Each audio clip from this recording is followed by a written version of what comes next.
Chapter 1 Wu Yanzu of Dagangfu. Dagangfu Comprehensive Seafood Market. Whenever the morning light dispels the morning mist, it signals the busiest and most lively time in the market. The air is filled with the unique briny aroma of seawater, making it a favorite destination for gourmets.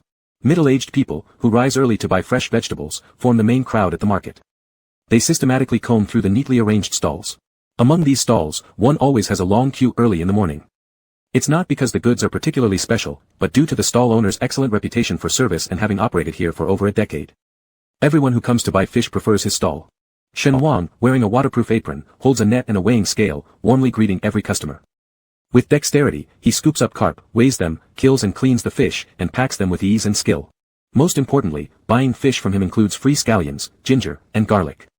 Customers who enjoy cilantro can grab as much as they need from the sack according to their taste preferences. All these seasonings are free, especially the cilantro, which is reputedly grown by Shen Wang himself. Throughout the entire comprehensive market, although many sell cilantro and don't charge much, the most peculiar thing is that Shen Wang's free cilantro tastes exceptionally good, enhancing any dish of fish or seafood beyond other flavors. In addition to this, Shen Wang himself radiates a mysterious aura. Every day, dressed neatly when heading out to work, unlike other fishmongers who prefer bare chests under their aprons, Shen Wang keeps his bangs covering part of his eyes without appearing disheveled. His exposed straight nose and a mouth so red it looks like painted with flower juice make him inexplicably handsome and charming, attracting numerous housewives with just the lower half of his face. Thus, Shen Wang's Miao Miao Premium Fish Store enjoys the most prosperous business. Especially after the TV drama, Crazy, became a nationwide hit, Shen Wang even became a star fish vendor admired by many traders, secretly nicknamed the Dagangfu Wu Yanzu. Nearly 100 fish were sold in the morning. At noon, Shen Wang joined the nearby stall owners to eat boxed lunches together. Snaggletooth Zhu, who sells boiled pig hooves, heads, and various pork items, along with Song Sikong, who owns a seasoning shop, are about the same age as Shen Wang, thus they've become very close friends. The two surround others with laughter, recounting today's quirky customers. Suddenly lowering his voice and nodding toward Shen Wang, Snaggletooth Zhu asked slyly, "Brother Wang, did your business once again crush Shark King next door?" The market planning had located about a dozen fish vendor stalls in Zone C. Thus, Shen Wang was not the only fish seller in his vicinity. When Shen Wang initially came to Guang City, unfamiliar with both the place and the people, he suffered a great deal of ostracism from his fellow tradesmen. Years of hard work gradually led Shen Wang to blend into what was once an adversarial group. Nowadays, they no longer envy him too much since Shen Wang has to raise his daughter alone, which is a challenging task.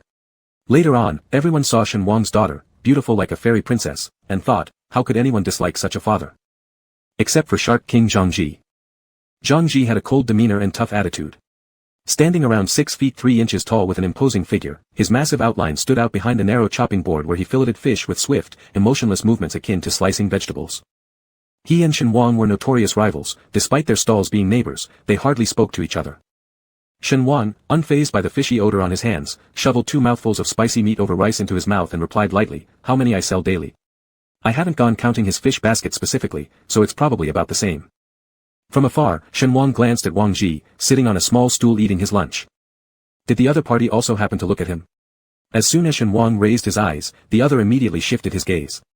His wheat-colored face flushed conspicuously, obviously caught doing something mischievous.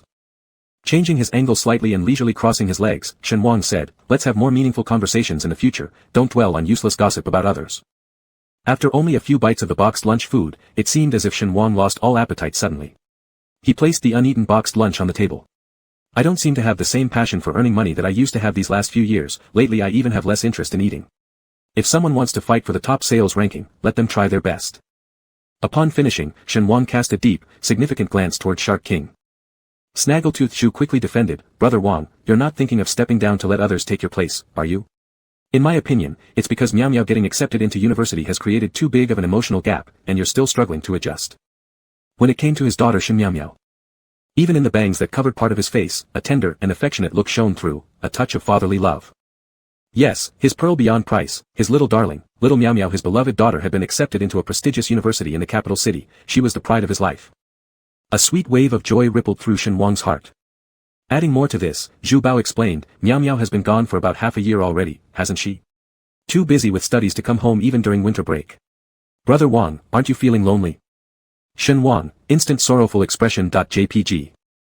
At the mention of Shen Miao Miao not returning home for the holidays, every heartbeat of this old father pounded with a longing desire to round up all the professors at Capital University and beat them senseless for not letting his cute daughter come home sooner. Shen Wang tried to act mature, "Don't talk nonsense. Miao Miao is really busy studying now. It's normal that she can't come home for the holidays. I'm not lonely or anything. Really, I don't miss her that much. It's just my midlife crisis. I'm in a bad mood and don't want to eat. Seeing his two friends narrow their eyes at him, Shenhuang started stuttering. Isn't it normal for men to also experience midlife crises? You two stop looking at me like that, or I'll get angry. Zhu Bao had a straightforward personality and didn't find this inflammatory at all. He exclaimed, you see your face clearly shows the sorrow of a disappointed father-in-law. You deserve to be one for the rest of your life. When Miao Miao gets married and spends every festival with her in-laws, you'll be climbing up and down wishing you could join them.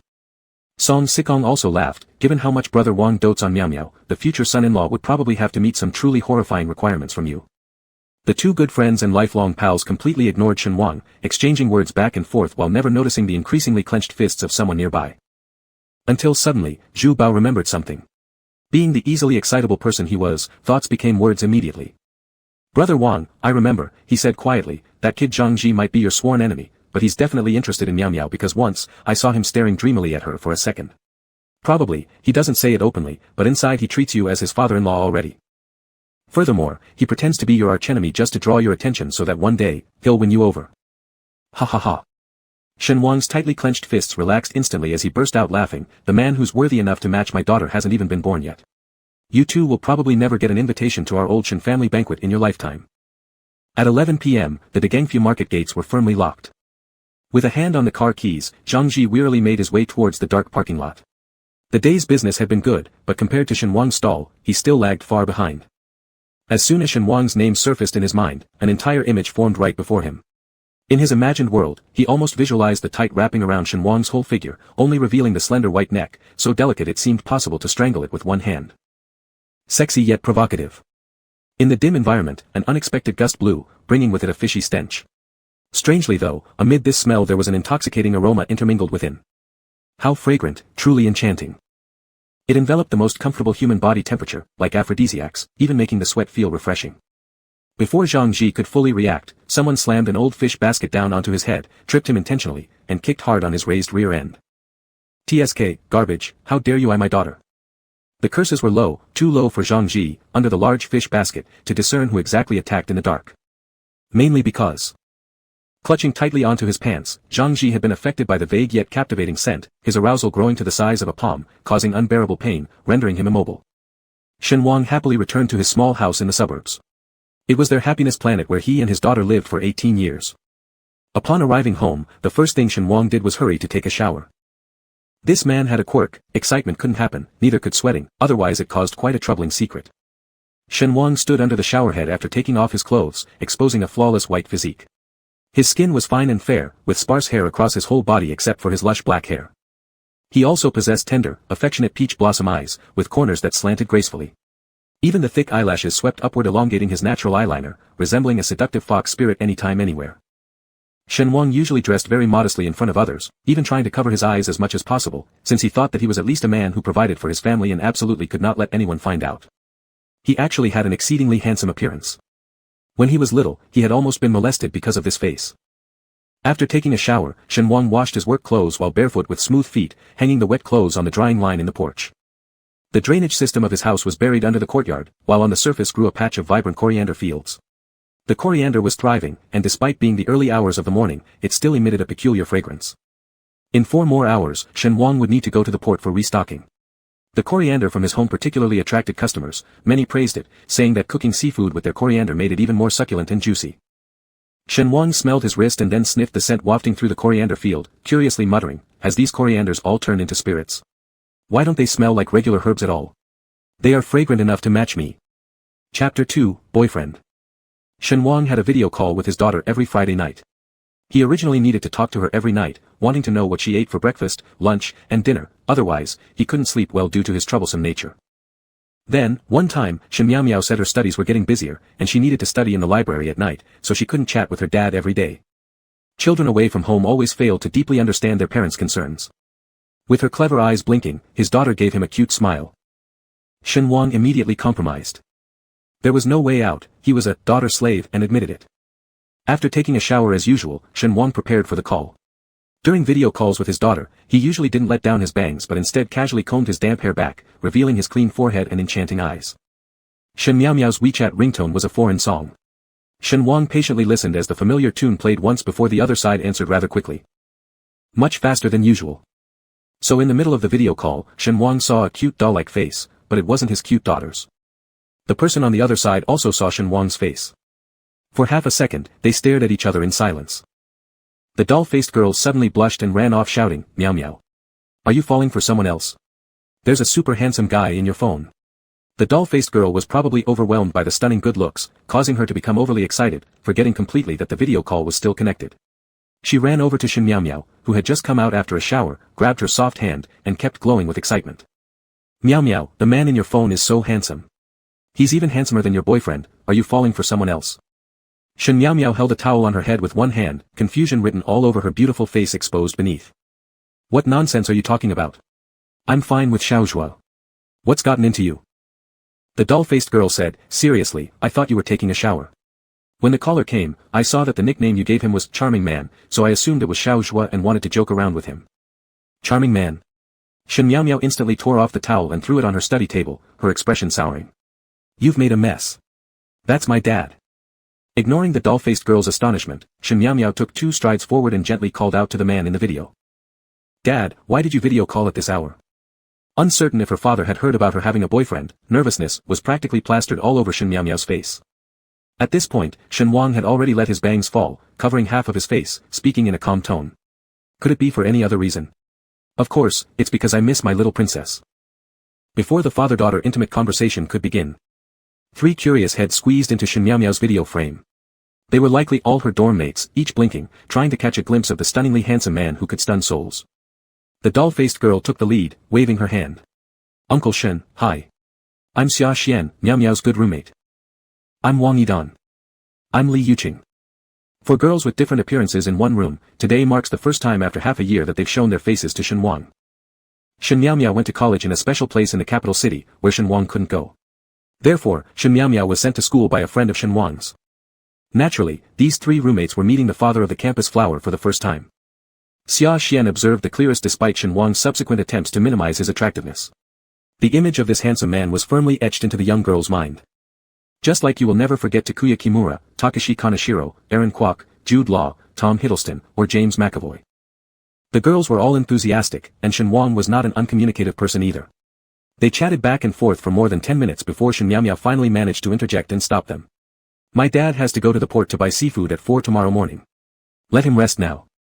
It sounded ordinary, but it was slightly tinged with jealousy. Dad hadn't spoken a word to her today. Still, Shen Meow Meow's suspended heart gradually settled. It seemed her dad hadn't heard Xia Xian's loud exclamation. Shen Wang's heart immediately sweetened like honey as he spoke to the chirping girls. "Sorry, when uncle visits the capital next time, I'll take you all to the best restaurant for a meal."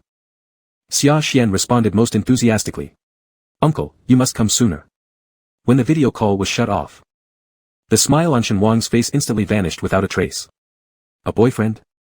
Shen Wang massaged his aching jaw, having maintained a fake smile to save face, he was about to lose it. Surely the daughter didn't figure out what he had heard. A boyfriend. Had his precious fairy been entangled by something filthy, despicable, and vile in this world? Shen Wang kept pacing around the room like a miserly farmer who had just discovered that his prime cabbage had been gnawed on by a pig.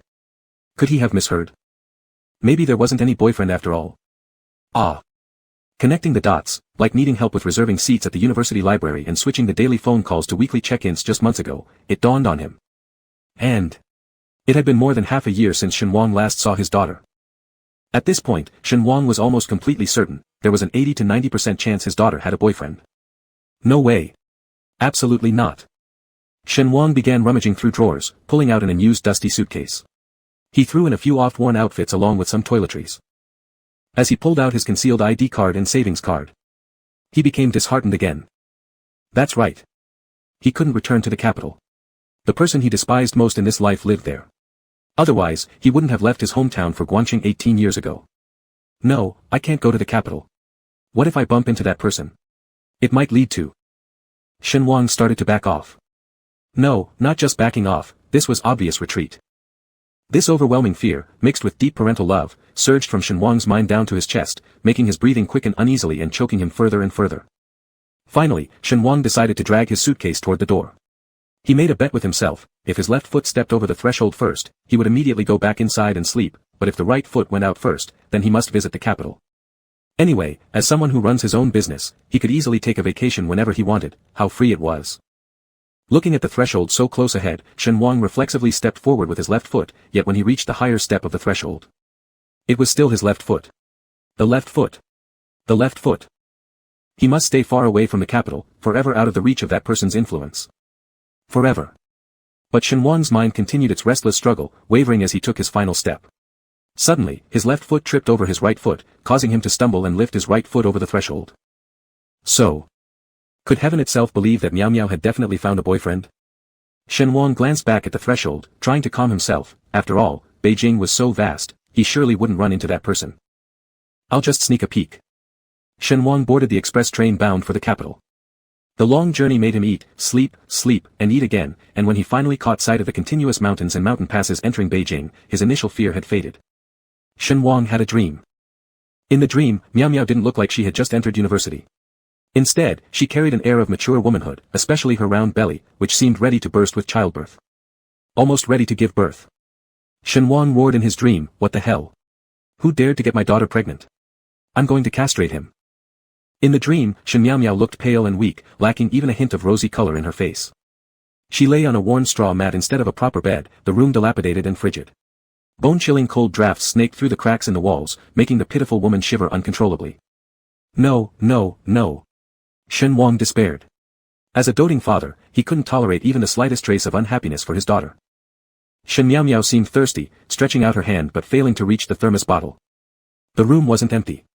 There were several men standing not far away, watching her every move with cold indifference. One of them, smoking, said, Shen Miao Miao, Xiao family has gone bankrupt. Your man owes so much money that he has probably fled already. If I were you, I wouldn't live such a miserable life worse than dogs or pigs. Now there's a path for you to choose. Tell us where Xiaozhua has run off to. That way, we can report to Mr. He and send you to the hospital. Look at your big belly, you can't let the child be born on this straw mat, can you? Beasts. Beasts. Shen Wang lunged and punched at those men, but as if separated by an invisible barrier, he couldn't touch them.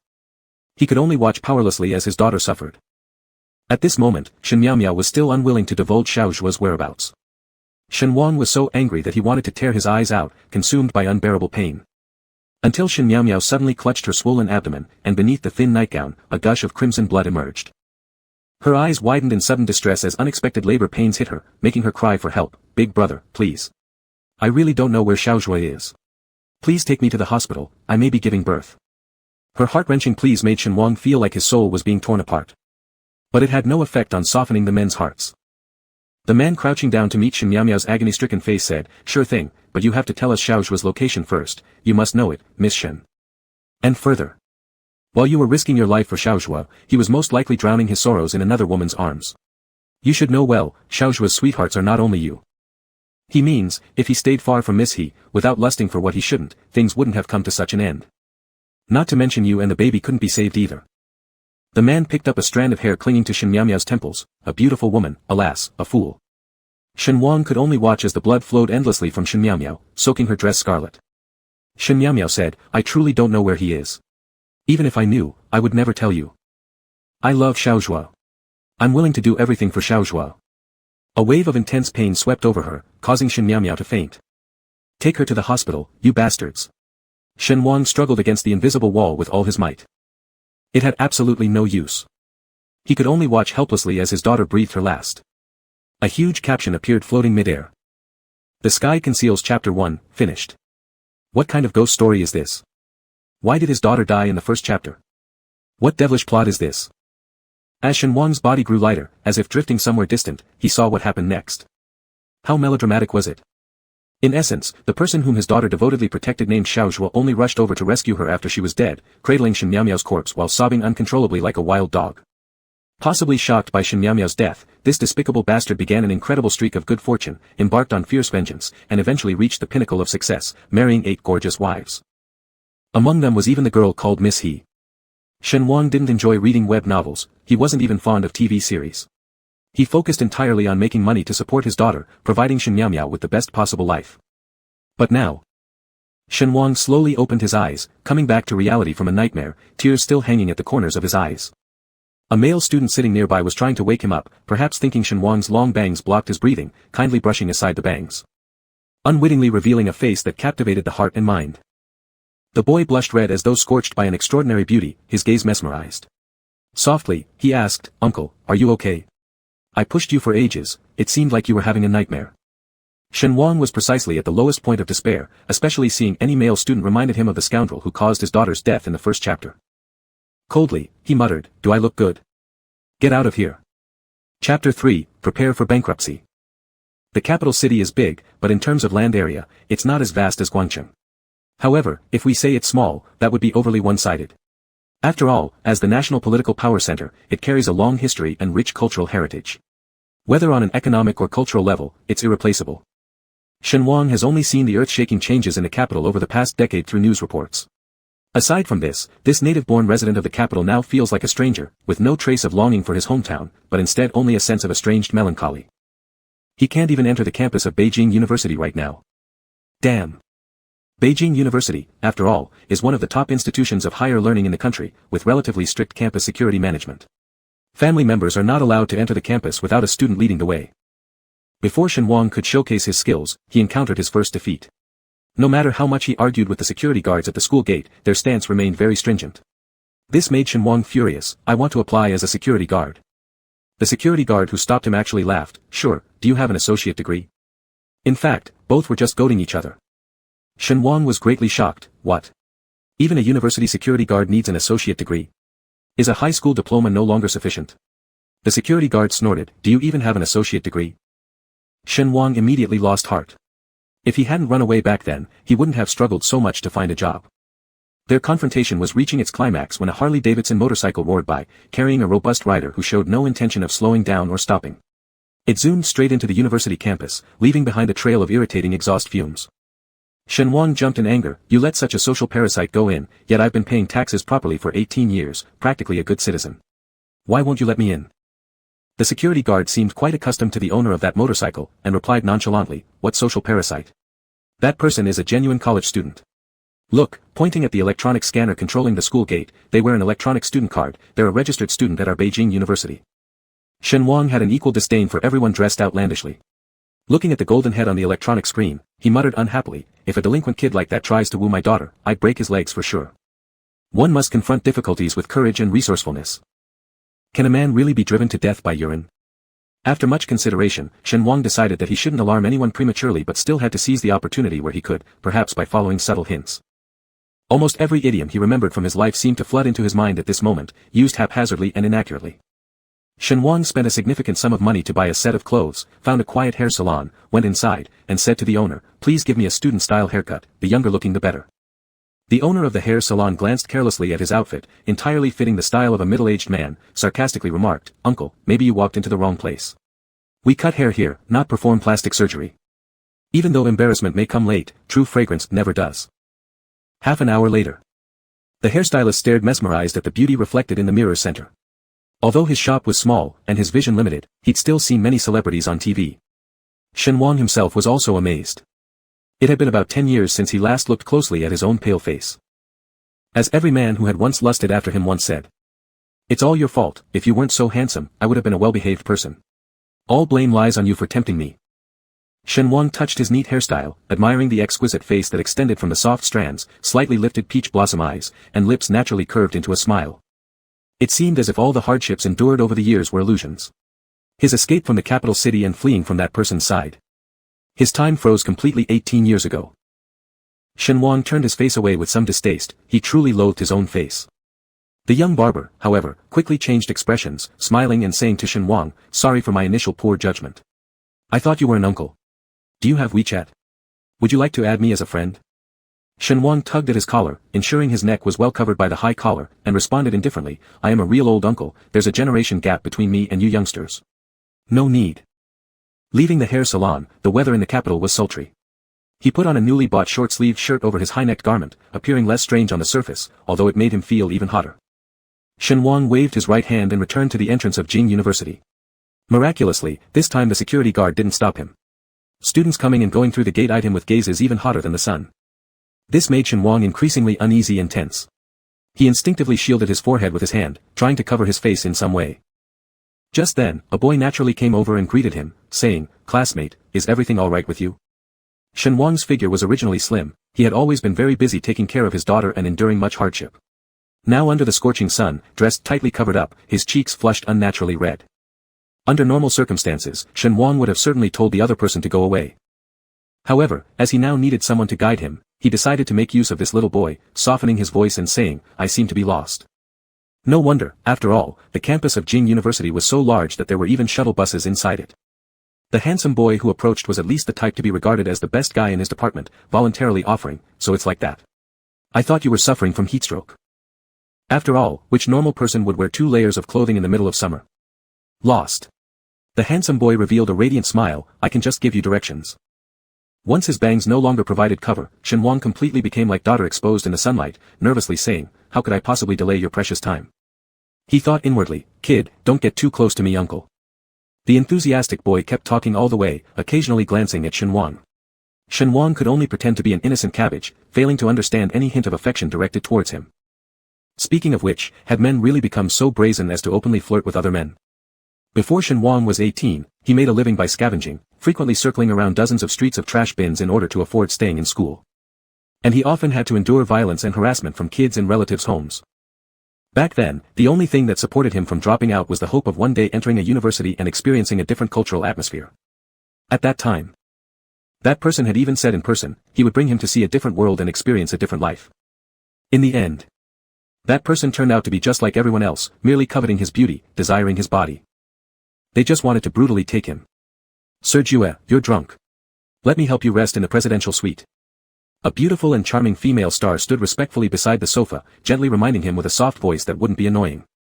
The man sitting on the Italian custom-made seat was tall and imposing, one hand lightly supporting his sharply defined cheek, emitting a cold sound like it was transmitted from the deep, dark sea, slightly dangerous, and asked, "What about the others?"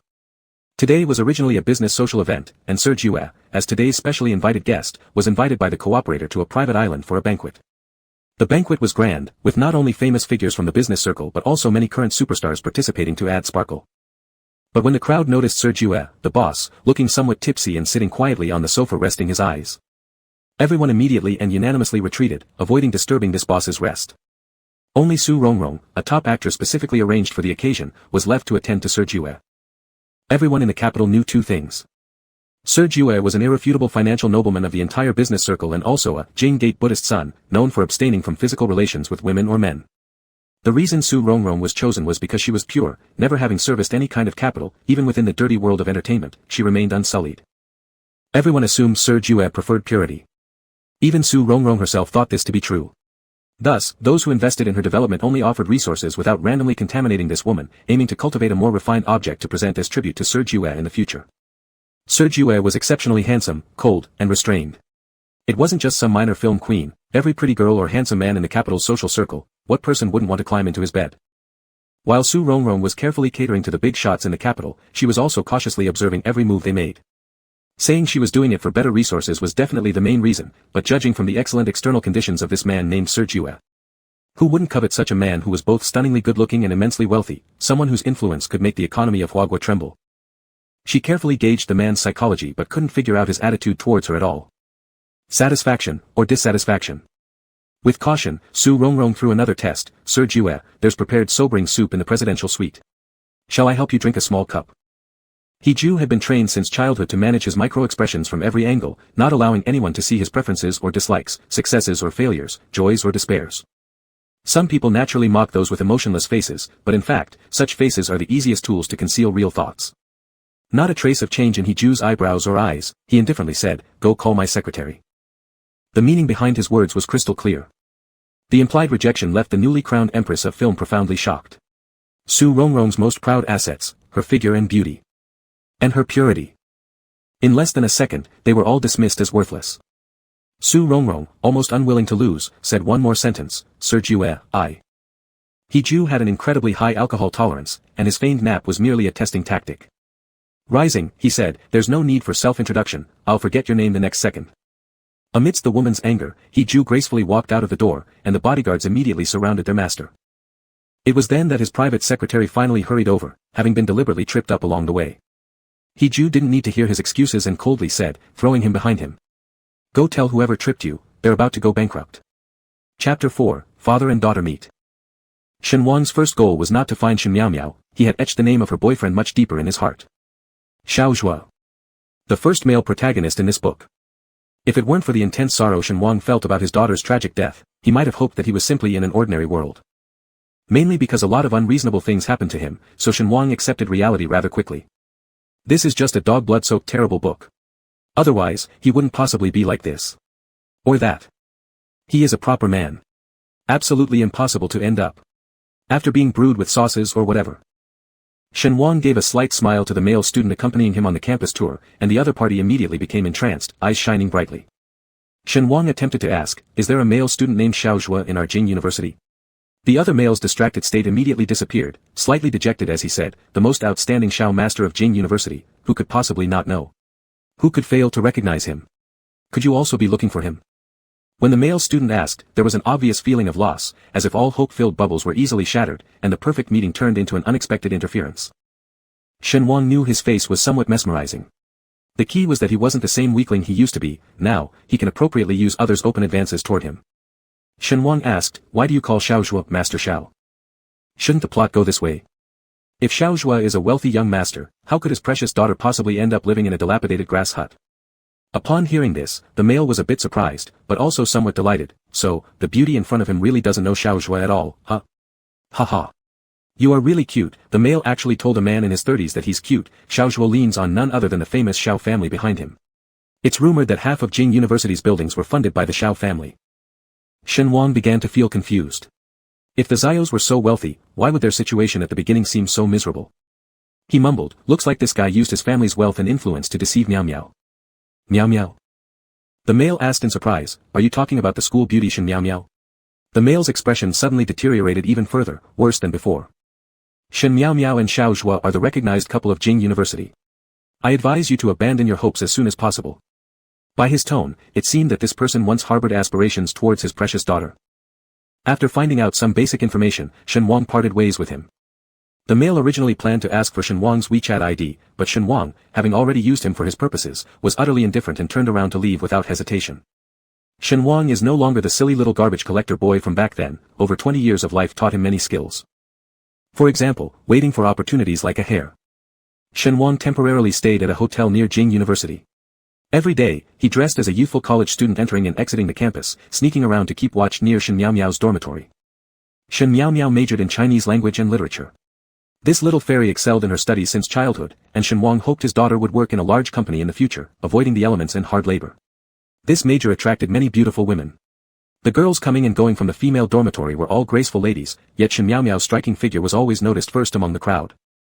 Shen Miao Miao inherited the best traits from Shen Wang, fair skin, beautiful appearance, star-like eyes, red lips, slim waist, long legs.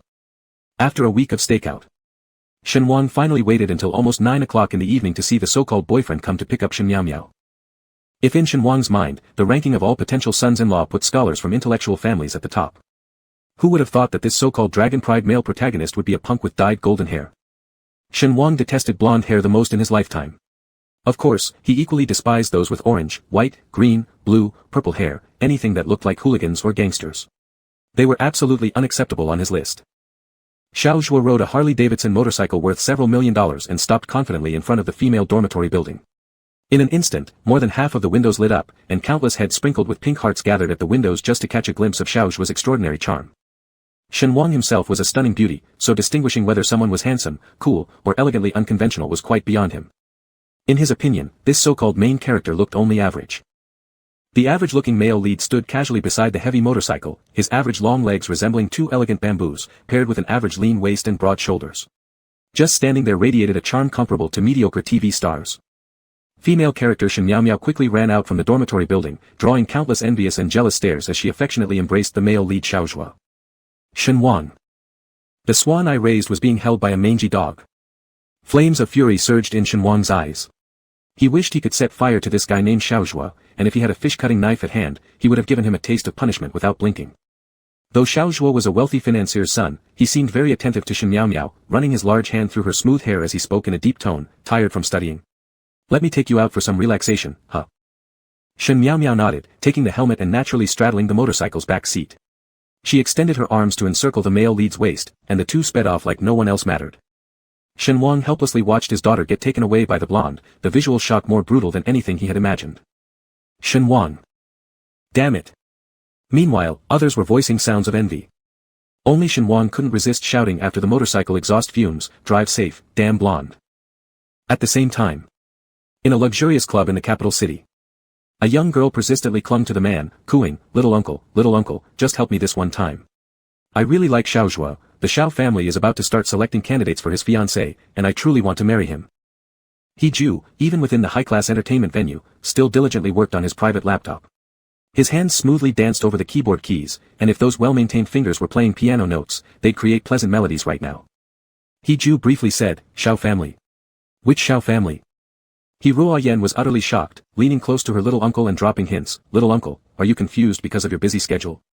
How can you not know about the Xiao family in the capital city?" Highlight hint, Huaxing Construction, the largest construction company in the capital city, Huaxing.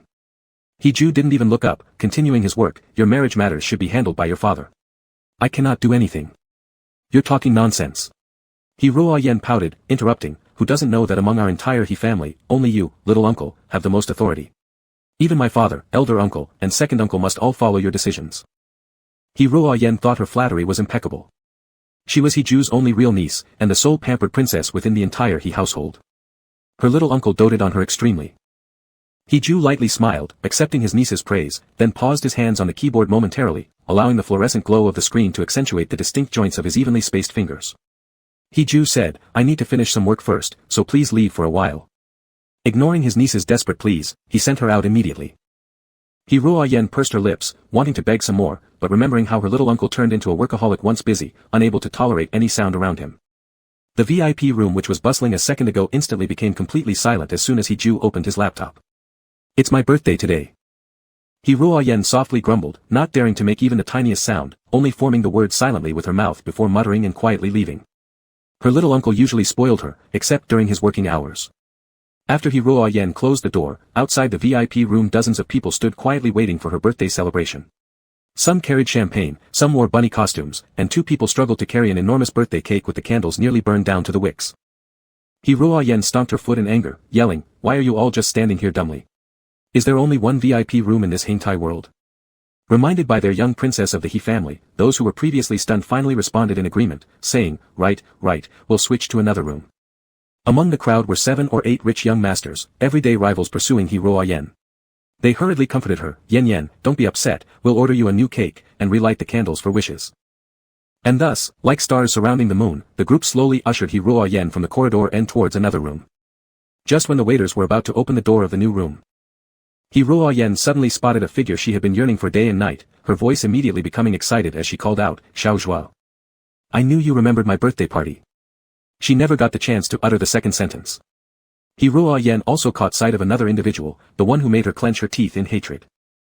Shen Miao Miao was dressed in a spotlessly white dress, her waist pinched so small, her face delicate and rosy, beautiful yet pure, appearing at the corridor entrance hand in hand with Xiao Zhuo. This instantly drew many eyes from both men and women alike.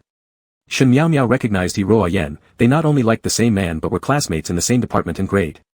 Upon seeing the large cake behind He Ruoyan, Shen Miao Miao immediately understood what was happening, halting her steps unwillingly, then turned to the person holding her hand and asked, "Are you taking me here to attend a birthday banquet?" Xiao Zhuo also paused, his grip shifting from holding her hand to wrapping an arm around her waist, speaking coolly, "How could that be? Besides your birthday, how would I ever carelessly remember any other woman's birthday?" The conversation between the two wasn't loud, yet it managed to reach the ears of He Ruoyan who was heading their way. Xiao Zhuo had never shown interest in her, a fact that deeply frustrated the little princess of the He family who was otherwise endlessly pampered. Especially right now, the moment felt excruciatingly humiliating, bordering on a disgrace. He Ruoyan couldn't maintain composure under such circumstances, especially because the young masters pursuing her all knew which Prince Charming held her heart. Layer upon layer of embarrassment accumulated, making this situation a total disgrace for He Ruoyan. Unable to contain herself, she glanced around and abruptly snatched up a champagne bottle that had its cork popped, rushing directly toward Shen Miao Miao. Just then, the VIP room door opened, revealing a tall and cold silhouette emerging. It wasn't too far away. He Ju quietly murmured, "He Ruoyan, come over." His tone was deep and icy, exuding a calmness that suggested he'd seen through everything, like casting a petrifying spell. Aotian immediately stopped moving, though inside she seethed with injustice, stomping repeatedly to vent her frustration. The tension between Shen Miao and Aotian wasn't solely about Xiaozhua, there was competition in figure, beauty, grades, social circle, and practically every aspect imaginable where Shen Miao outshone by a great margin. Shen Miao had anticipated running into Aotian today. However, through a crowd, Shen Miao exchanged a glance with He from afar, feeling inexplicably familiar and close. He merely gave her a faint glance, showing no particular interest, and was about to turn and leave. Xiaozhua, however, jealously snapped, "What are you looking at some strange man for, Miao Miao?" But Shen Miao's phone rang unexpectedly, it was a ringtone specially set for her dad.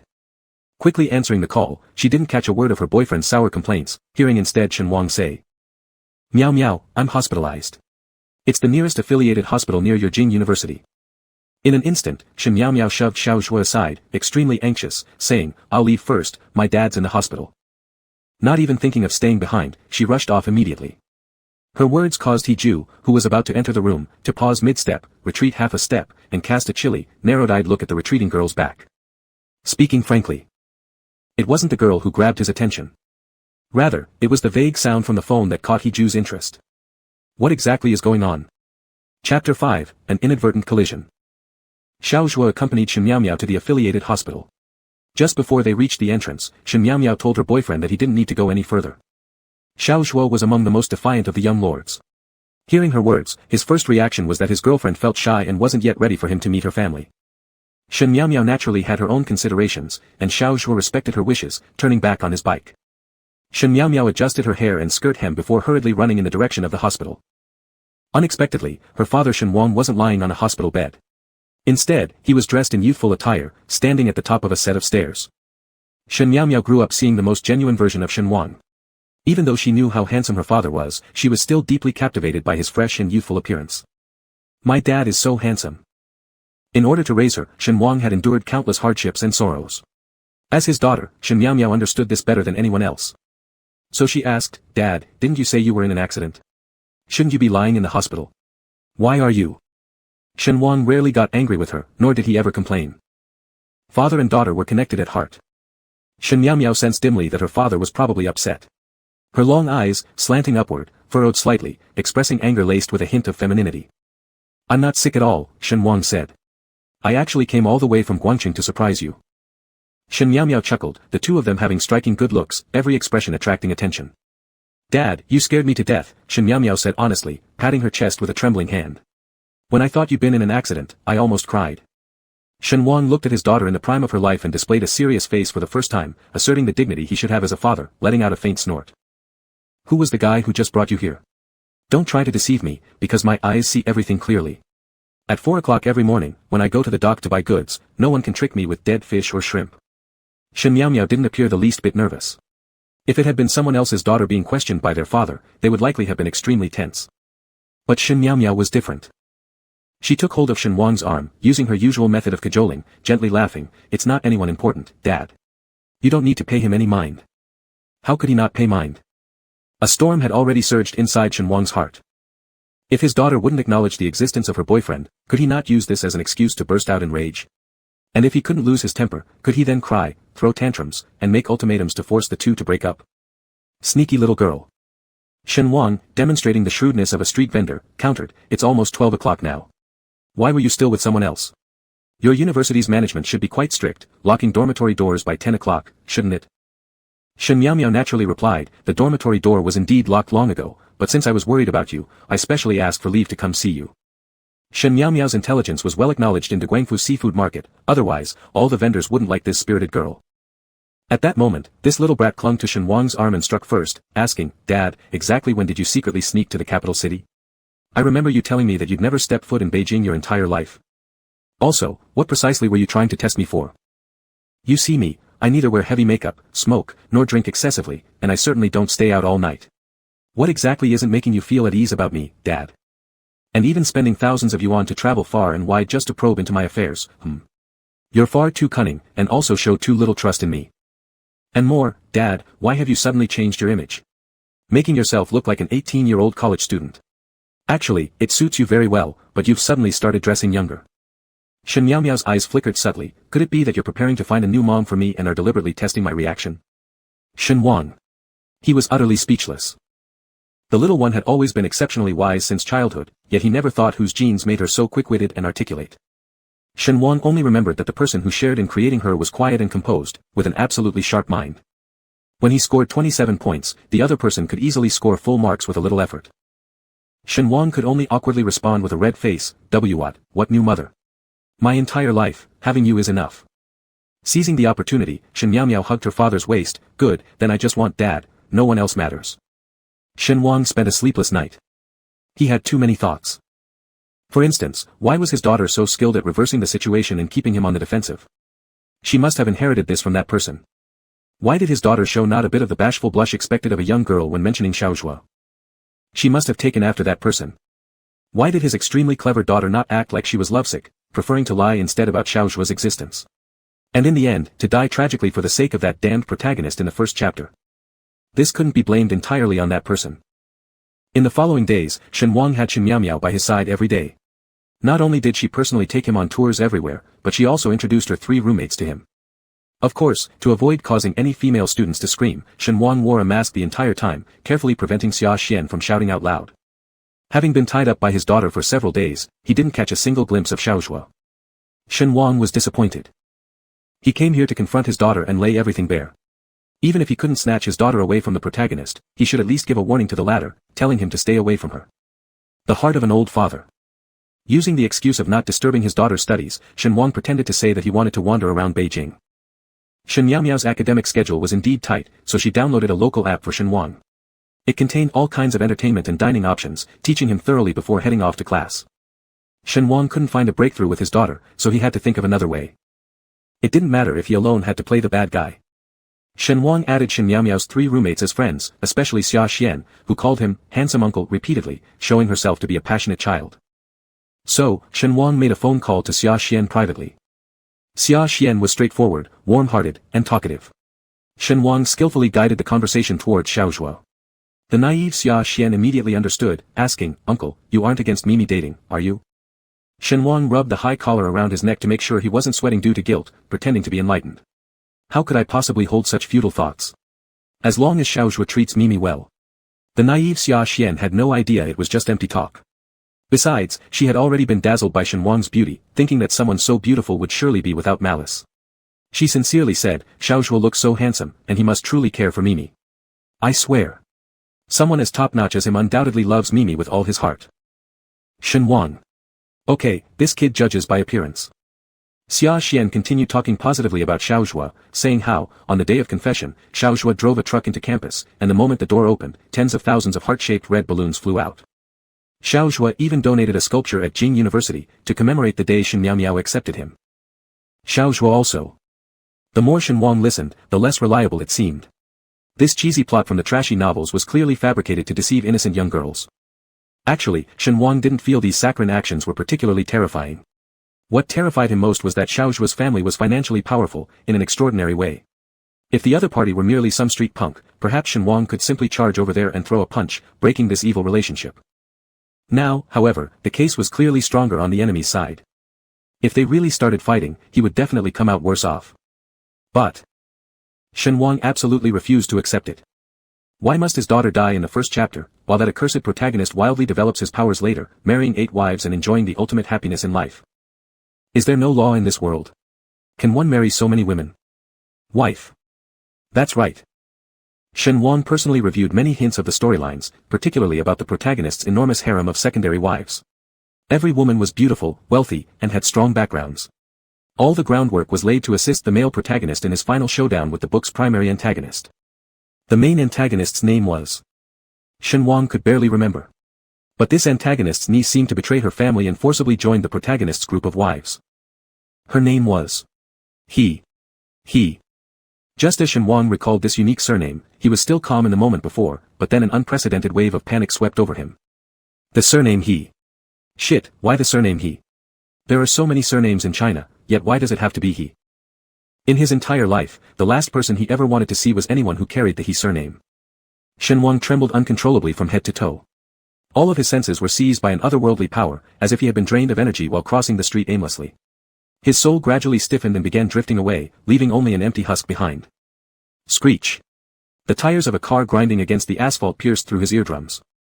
Deep down, Shen Wang sensed impending danger. However, by the time he fully processed that a car had brushed past him, his body already hit the ground with a heavy thud.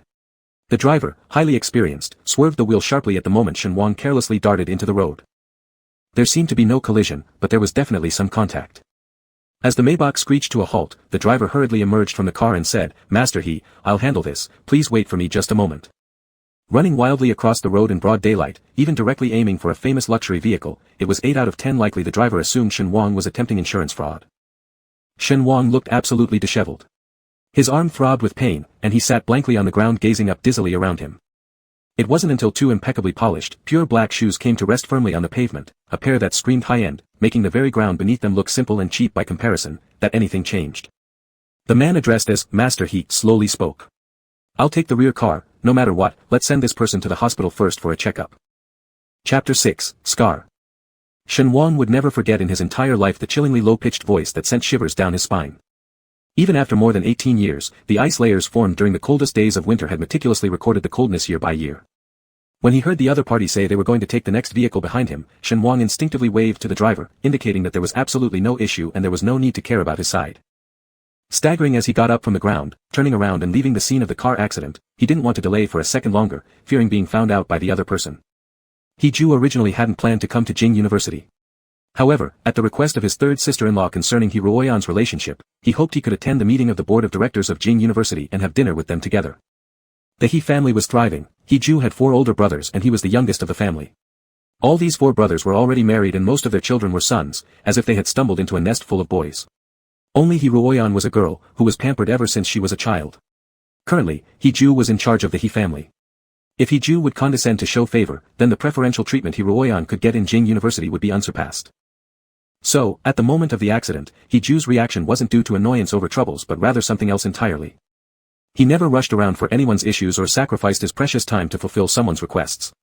There has never been anyone worth his particular attention. Ju didn't even carefully look at the person who claimed compensation, after all, it was just about money. Anyone whose problem can be solved by money doesn't need his personal intervention. Thus, Ju turned around, the bodyguard car following behind the Mercedes Maybach had already stopped, and the bodyguards getting out treated him with utmost respect. But in just that fleeting moment, Ju faintly sensed a minuscule trace of fragrance as if from some unseen place. This was extremely unscientific. Ju had lost both his sense of taste and smell many years ago. For him, the essence of life solely depended on the fleeting thrills brought by power. What smelled so good? Out of the blue, Ju took a few steps back and directly locked eyes with Shen Wang who had gotten up and was trying to hide. Unbeknownst to whom, a spell of time had been cast. Unbeknownst to whom, an old memory had surfaced unexpectedly, perhaps deliberately ignored or possibly rekindled by both parties. It could be said that Shen Wang's dejection and Ju's sudden realization were perfectly matched. Shen Wang pondered very quickly. No matter how many years passed, no matter how much energy and courage he gained, he always felt powerless when facing this person before him. So Shen Wang almost hypnotized himself. I'm old now, it's possible that once the other party sees me as just a decrepit old man, they won't recognize who I am. On the other hand, Ju inserted one hand into his trouser pocket, making his actions unclear, and suddenly asked, "Do we need to go through legal procedures?" Those few words resounded like thunder, carrying an oppressive weight.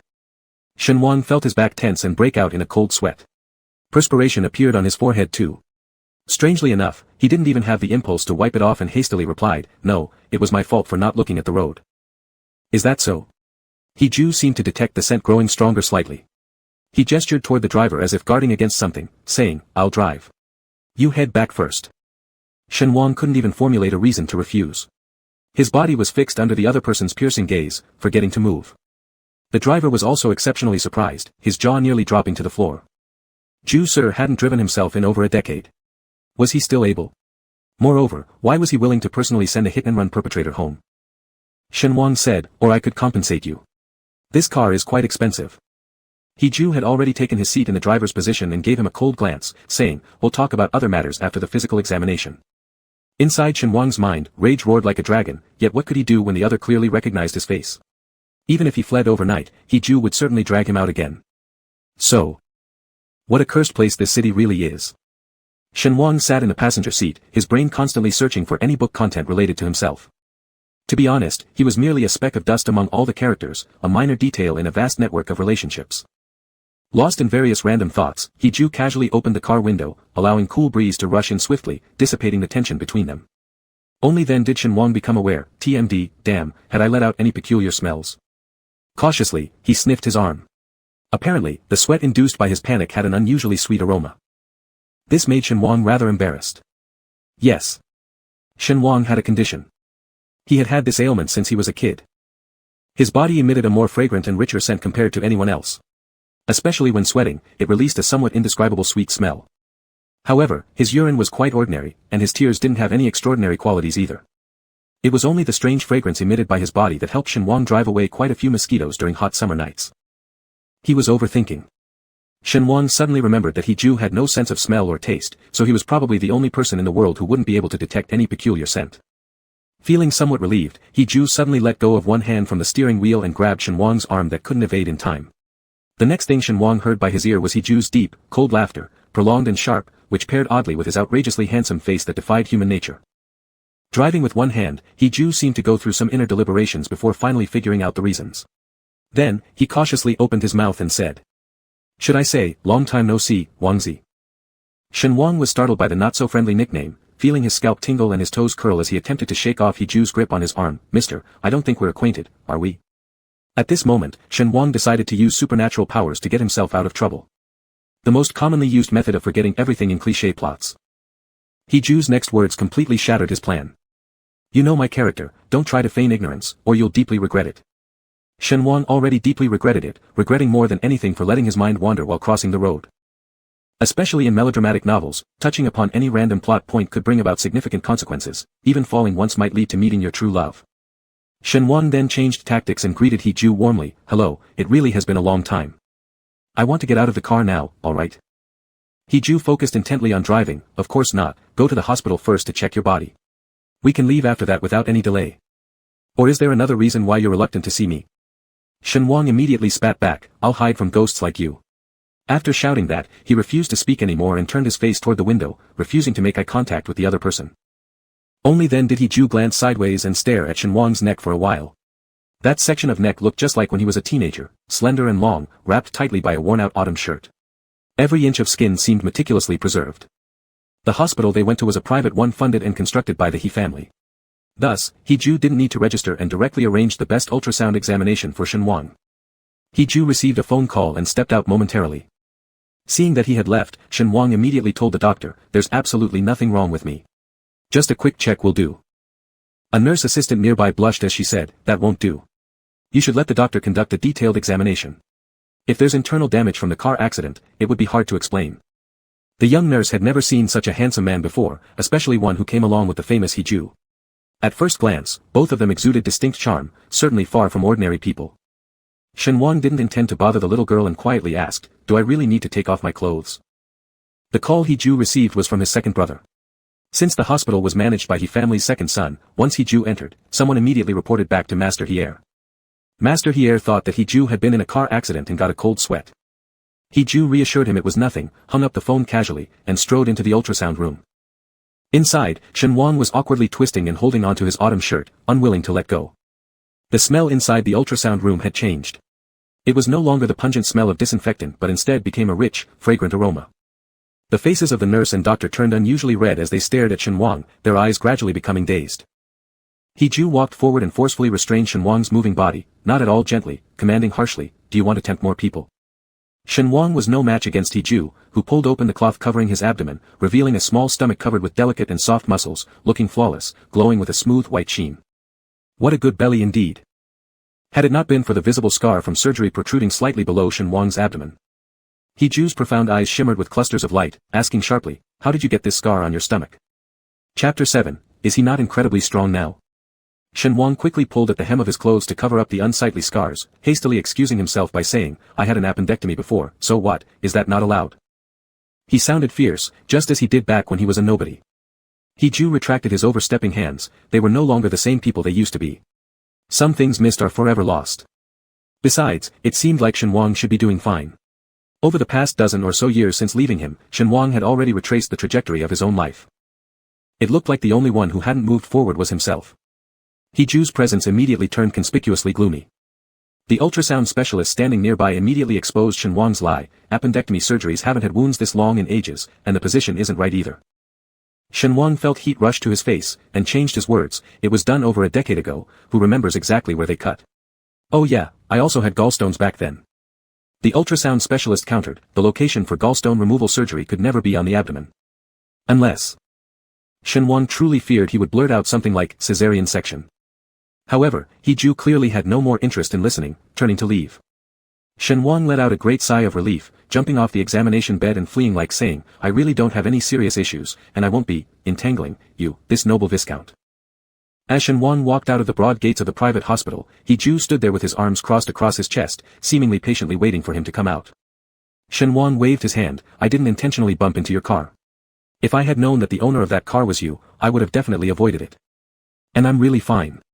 Even if anything happens in the future, I wouldn't look for you. Truthfully, after suppressing these feelings all the way towards He Ju, Shen Wang most wanted to say these few sentences. Now that their paths were finally diverging, his personality trait meant he didn't hold anything back inside. Shen Wang, 18 years ago when he ran away, had wanted to throw these words right in someone's face. Now was the perfect moment for him to unburden himself and feel relieved. If He Ju dared to throw a punch at me, it would make matters worse. He Ju patiently listened to his chatter, changing from a crossed-arm stance to inserting his hands into his trouser pockets, looking sullen and displeased. It might be the first time anyone has dared to act so recklessly in front of him. After Shen Wang finished talking, he ran off. He Ju merely responded, wait, then moved closer to the other party, clearly sensing Shen Wang's muscles tighten unexpectedly, as though reacting out of habit. Could he be afraid of me? He Ju pulled a pure gold-edged metallic business card out of his pocket, pressing it into Shen Wang's palm. He definitely wouldn't do something stupid like showing warmth to a cold person, but it was the responsibility he owed as the responsible party. Contact me if you have problems. Shen Wang reacted as if scorched by a branding iron, his palms sweating nervously. I just said, this will never happen. After all, the business card was made of real gold, and Shen Wang couldn't simply discard it in the trash in front of him. After pondering for some time, he decided to dispose of it somewhere. 18 years apart, the two had a hurried meeting, and just as quickly disbanded. Shen Wang tightened all his clothes to avoid any peculiar smells coming out, and casually flagged down a taxi. As soon as he sat in it, he slumped like a deflated balloon and dozed off. This sleep caused Shen Wang to dream about the pitiful part of his earlier life. A short span of 17 years in a person's lifetime may pass swiftly, but in Shen Wang's early years, they accumulated into indelible blemishes. Shen Wang came from poor circumstances, belonging to various forms of unfortunate situations. His parents passed away early, leaving him to live with his grandparents. Later, even his grandparents passed away too, forcing Shen Wang to live in the Social Welfare Institute for 3 years. Until the Social Welfare Institute contacted his estranged aunt through various channels. The aunt had broken ties with her family many years ago due to parental favoritism, dropping out of high school to directly enter a large factory. She eventually married the son of the plant manager and subsequently severed contact with her hometown. Her husband inherited the factory smoothly afterward, making her naturally the envied president's wife. They had one son, whom they doted on excessively. Regarding the sudden appearance of Shen Wang in their home, they surely weren't kind-hearted about it. Shen Wang knew he was considered a burden, and dared not attract too much attention while living under his aunt and uncle's roof. Most of the time, he was studying on a small bed tucked away in the storage room. He wasn't naturally gifted in studies, especially without a good learning environment. Subjects like English and mathematics were no different than reading hieroglyphs. However, at this point, he had somehow managed to stumble into high school.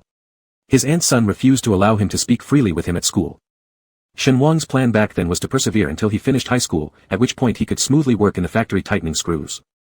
Who would have thought that one Saturday, while showering in the bathroom, Shen Wang was spotted by his drunken uncle who nearly forced himself on him due to his imposing height and robust build. His aunt beat him half to death, calling him a natural seducer and kicked him out straight away. Thus, Shen Wang began a difficult life of scavenging for scraps to pay his tuition fees. He originally thought that if he endured it, he could make it to graduation day. However, rumors started circulating around the high school campus, accusing him of being a man-seducer, earning money through immoral means, and they only grew worse. Even though Shen Wang dressed as raggedly and conservatively as possible, there were still times when people cornered him in the restroom during the scorching summer, using scissors to cut open his pants and clothes, forcing him to expose an enticing fragrance within the urinous space. Until that one incident. A boy was almost successful, nearly pulling down Shen Wang's underwear. The last stall door was kicked open with force. He Ju sat in the dim recesses, cigarette butt flickering on and off in his mouth, his pitch-black eyes seemingly drawn from a place of endless gloom and darkness in hell. The legends about He Ju were quite mysterious. The most exaggerated version said he rode to and from school in the principal's personal car, like the principal was his chauffeur. He held up his expensive phone worth tens of thousands, snapping a few quick shots of the disheveled scene before muttering coldly, "You disgusting homosexuals." Those who were bullying Shen Wang immediately wet their pants in fear, bowing down on their knees begging for mercy. Shen Wang was no different. Without even pulling up his underwear, he hobbled on bare legs over to Heju's area. Heju likely showed disdain, not even sparing him a glance. But Shen Wang, clutching onto this last chance like it was a lifeline, whispered desperately, "I'll do anything you say, be your dog if you wish." Heju glanced down briefly at Shen Wang's exposed leg region and mocked cruelly, "Girl. So weak chick." It was this dream that infuriated Shen Wang awake. Back then, due to prolonged malnutrition, his limbs were thin like bean sprouts, and nothing much had grown where it should have been. He is incredibly strong now, isn't he? Shen Wang grew increasingly furious, the alluring aroma between his limbs almost uncontrollable even under his clothing. The driver kept staring at him via the rearview mirror, pondering silently how someone so handsome had managed to appear so mesmerizing. Once looked upon, the sight was irresistible. Shen Wang caught the gaze in the rearview mirror, remembering that he hadn't used his bangs to cover his face in a long time. Past instances of harassment flashed vividly in his mind. Unable to hold back, he sternly warned, "If you dare look again, I'll gouge out your eyeballs. Believe me or not." Chapter 8, When Will My Wife Call? Shen Miao's situation wasn't looking optimistic. Because of Xiaozhua, she had been in the sights of the willful Miss Hiruoyan for quite some time. Recently, it had become increasingly intense. The cause was a June preparation for a Beijing college student sports meet that would involve 5 prestigious universities in Beijing working together to host it. All the hosts for the opening ceremony of the sports meet were selected from these 5 renowned universities layer by layer. Besides having excellent hosting abilities, they also needed to be young people with good looks and great demeanor. As a gifted female scholar in the Chinese literature department and the recognized campus beauty at Peking University, Jingde, Shen Miao was strongly recommended by her department head. However, Hiruoyan had also set her eyes on this position. Hiruoyan's ambition was greater. Since childhood, she chased after superficial things, compared herself everywhere, and enjoyed being in the spotlight. Thus, she used various means to force her parents to agree to let her enter the entertainment industry, fulfilling her lifelong dream of becoming a star.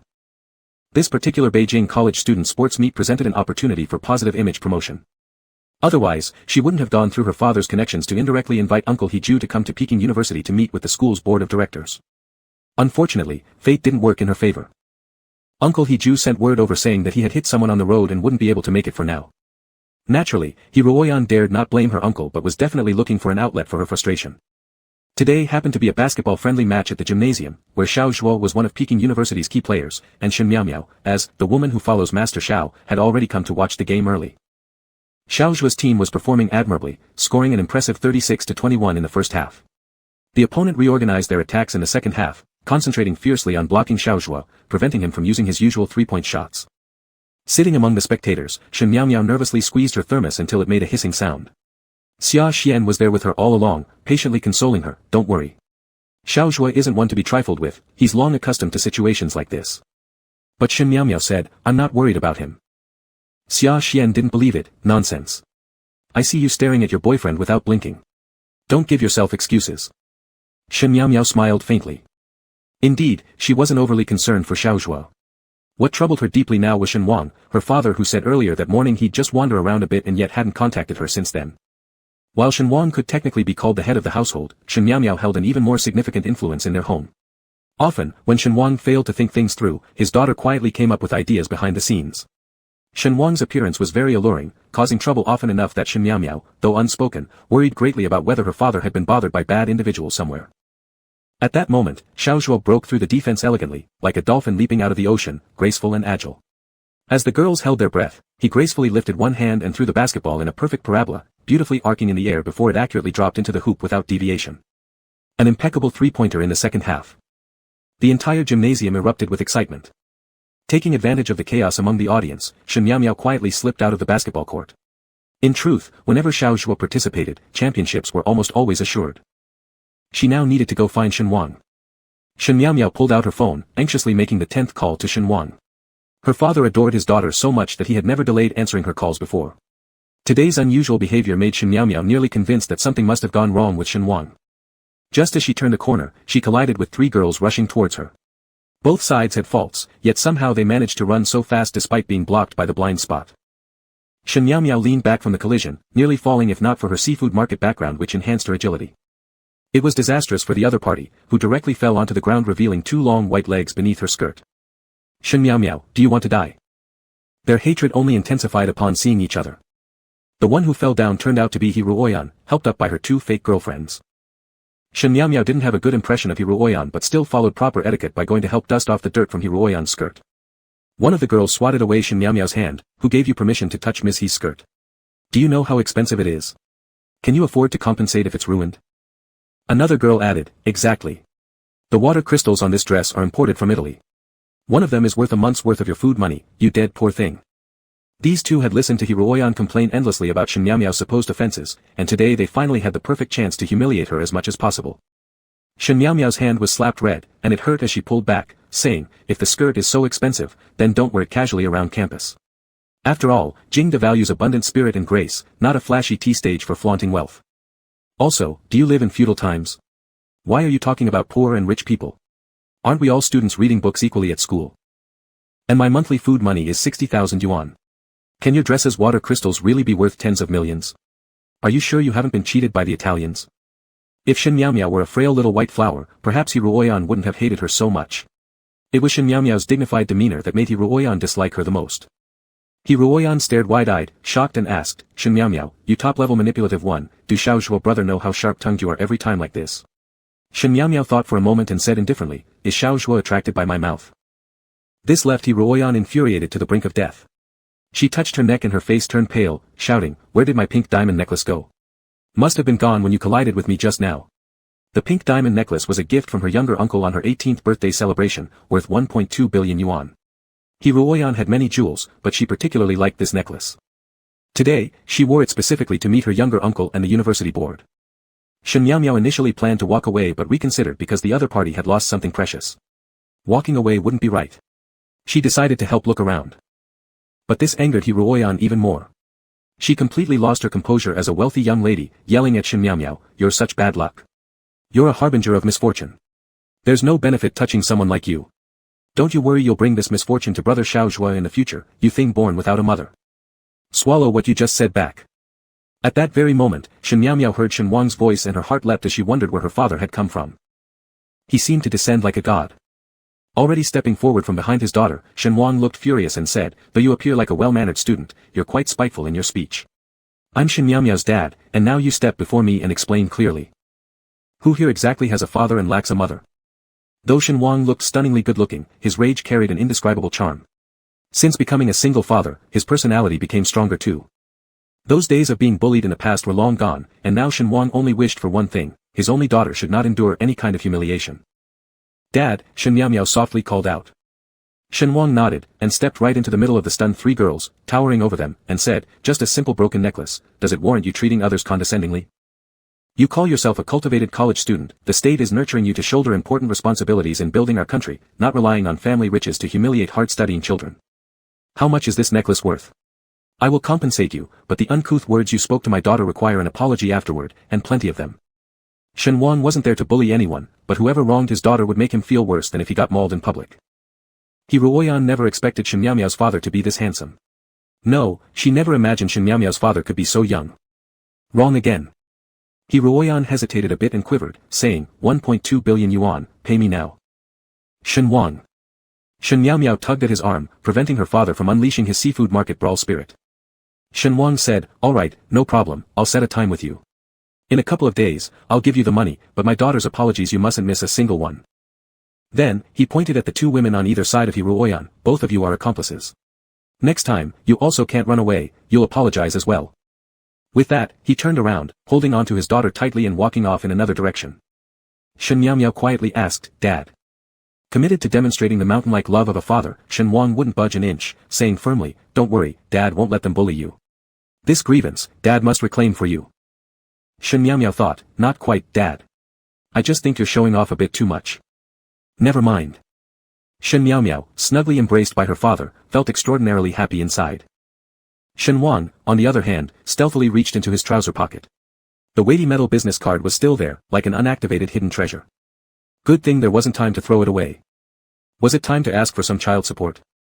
Meanwhile, Hiju sat at the dining table having a meal. On the table were 7 plates and 8 bowls of carefully prepared carbohydrates, all cooked by a specially hired nutritionist according to daily nutritional needs. Hiju usually only ate small amounts of steamed vegetables and red meat. Today, he exceptionally had half a bowl of rice. This thrilled Uncle Zhao, the butler, who served him nearby. But Uncle Zhao didn't dare to inquire about the reason. He only quietly instructed the maid to record the menu items that Master he enjoyed eating so they could be prepared again in a week. You see, Master he lost his sense of taste and smell over a decade ago.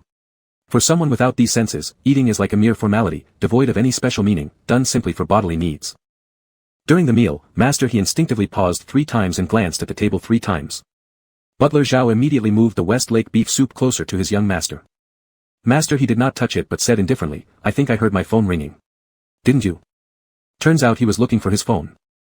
Uncle Zhao rushed to the study on the 3rd floor, checked the screen, then took the indoor elevator back to the dining room, saying methodically, it's your mealtime now. The people from the company wouldn't dare disturb you at this time. He Ju responded with an, oh, and said, maybe I'm hearing things. Chapter 9 Help me. Shen Wang hid in a cluster of gardenia bushes until nightfall, only sneaking out when it was deeply quiet. With a flashlight in hand, he rummaged through the grass ceaselessly. Yes, he thought he was truly an utter fool. The more Shen Wang thought about it after returning, the more uneasy he felt. A necklace worth 12 million yuan had fallen nearby, and that so-called smelly little girl didn't seem to care at all. She didn't even call the police to have the area sealed off and help find it. At the very least, she should have looked around herself first.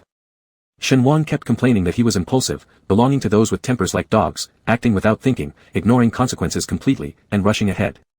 It seemed he'd used the wrong idiom. Holding his flashlight, Shen Wang began carefully searching every pebble seam, every patch of grass, even climbing into garbage bins. Until another beam of flashlight light shone behind him, tentatively asking. Dad, is that you? Shen Wang, originally feeling guilty and frightened, broke out in cold sweat. But upon hearing his daughter's voice, he turned around and shielded his eyebrows with his hand. It was indeed the mischievous Shen Miao. This Shen Miao continuously flashed the flashlight beam into her father's eyes, as if having caught some critical evidence, loudly accusing, Comrade Shen, what are you doing here in the grass in the middle of the night? Are you up to no good? Shen Wang worried about being caught on camera by security monitors, and being held by the guards. He laughed at his daughter's playful behavior, which reminded him of their initial struggles in Guangcheng. Back then, Shen Wang raised his child alone and did business, often facing troublemakers at his fish stall, even gangs bullying him as an outsider. Once, Shen Wang distinctly remembered not breaking the bile sack while preparing fish for a customer. However, later, the customer stormed in aggressively, insisting Shen Wang's fish preparation was substandard, ruining an expensive pot of fish and offending important guests. They then proceeded to vandalize and loot, leaving Shen Wang's humble stall utterly disheveled. Shen Wang could only hold his 1-year-old daughter tightly, hiding in a dark, cramped corner as both cried silently. Afraid his daughter would be scared, Shen Wang tightly covered her ears and shielded her eyes in his arms.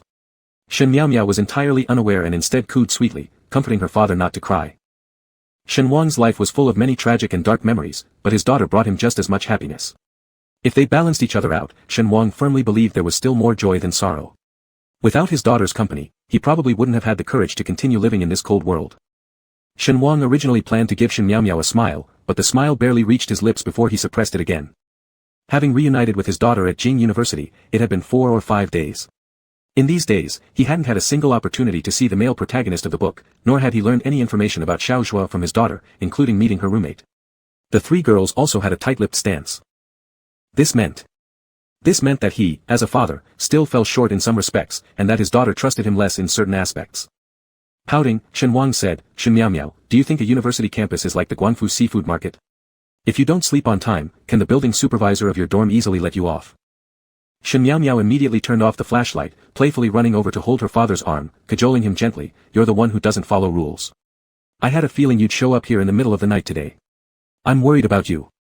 Dad was handsome and smelled nice, and as a daughter, she had always helped ward off countless inappropriate suitors, worrying all the time that her dad might encounter some pervert. Shen Miao said, don't look anymore. I guarantee that Hiruoyan didn't lose her necklace. I've come to escort you back to the hotel to rest. Shen Wang's mouth dropped open, amazed how in tune father and daughter were. Shen Miao hugged his arm and said, actually, whether Hiruoyan apologizes or not, I don't really care. So, Dad, that talk about 12 million yuan, you shouldn't take it seriously either. Miss and I have some misunderstanding, but I can handle it myself. So Dad, you go back to the hotel and sleep soundly, you don't need to worry about her. Tomorrow, I'll accompany you to stroll along the specialty street. Haven't Uncle Zhu Bichai and Uncle Xizhong already urged you to buy famous products from the capital city? The clever little girl Shen Miao had guessed everything right. Wrong. Only now did Shen Wang notice a key piece of information. You mean the girl who gave you trouble today is called Hiruoyan? Was she 1/8 of Xiao Zhuo's future wife? No wonder his daughter was being pestered by such an odd and crazy girl, this must be some character-based conflict designed for the storyline. Phew, this ominous thing. Shen Wang muttered fiercely into thin air. Shen Miao said, is he Ruoyan ominous? No, it was that troublesome Xiao Zhuo with no real talent, but managed to harm lots of women.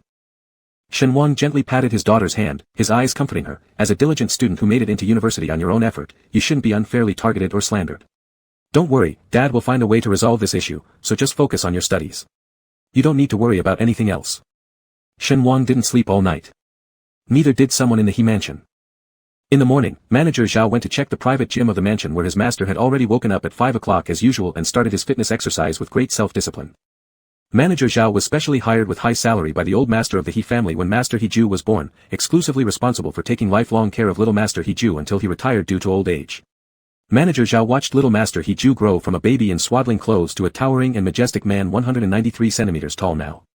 In his heart, among all the rich young masters in the entire city, only He Ju could be considered as the best among them, the dragon phoenix among cranes. He Ju was extremely self-disciplined, without any bad habits like promiscuity, nor would he casually behave improperly in his private life. According to the most famous saying in the capital city, He Ju was the celibate Buddha's son and a pure-hearted saint among all the noble families in the city. Manager Zhao actually hoped that his master would occasionally bring back 1 or 2 good-looking men and women for overnight stays, because regular and healthy sex lives can promote physical and mental health. However, his master's underwear changed every day, looking as if they were never worn, not a trace of suspicious liquid found. Manager Zhao looked at He Ju's legs continuously moving on the treadmill, his excellent abs, and his handsome deep-set features. He sighed involuntarily, shaking his head. Being so abstinent, wasting his natural talents, perhaps he really saw through worldly affairs and would go become a monk one day. Just as he pondered, the phone placed on a silver tray buzzed. It was He Ju's daily use phone. Normally, He Ju rarely used it, so whenever there was a call, it must be very important. Lord Ju, you have an important call, Manager Zhao quickly handed over the silver tray when He Ju came down from the treadmill. He Ju glanced at the phone number casually, then opened the speaker, speak. The incoming call was a strange number, yet after answering, there was silence for dozens of seconds without anyone saying a word. Manager Zhao decided it must be a typical telecom fraud. But He Ju swiftly turned off the speaker, brought the phone to his ear, and cautiously said, I'll say my address only once, come now. He gestured to Manager Zhao to leave.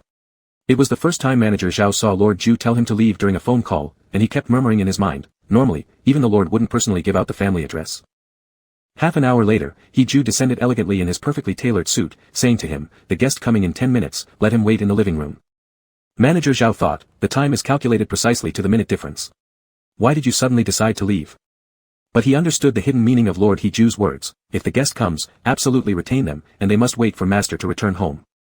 Manager Zhao immediately nodded and turned around to instruct the nutritionist in the kitchen to quickly prepare tea and snacks to await the mysterious guest. Meanwhile, He Ju stepped into the waiting Maybach outside the mansion according to custom. The driver asked, to. He Ju chose to close his eyes for rest and gave no clear indication of direction. With no specific destination given, the driver drove randomly, fearing that if driven to the company, Lord Ju might wake up and criticize him, but if driving too casually, it would violate professional standards. So, the driver carrying He Ju drove around the neighborhood for nearly 20 rounds. Unsure if Lord Ju got dizzy or not, anyway, the driver felt nauseous. Finally, Grandmaster slowly opened his eyes as if he was the sole wild crane amidst clouds, lightly saying, return. Shen Wang sat somewhat awkwardly in the middle of the luxuriously decorated living room. Although his understanding of He Ju wasn't deep, he firmly believed that He Ju had impeccable taste, judging from the exquisite refinement of this house, which must have been meticulously crafted at great expense. Manager Zhao's hospitality could be described as considerate and meticulous. Every half hour, he would come to notify Shen Wang that Lord Ju was about to return, refilling his tea each time with perfect timing so as not to irritate the guest. Shen Wang had tried several times to leave but was always successfully stopped. To avoid sitting too long and sweating, which might produce an unpleasant smell, he adjusted his collar teasingly with his fingers. Just then, Lord Ju's car entered the courtyard. After waiting for so long, Shen Wang was finally about to meet the man himself. His heart suddenly felt like it housed 10,000 mechanical rabbits, kicking relentlessly against his chest. I shouldn't have come today, I must have lost my mind. Shen Wang kept praying in his heart, meow meow, protect dad, meow meow, protect dad. The sound of Lord Ju's expensive leather shoes scraping against the marble floor resonated in Shen Wang's skull, now lighter, now heavier. Now his mind was starting to go fuzzy too. Shen Wang rose slowly, standing at a distance from Lord Ju, who had just walked in and removed his suit jacket. Although this was their second encounter today, Shen Wang felt unusually uneasy. Last time, I said right in front of him that I never wanted to see him again in my life. And now here I am, coming willingly. I'm such a hypocrite. Shen Wang wished he could bury his head in the cracks of the floor. But alas, the whole floor was made of smooth marble with no cracks to hide in. Lord Ju had already waved everyone else out of the room. Sitting boldly in the middle of the couch, he patted the space to his right side and said indifferently, "What urgent matter brought you to me?" Shen Wang reached the peak of his internal conflict, thinking, if I die, so be it. Daughter, protect Dad. Summoning the same desperation he had back in the days when he was bullied, he marched straight to Lord Ju, meeting his gaze briefly before. Plopping down on Lord Ju's lap and looking around guiltily. He murmured, "I'm in a bind, could you help me, one more time?" Chapter 10, his appearance looked extremely eager. In the final year of high school, Shen Wang's life clearly improved. Relying on He Ju as a great backing, Shen Wang's clothes gradually lost the smell of garbage, and he eventually wore brand new school uniforms that he had never worn in his entire life. The injuries on his body became fewer and fewer, meals became more delicious and abundant, and even his skin transformed from being dark and yellowish to becoming increasingly fair and radiant. Including his body's scent, it also started to become richer and intoxicating. His beauty was out of this world, even surpassing the charm of exquisite dolls, becoming alluring and vivid.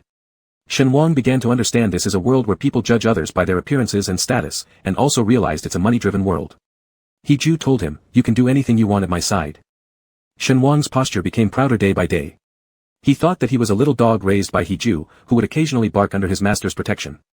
However, unexpectedly, on the night of the graduation ceremony, He Ju with a flushed face dragged him into a hotel room and slept with him for 3 days and 3 nights.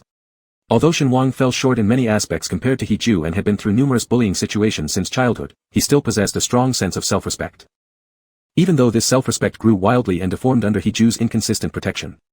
After Shen Wang made the proposal, he quietly waited for the other person's reply. There was no immediate intention from He Ju to hold Shen Wang, even if they had indeed crossed certain boundaries before. But so what? He Ju calmly stared at Shen Wang, who was just inches away. Back in high school, his greatest indulgence toward Shen Wang was repeatedly caressing the latter's neck with his hand. The little guy had grown into a mature man over the years, becoming increasingly handsome after more than a decade apart. His skin had reached its peak condition, his plump buttocks tightly adhered to He Ju's thighs, like a perfectly ripe peach, squeezed slightly and sticky juices would flow. Truly fully ripe. He Ju said, "How much money do you want?" His tone was calm but hit the mark for every socially experienced individual. Nobody doesn't lack money, nobody doesn't need money to solve problems. This straightforward question seemed to say, "Are you clear about your own worth?" 12 million. Shen Wang instantly blushed red, but was held down by He Ju. There must be some past connection between them, which couldn't be easily ignored. "You've made quite a big mess this time." He Ju naturally embraced Shen Wang's waist. His words suggested something double-edged. Then, "Let's do things in the same way we used to." Shen Wang had no way to ask anymore, whether it was which way, or how it should be done. He was now feeling restless, as the warmth from He Ju's embrace burned him, even his thigh muscles felt taut and hard. Try imagining more than 10 years ago, he certainly wasn't bold enough to directly sit in He Ju's arms. He Ju didn't tease him any longer. Interactions between adults needed to be more direct, thus soon after leaving, He Ju returned, holding an envelope made from custom-made washi paper. Inside it must have contained a check with digits already written on it. This was no longer a one-sided request, it was a priced transaction.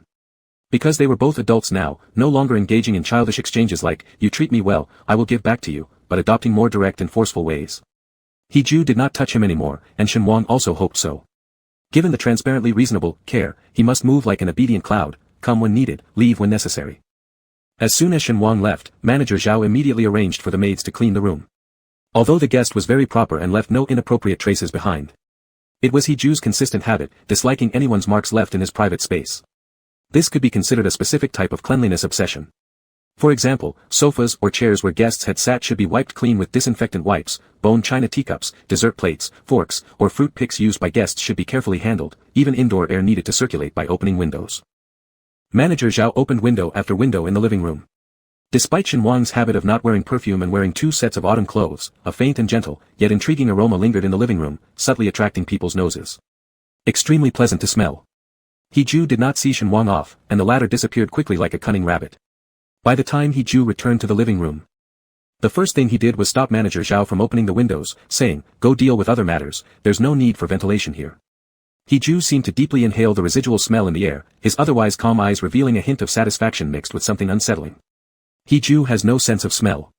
Therefore, this action surprised Manager Zhao greatly. Because his master, He Ju, at this moment was exuding an unprecedented emotion through his every limb and pore. Thirst.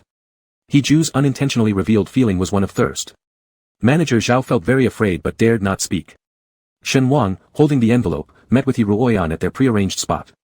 Shen Miao was already seated there, the two girls were sitting in separate positions, the pedestrian path between them clearly demarcated. Shen Wang handed the envelope to Ruoyan, who was drinking coffee nearby, solemnly stating, "Now you can apologize to my daughter." Shen Miao immediately walked to his side, asking with a surprised tone, "Dad, are you really going to?" With two plastic sisters aiding Ruoyan, naturally they had no fear of this father and daughter duo. One girl spoke for her, her tone unfriendly as she asked, "What is this? It wouldn't be some counterfeit money you came up with, would it?" But Shen Wang showed no sympathy for the fact that she was just a 20-year-old girl, smirking coldly, "So what if you're afraid I fooled you with fake currency?" Ruoyan immediately rolled her eyes skyward, ridiculing internally how both father and daughter were complete idiots, believing her tale about losing her necklace and readily bringing money. How stupid. Thus, upon opening the washi paper envelope and pulling out the thin check inside, she let out a laugh, "Still a bad check too. Looks pretty real though, why didn't you just write 10 billion on it?" Ruoyan's mockery only made it halfway before something halted her smile, causing it to twitch uncontrollably. Her beautiful, watery eyes filled with horror and suspicion, repeatedly muttering, "How could this be possible, this simply cannot be." It was as if a, "this is impossible," meme accompanied the situation. Out of curiosity, her two plastic companions leaned over from either side to see if it was truly a check. Ruoyan glared at them harshly, making them sit back down instantly. "You lowly person, how could you possibly know my uncle?" The uniquely stylish handwriting of Hiju was present in the name field of the check. "It's impossible." Ruoyan seized Shen Wang by the collar, demanding, "Did you secretly mimic my uncle's signature?" Ruoyan, show some respect. Shen Miao never usually got angry until now, seeing her dad being pulled by someone unpleasant, she stepped forward to protect him. Shen Wang wasn't indecisive either, don't think he was bullying the younger one since they were all starting life for the first time, nobody indulges anybody else. He also gripped Ruoyan's wrist and said semi-forcefully, "If you don't believe me, go ask Hiju yourself. However, I am worried that if your uncle knows you extorted 12 million from others out of nowhere, as the head of the He family, would he feel in his heart that you're a terrible child?" "You." Ruoyan stared at his indescribably handsome face despite him being someone who could be her uncle, yet his skin looked flawless. He was absolutely a freak. Ruoyan tightly clutched the check and turned to leave. Shen Wang firmly held onto her wrist, saying sternly, "Apologize to my daughter." Being twisted at her most painful joint, Ruoyan was nearly brought to tears, realizing Shen Wang showed no intention of stepping back, she apologized with immense reluctance, "I'm sorry." Shen Wang suddenly released her, allowing the little brat from the He family to quickly flee. Her two plastic friends, after seeing Shen Wang, immediately felt this charming uncle had quite the knack since even Ruoyan apologized. Fearing retribution, they ran away too. Shen Miao smoothed out Shen Wang's disheveled collar, preparing to ask her father in detail what had happened. Shen Wang said, Miao, Dad has been away from home for too long, my business is almost being taken over entirely by the Shark King. After helping you take revenge on her, Dad needs to return home to check the situation. Shen Miao couldn't help laughing and crying at once, is it necessary to rush so much? In truth, she wanted to inquire if her father knew Ruoyan's uncle. Shen Wang had already forgotten the purpose of this outing was to eliminate the male lead. Feeling around in his pocket for the train ticket he'd bought, bidding farewell to his daughter, he even decided not to retrieve his suitcase from the hotel room. Joking around. Shen Wang originally intended to slap Ruoyan's face hard using the 12 million provided by Hiju, transferring money from one pocket to another within the He family. Who knew Hiju actually gave him a check that could have any amount written on it? What if he casually wrote 100 billion? Nope, he should retreat back to Guangcheng and find another opportunity to come back and deal with the male lead. Shen Wang had planned this way, but little did he expect that Hiju had also taken precautions. Just as he was about to take a taxi to the station, he was intercepted by Hiju's men halfway. Being dragged out of the car marked the peak moment of his embarrassment. However, the bodyguards were well trained and showed some restraint when they shoved Shen Wang into Hiju's car. Hiju sat properly inside, elegantly raising a crystal wine glass in one hand. His lips, after having sipped the red wine, bore a trace of blood like crimson. Shen Wang immediately became deflated. Hiju asked him with unwavering eyes, while the red liquid still lingered in his mouth, this time, where do you plan to run to? Chapter 11 Living Together. Shen Wang felt troubled, but it wasn't as terrible as it seemed. It was simply a case of fish dying and the net breaking. So, he summoned all his courage and boldly declared, Hiju, I warn you not to go too far. If it weren't for your niece, I wouldn't have any further dealings with you. The conduct of your family is not good. Everyone relies on their power to bully others. Though I'm just a pauper who once depended on your influence, that doesn't mean anything. I've already paid back everything I owed you long ago. That check has already been taken by Ruoyan, so from now on, I owe you nothing. His breath released a great deal of dissatisfaction. Only then did Shen Wang realize that only he was in an outburst, whereas Hiju remained completely unperturbed. Or rather, their points of focus were completely different. Hiju coolly licked his lips and said menacingly, was it Ruoyan who gave you trouble? Shen Wang. Isn't the plot deviating a bit too much? Hasn't he Ruoyan reported yet? Am I not the clown myself? Shen Wang began to recall if he had mentioned his daughter Shen Miao's name. He absolutely didn't want He Ju to discover the existence of his daughter. By now, He Ju had already taken out his phone, called He Ruoyan, and told her, "You've grown up. You don't need to come to me for help with your own problems anymore." Without giving He Ruoyan any chance to explain, he hung up the phone. Then, to Shen Wang's astonishment, He Ju made a second call, and rudely told the person inside, "Third brother, what exactly have you and Ruoyan been teaching each other?" Troublemaker. The third young master of the He family looked confused and was harshly hung up on by his youngest brother. What's going on? Finally, He Ju dealt with Shen Wang, calmly as if announcing an imperial edict, leaving no room for negotiation whatsoever. After you've expressed your thoughts, why not listen to mine? I gave you money because I need your body, so there's no point in you trying to run away. Shen Wang's face turned red with anger, and even through 2 layers of thermal underwear, the aromatic smell emitting from his body could not be concealed. He indeed always wanted my body. He Ju grabbed Shen Wang's wrist and effortlessly pulled him into his embrace. His strength far surpassed Shen Wang's. Just like those 3 days and nights over a decade ago, when Shen Wang's legs were almost broken and his voice weakened from yelling, He Ju still showed no sign of stopping. He Ju clearly felt the trembling of the other party and somewhat softened his attitude. I have a serious problem with my sense of smell and taste. It was relatively mild more than 10 years ago, but now I've lost them completely. But this time meeting you, I found that my sense of smell and taste have changed slightly. He Ju's fingers unbuttoned Shen Wang's collar, exposing his neck. Unlike his own coarse skin, Shen Wang's neck was covered in jade-like whiteness, carefully hidden away, soft and inviting. Shen Wang couldn't escape, and could only keep struggling. If you're sick, you should see a doctor. How can I possibly cure you? But secretly, he thought, so, He Ju wasn't originally attracted to me because of my body fragrance. This unexpected reason made him subconsciously relax a little. Surprisingly patiently, He Ju explained, none of the things you're worried about will happen. I only need you to live in the same space as me. That's all. That's all. Shen Wang always felt these 4 words intentionally mocked his random speculations. At least, as someone in his 30s, he understood such implications well enough. Since Shen Wang was a naturally defiant person, given that the other side was used to being rebellious since childhood and impossible to disobey, he chose to walk and see. He Ju, you've helped me at critical moments. Now since you're seeking my help, I'll leave once you get better. By then, you won't stop me again, right? He Ju's eyes were dark and opaque, and it was impossible to tell what schemes lay within. Still, he answered very straightforwardly, all right. Shen Miao hurriedly bid farewell to Shen Wang. She always felt that her father was like a mischievous breeze, coming quickly and leaving quickly, as ethereal as if he was deliberately checking on her school life. Is she a disciplined, good girl or not? Shen Miao sent a short message to Shen Wang, telling him to be careful on the road. Shen Wang replied, already on the bus, don't worry. However, only Shen Wang himself knew what kind of bus he actually got onto. Shen Miao went to the campus supermarket to buy a bag of fruit and walked towards the dormitory building. On the way, she met Xiao Zhuo who had come to look for her on a motorcycle. Xiao Zhuo always caused a stir among the girls wherever he went. Shen Miao, however, didn't particularly enjoy being the center of everyone's gaze, feeling it oppressive. In fact, she failed to notice that some of those stares were drawn by her celestial-level beauty. Especially now that her father had suddenly left, which made the daughter very upset. So Shen Miao decided to find an excuse to argue with Xiao Zhuo and hurry him away. Thus, she passed by the oblivious male lead in apparent anger, leaving a terse remark behind as she walked past. Stop looking for me recently. The Shen Miao Xiao Zhuo knew was smart and obedient, most importantly, very gentle and compliant. This aggressive side of Shen Miao was new to him.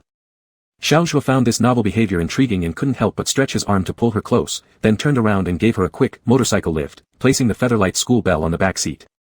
He tightly embraced her with both arms blocking her escape route, asking, "What's wrong? Who dared make my bunny mad?" Speaking of which, when bunnies got angry, they bit. Not only did it tickle, it was quite exhilarating. Shen Miao immediately felt the increasing number of gazes from the surroundings growing even more animated. She lightly pushed Xiao Zhuo's shoulder with her palm. Xiao Zhuo liked wearing foreign brands, and his leather decorations were cool and refreshing against her touch. Shen Miao distinctly felt her palm become equally cold, without any trace of playful passion. Xiao Zhuo, I'm serious, don't mess with me while I'm mad. Naturally, Xiao Zhuo wanted to provoke her further, it's all your fault for being so beautiful even when you're mad. Shen Miao giggled despite herself, I'm being serious. You're always waiting for me downstairs at the dormitory, 5 times a day. I think it's inappropriate, especially now in broad daylight. There are so many girls who adore you glaring daggers at my back, and I'm afraid they might actually come to seek revenge in the middle of the night. Xiao Zhuo, who had always lived under the spotlight, never cared about how many eyes were on him, he only cared about his needs and feelings. He touched the black strands of hair falling over Shen Miao's ear, who would have thought Miss Bunny gets troubled by such trivial things. To be honest, Xiao Zhuo squinted his eyes, are you a little jealous? Jealous of what? Shen Miao slightly bowed her head, revealing just a hint of shyness that could drive men wild. Xiao Zhuo really liked Shen Miao, he didn't know why, but among all the girls vying for his attention, pure and beautiful Shen Miao captured his heart instantly. Uncontrollably, Xiao Zhuo planted a kiss on her snow-white forehead. Shen Miao immediately covered the spot where she had been kissed, making an exaggerated defensive expression. How adorable. Xiao Zhuo licked his lips and indulgently smiled, alright, understood. We'll do the rest after we get married. Shen Miao jabbed him again with her finger, her almond-shaped eyes glaring roundly. Xiao Zhuo comprehended her intentions once more and retreated, alright, I'll go swim for 2 hours first. When the sky is completely dark, and no one envies my bunny, I'll pick you up for some late-night snacks. Shen Miao successfully managed to influence him. Xiao Zhuo gently ruffled her hair, leaving amidst envious eyes of many girls, looking every bit as dashing as usual. Shen Miao stood there motionlessly, feigning the part of a lovesick girl watching her boyfriend depart. The next second. Once Shen Miao turned around, there was not a trace of shyness on her face, just calm composure. From her small handbag, she pulled out a handkerchief and furiously wiped the spot on her forehead where she had been kissed. Her expression was full of disdain. Chapter 12, I want your body equals what I want is you. Living in the same space with someone you guard yourself against is not an easy task. Shen Wang arrived with empty hands, not even a single change of clothes on him. So, right after moving into He Mansion, he asked He Ju for leave to buy some daily necessities. He originally thought He Ju wouldn't agree or would surely send 2 burly personal bodyguards along with him to prevent his escape. However, He Ju patiently listened to his request and casually asked, leave? That's quite an interesting excuse. Shen Wang thought to himself, it was all because of He Ju's constant forcefulness at odd moments that made him hesitant. He Ju was actually working in his study, having video conferences daily with the executive presidents of the European and American branches. Shen Wang had unconsciously wandered in to ask, so He Ju directly paused the video meeting and cut off the screen. The 7 regional presidents on the other end fell into panic, constantly calling to find out who exactly had angered the big boss. He Ju's right hand unknowingly touched the drawer on the right, then pulled back and asked, what have you been doing to make a living these years? Shen Wang scratched his slightly raised hair, selling seafood. He Ju asked again, how's the business? This unexpected question immediately put Shen Wang on high alert. Glancing sideways at the cold man sitting behind the desk, he decided to speak only half-truths to confuse the enemy. Shen Wang said, it's just a regular market stall vendor, enough to support myself alone, where one person being full means the whole family is carefree. He Ju could tell that he said this with a sense of pride. This was completely different from the pitiful little boy seeking attention before. But not entirely different either. For example, Shen Wang didn't realize that the more small movements he made, the more scattered his thoughts were, always repeating certain words to cover up. All this was seen clearly by He Ju. He Ju said, so I can take it to mean that you've been single all these years and haven't found any better protection during these dozen-odd years. Initially intending to say, find a better patron, He Ju felt the topic was too sharp, so he quickly changed it to, you haven't found a partner either? Shen Wang slapped his leg, how could I possibly have a partner? Who would want a smelly fishmonger, especially one dragging along baggage? Shock.jpg. My point is, besides selling seafood, I also sell soy sauce, peanut oil, bottled goods like that. Shen Wang cursed internally, I almost gave my daughter away. Phew. He had always been honest and straightforward in his business dealings, never cheating or cutting corners, always speaking truthfully. Suddenly being asked to lie left many loopholes. Thus, he angrily retorted, I'm just asking for leave. Why do you need to pry into everything? Did I give you permission to snoop into my private affairs? He Ju wasn't upset, instead smiling slightly, apologies. And then added, I've already said, you are absolutely free. I only want your body. The word body troubled Shen Wang greatly, and he rushed over, covering He Ju's mouth with his hand. If it were back in high school, such a reckless move to cover He Ju's mouth would have surely warranted death. Stop saying you just need my body. Shen Wang couldn't believe how, even though he was nearly 40, he was still blushing red over inappropriate wording from the other party. He Ju's eyes were deep and burning black, like stormy seas under the night sky. The ocean might look calm on the surface, but below lay devouring whirlpools. Moreover, He Ju's lips were scorching hot, every kiss like lighting fires everywhere. Buried memories of over a decade were ignited as their bodies unconsciously drew closer, raising the temperature within the study. Shen Wang felt like he'd reverted back to awkward 18-year-old days, his palms heating with tingling waves of shame, and somewhat apologetically admitted, in short, don't ever mention the word body again. He Ju said, all right. Then added, then I'll say, what I need is you. Stimulus from needing his body, stimulus from needing the entirety of him. Shen Wang silently consented. He Ju took advantage of Shen Wang's proximity, sliding his right hand down, brushing past Shen Wang's waist until finally reaching the handle of the drawer on the right. Opening it, he retrieved a blue velvet box, taking out a gold-plated and diamond-studded bracelet with one hand. In the span of a single breath, Shen Wang already had the bracelet worn on his wrist by He Ju. His movements were incredibly agile, as if they'd been rehearsed tens of thousands of times to achieve such precision. But in Shenhuang's eyes, this action somehow gave off a TMD déjà vu of a cop cuffing a habitual fugitive. He-Ju didn't wait for Shenhuang to ask, explaining on his own, this bracelet contains the most advanced positioning system. Even if you're sunk to the bottom of the sea, I can still locate your exact coordinates. What? That was right. He-Ju continued, we are now partners. You are free, and wherever you go is entirely your choice. Not only will I not restrict you, but I'll also pay you appropriate remuneration, 10 times the pure profit of your seafood sales. Wait a moment. Shenhuang felt that he was switching topics, but without any clear evidence, the money was somewhat convincing. Shenhuang said, so helping you treat your illness isn't free? That's natural. He-Ju wrapped his palm around Shenhuang's bracelet, his fingertips brushing against the snow-white skin unconsciously. Nothing you do is free. Shenhuang asked, then, can this bracelet be removed after you're cured? He-Ju acknowledged, unless someone cuts off your hand now, otherwise you can't remove it temporarily. Oh. Shenhuang checked out the design of the bracelet. Although it was slim, it suited him just fine, clearly a specially customized piece.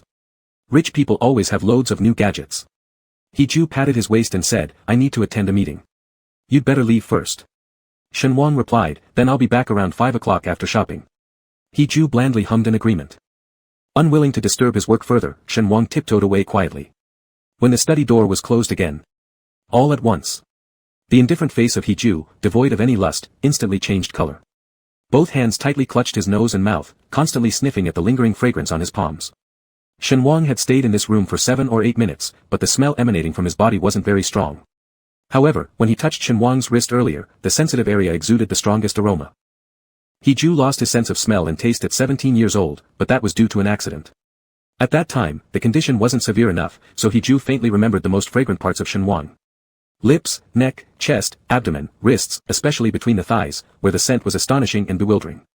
He-Ju tried immersing himself in this uniquely exquisite aroma of the world, unable to resist greedily inhaling the remaining scent in his palms. His loss of olfactory and gustatory senses was extremely severe, serious enough to force him to breathe and eat mechanically. Yet, the memory of the fragrance came alive vividly the second he reunited with Shenhuang. It seemed like he could detect Shenhuang's scent. In this world, he could only perceive the scent of Shenhuang alone. He-Ju smelled for quite a while longer, until the fragrance gradually faded. The agitation in his heart and abdomen slowly cooled down, restoring his normal icy cold, dispassionate demeanor. As Shenhuang stepped out of the study door, he met Zhao, the steward, just passing by. Zhao's steward was particularly kind and amiable, but upon seeing Shenhuang, his expression immediately changed. He pulled Shenhuang aside and whispered a warning, Mr. Shen, don't get close to the study, not even nearby. He pointed upward, there are surveillance cameras installed here since the study houses all important business secrets. So young master detests this the most. If you're going to live here, you should be more careful. Shenhuang suddenly understood, indeed, as he was currently staying in He-Ju's home to help treat him, it was necessary to abide by the rules of the He household. He asked softly, then are there any particular taboos about He-Ju? There are. Zhao's steward took out his phone and sent Shenhuang a file exclusive to He-Ju's taboos. Every employee working in the He mansion must be familiar with each of these prohibitions. Shenhuang opened it and took a look, there are a total of 1,207 items. So many, can one really remember them all? Of course one can, Zhao's steward responded, our young master could speak 4 languages at the age of 5, memorized the entire criminal law and civil code by the age of 8. With only 1,207 items, shouldn't a regular person be able to memorize them? You're at least graduate students, this amount of learning shouldn't be too much of a burden, right? Oh. If Shenhuang didn't know he was in a melodramatic novel, he would have thought that He-Ju's persona belonged in a research institute being dissected instead. Shenhuang asked, are all our employees graduate students? Then what about those who sweep, dust, or trim the greenery in the yard, are they all? Not entirely, Mr. Zhao, the steward, was very certain, I was carefully selected from a professional butler academy, and I have a master's degree.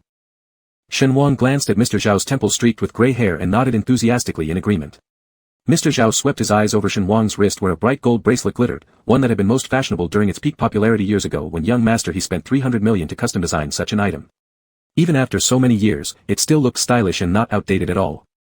Shenhuang told Mr. Zhao that he wanted to buy some daily necessities, to which the steward responded with surprise, everything has already been arranged for you. Do you really need to go out? Shenhuang followed Mr. Zhao to take a look. Sure enough. Adjacent to Shenhuang's guest room was a walk-in closet already stocked with clothes for all 4 seasons, each made of finely crafted fabric, simple yet luxurious. So does this mean I can't go out?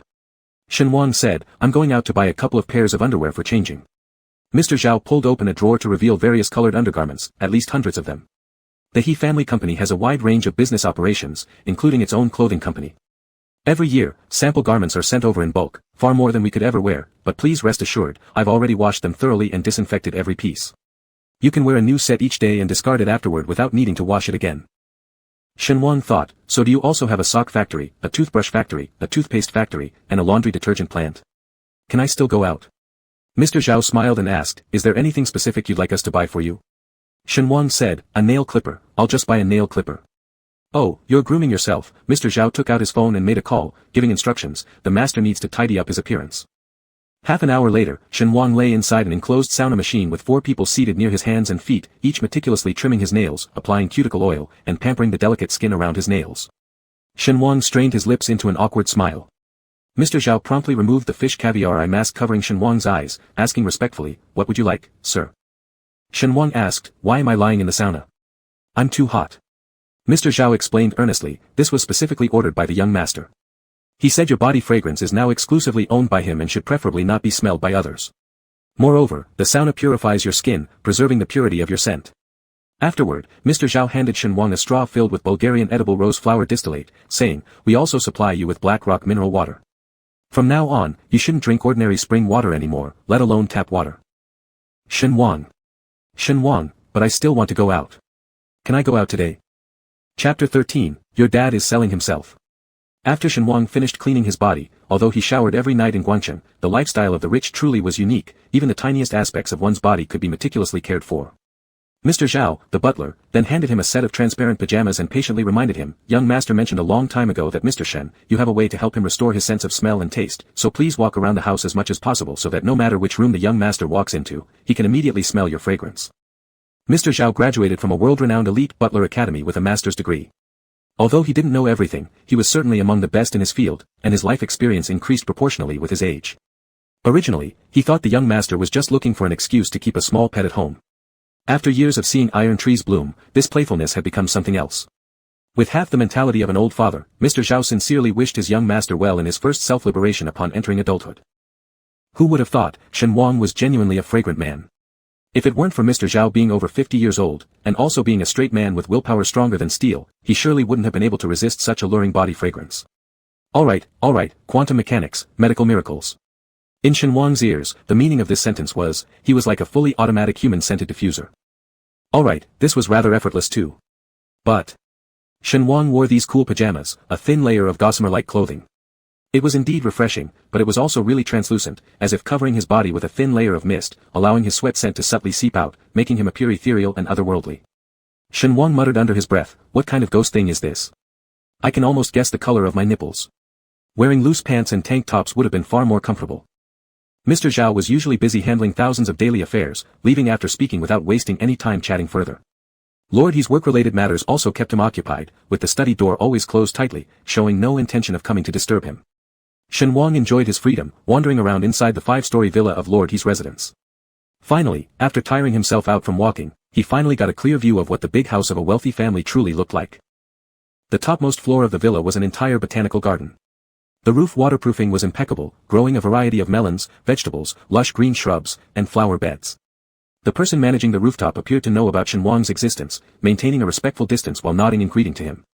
Lord He required eating only the freshest organic vegetables for every meal since vegetables sold on the market were often found to contain pesticide residues. Instead, it was better to hire graduate students in botany to manage the crops. Shen Wang casually plucked a cluster of purplish-black cherry tomatoes, wiping them a few times in his palm before shoving them into his mouth. As the ripe little tomato burst in his mouth, the abundant juice spread sweetly and sourly, incredibly delicious. Shen Wang usually focused heavily on business, neglecting his own yard where coriander was randomly planted. Therefore, he had an unusual affection for those who tended to vegetable gardens. After circling past the orchard, there was the rooftop garden where the scorching heat of midsummer seemed to vanish, replaced by endless coolness and comfort. It was rare for Shen Wang to not worry about livelihood, and he understood the principle of taking a break in life. So he lounged on the longest bench under the shade of a tree, lying down and closing his eyes for a nap. 18 years ago, memories for Shen Wang were more like wounds covered with thick layers of hardened scabs, ones that couldn't be touched easily. Lord He was the doctor who used a knife to slice open the scab, revealing the red and nauseating insides. In Shen Wang's dream, he saw himself getting beaten. No matter how fiercely he resisted, 3 boys still firmly pinned him down on the bathroom floor, kicking him with their feet and slapping him with their hands. One of them waved a lit cigarette close to his unfocused face, asking if he wanted a pretty hole burned into his face. The oppressive nature of the earlier dreams was nothing short of catastrophic, perhaps something Shen Wang would never wish to recall even a fragment of in his entire life. Shen Wang. Why are you coming to school dirty again? Can't you pay a little attention to personal hygiene every day and stop deducting points for our class? If you don't have the mind to study properly, might as well drop out early. The voice of the teacher, sharp and full of disgust, echoed in his ears. His classmates snickered, treating his pitiful state as a joke. Shen Wang was trembling as he stood at the classroom door, rejected disdainfully from the outside. The world seemed like an icy fire intertwined before and behind him. The outside was a flame hot enough to burn bones into powder, while the inside remained a coldness that wouldn't allow anything alien to mix in. Maybe I should have listened to the teacher and dropped out of school earlier. Then I wouldn't have wasted time rummaging through garbage bins or picking bottles to cobble together tuition fees. Shen Wang lowered his head and looked at the worn-out plastic slippers under his feet. A clean school uniform was tossed from behind, perfectly covering Shen Wang's earlobes, which were so red they seemed to drip blood, and his neck. In the cruel sunlight, it provided him with a brief moment of coolness. Then He-Ju's calm voice rang out, carrying the characteristic arrogance and nonchalance of a teenager, along with a certain air of privilege and superiority. Teacher, can't you see he has been bullied? He-Ju wasn't even from this class. In high school, the better students were all gathered in Class A, whereas academically poor students like Shen Wang who merely passed their days waiting for graduation certificates could only huddle quietly in the last class. A person with such an attitude, what kind of teacher is worthy of being called that? He-Ju walked very slowly, possibly just back from smoking somewhere, and casually criticized the situation, then strolled away with indifference. The criticized teacher was enraged, his face redder than Shen Wang's, almost restraining himself from roaring, screeching loudly, "Haven't you gone back to sit down yet? The whole class has already been completely ruined because of you." Of course, the teacher dared not confront He-Ju, just as he turned a blind eye despite knowing Shen Wang was bullied by bad students every day. In the teacher's eyes, someone like Shen Wang resembled more of a worm. If he weren't so wretched, how would he be targeted? Everyone set their standards for evaluating others on some supreme pedestal. Shen Wang recalled who the boy was that had helped him out, and thus carried the other person's school uniform jacket, searching everywhere He-Ju might appear. Finally, under the shadow of the campus sculpture wall, he found He-Ju reading a comic book. Apart from his eccentric behavior, He-Ju was mostly silent most of the time, unlike the other rich second-generation kids at school who always enjoyed being surrounded like stars around the moon. One corner of the sculpture wall generally didn't attract many people, allowing He-Ju to both hide from troublesome glances and avoid dealing with various infatuated admirers' pursuits. Shen Wang extended the clean school uniform in his arms towards him and politely whispered softly, "Thank you."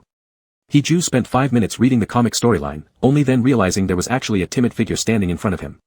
He glanced sideways coldly and said, "Did you wash your hands? How dare you give things back?" Shen Wang lifted his 2 thumbs and let out a little cry. Standing in the sunlight, he kept sweating so much that his wet fingers pressed onto the clean uniform, leaving clear claw-like marks. "I'll wash it clean and send it back to you." He-Ju got up and lightly tapped what didn't exist dust with the comic book, showing complete disdain, saying, "Anything touched by others is dirty, and I don't need it." He-Ju's legs were long, and he walked slowly ahead. Shen Wang followed behind with small hurried steps, stuttering and sweating profusely, repeatedly trying to force out a pleasant sentence. "Master, please don't abandon me. I'm very obedient." To his surprise, He-Ju was amused by this little stray dog's persistence, turning around and looking Shen Wang over seriously. Shen Wang's eyes were moist, about to cry. He was wearing thick clothes, even in the hottest summer, needing to wear 2 layers of thermal underwear. He was thin and pale, like a malnourished bean sprout. Completely different from the white meaty bottom He-Ju had seen earlier. It might be due to covering all the injuries all over his body.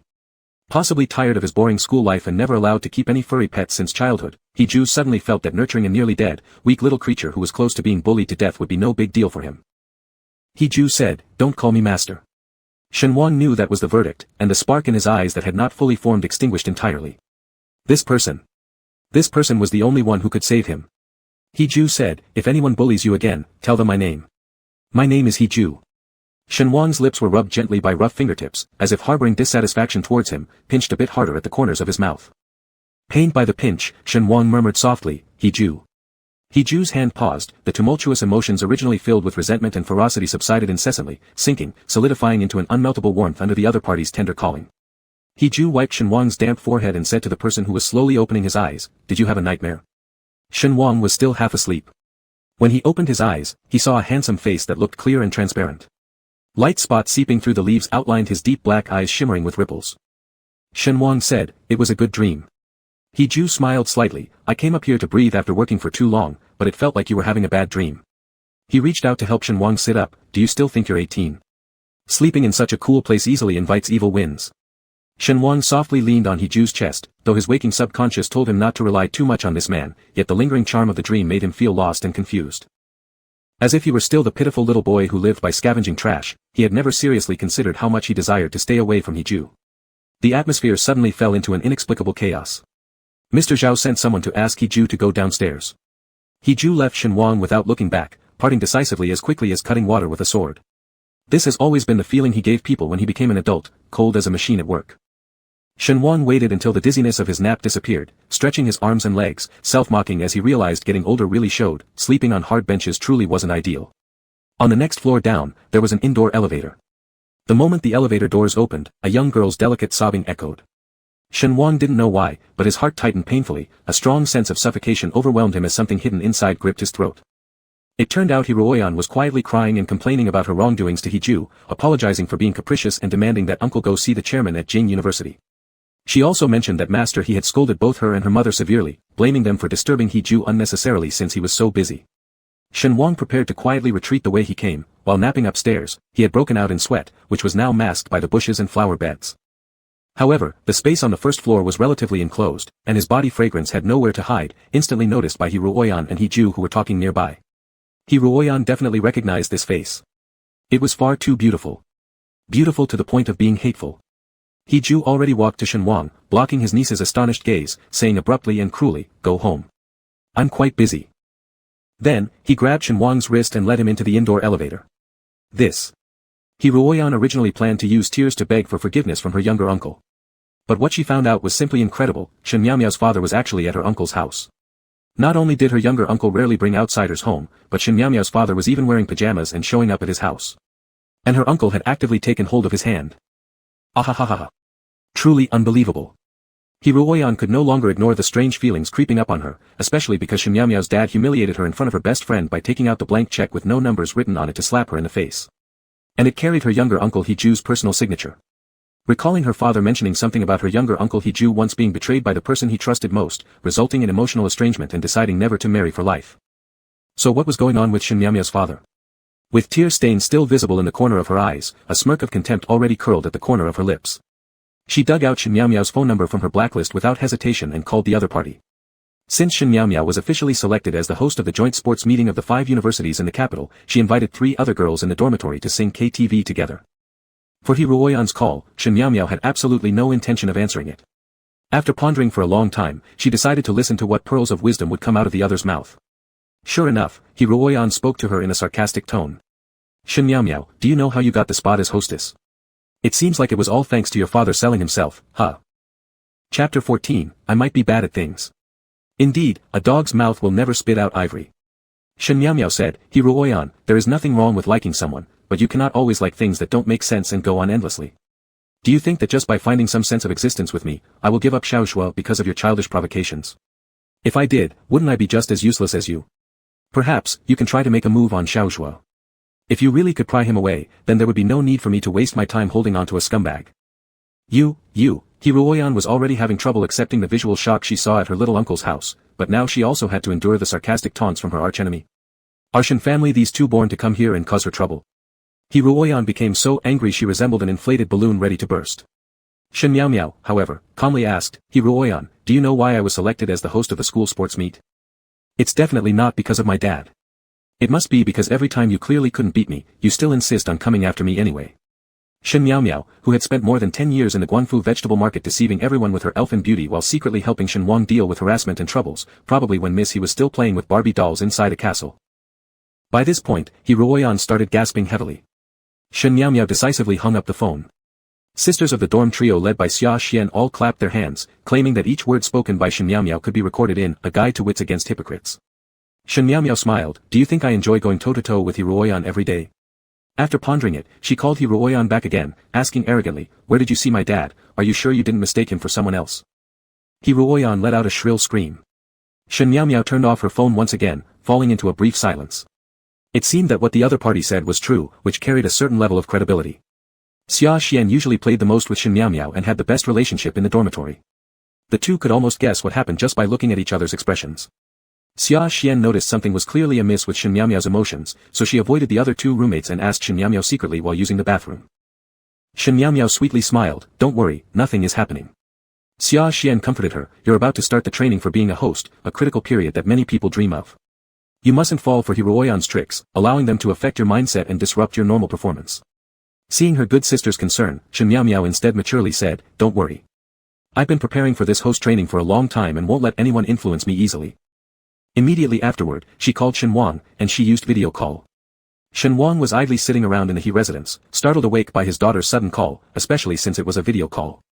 Glancing around, the He mansion's decoration was understated yet luxurious, completely different from the shabby leaky tile house he lived in.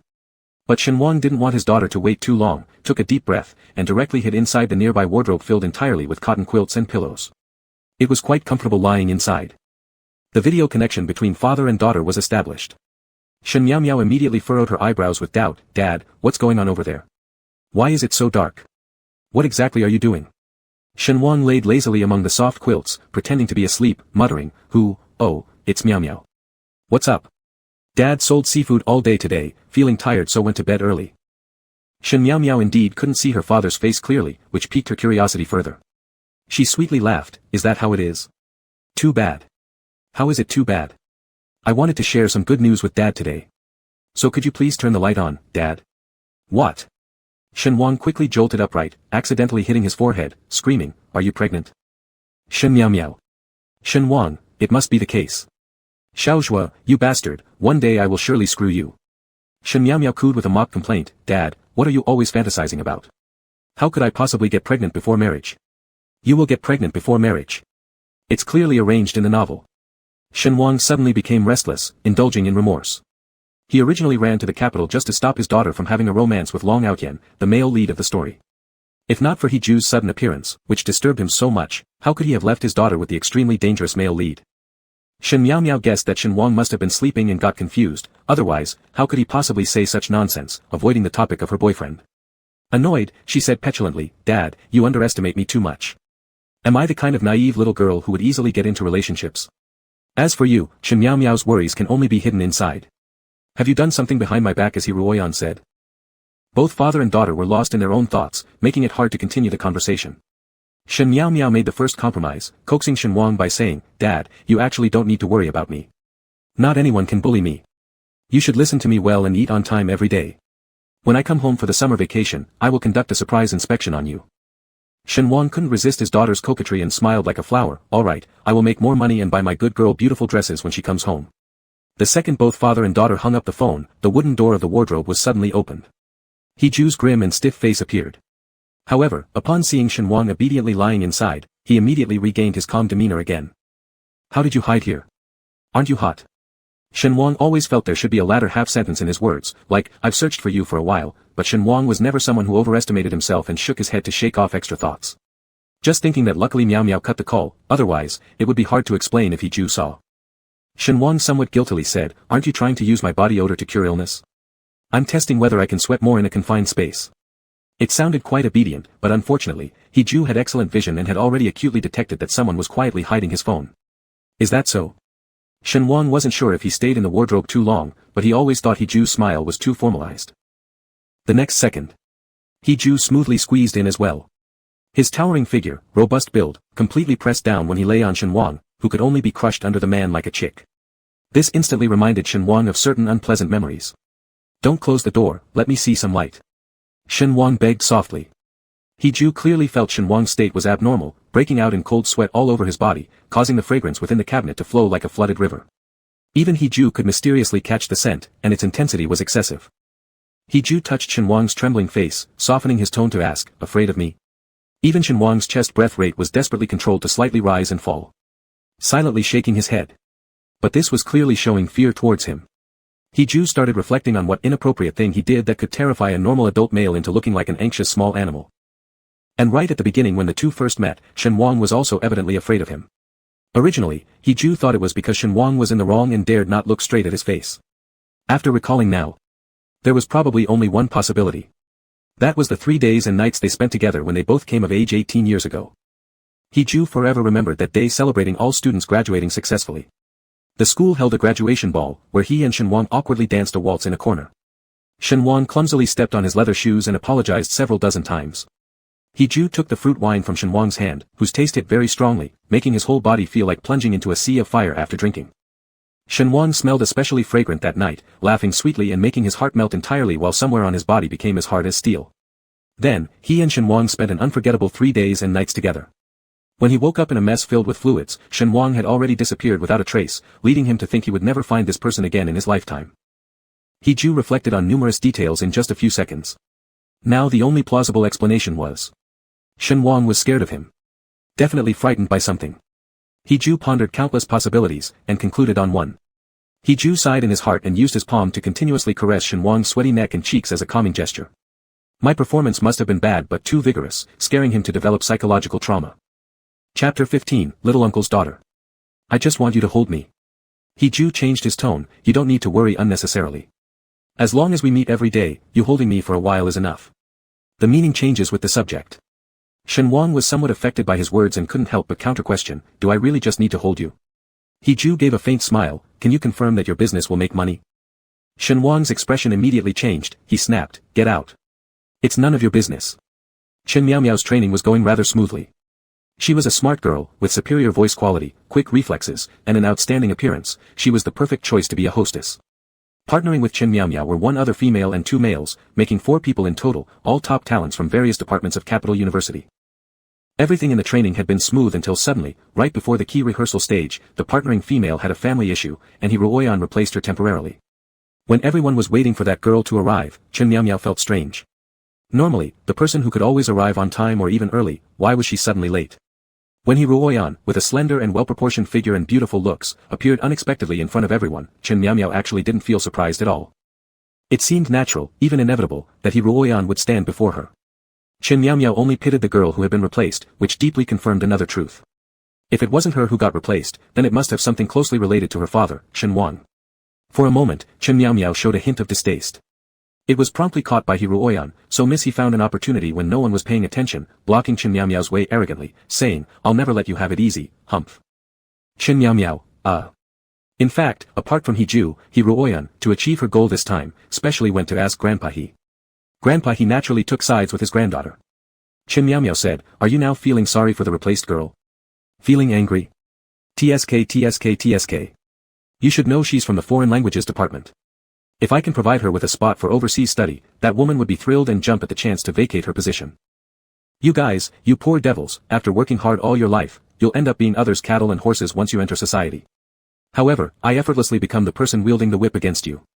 Chen Miaomiao, are you angry? This is the result of you obstructing me. After hearing her entire tirade, Chen Miaomiao analyzed calmly, what you've said has nothing to do with me. Seemingly provoking deliberately, anyway, I'm going to marry Xiao Zhua and become a rich housewife. I won't be serving tea and water in office buildings, your whip might wave high, but it will never touch my flesh. Hiruoyan, I've known for a long time that you're a schemer. I will surely inform Brother Zhua that you're only after his money. Chen Miaomiao shrugged indifferently, bypassing the naive attack, and walked toward the stage. One of the male hosts stood still there, face frozen stiff, apparently having overheard the conversation between Hiruoyan and Chen Miaomiao. Chen Miaomiao was the dream goddess of all male students in the school, probably he was not spared either. During their half-month interaction, he had fallen deeply in love and couldn't extricate himself. So he probably wanted to stop Chen Miaomiao, asking her if these were truly her thoughts. With just a glance from the goddess, icy distance of 3 feet radiated forth, freezing him so much that he didn't dare let out a peep. Chen Miaomiao didn't care about what others thought. She only followed her own principles. Hiruoyan replaced someone else, becoming one of the new hostesses. Her family hired 3 expert-level teachers for her training, and she quickly memorized the host script perfectly. Since the matter was already done, there was nothing anyone could do about it. The 4 hosts needed to take a set of photos, and also shoot a series of short promotional videos, so the school specially invited a photography team to accomplish the task. 2 males and 2 females needed to pose at various locations around the campus. Sometimes, Chen Miaomiao and Hiruoyan needed to wear cheongsams, sitting side by side in the pavilion, chatting affectionately. This made Hiruoyan obviously flustered, not wanting to get too close to her rival at all. Chen Miaomiao, on the other hand, appeared completely unfazed as she rested her hand on Hiruoyan's shoulder and whispered lightly into her ear, if you don't want to be in sync with me, you'd better cooperate a bit more. This way, we can drastically shorten the shooting time, isn't that right? Shen Miaomiao's voice was soft and sweet, gently caressing Hiruoyan's earlobe which inexplicably felt itchy yet pleasant. Hiruoyan immediately retorted angrily, why are you so annoying? Don't speak into someone's ear, it's impolite. The photographer standing far away actually found the 2 age-matched, beautiful young women huddled together, incredibly visually appealing, and couldn't help shouting, "Right, right. The two of you move a little closer, you both look so good together. Speaking of this. Are you two actually sisters? You two look like you have really great chemistry." The two girls exchanged glances. Hiruoyan couldn't help but scoff, "Your vision is terrible, how can you even call yourself a photographer?" Shen Miaomiao didn't seem to care. Afterward, Hiruoyan requested a copy of the pictures they had taken. The more she looked at them, the more convinced she became that the photographer must have harbored ill will towards her previous remark. Otherwise, why did Shen Miaomiao's skin glow under the sunlight? Why did she appear thinner-waisted and with a more prominent posterior? Especially those eyelashes, twinkling as if woven with flowers, radiating pure brilliance. She doesn't look much like her father at all. Hiruoyan held onto the photograph, flipping through it again and again before irritably tossing it onto the sofa. Shen Miaomiao's father had those fox-like eyes, slightly slanted at the corners, with even his eyelashes curled elegantly as if carefully selected from velvet. A dreamy haze surrounded them. He was undeniably handsome, just so detestable. Hiruoyan magnified every detail of what she saw that day, even convincing herself that little uncle must have been bewitched by Shen Miaomiao's father's fox eyes. Otherwise, how could little uncle refuse her coming over to play? Shen Miaomiao definitely looks more like her mother. Hiruoyan kept fiddling with the French mother-of-pearl floral carvings on her nails. Shen Miaomiao's father already has a wife, and he still shamelessly tempts little uncle. I'll go complain to little uncle right now. Her mother, when Xinu, holding sliced fruit, curiously observed her daughter and teased, "What are you muttering about all day? Isn't it still about that girl named Shen Miaomiao?" Struck directly at the core, Hiruoyan pouted, "I've been upset all day because of Shen Miaomiao, don't make me feel worse at home too, Mom." Hiruoyan usually didn't stay on campus, instead spending more time at home, where she was adored as a treasured gem of the entire family, indulged to the point of behaving without bounds. When Xinu didn't scold her daughter for being disrespectful but went ahead to cuddle her darling baby, soothingly cooing, "She's just some ordinary girl from a small household. Why should our little princess even bother mentioning her every day? Do you have any photos? Let Mom take a look too. Why should I show her to you? What if you think she's prettier? Then what?" When Xinu gently patted her daughter's puffed-up cheeks, "Impossible. My daughter combines the best traits from Mom and Dad, looking like the crescent moon in early morning light, so beautiful. Have confidence in yourself." Thus pacified, Hiruoyan fetched her phone, unlocked the screen, and passed it over. "There she is, take a look." When Xinu originally intended to take just a quick glance and say some nice things to cheer her daughter up. But unexpectedly, once she laid her eyes on Shen Miaomiao, she was indeed drawn to her overall charm. Shen Miaomiao moved gracefully, and the pale green cheongsam accentuated her mesmerizing silhouette while exposing flawless alabaster skin. Truly a top-tier beauty in the making. However, when Xinu dared not say these things. Her daughter excelled at getting jealous, saying such things would probably result in an even bigger tantrum. Still. When Xinu said, "This child, strangely enough, resembles someone when viewed from a certain angle." Hiruoyan rolled her eyes, "We don't look anything alike, okay? Mom, you need to be responsible for your words. Don't make random comments." Yes, yes, yes. The more when Xinu thought, the more she compared, the more convinced she became of something. This girl's facial structure and aura were exceptionally similar to someone familiar. Unconsciously tugging at Hiruoyan's sleeve, she urged her daughter to observe closely, "Look at Shen Miaomiao carefully. Does she resemble your little uncle?" Chapter 16, I am your future father-in-law. How could Shen Miaomiao possibly resemble her noble little uncle?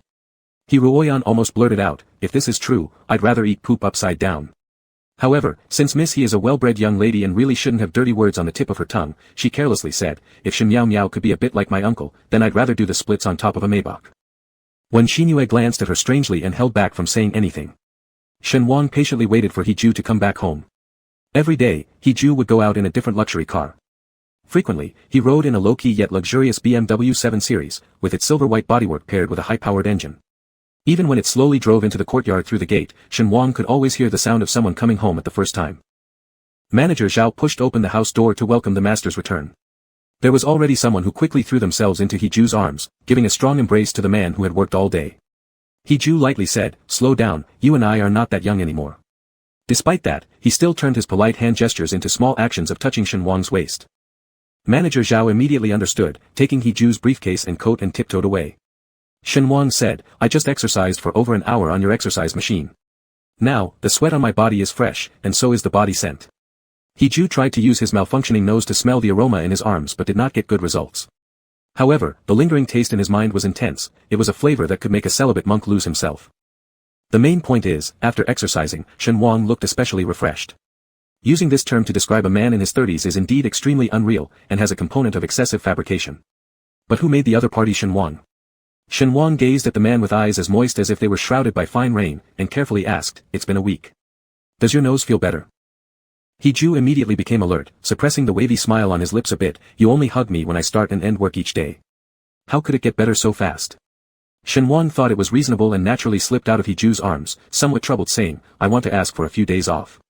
This short sentence caused an unexpectedly surprising effect. He Ju's relaxed expression completely disappeared, and he said indifferently, "I've told you, you're free, remember? You don't need to ask me for leave." Generally, after hugging Shen Wang, he would pat his head or recently added some intimate movement such as rubbing the other's earlobe. This time, there wasn't any.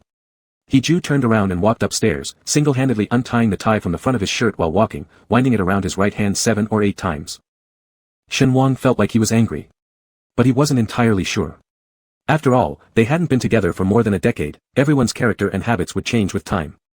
No one remains exactly the same forever. Shen Wang felt he must have been overly suspicious because once during high school, when he angered He Ju kicked him hard on the buttocks, then hugged him and rubbed him for half an hour, which resulted in no real kick at all. Shen Wang had long been preoccupied with his daughter, his heart flying over to her side. Where would he pay attention to what He Ju thinks? Hurriedly took a bath to wash away the rich aroma pervading his whole body, put on 2 thermal shirts plus a half-sleeve jeans, packed his bag, and took a taxi and left efficiently. Manager Zhao usually saw Shen Wang sway about at home, spreading his fragrance. It was quite noticeable when he suddenly disappeared. However, his job now was to politely invite the young master to enjoy dinner. He Ju sat alone in the study behind closed doors, his voice cold enough to penetrate the wooden board door. "It's no fun eating alone, take it away." Silent for several minutes, then he asked again. "Never mind, don't mention it." Manager Zhao was waiting outside the door, holding his breath. If Master He doesn't say it, he would have to continue holding his breath until suffocating. Manager Zhao decided to try his best, speaking through the door. "Young master, actually I think allowing Mr. Shen to hug you for just a few minutes every day is too superficial treatment, completely scratching the surface. No, my point is, it doesn't address the root cause." He Ju quietly walked up to the door, pulling it open in an instant with an aura around him that refused to be defied. What clothes was Shen Wang wearing before leaving? Manager Zhao replied, "He was dressed pretty warmly. Fortunately, it rained early in the morning today, so it's not very hot outside. Otherwise, it might have caused Mr. Shen to suffer heatstroke." He Ju couldn't listen to this even for a second longer, directly slamming the study room door shut. It's not that he was pretending in front of Manager Zhao, rather, there was something more important he needed to do. He Ju walked to the antique shelf beside the study, turning a hidden button, and immediately a brand new door opened from the side of the study. Inside the door were all giant surveillance screens, almost covering the 4 walls. He Ju sat in front of a computer that had never been turned on before, skillfully booting up the main unit. Not long after, this costly positioning monitoring device officially started operating. It wasn't just for sharing an ordinary joke with Shen Wang. He Ju connected his mobile phone with the monitor for data docking, and this gigantic surveillance machine was formally put into operation after more than a decade. The gold bracelet worn by Shen Wang faintly emitted a blue glow, but he didn't pay much attention to it, and the blue light disappeared soon after. Shen Wang was busy hailing a taxi to go to a famous high-end nightclub in the capital city. According to Xia Xian, a roommate of Shen Miaomiao, Xiao Zhua, Mr. Xiao, comes here every week to enjoy himself. Actually, for all wealthy young masters, to maintain certain social networks and connections, they occasionally need to participate in events at places like this. Shen Wang secretly sent a message to Xia Xian, confirming that their daughter was resting in the dormitory before coming here to try his luck, hoping to wait and have a friendly meeting with the male lead of the story. Regarding Xia Xian, this little girl, Shen Wang's evaluation is righteous. After adding Xia Xian as a WeChat friend secretly, Shen Wang frequently probed her, often asking if Miao Miao had secretly found a boyfriend without telling him. Shen Wang pretended to be very amiable, saying that if the other party was an outstanding young man, he would definitely support his daughter's relationship. What nonsense! Shen Wang thought bitterly, men who could possibly match his daughter haven't even been born yet. No one can match his little princess. Especially not the male protagonist. Shen Wang tentatively approached the entrance of the nightclub. Although he hadn't watched many dramas about wealthy families, he had seen some movies where exclusive clubs had specific requirements for consumption and attire. Fortunately, he was well prepared. Today, he was wearing double-layered underwear made by Armani's haute couture. Shen Wang specifically showed the logo to the doorman, but the doorman was too busy looking at his face and accidentally bumped into the door frame. Confused, he opened the door and said, "Sir, please come in." Shen Wang immediately felt smug. He finally understood this was a world that recognized brands. The receptionist at the front desk smiled brightly, seeming to have foreseen his arrival, actively greeting the VIP. Shen Wang asked, "I'm here to find Xiao Zhua, Master Xiao. Do you know if he has come to play today?" Representatives like Xiao Zhua from wealthy families are naturally all on the top guest lists of all clubs, backed by powerful family enterprises, making them quite famous in the capital city. Moreover, Xiao Zhua is also a flashy blonde. The receptionist replied, Master Xiao usually comes once every 10 days or half a month. He's also here today, having booked the Gold Emperor booth. Shen Wang instantly frowned, cursing inside, how could such a man be reliable? The ones who walk along the river always end up getting wet shoes, especially at a place like this. It's likely that he already has some bad reputation. Shen Wang asked, can I go inside and talk to Master Xiao for a few words? The receptionist said, you are an honored guest, of course you can. Shen Wang was astonished, how did he become a VIP on his first visit? Could it be that the charm of Armani's underwear has such power? Thus, he strutted confidently and followed the server who came to escort him into the magnificent elevator. After Shen Wang left, the receptionist made a call on the front desk telephone, reporting Shen Wang's latest movements. The general manager who answered the call then informed others. Finally, He Ju sat in front of all the monitors, watching Shen Wang step by step entering the paper-soaked, crazy world of indulgence. He Ju, emotionless on the phone at the other end, said, within 5 minutes, I want complete information on Xiao Zhuo's wealth. Guided by the server, Shen Wang took a seat at a neighboring table of Xiao Zhuo. Apparently, the consumption here must not be cheap. Just the performances on the stage were inviting dance troupes from abroad, with the dancers' sexy figures dazzling in stiletto heels, giving avant-garde but not vulgar performances around steel poles. Xiao Zhuo was gathering happily with his good brothers. Among the various rich young men, there were foreign girls serving alcohol, all with long legs, beautiful and bold, far more fierce than girls in Huagu. Shen Wang felt incredibly angry but also believed it was simply perfect, worrying that he might not get hold of evidence of the leading man's debauchery. Now, he could just shoot a video to make his daughter break up with the jerk. Shen Wang had just taken out his phone and aimed it at Xiao Zhuo sitting alone in the center of the private booth. One of Xiao Zhuo's good buddies returned from urination and just happened to see the secret recording scene. In anger, he grabbed Shen Wang's neck, lifting him up and scolded, dead pervert, who were you trying to secretly film? Shen Wang wasn't particularly short either, he was 178 centimeters after all. But now, being lifted as if he were a little chick in someone's hand, he was pushed right in front of Xiao Zhuo under everyone's watchful eyes. The boy behind him scoffed disdainfully, hey, Xiao Zhuo, when I came back from relieving myself, I saw some weirdo secretly filming you. Check his phone and see if he's some kind of pervert stalking you. Shen Wang got up at 4 o'clock every morning to hustle for business with a group of fish vendors at the port.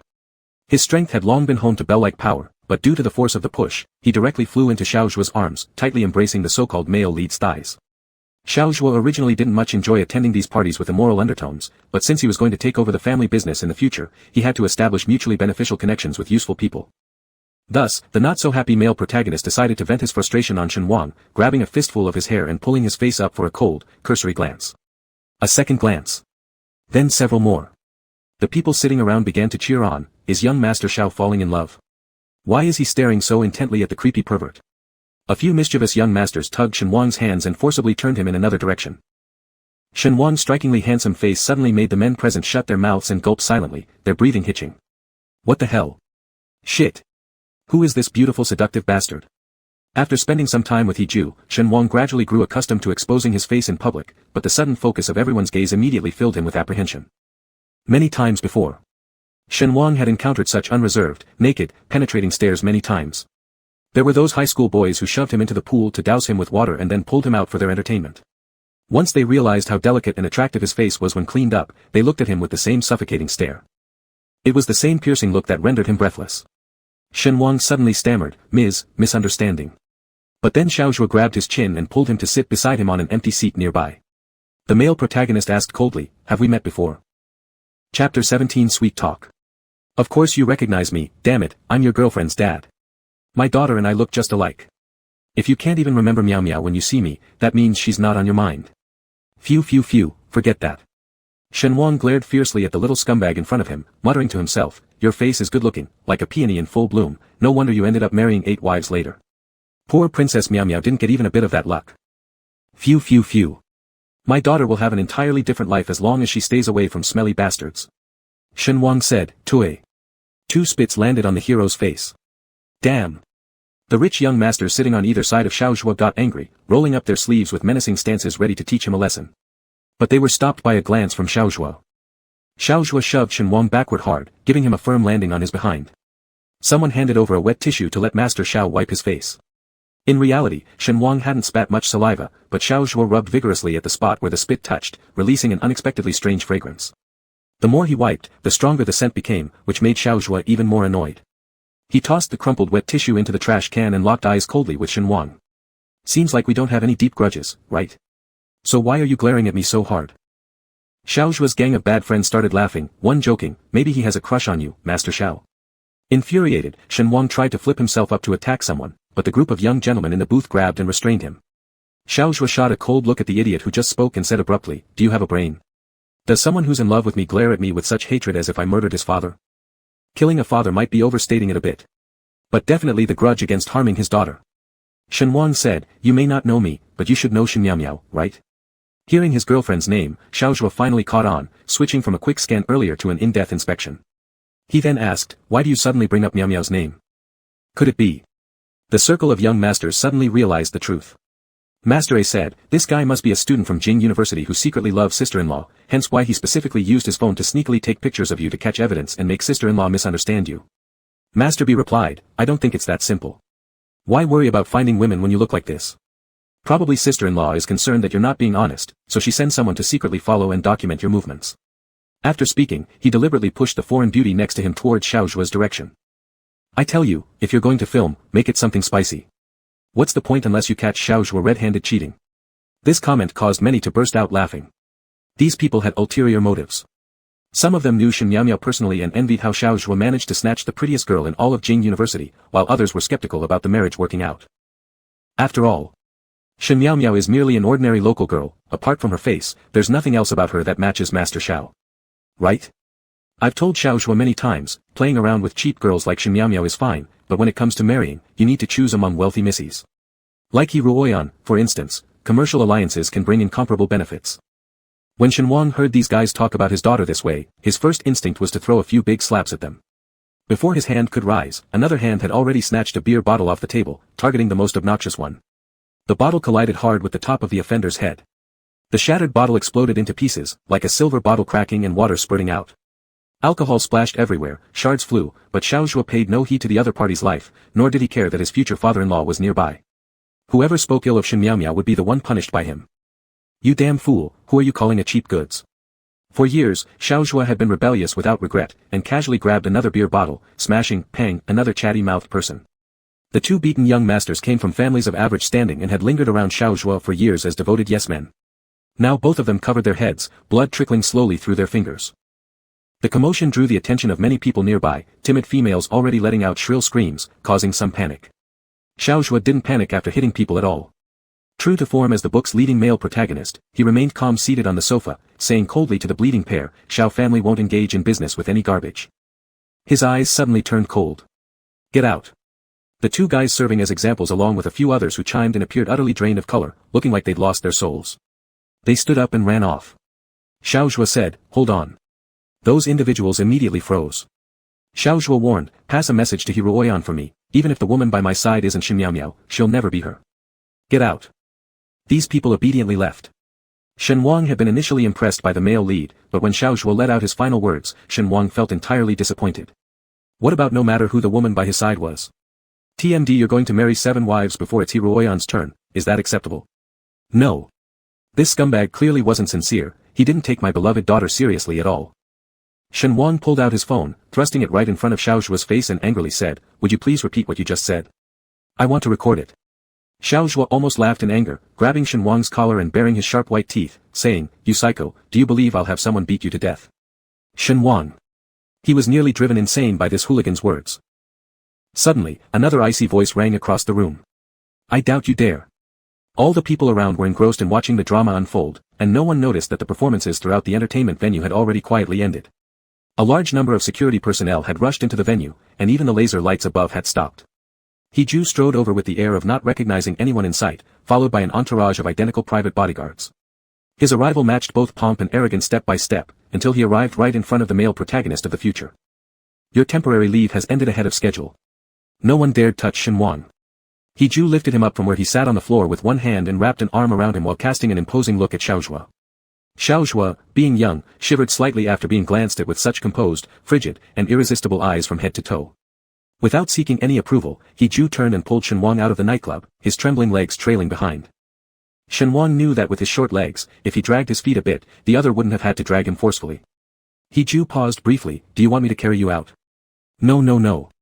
Shen Wang squeezed his fists and thumped his numb thighs reflexively, glancing back at Xiao Zhua's direction once more. This movement evidently displeased Hiju. Hiju directly scooped Shen Wang into his arms, using his broad chest to block Shen Wang's face so that he couldn't make any small movements in front of him. Shen Wang thrashed his legs and shouted in panic, "We're both older than 40. This is so embarrassing." Hiju put him down on the spot, calmly saying without any breathlessness or agitation, "True, you used to weigh only over 100 pounds. Shen Wang thought for a long time, countering finally, "You used to carry me for half an hour straight, and it didn't tire you at all." Hiju said, "Now I'm old and can't carry you anymore." Then he continued, "Do you remember the time you fainted from hunger and I had to take you to the hospital?" Shen Wang said. Shen Wang said, "I don't feel like talking to you." This seemingly careless remark was actually a bombshell casually dropped among the crowd.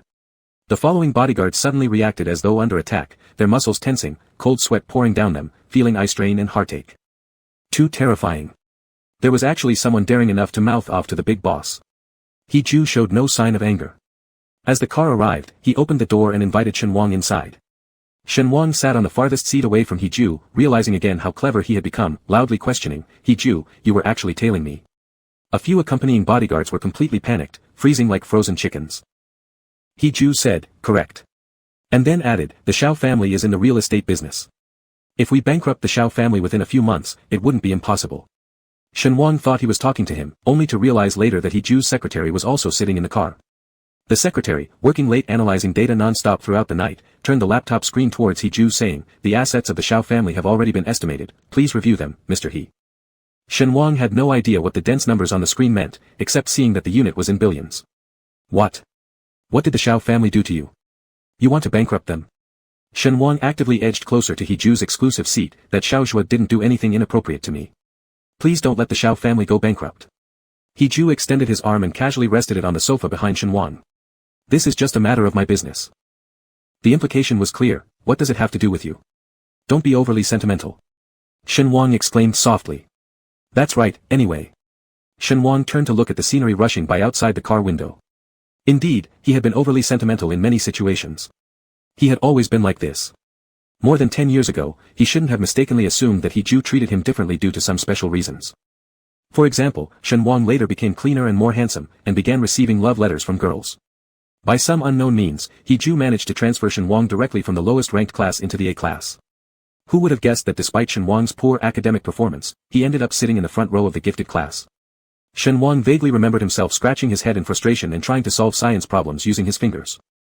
Hiju simply kicked his desk leg and said indifferently, "If you don't understand, ask. If you're dumb, then at least be nice when speaking." But the calamity between his daughter and Shao Zhuo started exactly from when the Shao family went bankrupt. He didn't want his daughter to meet a tragic end in Chapter 1. And the Shao family couldn't go bankrupt either. Shen Wang turned and grabbed Hiju's sleeve. Throughout his life, he had begged Hiju countless times, and his words had always been sweet. Now, older and not as smooth-tongued as he once was, Shen Wang wondered if he could still earn some sympathy from the man in front of him. Shen Wang said, "Hiju, do you believe that we live in a world inside a Long Aotian harem novel?" Chapter 18, The Hardest Place. Shen Wang thought that if he were a normal person, he would question his own opinions, then Shen Wang could seize the opportunity to bring up the next topic, in order to get Hiju to abandon the idea of bankrupting the Shao family group. Hiju seriously and quickly pondered over the subject. There was no intention of dampening the mood, and calmly said, "I have no interest in having a harem, and I will never marry in this life." Shen Wang. What's the situation where there is suddenly a dull pain in the chest? It should be due to anger. Shen Wang said, "You are not the Dragon Aotian from a novel world, thank you. You damn villain who's been fighting with Shao Zhuo to the end of your life." Hiju slowly said, "Then there is no need to elaborate further, my fate is controlled by myself." The villain doesn't play by the rules at all. Shen Wang really wanted to explain how Hiju dominated everything and acted recklessly without any regard for the law in this book. But it couldn't be helped.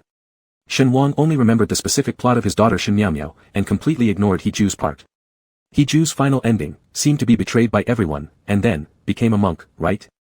Anyway, the person was alive and well, living alone in the mountains, neither starving nor freezing to death, with all limbs intact, no eyes gouged out or kidneys missing, much happier than the usual endings for villains. Only my daughter was the most pitiful, dying while pregnant in the coldest straw hut in winter. People really shouldn't have thoughts of sorrow. Shen Wang's emotions plummeted instantly, infecting Hiju to deeply contemplate as well. "Are you worried about me?" Shen Wang really wanted to slap him with a big no. Hiju then quickly realized and said, "Indeed, we only have an employment relationship, and I'll settle accounts with you properly when the time comes." As for what time, Hiju understood precisely the endpoint that Shen Wang knew before. Shen Wang felt deeply misunderstood, wanting to refute, but Hiju withdrew into nowhere, grabbing his arm and told the secretary, "Send another car to pick me up, I need to go out for a trip." Later, a new car really came, taking Hee-ju to another place, with the secretary following along. Only the driver took Shen-wang back to Mr. He's mansion first. Shen-wang felt very wronged. He didn't say he didn't care about Hee-ju, but his concern seemed both laughable and excessive. It has been more than 10 years. In these years when he was absent, Hee-ju must have met countless people by now, right? Even if he didn't want it, with his high status, how many handsome men and beautiful women actively approached him? Shen-wang soaked in the bathtub, the warm water buoyantly dragging him up and down. In the end, Shen-wang smacked the edge of the bathtub hard with his hand, and immediately a rosy wound appeared on his snow-white knuckles. What am I caring so much about his affairs for? Shen-wang's hurting hand slowly caressed his abdomen, and the inch-long scar looked like a horrifying mark left behind to remember something deeply. Hee-ju already has someone in his heart. You're just a little dog, a toy unintentionally saved by him. Shen-wang and a certain person's relationship suddenly fell into an eerie ice age, the two embracing each other for just a few minutes every day like routine work, then hurriedly separated.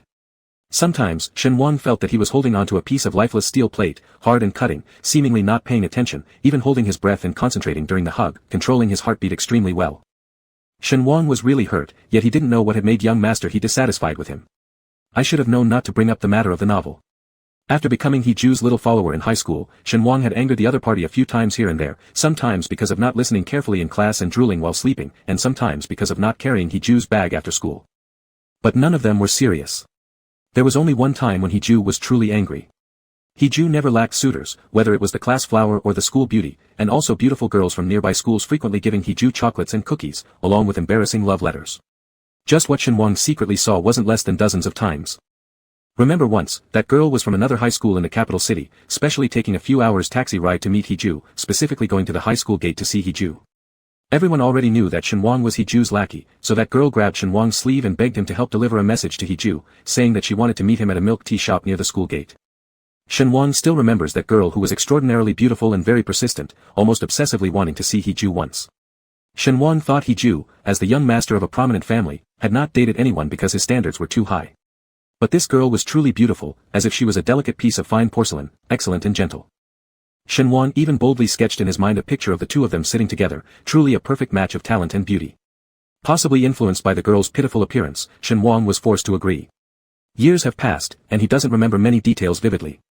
All Shen-wang recalls is that he relayed the message to Hee-ju, and Hee-ju, who had always been nice to him, kicked him hard on the butt. It hurt so much that he winced.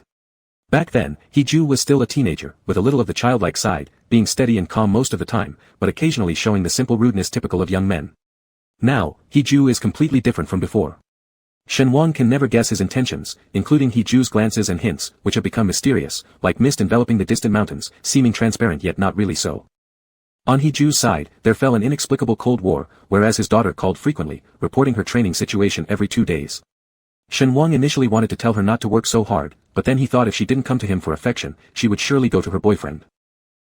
Carrot. Shen-wang listened attentively to Shen Miao-miao's minor complaints and analyzed and counseled from a considerate angle, perfectly demonstrating that he was a better conversationalist than any boyfriend. Shen Miao-miao always complained softly at the end of the call, "Dad, when will you video chat with me? It's been nearly a month since I've seen you properly." Of course, Shen-wang had his own reasons. He couldn't let his daughter discover anything unusual.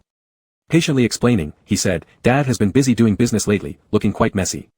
Let's wait until I'm less busy to video chat with my little princess." Saying this, Shen-wang transferred 20,000 yuan to Shen Miao-miao, originally intending to give more. The living cost in Beijing was high, and young women liked to dress up beautifully. Shen-wang said, "I heard from a housemaid who came to buy vegetables that the younger daughter of the family she works for, also a college student, uses only premium cosmetics. You should try some too. Pretty girls need to be well cared for. Dad has made quite a bit of money recently, so don't worry about spending." When Shen Miao-miao saw the 20,000 yuan transfer, she felt mixed emotions, not because Shen-wang was usually stingy, her dad had always been generous with her. If it were in the past, Shen Miao-miao might have accepted the money and saved it. But now, she somewhat suspected the source of this money. Shen Miao-miao suddenly asked reproachfully, "Dad, is raising me very expensive?" Shen-wang sniffled, smiling and saying, "Not at all. My princess doesn't cost much at all. Dad's business is going well, and making this amount of money is just a matter of minutes." Shen Miao-miao changed the topic and cooed, "Our joint sports meeting opening ceremony is tomorrow night, and I wish Dad could come watch me. Then I'd feel more confident on stage." Shen-wang replied enthusiastically, "I've already arranged it with Xiao Xian and the others. They'll definitely record the scene for me so I can rewatch it later. Even though Dad isn't there, Princess Miao-miao, you must do your best." After father and daughter hung up the phone, Shen Wang tiptoed downstairs and happened to meet Zhao, the housekeeper preparing menus, greeting with a smile. The housekeeper asked, "Mr. Shen, how did you come downstairs? Are you thirsty? I'll send you some refreshing watermelon juice." Shen Wang said, No, I came to ask whether He will be home tomorrow night and if he has any engagements." The housekeeper opened his notebook, took a look, and said, "Indeed, there is something planned. Mr. He will play golf with General Manager Zhang of Long Tai Construction tomorrow evening. It seems like he will return late." Curious, the housekeeper asked, "What's the matter? Do you have any important plans?" Shen Wang waved his hand and said, Nothing. I just casually asked, no particular meaning." He took freshly squeezed watermelon juice himself and turned back upstairs. The housekeeper didn't take it too seriously either, arranged the menu for the next few days, and then checked if there were any orders from the young master. He idly twirled a pen in his hand, occasionally tapping the computer screen. His eyes were profound and unfocused, clearly not concentrating on any work. Mr. Zhao, the housekeeper, knocked and entered to ask He which set of equipment he wanted to bring for tomorrow's golf outing, along with what clothing and shoe style to match, as well as the gifts to prepare. He specifically requested the set of golf clubs signed by Tiger Woods, saying that one would suffice. Before Mr. Zhao left, He casually mentioned, "It's so quiet at home, I almost think I'm the only one living here." Mr. Zhao understood instantly and replied, "Mr. Shen just came downstairs for some water and asked where you were." At this, He paused momentarily, mentioning water, "I'm also thirsty. Is there any chilled watermelon juice in the kitchen right now?" Shen Wang loved drinking watermelon juice. This guy had a taste for cold drinks, but drinking too much would cause stomach pain. Mr. Zhao said, "Mr. Shen already took some watermelon juice upstairs." He picked up the pen again, "That's right, drinking sweets before bed isn't healthy, only he wouldn't care about health at all." Mr. Zhao added, "But when Mr. Shen saw me just now, he quietly asked what time you would be back tomorrow night. It seemed like he was making some kind of preparation, perhaps wanting to apologize and make peace with you." He let out a cold snort, with how stubborn his mouth is and how dull his brain is, how could he possibly know where his problems lie? It seemed like their minor disagreement between the two had passed. Gripping the pen, He wrote Shen Wang a few times on the paper, softly gazing at each stroke of this name as if it had some endearing charm. Then he said indifferently, "I'm a bit tired lately and don't want to go out. Let the secretary handle tomorrow evening's meeting." Chapter 19, The Wife Smells Deadly Amazing. Shen Wang naturally had no idea about the conversation between these two individuals. For this deserving father's slave, Shen Miao's affairs naturally came first. He really couldn't figure out how their discussion of the background of this world managed to worsen their relationship. Could it be that He thought he wasn't the strongest Long Aotian, invincible protagonist, in this world and got angry? Shen Wang reflected on how he was merely helping people with money for treatment, especially when the other party had once extended an olive branch during the darkest period of his life. How could he possibly give a cold shoulder to his benefactor, let alone a major sponsor? So while He was enjoying breakfast, Shen Wang went to the gym to exercise fiercely, then returned with a fragrant sweat smell, sneaking up on He as he was about to leave and hugging him from behind. He's back was firm and broad, like a harbor fortress built from bronze walls, flawless and giving immense reassurance. Shen Wang proactively tiptoed and slid upwards along He's back, both arms hot and sweaty but long enough to tie around his collar, even managing to hook the diamond tie knot on He's necktie. This action was not only intimate but also very comfortable. Shen Wang couldn't help but press closer to the other man's curves, attempting to spread his humid scent all over He's back. Lacking some confidence, Shen Wang asked tentatively, "Do you feel your sense of smell has improved?" He didn't reply with a single word, making his facial expression completely unclear, and the muscles throughout his body tensed like bowstrings. Mr. Zhao, the steward, seeing this, usually wouldn't interfere arbitrarily in the interactions between the two, but now quickly intervened by supporting Shen Wang's arm and whispering softly, "Mr. Shen, haven't you forgotten about the incident involving Rule 1702? He was always picky, whether in daily life or work, extremely perceptive to details, sensitive to the point of being baffling. The Duke doesn't like people touching him from behind." The term Duke was used here particularly to remind Shen Wang to be mindful of his status. Despite He's usual exceptional treatment towards him, there were still places where special attention was necessary. Shen Wang replied with an "oh," and didn't get a chance to apologize as He quietly left the room without a word, leaving a frigid presence so chilling it could freeze water 3 feet thick and transmit cold 100 miles away. Shen Wang murmured softly, "Isn't he such a fussy person? No wonder I said he isn't the real protagonist, he's been mad at me for so many days." At the driver's respectful invitation, He took large strides and entered the car cabin's rear seat, coolly instructing, "Raise the partition." The driver heard and panicked, his boss was upset today. There would absolutely be no room for error, otherwise, he'd surely be fired right then. Hastily raising the partition. He sat coldly like ice in the leather sofa section, glaring fixedly at the barrier that shut out every last bit of the view. Then, without hesitation, he tore off his suit jacket with lightning speed and pressed it tightly against his stern face, struggling to suppress the growing agitation in his words and behavior. His years of refined cultivation, which spanned decades, seemed utterly powerless against this current state of restlessness. What is this fragrance? What is this fragrance? He was sure that his sense of smell hadn't recovered yet, but keeping Shenhuang near was a calculated move. Yet the situation today was vastly different from before. Even though Shenhuang hugged him from behind, they weren't confined within the same enclosed space this time. But it was unbearable nonetheless. Unbearable from head to toe. Unbearable through his internal organs, and even his steadfastly solitary soul couldn't withstand it either. Too fragrant. This aroma was intoxicating to the point of losing control, disregarding all decorum. He clenched the suit jacket tightly in his hands, his prominent nose deeply buried within the folds, continuously searching and breathing in. This suit was custom-made abroad by high-end tailors. The silk fabric was transparent and comfortable, with faint stains of Shenhuang's sweat subtly marked on the bluish-gray material, as if this person's gentle touch still lingered on his back, making He overly sensitive. He breathed heavily, allowing each wave of rich and aromatic fragrance to rush into his nostrils, down his trachea, and swallowed forcefully into his lungs, finally released slowly through his mouth alongside his heavy breath. He was originally known as the famous emotionless crown prince of Beijing City. Since he gained fame as a youth and later triumphed in the business world, he had countless enemies but faced them all with ease and grace, annihilating opponents without a care. He was referred to as the suit Buddha of Beijing social circles, having never touched anything worldly, completely ignoring women and showing no interest whatsoever in those who crossed his path. And what is the current Beijing circle suit Buddha doing? He's actually hugging a suit stained with someone's sweat, greedy like a beast about to break free from its human skin. He didn't know why his emotions were so intense this time, he only knew that his whole body was immersed in some kind of happiness. And who gave him this happiness? He knows. He tried hard to balance his nerves that were about to break down and found a way to return to normal. But it hurt so much, that place hurt so much, to the point where the tailor's craftsmanship, in a certain part, kept expanding to an unbearable extent, almost tearing the fabric apart. Damn, these pants are too tight. He in discomfort, pulled at the waistband and even, for the first time, undid the zipper slightly. Deep breath, find balance, deep breath, find balance. He slowly adjusted all his discomforts, gradually pressing the burning fever back into his dignified and self-restrained body. The zipper and belt were quickly readjusted to be neat and proper. He carefully folded the jacket in his arms that had been crumpled into a mess until all the redness on his skin had completely faded away. Then, with his usual cold demeanor, he made a phone call and instructed his personal secretary.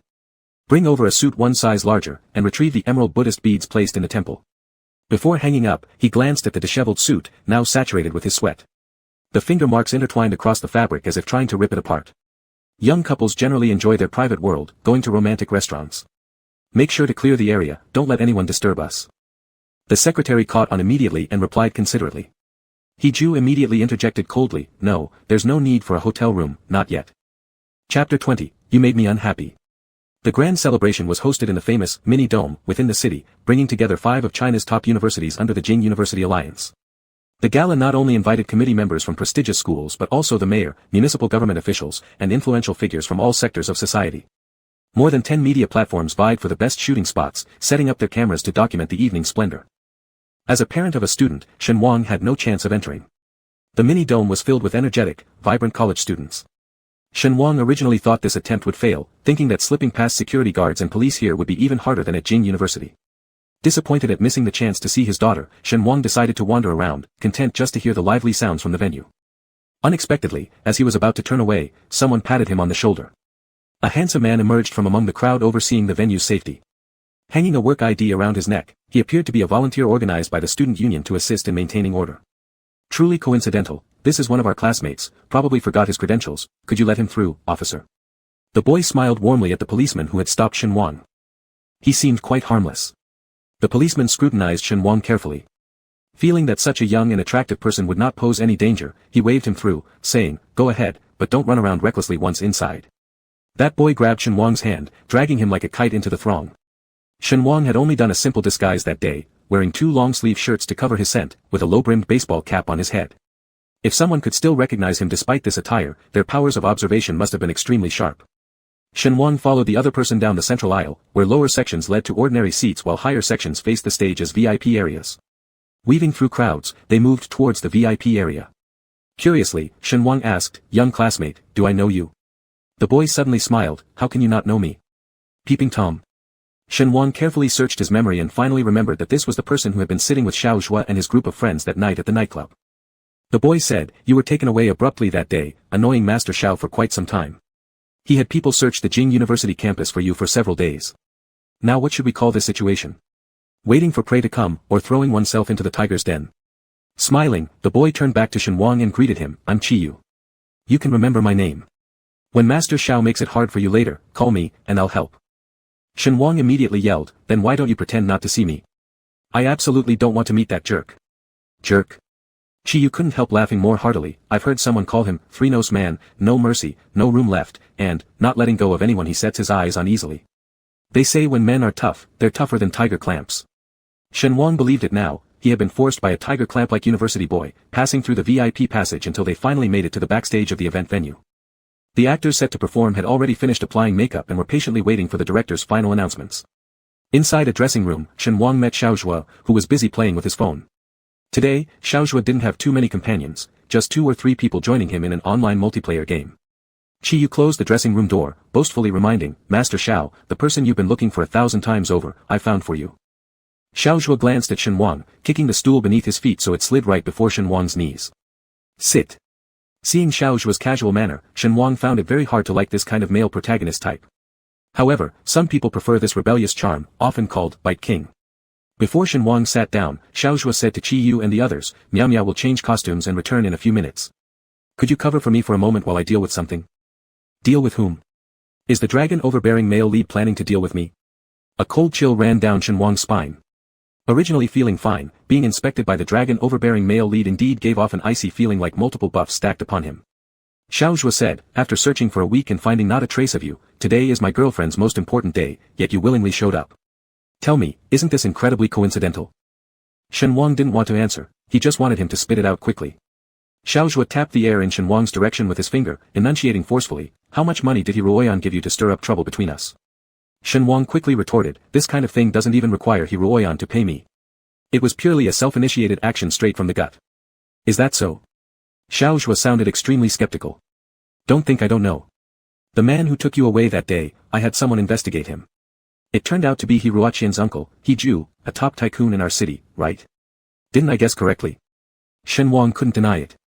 He thought this kid really lived up to the stereotype of male protagonists when it came to taking initiative. Xiaozhua continued, Hiruoyan has been egging her uncle on to target the Xiao family, all for the sake of a commercial marriage alliance to become my fiancé. Shen Wang. Maybe he should try instigating Hiju upon returning. There was such an effective strategy. Shen Wang regretted being too busy with business and watching too little high society TV dramas, lacking domestic drama skills. Xiaozhua added, today is Miao Miao's most important stage appearance, Hiruoyan is also performing today, and you just happen to show up on the same day. I highly doubt there isn't some kind of scheme lurking beneath the surface. Oh. Shen Wang was hearing for the first time that Hiruoyan had been selected as one of the hosts, something that Shen Miao Miao never gossiped about. Following every dragon overbearing male lead being a prophet by default, would Shen Miao Miao really get targeted by bad girls today? Like tampering with costumes or putting laxatives into drinks. Shen Wang was just about to ask when suddenly. Xiaozhua's ears worked like radar, he rushed over, grabbing Shen Wang by the neck, shoving him into a narrow wardrobe. He warned darkly, do not make a sound, or else you'll bear the consequences. Before Shen Wang could protest, Xiaozhua slammed the door closed from the outside, confining him. Shen Miao appeared elegantly dressed in a delicate light yellow gown. Normally, women would avoid this color palette since it could easily make their skin appear sallow and because it was a visually expanding shade that could emphasize bulkier figures. But Shen Miao chose it confidently, obviously very assured in both her figure and appearance. When she walked in, she looked like a goddess descended from heaven. Seeing how beautiful his girlfriend looked, Xiaozhua was completely drawn to her beauty and charm, stepping forward and wrapping an arm around Shen Miao. Are you ready? Trapped in the stifling cabinet, Shen Wang felt like an ant on a hot pan, wanting to yell and draw attention but terrified to cause trouble at this critical moment for his daughter. He held back, peeking through a small gap. Shen Miao said, it's fine, it's just that there are a lot of people outside, which makes me a little nervous. Xiaozhua adored this aspect of her personality, she was utterly genuine, far surpassing any other girl around him in purity and sincerity. Taking Shen Miao's hand, he lightly kissed her hand, looking at her lovingly. Do you feel better now? Though officially dating, they'd always maintained propriety without progressing to intimacy like kissing. As Xiaozhua's sincerity gradually won Shen Miao's trust, passing her initial tests, Shen Miao started to feel some budding feelings. She smiled mischievously. It feels a bit better. Does it? Forgetting that someone else was still in the room, Xiaozhua grew slightly bolder, planting a kiss on Shen Miao's forehead. How about now? Is it even better? Shen Miao smiled faintly, her natural beauty heightened with exquisite makeup to an ethereal level. She blinked at him, saying teasingly, Zhuo, you're such a coward. Seemingly encouraged by this, Xiaozhua's sexy Adam's apple moved several times as if stealing himself. Determined, he decided to offer up what would be his first precious kiss ever. He leaned closer gently toward Shen Miao's lips. Shen Miao. Shen Miao, Zhua, do you smell something fragrant in this room? Xiao Zhua, deeply focused on preparing to kiss her, tried to suppress his urges, breathing heavily, replied, no, all I smell is your wonderful scent, my wife. Right before their lips touched, Shen Miao pushed him away, I smell dad. Xiao Zhua asked, confused, what? Does your father dislike bathing? Shen Miao smiled and playfully tapped him, alright, I need to go on stage now.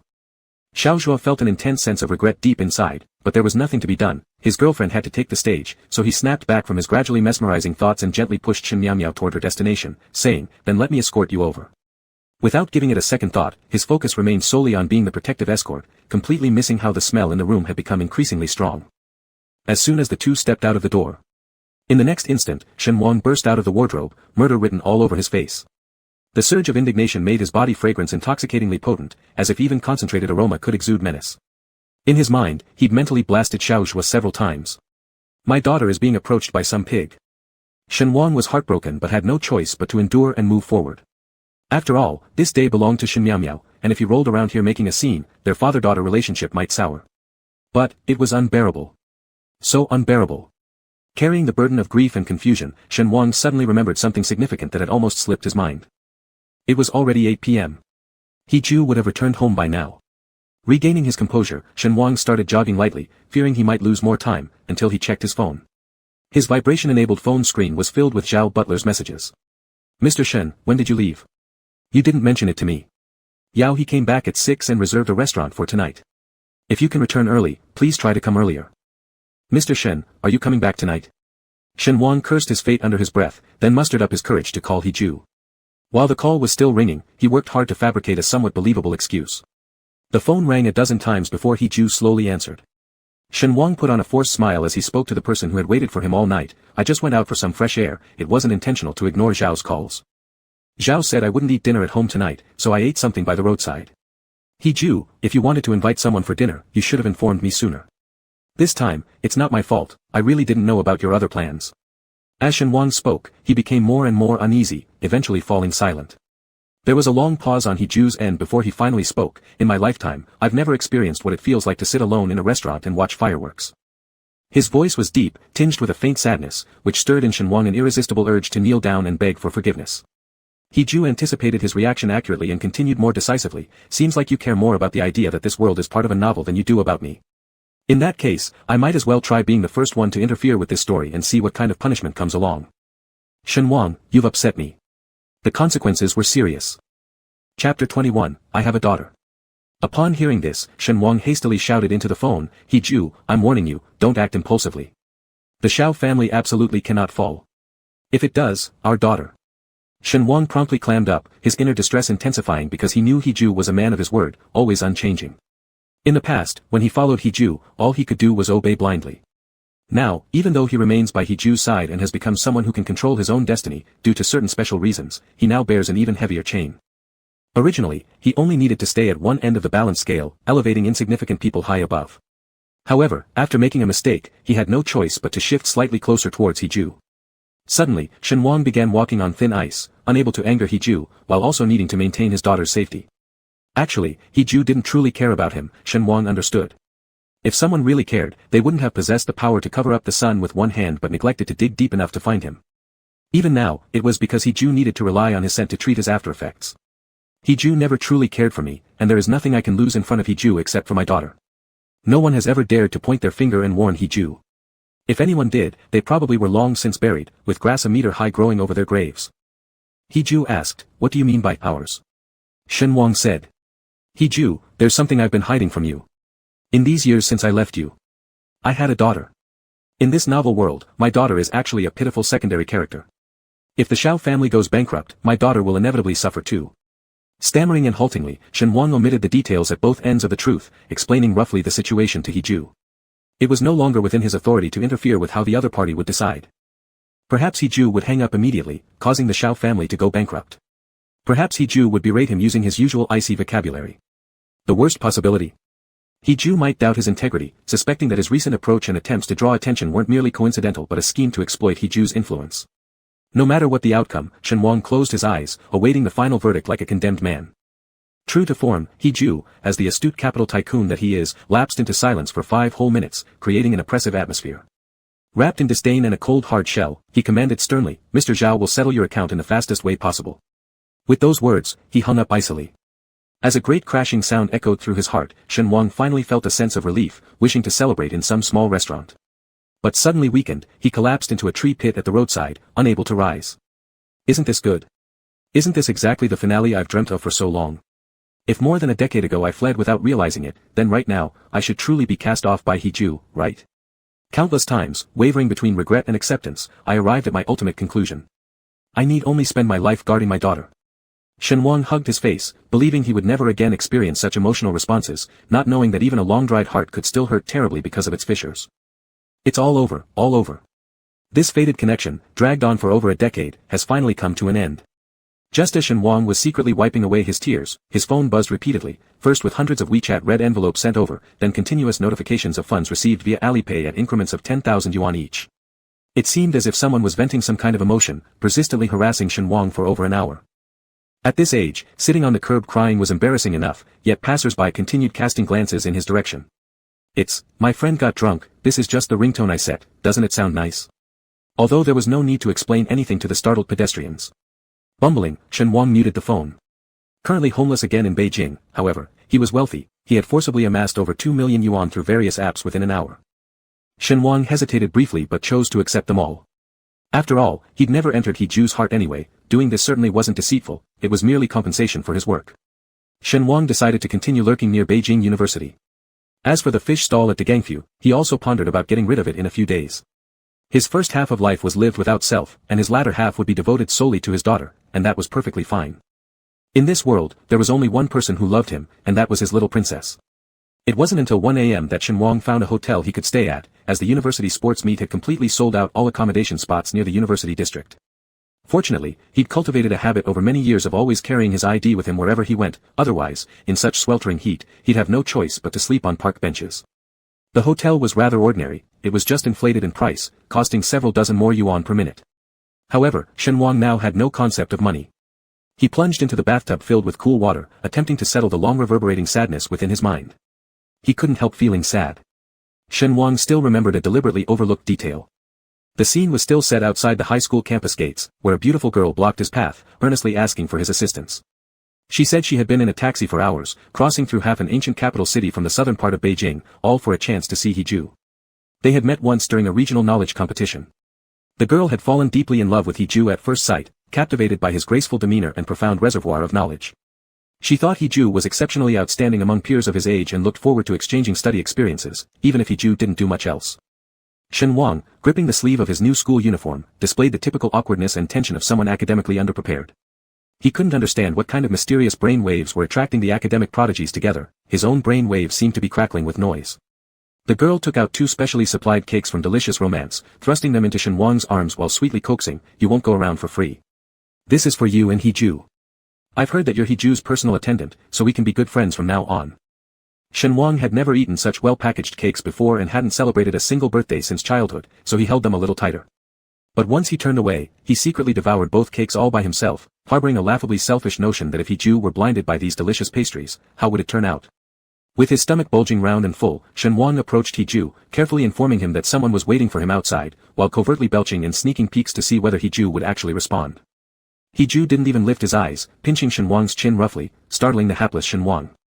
"Brother Wang," Hiju's thumb, rough yet soft from privilege, probed Shen Wang's face, "What did you just sneak eat? You came here to annoy me without even wiping your mouth clean." That thumb, merciless and barbaric, stroked his cream-daubed lips before cruelly licking it into his own mouth, all said with an air of nonchalance, "Are you stupid? Do you dare pass any kind of talk to my ears?" Shen Wang assumed his secret of stealing the cakes had been exposed and flushed bright red, stammering in defense, I didn't eat anything offered by others, why are you kicking me?" "That. Why don't you just go check it out? That girl is pretty, and she really likes you." "Pretty? What nonsense. You." Hiju flared up instantly, as if being stabbed directly in the heart, rising and giving Shen Wang a kick. Shen Wang recalled how painfully his butt had been kicked, unable to contain his grievances, wailing aloud. "I was just delivering a message. Why do you hit me? Wah." Hiju clicked his tongue, his fierce and stormy expression darkening as if clouds hung over his face. Despite his anger, he was undeniably handsome as he suddenly pulled the sobbing Shen Wang into his embrace, letting him sit on his lap. He massaged and kneaded Shen Wang's painful bottom, seemingly unable to resist bursting Shen Wang's cheeks like they were dough balls.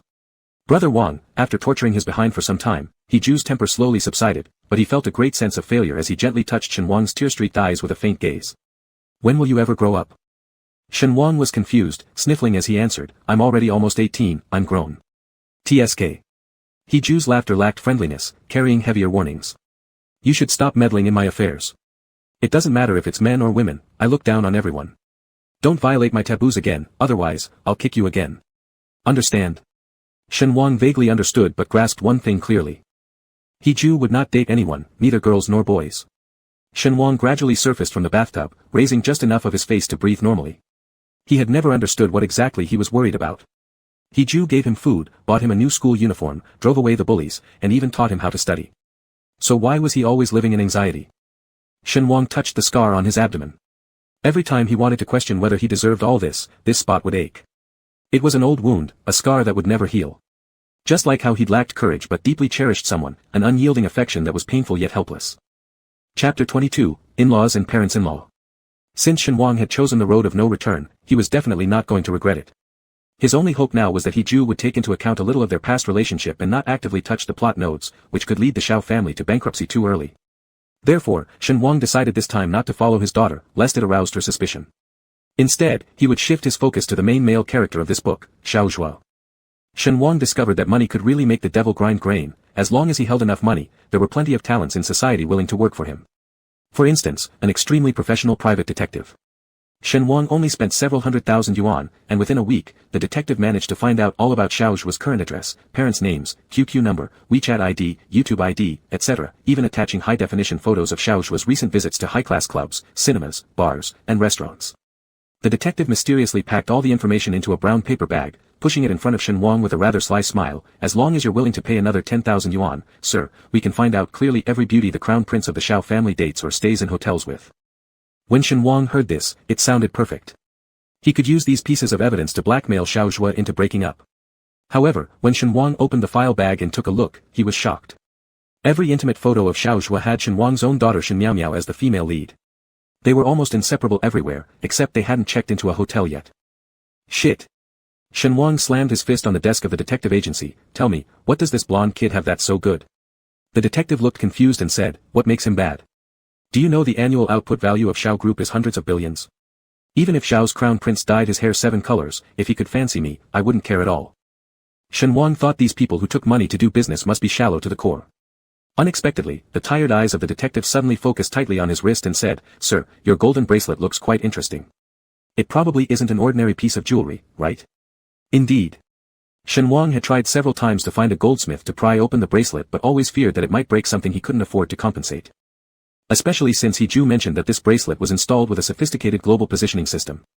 If he were to be sunk underwater by someone, he would be immediately searched by satellite. If this happened earlier, maybe 15 years ago, Shen Wang would gladly wear the bracelet.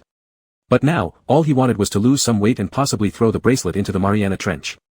The detective then said, it seems like you know this bracelet has some secrets. But did you know that the bracelet emits blue light flashes constantly? During our conversation, it has already flashed dozens of times. Shen Wang raised his wrist and did not notice any such blue light. Indifferently, he replied, flash or no flash, why wouldn't a golden bracelet deserve to shine? After obtaining the necessary data, Shen Wang saw no need to waste more time. According to the information, Xiao Zhuo had 5 personal properties in Beijing City. The one next to Jing University was convenient for schooling. The remaining 4 properties were mostly vacant without traces of harboring mistresses. However, most of the time, Xiao Zhuo resided in the villa belonging to the Shao family. Shen Wang could not help but doubt, being a college boy already, how could he still endure living under the same roof as his parents? Wasn't he a textbook mama's boy? Until Shen Wang saw the villa located halfway up the mountain owned by the Shao family, resembling a small castle. Living from the eastern side to the western side of the villa might take over half an hour. Xiao Zhuo could just live in any room, and no one would easily find him. This family must never quarrel, Shen Wang mused, resting his hand on his eyebrow, nearly wanting to see everything around. Next was sneaking into the villa smoothly. Shen Wang spent 17 or 18 10,000s in fees, barely managing to infiltrate as a servant in the Shao villa. With only a high school diploma, even entering to sweep the floor resulted in picky criticism and disdain over his unqualified status. The labor company employing him also made clear beforehand that this kind job wouldn't usually be his if not considering the money factor. Wearing a large mask, Shen Wang completely covered his face and continuously nodded affirming it was fine. Moreover, the labor company added, because he had not undergone pre-job training, the first 3 months' wages had to be withheld by the company. Only upon showing excellent performance and receiving the employer's acknowledgement, 80% of the salary would be issued. Shen Wang observed that their exploitation methods were simply top-notch, thinking inwardly that once he split his daughter from Long Aotian, he would definitely send a whistleblower letter to relevant labor departments, wiping out this black-hearted company and bring relief to the common people. Shen Wang was led into the Shao family villa as a hired kitchen helper. His original line of work involved gutting and cleaning fish, and he was extremely swift in his tasks. The head chef usually requested dishes prepared in advance. Shen Wang could handle it all by himself, finishing everything within half an hour. He not only cleaned the ingredients thoroughly but also chopped them neatly, being capable in every aspect. Gradually, the other kitchen helpers grew curious about Shen Wang, asking him if he had ever taken courses to improve his cooking skills, for he worked as if professionally trained. With pride, Shen Wang replied, "My daughter is almost 19 now. Since her baby food days, up to dumplings, small steamed buns, vegetable noodles, all have been personally handled by me. Nowadays, there are too many harmful additives in food technology. I was afraid that my child would consume too much preservative, so anything that can be learned from cookbooks, I've made entirely by hand." As soon as the subject of his daughter came up, Shen Wang seemed to radiate with pride. He gestured while talking in front of others. "My daughter was only 40-some centimeters long when she was born. The nurse said the baby's constitution was too weak, probably hard to raise. But I carried her to work every day, fed her solely on breast milk, and now she's a graceful little beauty." Most of the people around had their own children and, hearing how this single father had raised a child alone through hardships, couldn't help but feel deeply moved. One of the younger kitchen helpers curiously asked, "What do you mean by full breastfeeding? Did you bring your wife to work as well?" Shen Wang's face suddenly turned bright red. If it hadn't been for his mask hiding it, his old face might have burnt up entirely. Fortunately, a middle-aged female maid nearby interjected, "Are you dumb? Nowadays, there are breast pumps. You just need to express the milk into bottles and store them fresh in mini refrigerators." Shen Wang quickly responded, embarrassedly reddening his face again, "That's right, exactly, expressing milk into sterilized bottles." In reality, when he first arrived in Guangqing to seek a livelihood, he lacked any basic means of living, struggling step by step. Apart from stealing or robbing, Shen Wang found raising money even for a cesarean delivery incredibly challenging, almost dying on the black clinic operating table. But these past hardships were better left unsaid. Shen Wang decided to take advantage of the moment everyone returned to their respective positions to explore the villa, hoping to find Xiao Zhuo's room sooner. However, at that moment, the butler overseeing the entire villa's affairs rushed in, clapping his hands to gather everyone's attention. "Tonight, Master will be bringing an important guest for dinner. Everyone needs to quickly tidy up the villa. Mr. and Mrs. Xiao will be present tonight. The kitchen staff must prepare the meals in advance. Chef Yang Luhua's French chef will come over to cook, so the kitchen environment must meet standards to avoid making the chef unhappy."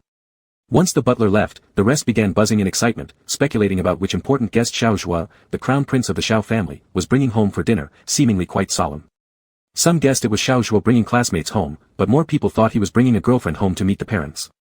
Shen Wang, however, stood alone in the corner of the kitchen feeling utterly annoyed. Why should those two be allowed to secretly date and have Shen Miao come meet Xiao Zhuo's parents first? Aren't they supposed to meet him, her prospective father-in-law, to seek his approval first? Phew. Deep down, Shen Wang despised Xiao Zhuo as a son-in-law. Spit spit spit. Unfortunately, what's done is done. The daughter has grown up and formed her own opinions. Even something significant like finding a boyfriend, she never breathed a word to her father. A sense of defeat. This deep sense of failure continuously lingered in Shen Wang's heart, unable to dissipate, nearly causing him to accidentally chop off a piece of his finger while carefully cutting fish bones later in the afternoon. Exactly at 8 p.m. The whole Xiao household was completely renovated, all servants dressed in clean uniforms lined up along the villa's shaded pathways to respectfully welcome the masters back home. Unconsciously, Shen Wang compared the Xiao family with the He family mansion. He noticed that the Xiaos were extravagant, favoring grand spectacles in all matters, whereas He Ju was low-key in both personality and lifestyle. Despite his immense wealth, he resided in a modest house, avoiding creating excessive hierarchical displays in his home. Besides, Shen Wang wasn't intentionally taking sides toward He Ju. After all, no matter how glorious the Xiao family was, they were ultimately crushed by He Ju with one finger, proving that He Ju was indeed much stronger. Shen Wang subtly pinched his thigh hard, using the severe pain to stop his random wandering thoughts. Less than 10 minutes later, the couple appeared splendidly dressed at the entrance, smiling warmly to greet their guests. Shen Wang observed their appearances clearly, memorizing their faces, knowing he'd see them often in the future. Mr. Xiao was a dignified and impressive figure, while Mrs. Xiao was elegant and beautiful, exuding the grace of a wealthy family matron in every movement. Shen Wang wasn't intentionally belittling himself, but given his social status, to put it plainly, he was often viewed by others as someone who might marry off his daughter to a wealthy family for advancement. "I would never sell my daughter," Shen Wang muttered to himself, anxiously waiting to see whom Xiao Zhuo had brought home. Until slowly, an elongated Bentley pulled up at the gate, gliding under the night sky towards the center of the lights. The luxurious, handcrafted body of the car sparkled with a subtle sheen, radiating an aura of mystery and sophistication. Xiao Zhuo stepped out of the car first. Though still sporting his striking blonde hair, he looked much more refined in a suit. Then everyone waited on the other side of the car for someone to step out, presumably a delicate and graceful woman with a slim figure. But as the door opened, the first thing that appeared was a gleaming, polished leather shoe placed firmly on the ground, followed by an impossibly long, well-toned leg encased in perfectly tailored suit fabric without a single wrinkle. Next, a tall and imposing man with sharp features and a stern expression descended from the car. Only a few years younger than Mr. Xiao, time hadn't left its mark on him as scars, but as layers of refinement. A refinement and elegance so profound that it weighed heavily on He Ju's body, becoming an indomitable badge of spirit. He Ju adjusted his diamond cufflink, and with his perfectly tailored suit, he appeared not just equal to Mr. Xiao's authority, but like a king who looked down upon all beneath him. When Mr. Xiao saw that it was He Ju, he started stuttering, scolding his son Xiao Zhuo inwardly, stinky kid, you didn't mention that you invited Lord Ju over. What were you thinking? If only his eyes could kill, how I wish I could strangle you, my unruly son. Shen Wang. Chapter 23, Will you be made to cry by me? He Ju was immediately invited by the Xiao family to take the upper seat. According to the well-known rule in all of Beijing's social circles, anything that can have a connection with other tycoon bigwigs has at least a 60 to 70% chance of happening. If it could catch He Ju's attention, it would definitely be 100% successful and fall under high profit and high returns. Shen Wang used severe sinusitis as an excuse and wore a large mask on his face, wearing 2 thermal shirts as usual, wrapped up like an unopened mummy in the middle of summer. So he was quite confident that even if He Ju passed by his side, he might not be able to recognize who he was. It wasn't. The one with the surname he hugged him every day and smelled his scent, even if he were turned into ashes, he'd still be recognized. That's right, He Ju has no sense of smell. In a mixture of excitement and deep disappointment, Shen Wang ultimately judged that this encounter was purely accidental. Private meetings between tycoons were rather common. It wasn't for me. We're already over, it's not to meet me. I'm just an insignificant man who's had a child. Shen Wang gave himself a whole set of psychological counseling, became positive again, and actively helped out in the kitchen, shaving fish meat and bones for the highly paid French head chef. Over at He Ju's side, he was completely surrounded by flattering smiles. Mr. and Mrs. Xiao kept finding topics to flatter him, so much so that He Ju himself felt it was too exaggerated. He was good at making donations, but not adept at doing things with hypocrisy. He Ju cut off the two people's conversation and lightly said to Xiao Zhuo standing beside him, your parents are very talkative. You, on the other hand, don't resemble them much in this aspect. Mr. Xiao immediately heard the undertone criticizing Xiao Zhuo for being too quiet, not active enough, and thus stuck a foot out from underneath the table to give his good-for-nothing son a bit of a lesson. Xiao Zhuo predicted his father's move ahead of time and casually retracted his foot while turning around, making it impossible for the short-legged Mr. Xiao to reach his target. Xiao Zhuo appeared very confident. Previously, when they sat together with 3 parties, he had already explained to his parents that his newly developed game accidentally caught He Ju's fancy, which led to this meeting today. Xiao Zhuo said, Mr. He, the fact that you've taken the time to see me is already proof that you value my talent. If I were someone who only had a slick tongue and nothing else in my brain, I doubt I would interest you. Xiao Zhuo was the leading male protagonist of this book, with a vivid character setting. IQ 200, EQ 100, this configuration was for slapping rivals' faces when encountering a strong opponent, without needing to abide by rules or laws. Mr. Zhao's face was about to turn green. Instead, He Ju laughed. So, in the past decade, I've been investing in young entrepreneurs. These kids have more ideas, dare to put them into practice, are unafraid of difficulties, and most importantly. He Ju pointed toward Xiao Zhuo's direction, they are bold enough not to be constrained by worldly rules, daring to break through barriers and challenge themselves. In fact, the Xiao family had enough capital foundation on their own. But Xiao Zhuo, as the heaven-defying hero, insisted on starting from scratch and refused to rely on any resources from home. When Mr. Xiao heard He Ju praising Xiao Zhuo, he couldn't help but feel uneasy, saying, Lord Ju, you're indeed overpraising our little dog. This child does have some smarts, but they're just petty tricks. As you know, our family business is in construction, yet he has one mind fixed on proving himself, planning to dive into the IT industry and showing no intention of taking over the family business. Even so, Mr. Zhao's rhetoric was unusually skillful, adding further praise, fortunately, we met such a noble person as Lord Ju. For our son to receive your appreciation is truly a blessing brought upon by fate. Saved the galaxy in a previous life. Mr. Xiao used the technique of first suppressing before elevating, and the final focus was still on sealing this deal, letting He Ju take Xiao Zhuo down the path of commerce, which was surely faster than taking shortcuts. Naturally, He Ju understood this in his heart and said to Xiao Zhuo, if Mr. Xiao hadn't mentioned it earlier, I wouldn't have thought much about it. Most young lords of wealthy families are usually idle. Xiao Zhuo having such vision and intelligence does indeed make him better than many others. The commercial buttering up should have ended here. Yet, Xiaozhua, full of rebellious spirit, always found a way to toss a topic in at critical moments, triggering plot twists. He said, "Actually, Mr. He, you're giving too much credit. On one hand, I do want to prove my own abilities, but on the other, it's also to quickly escape my parents' constraints." Really? What kind of constraints? Xiaozhua disregarded everyone trying to give him signals with raised eyebrows and went straight on to say, "I need to prove myself worthy of reliance in front of a certain person." Is that so? He Ju guessed extremely accurately. Is it for a loved one? No, this time it was Mrs. Zhao's turn to interject. Xiaozhua is just a newly aged child, where could he possibly have a sweetheart? If he did, it should be from the daughters of noble families. After circling back, Mr. He, please don't misunderstand. I've actually always been especially fond of your niece, Ruoyan. That girl is beautiful and gentle, standing next to our Xiaozhua, they're simply a perfect match made by heaven. Xiaozhua opened his mouth to protest, but Mr. Xiao had already spoken up to silence him. Oh, today we shouldn't talk about such romantic nonsense. We should first invite Mr. He to taste the skills of the five-star restaurant chef. The French head chef had already personally wheeled out the cart, presenting the first course of appetizers that had been cooked. Mrs. Xiao then changed her position, firmly pressing down on Xiaozhua's shoulder, warning in a low voice, "As for the girl you like tonight, swallow her name into your stomach and don't mention it again. He Ju is Ruoyan's relative. Don't play with fire when planning your future career." Then she pretended to be heading off to fix her makeup, twisting her waist and hurriedly leaving. Xiaozhua thought it over and swallowed his anger. His mother wasn't entirely satisfied with Shen Miao Miao.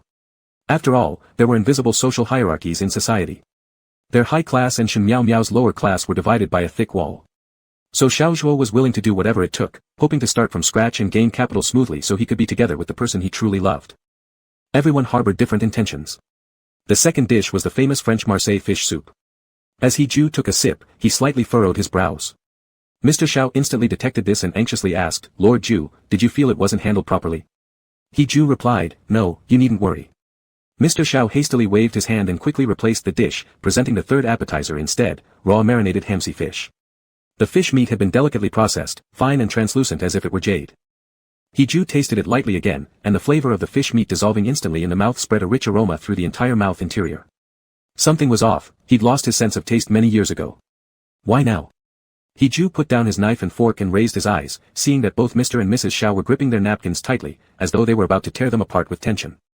"My dinner intake has always been light. Please help yourselves."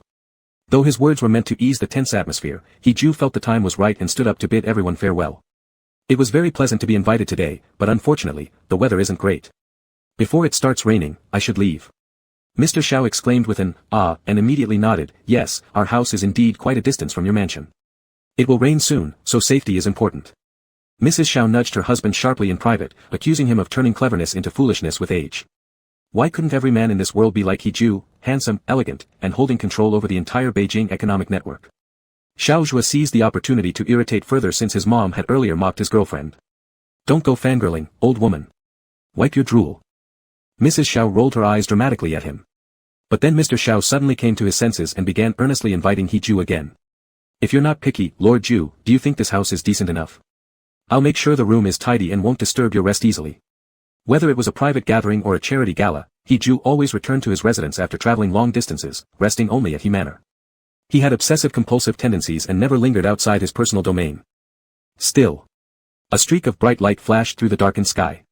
As the saying goes, when mountains are storming, winds fill the buildings. The summer downpour arrived without warning. He Ju said, "Then I shall inconvenience you." The couple was overjoyed, one side quickly preparing the most luxurious guest room while simultaneously giving Xiaozhua signals to use any available opportunities to ensure that He Ju stayed at their home. He Ju silently observed everything, refraining from revealing their subtle maneuvers. If forced to find a reason for him to stay. The cruelty inside He Ju rivaled the sunlight of the North Pole, rather than melting 10,000 miles of ice, it only added to the bleak hopelessness. "Shen Wang, I'm here to personally test the storyline. Will you cry when you see it firsthand?" Chapter 24, Are you going to use this to have a daughter? The weather forecast was incredibly accurate. Just before the shower, thunder roared suddenly.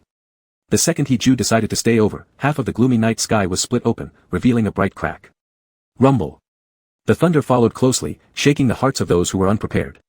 The butler walked into the kitchen and apologized to the French chef, saying, "The remaining dishes probably do not need to be made anymore. Our esteemed guest has already gone to rest." What? The main chef of the five-star restaurant renowned in the capital city was instantly dumbfounded. He had received countless invitations in his life, international awards for his cuisine came easily to him, yet he had never encountered such a finicky foodie who would actually stop his creation of exquisite dishes halfway through. This is an insult to fine dining. This is an insult to me. The chef quickly spat out a series of French words. I must meet this arrogant beast who dares interrupt my artistic creation.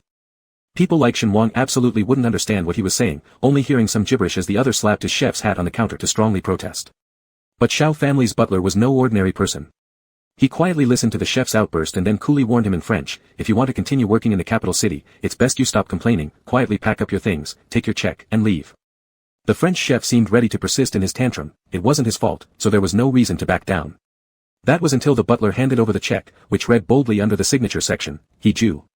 A few helpers in the kitchen personally witnessed how this previously explosive bull-like chef immediately became subdued, even with an air of panic in his eyes, as if deeply regretting his earlier rudeness. The chef said in broken Chinese, all right, you're the emperor here, aren't you? Then muttered something in French, Nique ta mère. With the way his emotions flipped so fast, everyone around was thoroughly confused. Only Shen Wang fully understood why. After all, He Ju wasn't just anyone. Back when he was in high school, he knew that even the principal served as He Ju's sycophant, shocking young Shen Wang to rethink his beliefs. Forget it, why was he thinking about He Ju so much today?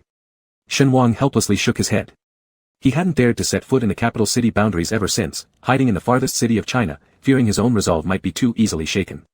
Meanwhile, the French chef didn't storm off after snatching the check. Instead, he approached Shen Wang and asked in broken Chinese, hey, buddy, want to escape this terrible environment and work for me as a kitchen assistant? Your Chinese elders here are way too difficult to please. Shen Wang stared blankly at the tall young French man in front of him, wondering what he meant. The butler had already stopped the chef, politely but seriously telling him, sorry, we've already signed a labor contract here. Please don't try to recruit from us randomly. Nique ta mère. The chef cursed under his breath again. Although he regretted it, there was nothing he could do. Tonight was definitely the worst evening ever. Before leaving, the butler nodded approvingly at Shen Wang, saying, from now on, you won't have to do cleaning tasks anymore. Just helping in the kitchen will suffice. After the butler left, everyone in the kitchen surrounded Shen Wang to congratulate him, saying he would likely get a raise. Shen Wang smiled and thanked them. He was by no means satisfied with getting promoted or receiving raises within Long Aotian's household. He had come to break the karmic relationship between Long Aotian and his daughter. It seemed tonight, he couldn't wander aimlessly anymore. At the same time, Xiaozhua had already invited He Ju to join him in his study, preparing to show him the latest game he had designed. He Ju graciously accepted the invitation. Xiaozhua, needing to operate the interface and introduce product features, sat in front of the computer platform. His hands glided fluently across the keyboard as if playing a piano. And He Ju stood behind him, patiently listening. Actually, their meeting was not coincidental. It required only one party to have intended it for a long time, and everything would naturally fall into place. Based on the fragmented information provided by Shen Wang, his daughter was a secondary female character. Once the Xiao family went bankrupt, his daughter would be the first to suffer misfortune, and most importantly, He Ju wasn't Long Aotian. Even with just a few simple words, He Ju had already deduced that if this world were truly a novel, then the one capable of ruling this world, Long Aotian, must definitely be the defiant young man standing before him. Ha, how intriguing. He Ju wasn't particularly listening to Xiaozhua's introduction but instead faintly scanned the neck revealed by Xiaozhua's hoodie. Young, tender. Very easy to snap. Like something newborn yet unformed, it was extremely susceptible to being destroyed in all kinds of accidents. Xiaozhua felt an intense chill running down his spine, especially as a loud thunder roared outside from time to time. The lightning illuminated the room through the window, and in that dim light, the shadow standing behind him seemed sinister and terrifying, like death holding up a sickle, using its cold blade to cut away his audacity. Xiaozhua was somewhat nervous and turned to ask, Mr. He, do you think this design fits your investment intention? Of course, He Ju replied calmly under the flashing lightning. Your parents seem not very supportive of your romance. The abrupt change of topic startled young Long Aotian so much that he almost didn't catch up. Xiaozhua said, they are of the old-fashioned traditional mindset, believing that for the family to remain prosperous indefinitely, they must marry into equally wealthy families. Such as your niece, He Ruoyan. Xiaozhua spoke bluntly, please don't take offense. Although I've grown up with He Ruoyan, we've just grown up together. I have no feelings for her, and I prefer not to be tied to her in the future. He Ju adjusted his posture slightly to better analyze the micro-expressions on Long Aotian's face. You're quite opinionated. So may I be honored to learn what sort of girl can captivate someone talented like you? Xiaozhua hesitated for a moment, possibly too reliant on He Ju's substantial funds. Also, the other party seemed friendly, unlike the cruel brutality described in rumors. In the beginning, Long Aotian indeed couldn't tell who was the antagonist. Misjudging people would lead to severe falls. Xiaozhua opened his phone and handed over his favorite photo to He Ju. This is my girlfriend, Shen Miao Miao. Shen Miao Miao. Heju's entire demeanor became chillingly cold.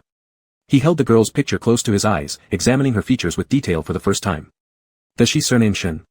Shen Wang, Shen Miao Miao, it was ridiculously obvious. As Heju examined the phone longer, he grew increasingly irritated by Shen Miao Miao's appearance because she didn't resemble Shen Wang at all. However, she was exceptionally beautiful. But this child absolutely looked like her mother. It even made the usually composed Heju feel slightly restless. Shen Wang actually found a wife. Shen Wang could even find a beautiful wife who bore him children. He had nothing back then, bullied like a little puppy, bare-assed begging me for help. Such a loser, crying endlessly after just one slap on the ass, could give birth to such a pretty daughter. Even after sleeping with me, he still ran off with another woman. Xiao Zhua felt that the amount of time Heju spent looking at the photo seemed interminably long, and when he turned around, a tremendous bolt of lightning split the sky, making the windows buzz loudly, nearly shattering them. The brilliant flash blinded his eyes, as if daylight had descended upon the world.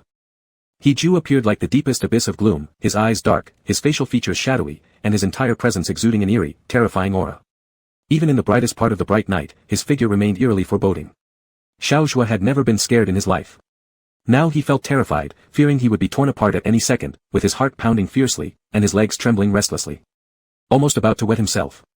His immediate reaction was to snatch the phone back from Heju and tightly hold the photo of his girlfriend to his chest. Heju regained his composure, coldly stating, "Rainy days are unsuitable for discussing business. Young man, don't stay up late. Rest early." Patted young Long Aotian's shoulder and left directly. Only then did Xiao Zhua's cold sweat slowly flow down along his hairline, his entire back already soaked in sweat, chilled straight to the bone.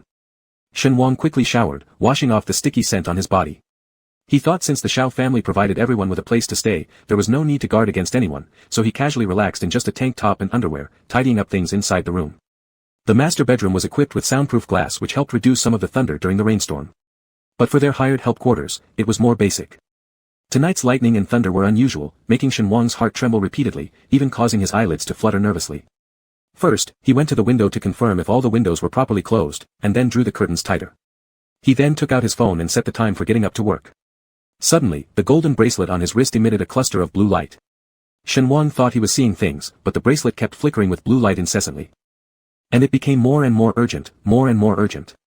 Oh my gosh, my gold bracelet is really flashing. Before Shen Wang could react, the tranquility of his room was broken by even more frantic knocking on the door.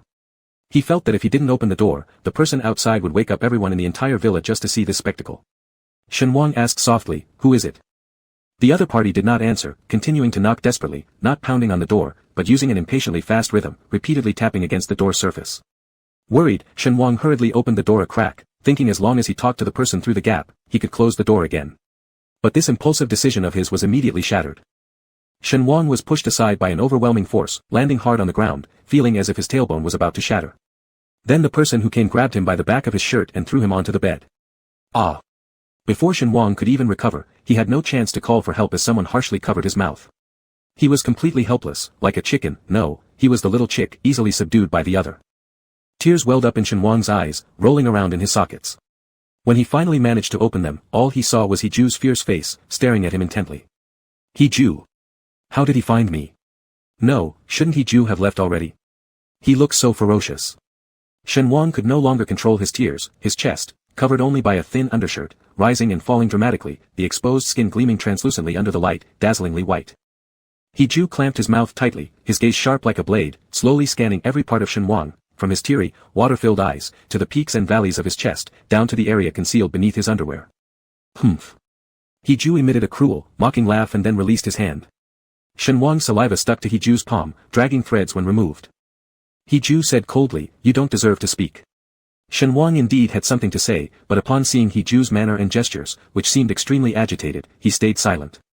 It was just like the moment when Heju had kicked him before, fierce and utterly ruthless. For people like Heju, from distinguished families, they usually undergo rigorous behavioral training from childhood, rarely showing emotions openly, and their every move exudes grace and sophistication. Only Shen Wang knew that these model individuals, when pressed too far, could also display bursts of uncontrolled emotion. Best to be obedient for now, not to ask for trouble.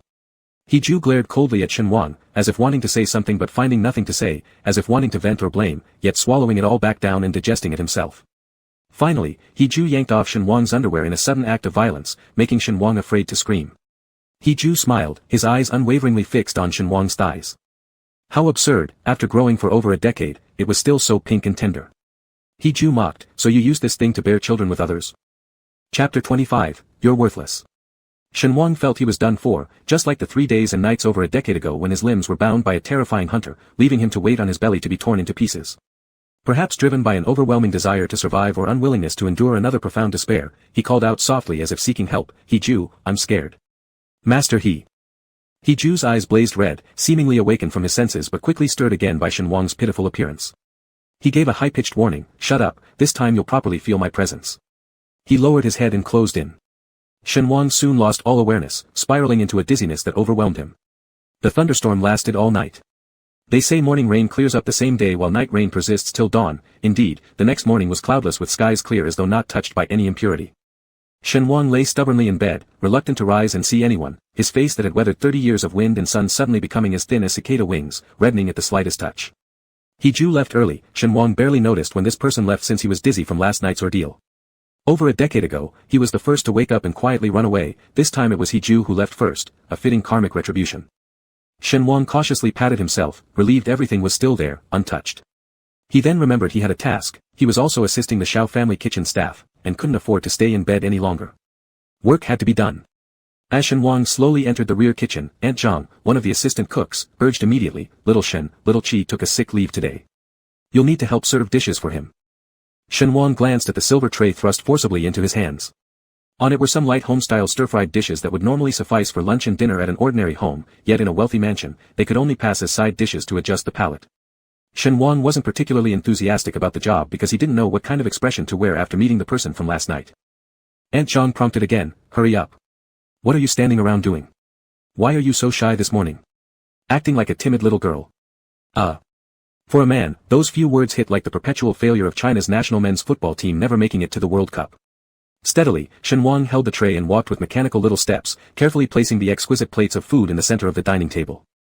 Xiao Zhuo didn't get up to have breakfast together, which caused Shen Wang to internally scoff, calling him a lazy husband type. He thought to himself, our Miao Miao shouldn't entangle herself with such a young master. When Shen Wang looked towards the principal seat at the dining table, Master He Ju was leisurely eating German sausages. Even though he clearly knew someone approached, he acted as if oblivious, inserting a small piece of sausage into his mouth and elegantly chewing it into mince using his cutting and grinding teeth before swallowing smoothly down his throat. He then lifted his milk glass, sipping a little milk, each action slow motion captured, flawless and refined. His tongue even extended lightly, scooping a drop of milky white fluid lingering at the corner of his lips back inside, a picture of gentlemanly grace. Shen Wang found the image hauntingly familiar, his ears burning so hot it felt like the tray would fly out of his hands. Mr. Xiao asked with a slightly ingratiating smile, it seems Lord Ju has quite a good appetite this morning, last night's French cuisine really didn't meet expectations. Lord Ju calmly responded, not entirely. I did a bit of exercise, and perhaps I was genuinely hungry. He lightly tapped the table with his fingers and glanced up, giving a sideways look at Shen Wang whose shame was unmistakable even behind a mask, saying, my form of exercise is daily jogging and boxing. Good grief, Lao Xiao, look at Lord Ju. Mrs. Xiao remarked in elegant makeup, a luxurious lady's gown draped over her, tapping her husband's stomach. You shouldn't always use being busy as an excuse either. Self-disciplined men are the most excellent, don't you agree? Though her statement seemed somewhat flattering, indeed, compared to her husband, Lord He appeared graceful and composed, whereas hers came off as overweight and clumsy. Shen Wang glanced at this so-called gentleman, a tidal wave of thought surging within him. What nonsense! Look at him. At his age, how could he shove something like that into his mouth? And he actually swallowed it. Before the burning sensation in his ears faded, an annoyed voice broke through. Mr. Xiao criticized, why haven't you left yet? You truly lack decorum. Shen Wang murmured an oh, stepping away silently like a mouse. Mr. Xiao muttered to his wife, what perfume did you use today? It smells quite pleasant. Perhaps we should stick to this scent going forward. Mrs. Xiao pouted, the couple's life being harmonious and occasionally as sweet as honey, a combination admired by many in the wealthy households. He Ju had no intention of interrupting and got up, adjusting his suit buttons with an air of propriety. I've troubled you last night, now it is also time to say goodbye. Casually bidding farewell to the Xiao couple, he then left by car. Mrs. Xiao turned and gave her husband a sharp look, poking his chest with her finger. Old rogue, what nonsense about whether the scent was charming or not. I bet we've scared Lord Ju off. Mr. Xiao was strict and serious outside but doting on his wife at home. He asked strangely, I saw that Lord Ju was enjoying breakfast quite happily. Could it be that your eyesight is poor this morning from overdoing makeup? Pfft. It's your senile eyes. Mrs. Xiao said. Don't underestimate a woman's sixth sense, definitely you mentioned something stupidly that made Lord Ju leave. Then she turned away, unwilling to waste words with her husband anymore.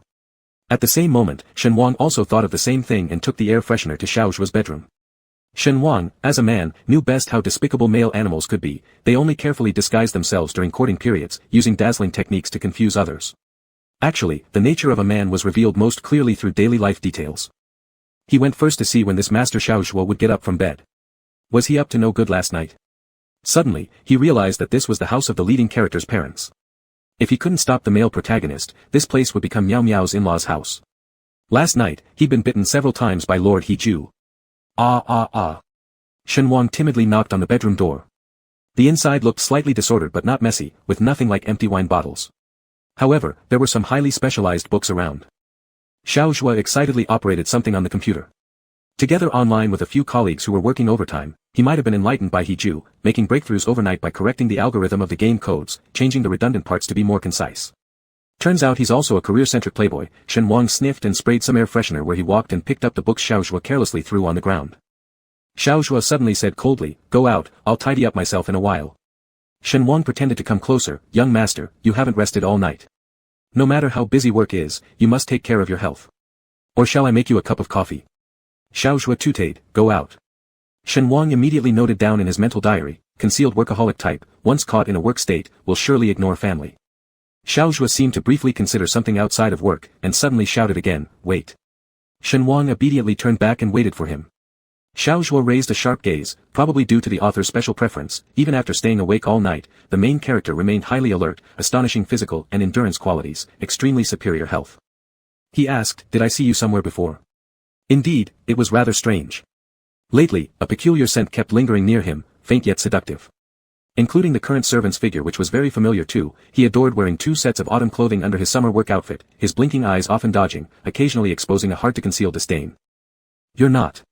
Shen Wang panicked inwardly. How fast did his cover blow? Mrs. Xiao appeared conveniently and said to Shen Wang, "In the early morning, while young master is still in the room, why do you spray such a strong air freshener?" "To cover my body fragrance."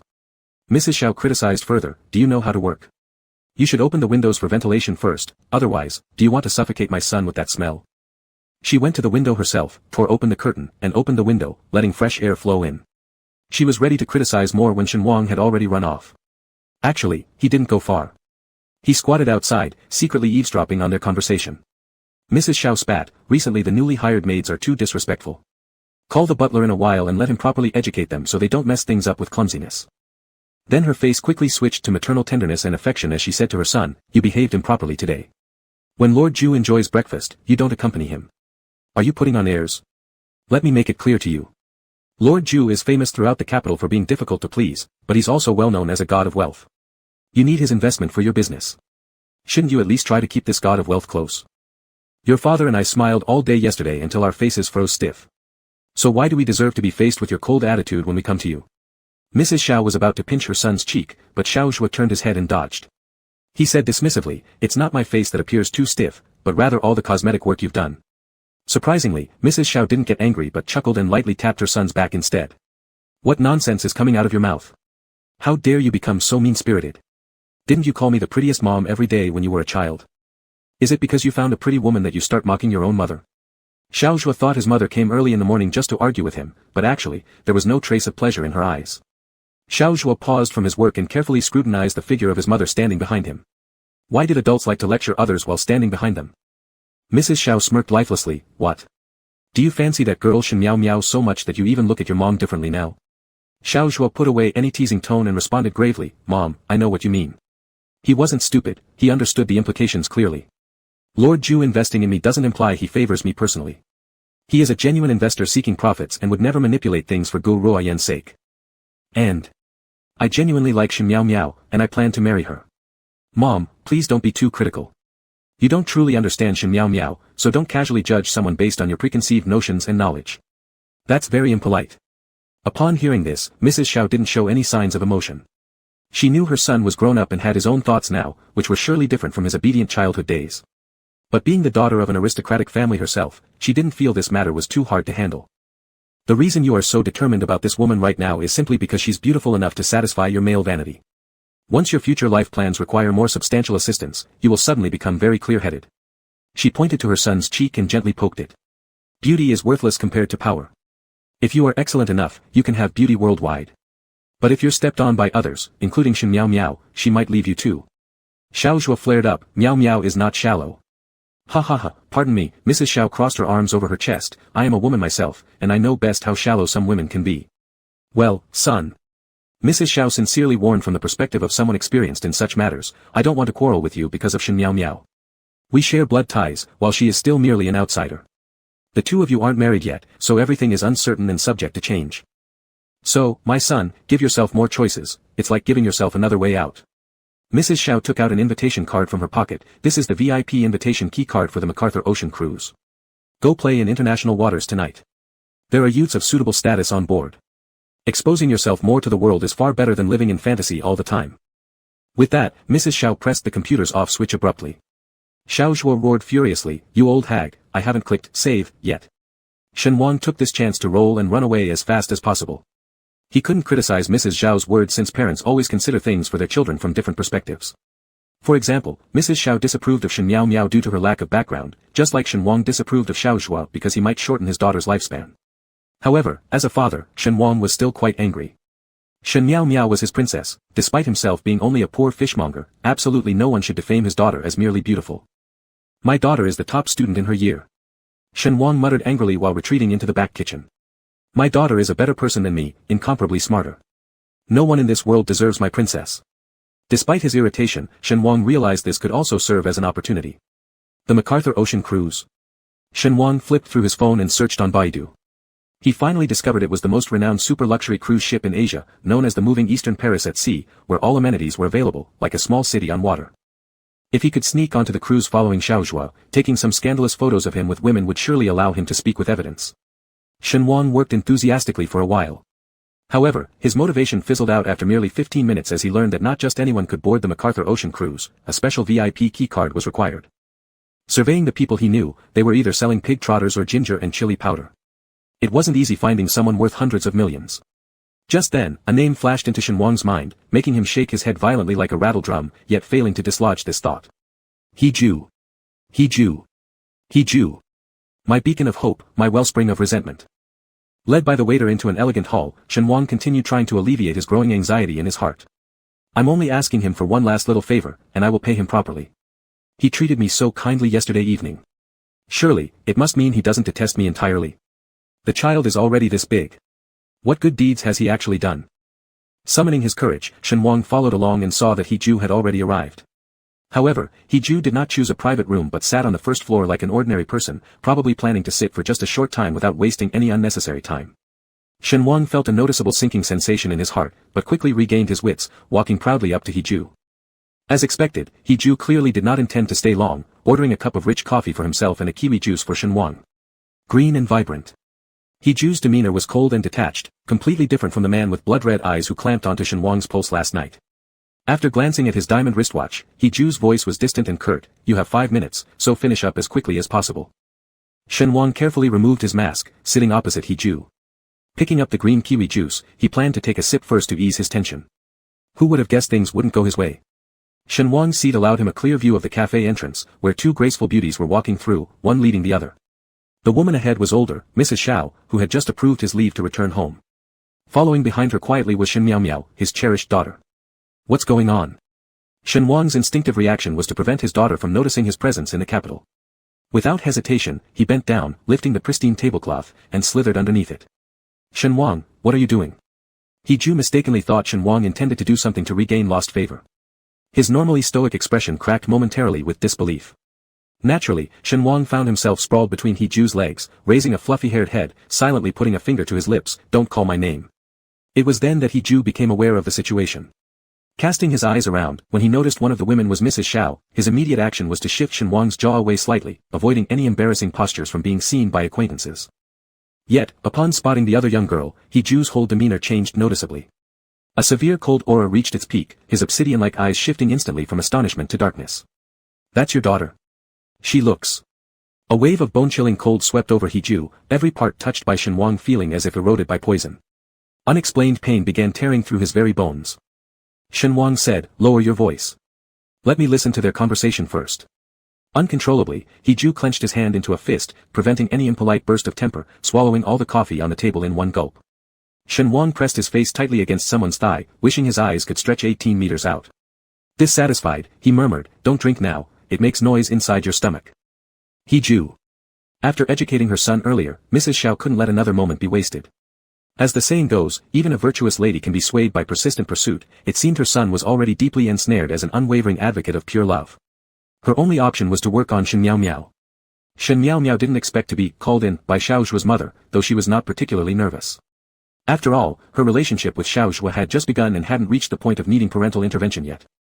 Shen Miao Miao summoned a server and considerately asked what Mrs. Xiao preferred to drink. Shen Miao Miao said, "Juice contains too many calories, and drinking too much coffee is bad for the skin. Let me order you a cherry-flavored collagen drink, auntie. Would you prefer a different flavor?" Mrs. Xiao had truly only seen Shen Miao Miao in photos before. Just as her son had said, she shared the typical worry of all rich family mothers-in-law. What if the bad woman her son chose was after his money? Shen Miao Miao herself looked even more youthful and radiant in person, beautiful and pure, not at all like someone from a small household. Her every gesture was graceful and confident, revealing an exceptionally high emotional quotient with attentiveness towards others. Mrs. Xiao chuckled, "It seems my stinky son often takes you to places like this. All these experiences have been brought to you by my son, so don't pretend too much with me." Shen Miao Miao responded politely and measuredly, "Not necessarily. We've always been on an AA basis. Sometimes, we even go to hole-in-the-wall eateries in back alleys. Always AA." Mrs. Xiao couldn't help but find it hard to believe. How could her face-obsessed son let the girl pay half the cost? Shen Miao Miao took out a napkin, carefully cleaning both their front areas before flawlessly explaining, "I don't have the right to interfere in how Xiao Zhua spends with other friends. However, both he and I are students, our money comes from the hard work of our parents, not that I'm deliberately trying to flatter you here, auntie, but until we enter society, we'll stick to this way. Later, we'll decide a new form for our relationship when the time comes." What a rational, composed girl. Mrs. Xiao had to admit that the young woman in front of her was indeed extraordinary, full of independent thinking and not overly love-stricken. Really, she wondered how brilliant the parents of such a sensible child must be, since they've cultivated someone so appropriately poised. Which means, isn't the one who's lost their head over romance actually her stinking son? Help. Mrs. Xiao then continued, "I invited you here today because there's actually something more important I need to handle." She reached into her platinum handbag, pulled out a check specifying a certain amount, and slowly extended it in front of Shen Miao Miao. 5 million. This instantly hit the calm girl like a shock, her eyes scorched, her delicate eyebrows slightly furrowed. Following various cliché drama scripts, it wasn't hard to guess what Mrs. Xiao would say next. "Here's 5 million. Take it, and disappear from my son's life, now." Apart from Shen Miao Miao, Shen Wang, who was hiding under the table eavesdropping, felt even more infuriated and ashamed. His tightly clenched fists creaked ominously from bone grinding together, desperate to strike the old woman humiliating him. He-ju firmly pressed down on his neck, seemingly applying little force, yet completely suppressing Shen Wang's strength, pinning him helplessly to the ground. At this moment, He-ju was cold and merciless, as if firmly standing in the most supreme position, representing all those of equal status asking themselves this question. Even so, would rushing out now swinging your fists help you regain the lost dignity of your daughter? Impossible. Shen Wang's eyes were gentler compared to Shen Miao Miao's. His resilience was forced by later circumstances, his foundation not stable enough to withstand strong emotional reactions, causing him to burst into hot tears instantly. The scorching tears struck He-ju immediately, making his look at Shen Wang 1 degree harsher. Sitting comfortably on the couch, He-ju sneered down at him, "You rushed to call me here today wanting me to stand up for your daughter." Upon close scrutiny, it was definitely not the case. Otherwise, Shen Wang wouldn't have been so nervous at seeing Shen Miao Miao that he crawled under the table. But He-ju insisted on speaking this way, as though using such words to avenge himself against Shen Wang's betrayal. Yes, exactly. For Shen Wang to father such a big daughter was nothing less than a betrayal. And He-ju had been deeply betrayed once in his lifetime, a memory never forgotten. For unforgettable betrayals, one time was quite enough, it absolutely did not need to happen twice. Especially not from Shen Wang. Seated on the cold floor, Shen Wang continuously shook his head, "I haven't betrayed you. How is having a daughter a betrayal? And where did this woman come from? Miraculously, I almost lost both lives through a cesarean section, giving birth to this daughter named Miao Miao myself." But who would believe such words? A perfectly normal man doesn't even grow a uterus, how can he give birth to a child? This damn novel world keeps picking on the honest ones. Shen Wang's explanation came to a sudden halt, delivering a fierce blow to He-ju's heart within. "You're not allowed to cry," He-ju shifted his hand's direction, tightly gripping Shen Wang's neck. Just as Shen Wang began to feel suffocated, He-ju regained his sanity just in time, laughing malevolently. "My accounts with you have long been settled. Do you actually think you're still worth something? No, after giving birth to a child with some random man, I've long since regarded you as worthless. And I definitely won't care about your child. Shen Wang's tears kept rolling into He Ju's palm, and He Ju, like he had been burned by something, frantically wiped the wetness away with a tissue. Rising quickly and leaving, it was akin to the speed of cutting water with a blade. He didn't even spare an extra glance for Shen Wang sobbing under the table. On the side, Shen Miao Miao and Mrs. Xiao, both completely unaware of what just transpired, stared at each other for a long time before Shen Miao Miao managed to find part of her sanity again and laughed lightly. Auntie, what do you mean? Pork has risen to 13 yuan per jean already. Mrs. Xiao. Then Mrs. Xiao explained, do you think I'm giving you money so that you leave my son? What age is this? Xiao Zhuo recently plans to start a gaming company with someone else, and despite the family being willing to fund him, he doesn't want a single penny from us. So I thought you could help oversee this money in case there are any urgent needs. At least, he listens to you somewhat. What does pork have to do with it? Shen Miao Miao immediately cleaned up her expression.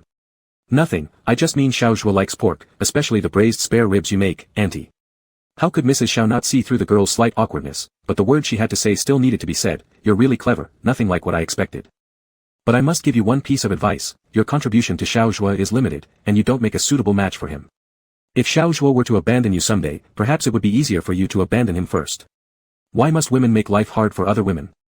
Mrs. Xiao shoved the check into Shen Miao Miao's hand. Marriage among the wealthy is business, love means absolutely nothing when it comes to food on the table. You need to value yourself more. With a pat on Shen Miao Miao's hand as a sign of understanding but lack of support, Mrs. Xiao left. Afterward, Shen Miao Miao had no intention of staying either. As she passed by a certain table, she seemed to hear her father softly sobbing.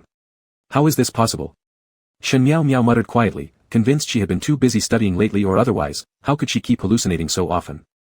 Shen Miao Miao carefully tucked the check into her bag and greeted the sunshine with a big stretch, seemingly unaffected by Mrs. Zhao's last few words, and quickly left. From a distance, within a Cayenne car, Manager Zhao played the role of driver today. After He Ju got into the car, he hadn't instructed where they should drive, so Manager Zhao asked in a low voice, shall we wait for Mr. Shen to come out as well? The emergency meeting had been completely cancelled, and waiting outside made him seem like an indecisive fool. He Ju's mood remained heavy as he continued staring at Shen Miao Miao's retreating back. Honestly speaking, he really disliked this girl. She was like a sharp double-edged sword piercing two bodies simultaneously. After half a while, He Ju said, follow the Xiao Misses ahead. Today, Xiao Mrs. S mood was good. Not only did she arrange for her son's 3-day extravaganza, but she also enlightened Shen Miao Miao with some eye-opening lessons. Whenever something exciting happened, without exception, all women loved going shopping at the most luxurious malls. Recently, the Lefiata distributor had sent samples of wristwatches to their house. One pair of emerald watches caught Mrs. Zhao's eye, and she planned to buy them as a small gift for collection for Mr. Xiao. When she rushed over to the biggest Lefiata flagship store in the city filled with excitement, the sales staff and manager were posting, no entry allowed, signs on the door glass. In general, the entire store would close exclusively for extremely important guests. Mrs. Xiao thought, with her identity, being turned away would simply become a laughingstock if circulated in her circle, so she complained loudly, I am Xiao Yu, wife of Xiao Xinghong, a lifetime VVVIP member of Lefiata. I want to come in and buy a watch, isn't that reasonable enough? The sales staff and manager hesitated, then slowly Ouyang appeared, saying gently to the saleswoman, it's fine, one more customer inside won't bother the sir much. The saleswoman and the manager reacted as if pardoned, quickly inviting Mrs. Xiao in. Mrs. Xiao felt relieved initially, but once she saw the only guest in the shop's profile, she panicked immediately, covering her mouth and whispering anxiously, this is terrible, why is Master He here? Master He turned around casually, pretending to be surprised, who would have thought I'd run into Mrs. Xiao? What a coincidence, it's barely afternoon after leaving your house this morning. Mrs. Xiao held onto her platinum bag happily, sitting beside He Ju with exaggerated admiration, inspecting the several watches displayed before He Ju. All of them were limited edition diamond couple watches. However, He Ju should have no female companion, right? His personal rumors had always been clean, and he had never shown any special preferences. Could it be that Master He now has someone by his side? Who is it? Who? Which family's young miss? Or maybe a returned overseas Chinese? Goodness.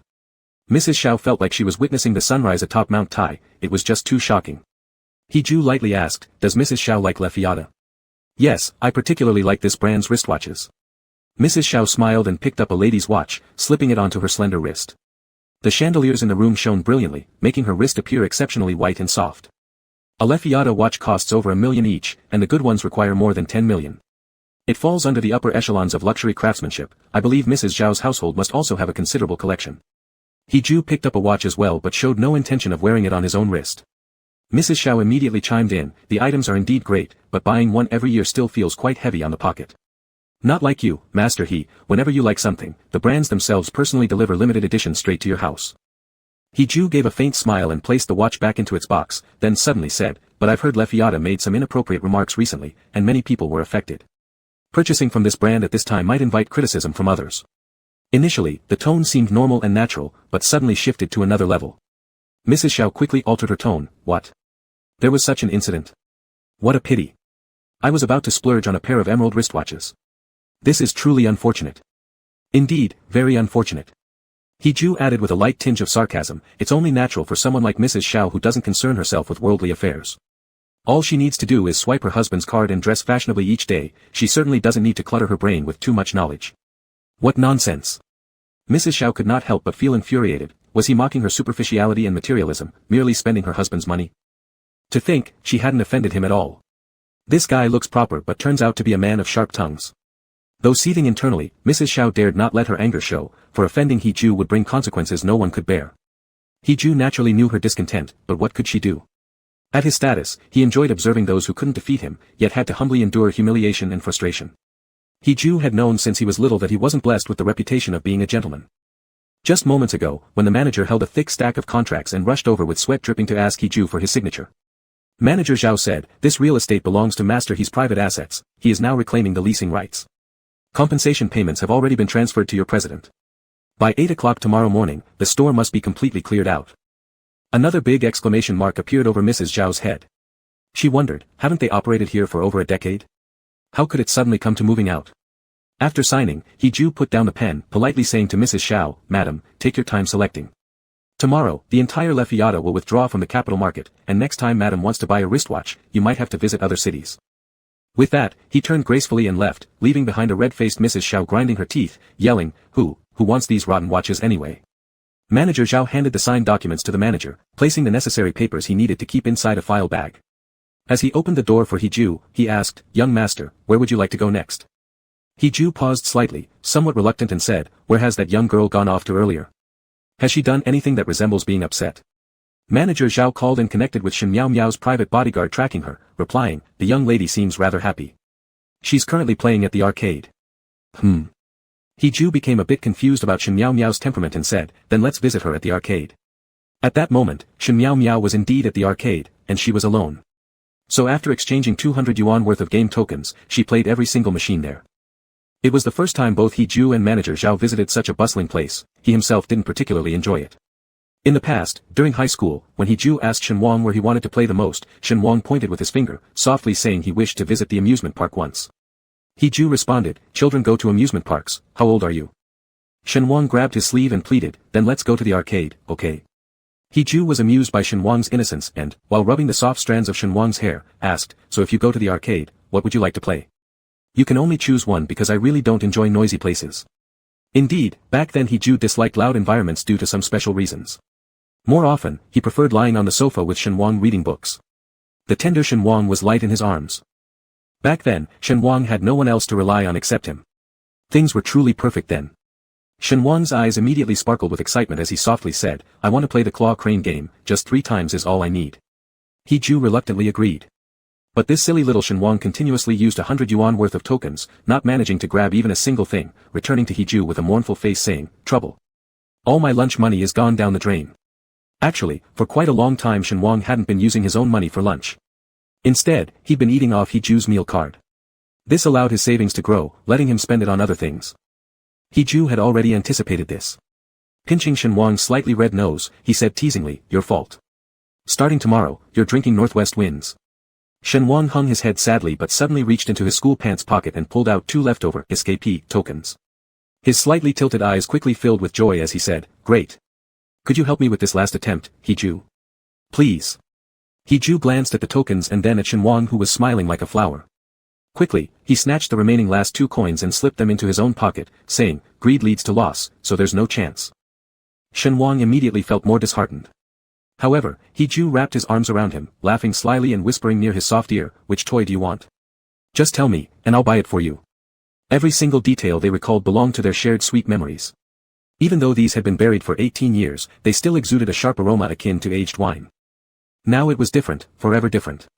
Because something impure existed between Hiju and Shen Wang now, their connection wasn't pure enough anymore. While reminiscing, Hiju looked far away at Shen Miao Miao. Unlike Shen Wang's clumsiness, Shen Miao Miao carried a large bag stuffed with cheap plush toys she'd managed to win from the claw machines, laughing joyfully. But true happiness or sadness was easily detectable. He Ju could see that Shen Miao Miao wasn't actually happy. Otherwise, she wouldn't be obsessively trying her luck on the same claw machine. Mr. Zhao stood attentively by He Ju's side, driving away curious passers-by wanting selfies. Occasionally, he would ask, "Young master, who is this young girl?" He Ju answered, "An obligation." Mr. Zhao appeared somewhat puzzled, "Whose?" "Not mine," He Ju cut in, "it belongs to Shen Wang." Mr. Shen looked so young, how could he already have such a grown-up child? Mr. Zhao exclaimed in astonishment. "Still, this young lady doesn't resemble him much. She looks full of energy, more like a little cat." "That's right, Shen Wang was like a foolish dog." He Ju suddenly quipped, if she was anything like Shen Wang, she'd end up getting bullied by others without knowing how. As the master and servant continued chatting, Shen Miao Miao finally finished playing her last token. The unpleasant feelings were gone, and carrying her winnings, she prepared to return to school. At this point, her roommate Xia Xian called, asking Shen Miao Miao what she was doing the entire afternoon. How could she miss class? Fortunately, Xia Xian helped mark her attendance, otherwise, an absence would have been recorded. Shen Miao Miao clasped her hands together in gratitude over the phone, repeatedly expressing thanks, and said she was delayed by some issue but promised to bring snacks later. Xia Xian questioned, "Where did you go exactly? It sounds rather noisy where you are." "Nothing bad happened, right?" "How could anything have happened?" Carrying the gift bag, Shen Miao Miao walked cheerfully out of the arcade but inexplicably approached He Ju's direction. He Ju became immediately alert. Staring intently at Shen Miao Miao, he was indeed easy to spot. Thus, he shifted his gaze elsewhere. Just as Shen Miao Miao almost drew near, she suddenly took a turn, complaining into the phone, "Nothing serious, just came across a creepy middle-aged man with peeping tendencies, pretty disgusting." Chapter 26, I Can Keep Your Daughter Safe. Mr. Zhao immediately pretended to be old and visually impaired, coughing continuously in the hope of covering up half of the girl's disdainful voice. "Little girl, sir," he didn't care, nor did he need to haggle over trifles. His target was not this clever girl, it was just that he could not easily let go of her biological father. Mr. Zhao cautiously asked, "Young master, should we go back next?" "Sir," his smile remained, but his voice turned icy cold, "Go back where? Is there someone waiting for me at home?" He didn't clearly say where the next stop would be, only saying, "All this time has passed so slowly, much longer than all my waiting combined." Mr. Zhao suddenly had an epiphany, opening his phone screen, respectfully asking the person inside, "Where is Mr. Shen's location? We'll go pick him up immediately." "Sir," he coughed lightly, "who gave you permission to make decisions? My debts are settled with Shen Wang. There's no need to see each other again." Mr. Zhao slapped his own mouth, quickly repenting by saying, "Apologies, young master, I meant I personally need to meet with Mr. Shen once more. The apps I used for batch payments were too many, and it seems 10,000 haven't been transferred yet. Unless, perhaps, you'd like another car sent to fetch you." Sir, he didn't even think about it, getting up and striding towards the underground parking lot, coldly throwing back a sentence over his shoulder. "I can't wait for any other car." Sir, he was already in his 30s, but from childhood onward, Mr. Zhao had taken meticulous care of him. It could be said that as a lifelong companion, Mr. Zhao might as well have been Sir He's surrogate parent. The young master occasionally showed a stubborn side. Mr. Zhao received the final positioning transmitted by the bodyguard and exclaimed, Sir, he immediately questioned, "What's wrong with Shen Wang? How come Mr. Shen went to the east port in the capital? Besides various kinds of ships, all that remains there is boundless sea, right? Sir, he already urged, such an untroubled person, going to the beach at midnight. Does he want to catch jellyfish or something?" Shen Wang rinsed his cheeks vigorously with running water from the faucet, washing for several minutes until finally feeling less soreness in his eyes. He looked up at his face in the mirror, defeated looking, with reddened eyelids. Facing the disheveled reflection in the bright mirror, he muttered, "I'm already in my 30s. Haven't I faced every kind of trouble under the sun? How utterly useless I am." Even if his daughter saw him like this, she'd probably despise him. He spat at his reflection in the mirror. Donggang Seaport is the largest vessel distribution center in all of Asia. Ships crisscross its waters like shuttles. This night, the most eye-catching was the Max-Cas Ocean, known as the Oriental Paris moving on the sea. Its massive steel hull narrates an adventurous journey, with every steel plate etched with past glories and dreams. The lights twinkling like starry skies exude a sense of luxury and romance, akin to countless stars descending into the mortal world, enveloping this giant ship with a mysterious and fascinating aura. Shen Wang wanted to board the ship. However, without either a VIP invitation card or adequate backing, embarking on this decadent floating palace was harder than scaling the heavens. But why, after walking for such a long while that his legs nearly gave out, did he finally arrive at Donggang? Because he wanted to clear his head, to make himself even clearer. In this world, you don't get what you want just because you want it. Those who touch the stars often live near them already. Not him. Not him, who made a living picking trash as a child and selling fish as an adult, a mediocre man.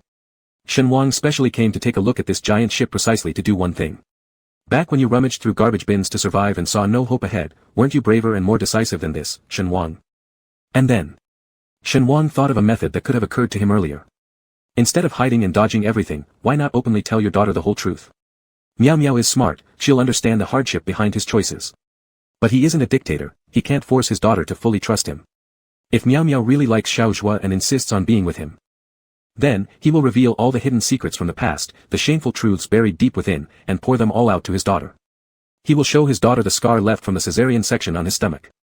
Perhaps, at first, Miao Miao will find it unbelievable. Maybe she will even think a man who can give birth is some sort of freak. Only in this way could his precious daughter believe that the madness of the world stems from its deep hypocrisy.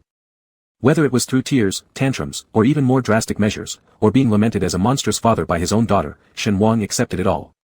Burning one's boats, Shen Wang gazed at the colossal cruise ship before him. He wasn't intentionally seeking trouble from this specific vessel but using it to awaken his dormant self. He had reached an impasse, not because he lacked ideas, but because he considered himself utterly worthless, a small and incapable man. He already knew about Miao Miao's tragic fate written in her book. He also knew that Xiao Zhuo was about to board this ship for a wild party at sea. Xiao Zhuo would meet a woman on the ship who would greatly influence his future. She would be part of the protagonist's harem. Therefore, when he heard Mrs. Xiao mention the critical name Long Aotian, he made every effort to come over for evidence. Otherwise, he wouldn't have intentionally angered He Ju either and risk becoming someone people dismissed so easily. Who can help me get onto this ship? After Long Aotian sounded its horn, Shen Wang clenched his right hand tightly against his abdomen. He watched as countless luxury vehicles brought elegantly dressed passengers to the boarding entrance, while he and others were held back just out of reach. Among these passengers were men and women, each gorgeously attired, skirts shimmering with elegance or suits impeccably tailored, representing the wealthiest and most powerful group of people, including helicopter-riding guests boarding directly onto the ship. Who can help me get onto this ship? Shen Wang's voice was fragile and desperate. After a pause, he took off his short-sleeved outerwear. Underneath, he wore 2 layers of undershirts, yet they were useless, his sweat-soaked body couldn't conceal its naturally enchanting fragrance any longer. What is this smell? Goodness, who smashed a perfume bottle? It's not just a scent, it's intoxicating, making me, the speaker was already somewhat dazed, continuously sniffing, trying to find the source of this deadly aroma. So intoxicating. Anyone nearby would surely want to capture whoever emitted this beguiling scent and rub them fiercely in their arms. The crowd surrounding Shen Wang slowly gathered closer, including tourists further away preparing to board, who were gradually lured by the mysterious fragrance. They paused their steps, involuntarily looking over toward him. Shen Wang discarded his half-sleeve garment and then prepared to shed another layer. The peculiar aroma mixed with sweat surged forth like floodwaters released from a broken dam, driving everyone nearby into a frenzied state. A man dressed in a 3-piece suit seemed to realize something first, coming forward spontaneously to grab Shen Wang's arm. His face flushed, he asked, "Did you call out asking to board the ship? Come with me." Shen Wang nodded. "None of you are allowed to approach him." He Ju hurried over with a team of bodyguards clearing the path ahead of him. Usually composed and dignified in his steps, he now ran fast, leaving behind any semblance of gracefulness. Shen Wang, his spirit dimmed, turned his head and said, "Ignore him, I'll go with you." On purpose, he drew nearer to the man who had approached him, appearing to others like a gesture of affection, his entire body emitting an aroma capable of drowning any male in desire. Although the man did not fully see Shen Wang's face due to the mask covering it, the slanted eyebrows exposed above were already mesmerizing. If the mask were removed, Shen Wang's beauty could undoubtedly leave anyone captivated. Bang! He Ju's punch moved like a bolt of lightning. This upward swing caught the man partially embracing Shen Wang completely off guard. He was hammered to the ground, holding his nose bleeding profusely and crying out in excruciating pain. He Ju's sharp jawline now bore traces of blood, giving him a frightening appearance amidst alternating light and shadow. His gaze swept the crowd coldly and ferociously as he asked calmly yet deeply threatening. "Now, is there anyone else who dares touch him?" The previously shocked onlookers screamed, some pulled out their phones intending to record videos or take photos. Bodyguards swiftly intervened, forcibly stopping them, accompanied by lawyer warning notices. The unfortunate man dragged onto the floor by He Ju's private security was unable to get up due to severe pain, left like a wilting dog awaiting execution. Teeth grinding incessantly with suppressed rage, He Ju hadn't been so furious in years. Despite keeping appearances calm, he told Shen Wang firmly, "There's no one paying attention to you now, put your clothes on properly and come with me. I must board this ship tonight, it's my only chance." Shen Wang tore off his face mask, revealing a lush and exquisite cheek. He declared confidently, "Moreover, you yourself said it, He Ju, we've settled accounts cleanly, haven't we? You always say I'm free, now, my most free action is to get on the ship." He Ju kept warning glances around him at any suspicious movements while the bodyguards ensured no one dared approach Shen Wang as his captivating scent slowly lost its enchanting power. The crowd surrounding was too intimidated by He Ju's obvious menace not to tread carefully. You must listen to me. He discarded his suit jacket, swaddling Shenhuang tightly in it before picking him up and leaving. Otherwise, I'll bankrupt the Xiao family this very instant. Shenhuang gasped internally at this threat. His whole body tensed so much he forgot how to breathe through his nose or mouth, just staring blankly at the dangerous man holding him close. He couldn't let him do this, not like this for Miao Miao. His lips parted, but no sound came out, a simple sentence stuck in his narrow throat like a fishbone. Miao Miao. You can treat me any way you wish, but Miao Miao. A distinct change occurred within Hiju, who felt Shenhuang curl into an even tighter ball. Softening slightly despite himself, he said gently, I won't let you board that ship with another man, don't even think about it. Shenhuang, come with me to somewhere else. Shenhuang watched helplessly as the Long Aotian began lifting its anchor. This immense floating island lost its tether, gently pushed by the waves and swallowed by the dark, serene sea. Hiju asked Mr. Zhao for the car keys, instructing him to follow their private escort's vehicle while he took Shenhuang elsewhere. Mr. Zhao produced a clean handkerchief, asking, Master should I also bring along the prayer beads from the temple? Hiju glanced at Shenhuang, who had completely withdrawn into silence, blankly staring ahead, unresponsive and unmoving, adopting a stubborn refusal to listen. Time truly moves and changes, matter remains. In the prolonged gap of time during which they both chose to step back, something intangible called space intervened. Hiju wiped the dried blood from his jawline, stating calmly, Do I seem incapable of controlling myself right now? Mr. Zhao wisely said nothing more. Hiju continued, I don't want today's events appearing in tomorrow's headlines, the rest falls to you. Finished, Hiju handed the stained handkerchief over respectfully to Mr. Zhao, then climbed into the driver's seat without further engaging Shenhuang. Silently, he drove the vehicle southward away from Eastport. Shenhuang had fallen entirely into despair. Weighing options, it was better not to keep twisting things around, he'd tell everything straight to his daughter. As for what choice Miao Miao would make, Shenhuang simply didn't have confidence. After nearly 3.5 hours of driving, the car finally left the easternmost part of the capital city, creeping slowly into a gloomy forest full of dense trees. The mountain road, a spiraling highway upward, looked newly constructed under light, but occasionally startled crows flew shrieking towards the solitary moon. Shenhuang's defiant attitude did not last long as unease began seeping in, constantly using his eyes to check the dark mountain path. Suddenly, Hiju questioned sharply, afraid I might do something terrible. Our accounts are already cleared. It was originally meant as self-lamentation but could be repurposed as effective ammunition to silence his mouth. In response, Hiju abruptly slammed down on the accelerator pedal. The sudden increase in speed flung Shenhuang, who had just sat upright, back onto his seat. Hiju spoke directly, Shenhuang, after that incident years ago, why did you run? It wasn't anything specific, just a lingering doubt buried deep within Hiju's heart. From the moment of first planting itself, it grew relentlessly until it formed tangled roots threatening to choke the life out of one individual. Hiju needed to know. Shenhuang replied feebly, there's no real reason, just. This answer that lacked courage to be voiced then and lacks courage still now, seemed more reflective of his inability to pick up and put down. As a child, Shenhuang thought himself foolish, and even now, he still thought himself foolish. Forget it, let's drop it. Slow down the car, I worry that on this isolated stretch, we shouldn't suddenly encounter any danger. Hiju let out a muffled sigh, ceasing his pursuit of questions thereafter. The car climbed higher and higher, eventually revealing a building in extremely poor condition from the dense forest.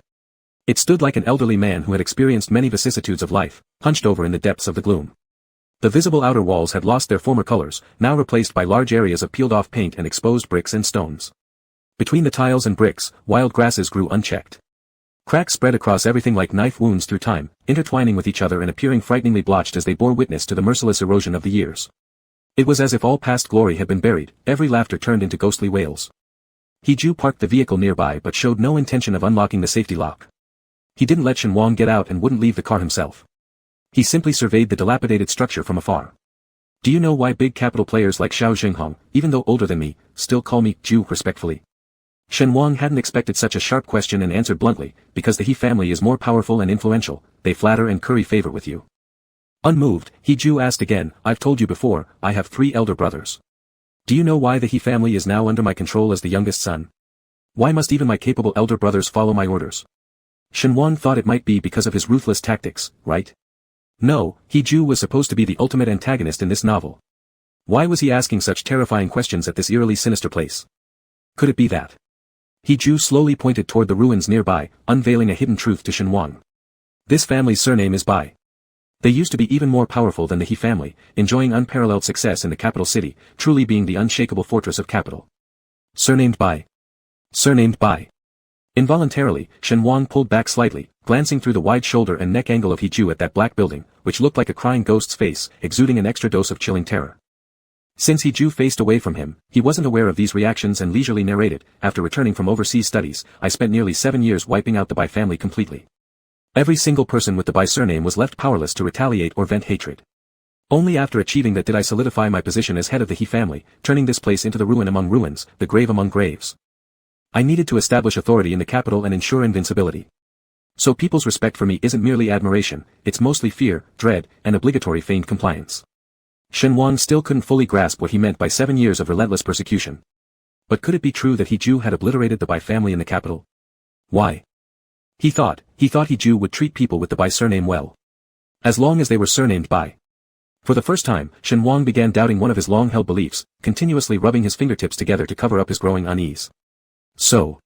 He Ju turned around to look at him. Shaken like receiving an electric shock, Shen Wang quickly interjected, so, you're really going to take down the Shao family next? Shaking his head vigorously, Shen Wang said, no, please don't do it. If you really go ahead with this plan, you'll be struck by lightning, subjected to 5 thunderbolts. When you die, no one will cry for you, offer sacrifices, or burn paper money on your behalf. He Ju pursed his lips indifferently, what you're thinking of must be something bad. His finger pointed at Shen Wang's furrowed brow, trying to drive away the worry lurking inside. At the same time, he forcefully smoothed out the part of Shen Wang's shirt tucked into his waistband, ensuring any scented areas were entirely covered.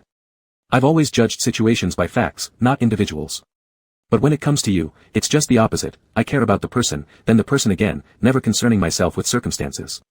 Tell me in full detail about whatever might happen to Shin Miao Miao, and perhaps I won't bankrupt the Shao family but instead bless her with a peaceful life forever.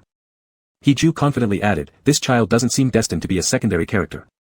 Chapter 27, even more exciting. In the past, whenever He Ju spoke to Shen Wang would listen attentively, his eyes sparkling with admiration as if all the light in the world emanated from the person before him. But now, Shen Wang's hesitation slightly hurt He Ju, whether it was due to his dignity or other reasons, he felt pain everywhere without knowing exactly where it came from. Strange, he really hadn't felt this kind of overall discomfort like now. He Ju said, do you not want to say? Shen Wang muttered softly, can I even say it? I already seem worthless to you.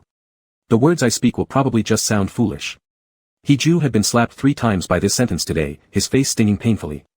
In his entire life, no one dared to be so brazen, not even the former patriarch of the He family, old man He, who was more lenient with He Ju when educating the 4 sons. He didn't know if Shen Wang was just too straightforward, or if his sense of vengeance had grown stronger. He Ju reflected, time waits for no man. Entering his 40s, people start seeing things easily that they couldn't comprehend and stubbornly resisted before. What else could he possibly calculate against Shen Wang now? If it were 10 years earlier. No, even if it were 8 years ago, if he'd had the chance to find Shen Wang, if he'd seen Shen Wang happy holding a child with another woman at the age of 20-something. He probably wouldn't have brought Shen Wang here but straight to a cliff. Never mind, I'm wrong too. He Ju said, I won't say things like that anymore.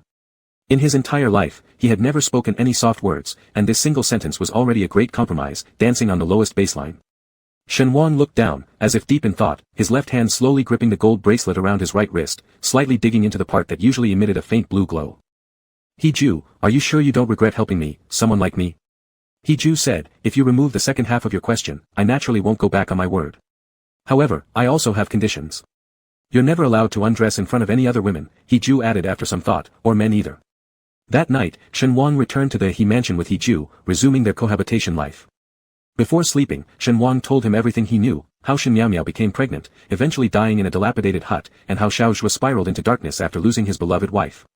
Over time, he gained insight from mysterious sages and attracted resources, wealth, and care from 8 beautiful women, leading to Xiao Zhuo's eventual rise as the wealthiest tycoon in Huagua through their concerted efforts. After hearing this, He Ju fell into deep thought, focusing on a single point. After a while, Xiao Zhuo will become the most powerful person in Huagua. Shen Wang vaguely felt as though he might have inadvertently stirred up a certain person's competitive spirit. He Ju was undoubtedly highly competitive. Otherwise, he wouldn't have spent 7 years studying abroad only to return and utterly destroy the Bai family, which was once more powerful than his own clan. Shen Wang became cautious, am I upsetting you by saying you'll be surpassed? He Ju couldn't help but chuckle, by the time he can become the strongest Long Aotian in all Huagua, I'll probably be too old to move. Would I still care about these things then? Though self-deprecating, He Ju had already mocked Xiao Zhuo's desired status from afar. He Ju asked, can you remember the names of the 8 women who supported Xiao Zhuo until he became the strongest nationwide? Shen Wang nodded. He Ju touched his shoulder gently, let's sleep first. It's too late now. We'll talk about it tomorrow. That night, Shen Wang slept restlessly, repeatedly dreaming himself lying on a dirty and broken bed in an illegal clinic. The doctor seemed to have used counterfeit medicine, and the excruciating pain during the abdominal wound stitching process was unbearable. However, when the nurse brought him a wrinkled baby girl and said, "Congratulations, congratulations. It's a little princess," Shen Wang didn't know whether he sweated profusely due to the pain or wept tears of gratitude, his vision blurred with confusion.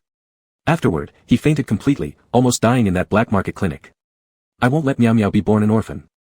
I absolutely won't let Miao Miao die tragically during childbirth. People always say daughters carry on the father's legacy. Such tragedy does not need to be inherited. Shen Wang woke up, the bed soaked in sweat, forming a twisted silhouette. Shen Wang washed his body and casually cleaned the bedsheet as well, preparing to hang it on the top floor balcony. On his way out, he encountered Zhao the housekeeper coming toward him. Mr. Zhao, the butler, remained as affable and courteous as ever. Young master is waiting for you in the study, Mr. Shen. He then conveniently took the basin of clothes from Shen Wang's hands. Mr. Shen doesn't need to do this personally. When you go for breakfast every day, our house staff will come in to collect the bed sheets for washing. Shen Wang had been staying at least a month by now, fully aware that these things were typically handled.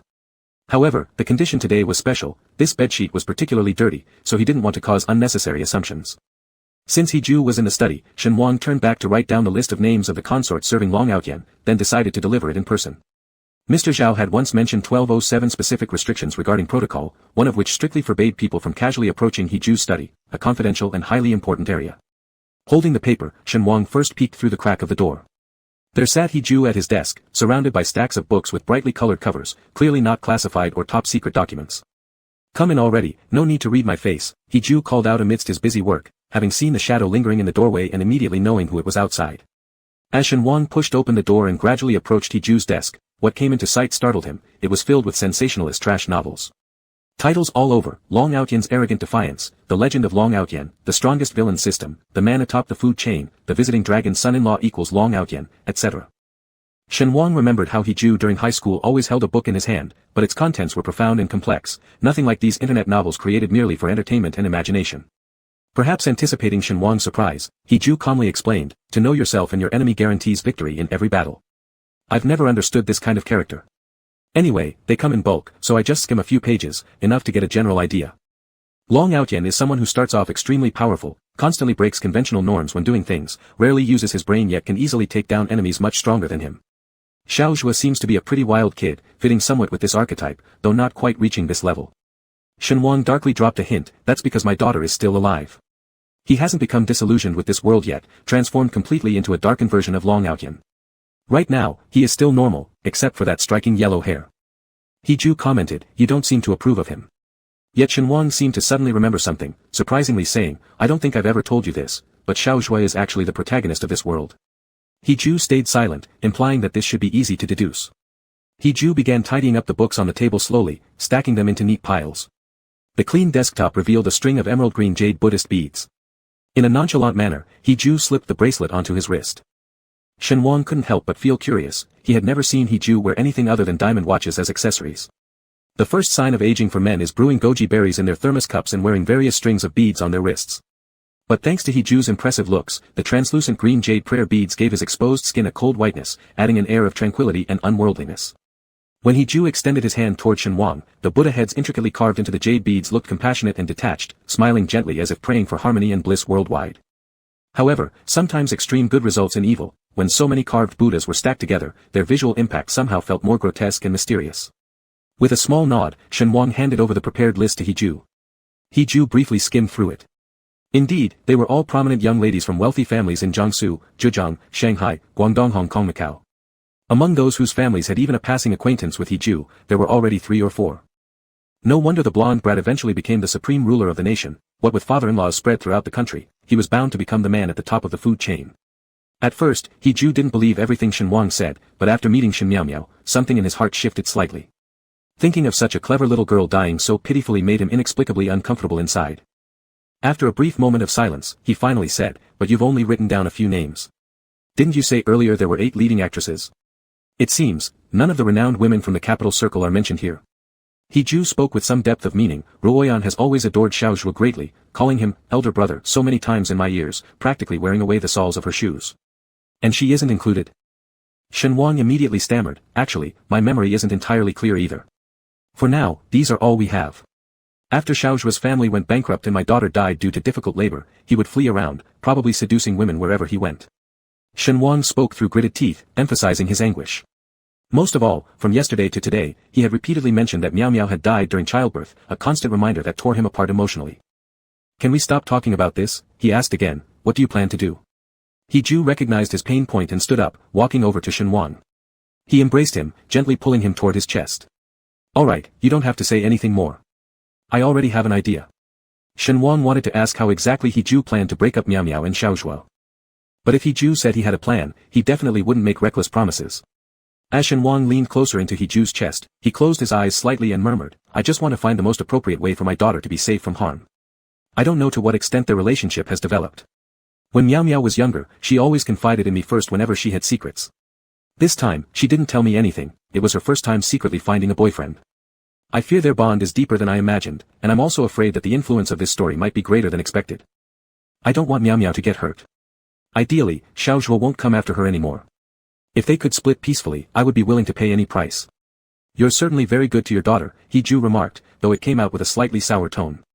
After adjusting Shen Wang properly, He Ju picked up the paper filled with names and walked over to open the nearest wall-embedded safe. Shen Wang hadn't seen a design where a safe blended perfectly with the wall before, so he couldn't help but take a closer look. Then he realized that He Ju's safe wasn't stuffed with large sums of cash, stocks, or bonds and funds. Instead, there were many bulging envelopes made of craft paper stacked neatly, almost half as tall as a person. Judging by the color of the craft paper envelopes, they had been there for years, some at the bottom were yellowed and old, while others on top were brand new, likely accumulated over more than a decade. He Ju placed the piece of paper inside casually, but accidentally bumped the top envelope, causing a few to fall. One envelope flipped around, and Shen Wang carefully looked. It clearly showed a date written as XXXX year X month, X month. Shen Wang. Just as Shen Wang caught a quick glance, He Ju bent down, swept up the envelopes, and swiftly moved them aside, making Shen Wang wonder if he'd hallucinated. A moment later, He Ju warned behind his ear, mind personal privacy. Oh, Shen Wang turned around, excusing himself. My vision isn't too great anyway, I didn't see much. Without another word, He Ju shoved everything back into the safe and brought the topic back to the beginning. I mentioned earlier that I already know how to proceed. Although the plot clues you provided are limited, breaking up the two kids will absolutely be feasible. It seemed like He Ju intentionally diverted Shen Wang's attention, acting mysterious earlier but now hinting at part of his plan. I'm planning to intervene early, disrupting some of the story sequence. The butterfly effect, you must have heard of it, right? As Shen Wang listened to the heavy door of the safe close, he turned to look at He Ju in puzzlement. There was something inexplicably charming about He Ju's confident expression. So, rest assured, staying at home, continue treating me, let us maintain our initial relationship. Everything else remains normal, you have your freedom, I won't interfere. However, when I'm at home, try to stay with me as much as possible. Shen Wang questioned curiously, isn't just hugging enough? Most importantly, how exactly should he stay with He Ju? There was no standard answer given yet. He Ju replied, hugging seems completely ineffective. My sense of smell and taste hasn't changed one bit. As he spoke, for some reason, he removed the jade Buddha head bracelet, lightly twirling the beads with his thumb halfway. With utmost certainty, he added, perhaps it requires a bit more stimulating intervention. Chapter 28, The First Meeting with His Daughter. After He Ju said these words, he appeared reluctant to stop, or rather, a sense of satisfaction after a long and difficult journey. Even though it was almost forcibly aborted in the middle, fortunately, it was pulled back. He Ju saw Shen Wang standing there lost in thought, looking more and more pitiable, and leaned close to Shen Wang's ear to say, come to my room the night after tomorrow. Shen Wang's face couldn't help but flush with redness, and the intense sense of shame seemed to have triggered all the fragrance around his body, fully illustrating the phrase, a feast for the eyes at this moment. Why the night after tomorrow? He Ju chuckled and pinched his waist, I'll show you some results first, I need to let you be convinced at least. He Ju was not just one for words. Once he said he would help Shen Wang's daughter break free from her predicament, mature plans easily surfaced in his mind. Who could blame him for always standing undefeated in business wars like these? In the afternoon, He Ju then asked his secretary to invite Xiaozhua. Xiaozhua's major at Beijing University is quite intensive in terms of courses, but due to his arrogance over his talent, he mostly didn't take his mentor's professional courses seriously, instead opting to explore on his own with a group of people from the same department. He Ju told him there would be a commercial dinner banquet that evening where all guests would be tycoons from the IT industry, such as Chuanyu Network Technology Corporation Limited, Huagua Software and Technical Services Company, Limited, Superb Communications, and Lulu Tong Electronics Group, all influential big shots in the Huagua technology sector. The main business scope of Xiaozhua's family lies in the construction industry.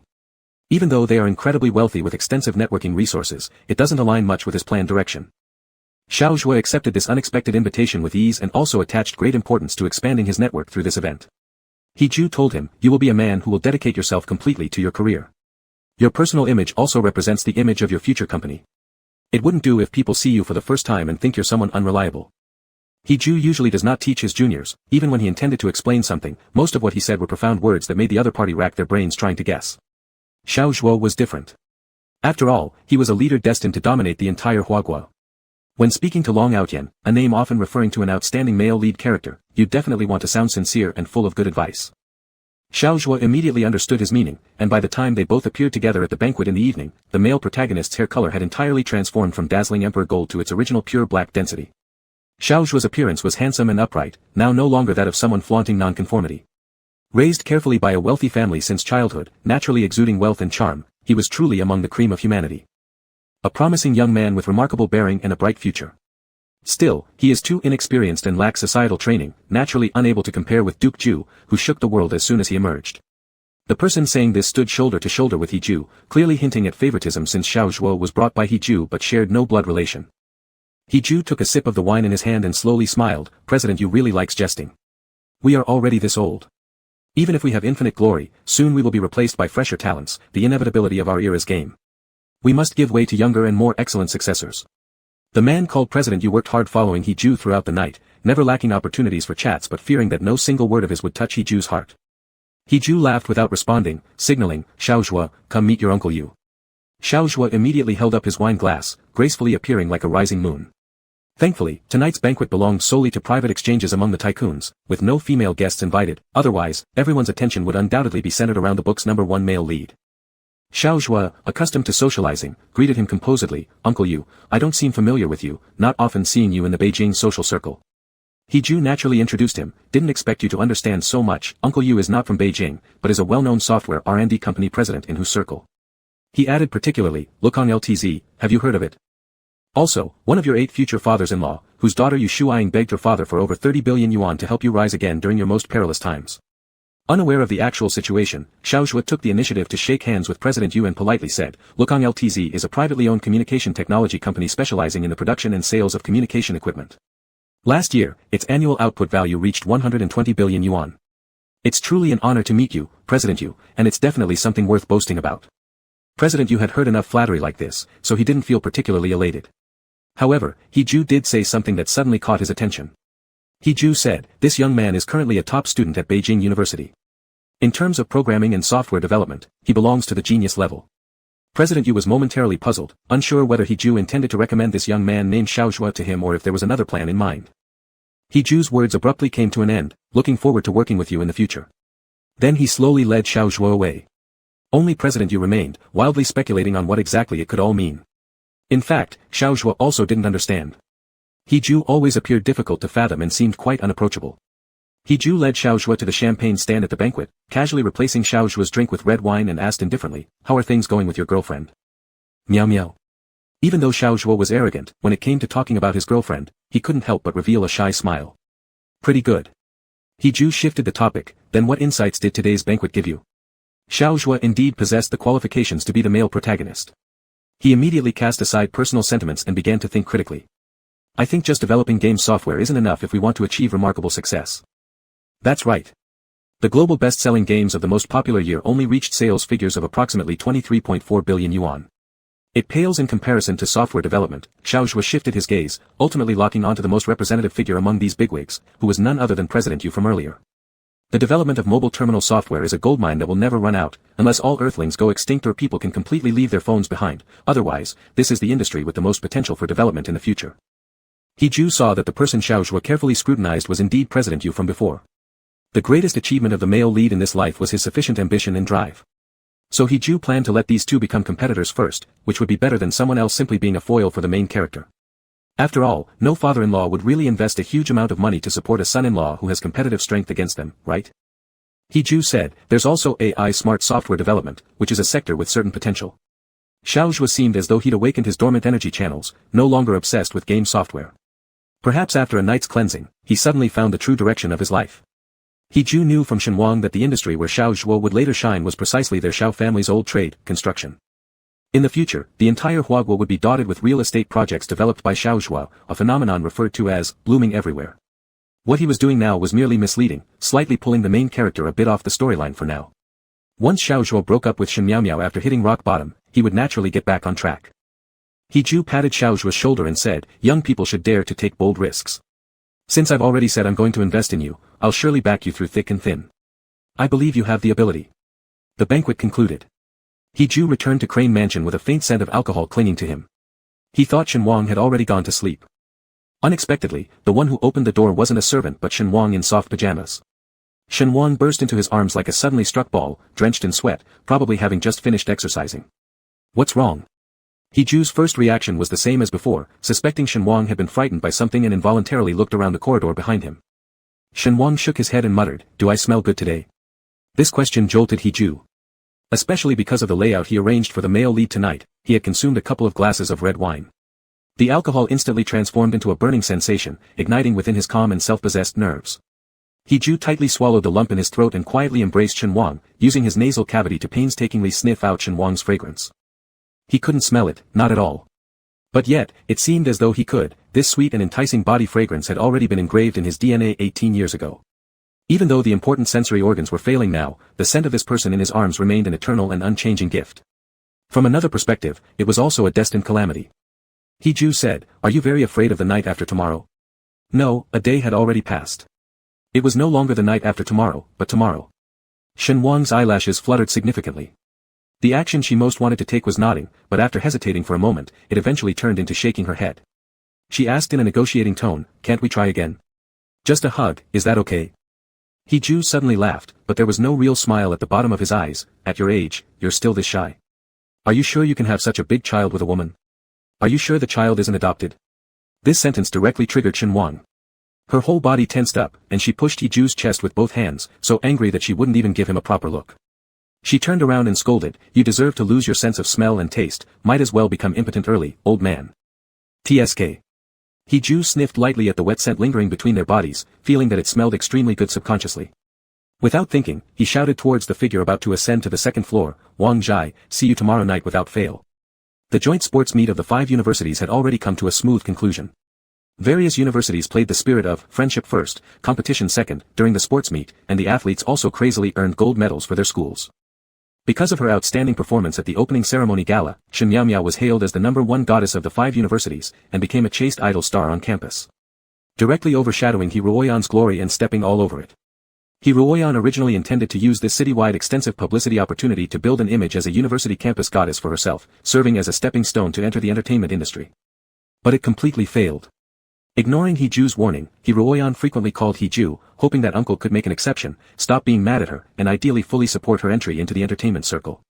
Unfortunately, He Ju recently had no intention of paying any attention to her. The little princess who had been highly held up by the entire family immediately transformed into Medusa upon losing favor, getting angry at seeing anyone. If only Shen Miaomiao could be made to embarrass herself heavily. He Ruoyan complained non-stop to her 2 plastic friends, aren't you claiming to hate Shen Miaomiao more than me? Aren't there any methods that can help remove this thorn in my eye? Actually, He Ruoyan had a plan hidden in her heart, which she had never intended to reveal. She had discovered last time that Shen Miaomiao's father was selling himself, and she had quietly kept this secret to herself without causing further trouble for Shen Miaomiao. Definitely, because of this dirty method used by Shen Miaomiao's father, Shen Miaomiao's luck was getting better and better. If unable to compete for men, then surely not able to outdo her in grabbing the limelight. Upon hearing this, one of the plastic friends advised her, Shen Miaomiao's fame is now bigger than yours. If you continue to show that everything targets her, it may very likely backfire and make people think you have sinister intentions. Another one suddenly got an idea, actually, there are ways to make Shen Miaomiao lose face. Isn't she from a humble background? But she once claimed that her monthly food allowance was 6,000 yuan. How could ordinary families possibly spend 6,000 just on food? Otherwise, she must have other extra sources of income, otherwise, how could she afford so much expenditure? What if Xiao Zhuo gives her money? It should be impossible, right? If Xiao Zhuo really wants to keep her as a mistress, he would at least make Shen Miaomiao wear branded clothes and carry luxury bags daily. After being reminded, the 3 unanimously concluded that Shen Miaomiao might truly have some side incomes. He Ruoyan said, go investigate, whether spending money or using connections, do it fast. Find out whether Shen Miaomiao is like her father. What did her father do?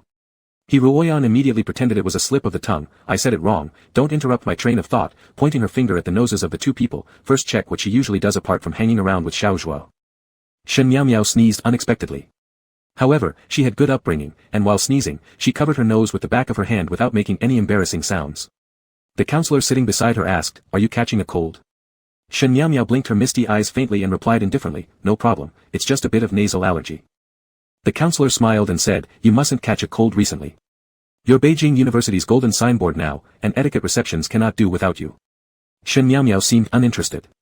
"Counselor, does this reception really have to send me? My current identity is just an ordinary student, the most crucial thing is to focus on studying. Receptions of important guests like this, shouldn't they be considering others?" The counselor did not give up and insisted on encouraging her. "Miao, I know you recently submitted an application for the national scholarship. You perform well in your studies, and you're smart and lively. Remember how excellent you were during the hosting work at the opening ceremony gala. I know what you're hesitating about, but I can also responsibly tell you that university receptions aren't as complicated as you imagine. This time, there are socially minded benefactors donating an entire teaching building to our school. As representatives of the school, we will send out our most outstanding students to introduce all aspects of Peking University in great detail to them. Wouldn't it be a glorious thing for both the school and yourself?" The counselor felt like they still couldn't convince this girl and thus added, "Or do you need the principal to talk to you personally?" All available conditions had been placed on the table, now it was only left to see if Shen Miao would take the bait. Seeing she couldn't wriggle out of it, Shen Miao directly asked, "Then, my submission for the national scholarship this time won't be rejected again, right?" The counselor was silent for a moment before saying, "The last time was because Oyan was slightly better than you in some areas. But this time, it's definitely your turn." Wasn't Oyan's advantage merely due to her superior background? Shen Miao said, "All right, then I'll need some time to prepare the speech and plan the route to introduce the school." The counselor decisively cut in, "None of those preparations are necessary. You just go back and get dressed up. There will be a car coming to pick you up at 7 tonight. We'll meet at the designated restaurant set by them." Shen Miao immediately showed disbelief. The counselor laughed, "Relax, I'm going with you, along with our principal. You won't be left alone." Shen Miao has quite some courage. As long as she could smoothly apply for the national scholarship, this matter would be dealt with first. Besides, Peking University, being a prestigious institution with a long history, surely wouldn't sell her off to some socially minded benefactor, right? Shen Miao said, "All right, I'll go and pack." By packing, all she did was tie her hair into a ponytail. She didn't change her clothes and spent some time brushing up on Peking University's founding history on her phone. At 7 o'clock sharp, the counselor came to pick her up. Seeing Shen Miao dressed rather casually, the counselor thought that it was too bad since the donor who donated the building valued punctuality very much and shouldn't be delayed. The two got into the counselor's private car. Shen Miao asked, "Where's the principal?" The counselor smiled, "You little girl are quite cautious. Don't worry, the principal and department director pay more attention to this reception than you do. They've already gone ahead." Shen Miao nodded. The car drove to the busiest section of Jing City Center. Finally, they arrived at the famous Fulu Gate Imperial Cuisine House. The counselor led the way at the front, saying, "It's room number 2018. You go in first, and I'll check if the principal and department director are here yet." Shen Miao looked around at the serene environment, with light gauze curtains hanging between the rooms. If anyone dared to do something wrong, she could just scream to immediately catch the attention of the surroundings. Of course, she wasn't naive either. In Shen Miao's bag, there was a wolf whistle spray and a stunner, essential tools she always carried with her. The counselor left quickly as if looking for someone. Shen Miao checked every room one by one until she found 2018 VIP room and knocked gently. A pleasant, deep voice came from inside, "Please come in." Upon entering, Shen Miao saw a man sitting in the spacious elegant room. The man was wearing a high-end tailored suit, holding a string of emerald Buddha head beads in his hand. His deep-set eyes looked as though ink was brushed across the snowfield under moonlight. Strangely enough, there was a familiar sensation emanating from him. Yet she disliked it. He appeared too intense. Ju was also for the first time seeing Shen Miao face to face. He gestured calmly, "Don't be nervous, please sit down first." Chapter 29, Our daughter is still downstairs, yet you guys have already started having fun. Shen Miao paused for a moment. She initially had the intention of finding an excuse to exit first, but after some deliberation, she chose instead to act as a poised young lady and proactively sat at the fourth position to the left of Ju. Ju asked, "Why aren't you sitting next to me? Is it because this little girl is afraid that I'll eat her?" Shen Miao gave a naturally flawless, pure smile and replied while pursing her lips, "You've misunderstood, I'm sitting here near the door so that later on, I can conveniently serve you, principal, department head, counselor, with tea and water." Ju had been unable to find any semblance between the girl in front of him and Shen Wang, but now he seemed to be discovering some traces. This father and daughter pair, when they remained quiet without speaking, always exuded a sense of quiet obedience that was inexplicably likable. If Ju were meeting Shen Miao for the first time, he would undoubtedly believe that she was a little fairy who had grown up drinking flower water. In reality, the well-traveled Ju could see at a glance that this child was extremely adept at concealing herself. And this kind of concealment wasn't simply about making a good impression on strangers, it was about using self-disguise to capture the slightest movements or micro-expressions around her, then responding with the most direct, cutting remarks, leaving the other person off guard.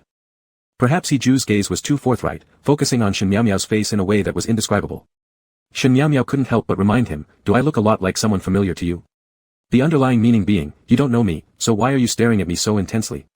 Old man. Hiju chuckled lightly, indeed feeling that this child, once she opened her mouth, was completely different from Shenwan. He couldn't help but explain, apologies, my behavior was inappropriate. Then he added, might I, by chance, inquire about the young Mrs. name? Shen Miao responded rather generously, not altering her demeanor. No need to honorifics, I'm surnamed Shen, double character, Miao Miao. Miao Miao. Hiju took this lively, clever word, rolling it on his tongue to carefully chew and taste it. It sounded very much like, meow meow. Hiju couldn't help but remember that he once joked about Shenwan's name, saying that it sounded soft and vulnerable but actually resembled the name of a strong boy. For example, Wan, hope, desire, looking up, and extensive hope, all contained beautiful aspirations or expectations. They each had different meanings and uses in context but pointed towards profound longing. He had said to Shenwan, who often came seeking him out, your name sounds like a loyal dog, but in reality, you're more similar to a homeless, pitiful little kitten. When someone gives you a bit of kindness, you cling right onto them. Or just call you, Mao. Shenwan didn't realize he was mocking him. Pitifully, he rubbed the old and yellow school uniform sleeves, blinked, and truly lived up to the term, looking up, asking cautiously, doesn't Shenwan sound nice? Hiju twirled the pen in his hand and teased, of course, Shenwan sounds less attractive than Shen Miao. After hearing this, Shenwan looked thoroughly deflated, and Hiju almost remembered every detail of their interactions, especially the piteous expression Shenwan had worn, full of disappointment. Back then, if Shenwan were told to die, he probably wouldn't hesitate in the least. People who have nothing are the bravest. Hiju used to think Shenwan had nothing, but compared to now, actually Shenwan was quite fortunate, having had a happy family, a wife whom he sincerely loved, and a beautiful and loving daughter. But himself? He had nothing, he ended up being the one who truly had nothing, except for a great deal of money. Hiju fell into a brief reverie, coincidentally, just as the president of Jing University led the academic committee members, department heads, and counselors into the room together. Shen Miao quickly stood up, taking the teapot from the waiter's hands, and began pouring tea and serving water to everyone seated. The reason for her diligence was simply that she didn't want to sit together with them. The president of Jing University had previously been waiting for Hiju's visit. His mother, Hiruoyan, mediated between them, but there was no further result. This time, Hiju voluntarily proposed to invest in building a science experimental building for Jing University. In addition to providing internal high-end renovation, the investment also covered all testing equipment and over 500,000 books, with 80 million yuan of startup funds already transferred. A propitious day was chosen, and construction could begin soon. This building was currently the largest comprehensive scientific research facility in all prestigious universities, with the most complete hardware facilities. The contractor selected was precisely Xiao Zhuo's family company. The president of the university personally led the school's representatives to offer a toast to Hiju as an expression of gratitude. At the same time, he also asked Shen Miao to pick up her wine glass and together represent the school in expressing thanks to the charitable social figures. Shen Miao politely declined, President, I've been unwell recently due to a cold, something both you and my counselor are aware of. I just took azithromycin this evening, so I shouldn't drink alcohol at the same time. Moreover, I'm still a student here, drinking might not be proper. The president immediately frowned and said seriously, what do you mean by, cannot drink? Today is a big day for our school. He then glared sharply at the head of the department and the counselor, silently reproaching them for finding such an inappropriate person.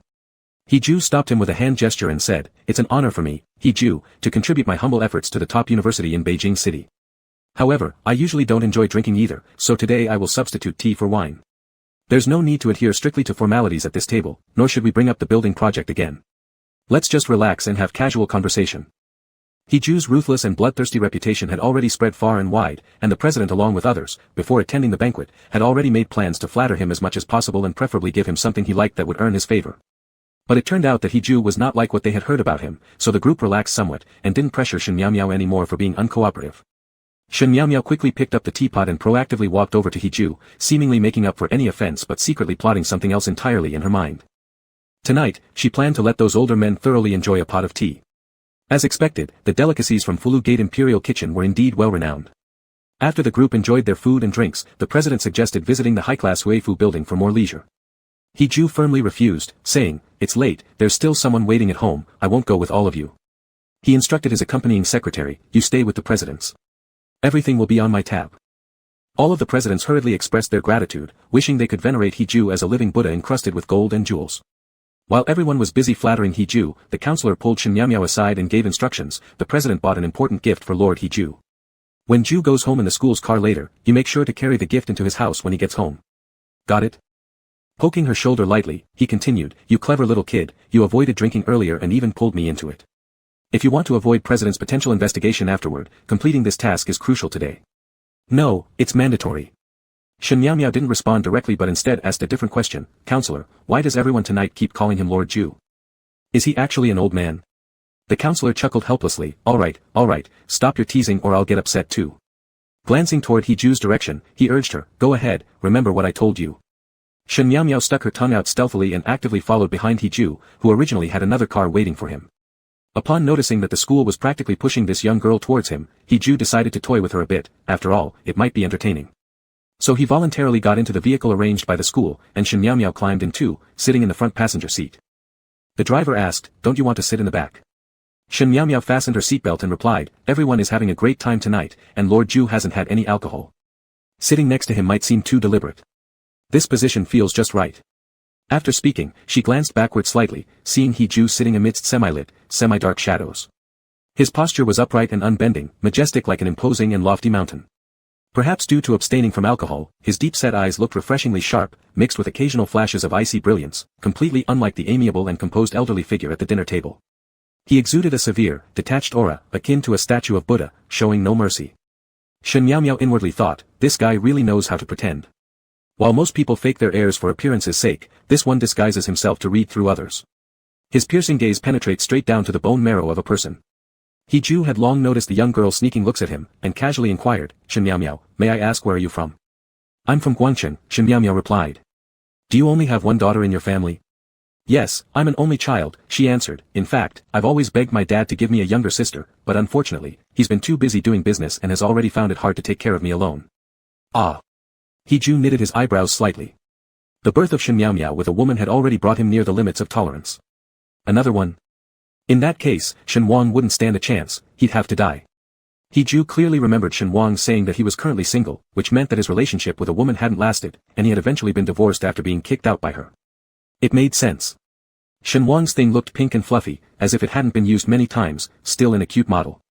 Any woman who married him would be living like a nun for sure, probably lured by his good looks. She played around, got bored, and left him. This thought was extremely reasonable. He-ju wondered, how long could Shen Wang last before throwing up in someone's mouth? Could he endure for more than 3 minutes? Shen Miao waited for He-ju's next question but waited for a long time without any response from him.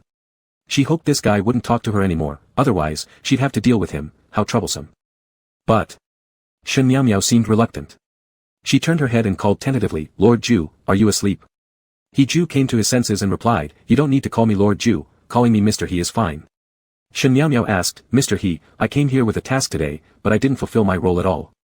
If I go back, the department head will definitely scold me severely. He-ju listened to her pitiful tone and connected it with Shen Wang's, untranslated, but contextually, sadness, probably because of their familial bond, so he helped to reassure her, no one will deliberately make things hard for you. Relax. And you did a great job pouring tea today, I drank a lot. The principal should already be satisfied with your performance. That was certain. Shen Miao had served tea only to him at the table, he nearly drank 2 full kettles, practically testing his kidney function. Shen Miao smiled happily with half-closed eyes, that's good. I was worried my application for the national scholarship would fall through. Suddenly, He-ju felt like he'd fallen into a trap. Speaking of which, was Shen Wang really that smart? The smarter one must have been Shen Wang's damn wife, right? Otherwise, how could she leave such a good man and her daughter behind and run away herself? He-ju said, you're a good child. What's rightfully yours will always be yours. That wasn't correct. He-ju became alert to something unsettling. Didn't I dislike her because she was a result of ill fate? Why am I showing her special mercy? No, that's not right. So, He-ju frowned deeply and didn't say another word to Shen Miao. He didn't even want to chat with her. When they arrived at He Manor, He-ju quickly stepped out of the car first without speaking to Shen Miao. The driver also got out of the car along with Shen Miao. Originally, the driver wanted to say some flattering words to He-ju, but He-ju walked so fast that he couldn't catch up. The driver wondered, what happened? Shen Miao didn't care much and helped take things out of the trunk, probably needs to pee. The driver chuckled, you're too bold, saying anything. Shen Miao raised her willow-like eyebrows, isn't this human nature? Besides, isn't this old man getting pretty old? His bladder strength should weaken, right? The latter comment sounded a bit vulgar, suitable only for idle chatter at the Guangfa fish market with small vendors. On the grounds of manner, one should remain elegant. Shen Miao said, let's move everything to the living room. We don't need to present it to Mr. He face to face, just drop it off and leave to avoid refusal. The two of them immediately acted on this plan. He Ju rushed into the house like the wind and met Shen Wang coming downstairs to get water. Shen Wang was surprised to see He Ju walking fast for the first time, so he asked curiously, what's wrong? Did something happen? It's all your fault. Mine. Shen Wang blinked his eyes repeatedly, what did I do? Isn't it because of your damn daughter? As soon as the elevator door opened, He Ju let Shen Wang stay where he was and rushed straight toward the bathroom in the bedroom, 1 meter per step. Shen Wang entered the bedroom hesitantly, feeling somewhat uneasy as he listened to the sounds from inside the bathroom. He thought, why blame me all of a sudden? I didn't do anything, nor did I offend him. The more he listened, the angrier he became. Shen Wang was about to turn and leave when He Ju had already washed his hands and embraced the figure trying to escape from behind. He Ju said, Wang Wang. Shen Wang thought he must have heard wrong, how could such a confusing and strange sound come out of the famous Lord Ju's mouth? He Ju said again, Wang Wang. But that wasn't the most important part. After relieving himself, He Ju hadn't buttoned up his pants or zipped them. So the cold metal buckle of his belt was brushing against Shen Wang's body, making him completely unable to move. He Ju said, where do you think you're going? Ah, so it was a new nickname for him, Shen Wang thought bitterly with a smile. Wang Wang. He had thought that He Ju was imitating a dog's bark, intentionally trying to tease him. But, considering himself as no more than a faded flower or fallen willow in He Ju's eyes, how could he be worth the effort to please? He Ju must only be after his physical value. Shen Wang carefully avoided the metal friction and said cautiously, Lord Ju, it's not time yet. He Ju hugged him from behind, their heights astonishingly matching, like two silver spoons, perfectly fitting together seamlessly. He Ju's nose was deeply buried in Shen Wang's neck, this pose feeling extraordinarily soft and comfortable, especially Shen Wang's delicate and supple neck, which formed a perfect warm and tender area. All this nonsense about tomorrow night or tonight. He Ju kept rubbing against Shen Wang's neck, his voice heavy with desire, you must sweat easily here. I want to lick. Chapter 30, are you really going to leave me alone? No. If Shen Wang could support himself with his hands, or was sitting or lying down, he would have enough strength to resist. Unfortunately. He Ju held him from behind, his hands tightly around Shen Wang's body, forcing him into compliance and becoming the only thing he could cling to. Don't talk. He Ju, with his usual authoritative manner, reached out his thumb and index finger to caress Shen Wang's lips. Shen Wang was truly a stunning beauty, every part of him was exceptionally well featured, beautiful eyes, elegant fingers, slim waist, attractive legs, especially his lips, their shape, color, and softness were nothing short of extraordinary. He Ju touched Shen Wang's lips, feeling the fullness and suppleness of the lower lip. Especially the small cupid's bow on the upper lip, which was plump and bouncy.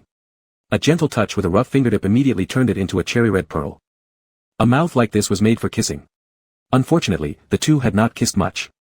Even during those 3 days over a decade ago, He Ju had been too preoccupied with listening to Shen Wang's voice to linger over kisses. Wang Zhai, you need to be good. Shen Wang didn't know how he should be good. As a mature man of his age, it seemed inappropriate to still enjoy being coaxed like a child. He Ju's head buried entirely in Shen Wang's shoulder hollow, dense sweat like mist among lush foliage, slowly consumed by him mouthful by mouthful. For many years, He Ju lost his sense of taste, and eating felt like torture during the first few years until it eventually became merely a means to sustain life. Thankfully, He Ju had experienced taste and smell as a child, knowing sweetness, spiciness, and bitterness. As for Shen Wang's sweat, He Ju involuntarily conjured up a taste in his mind that was unforgettable, as if it were forbidden medicine, clearly knowing it shouldn't be indulged, yet unable to resist its seductive allure. He Ju used one hand to push aside Shen Wang's hair, revealing an expanse of white, tender skin. He couldn't help but sigh at how tempting such a place could be.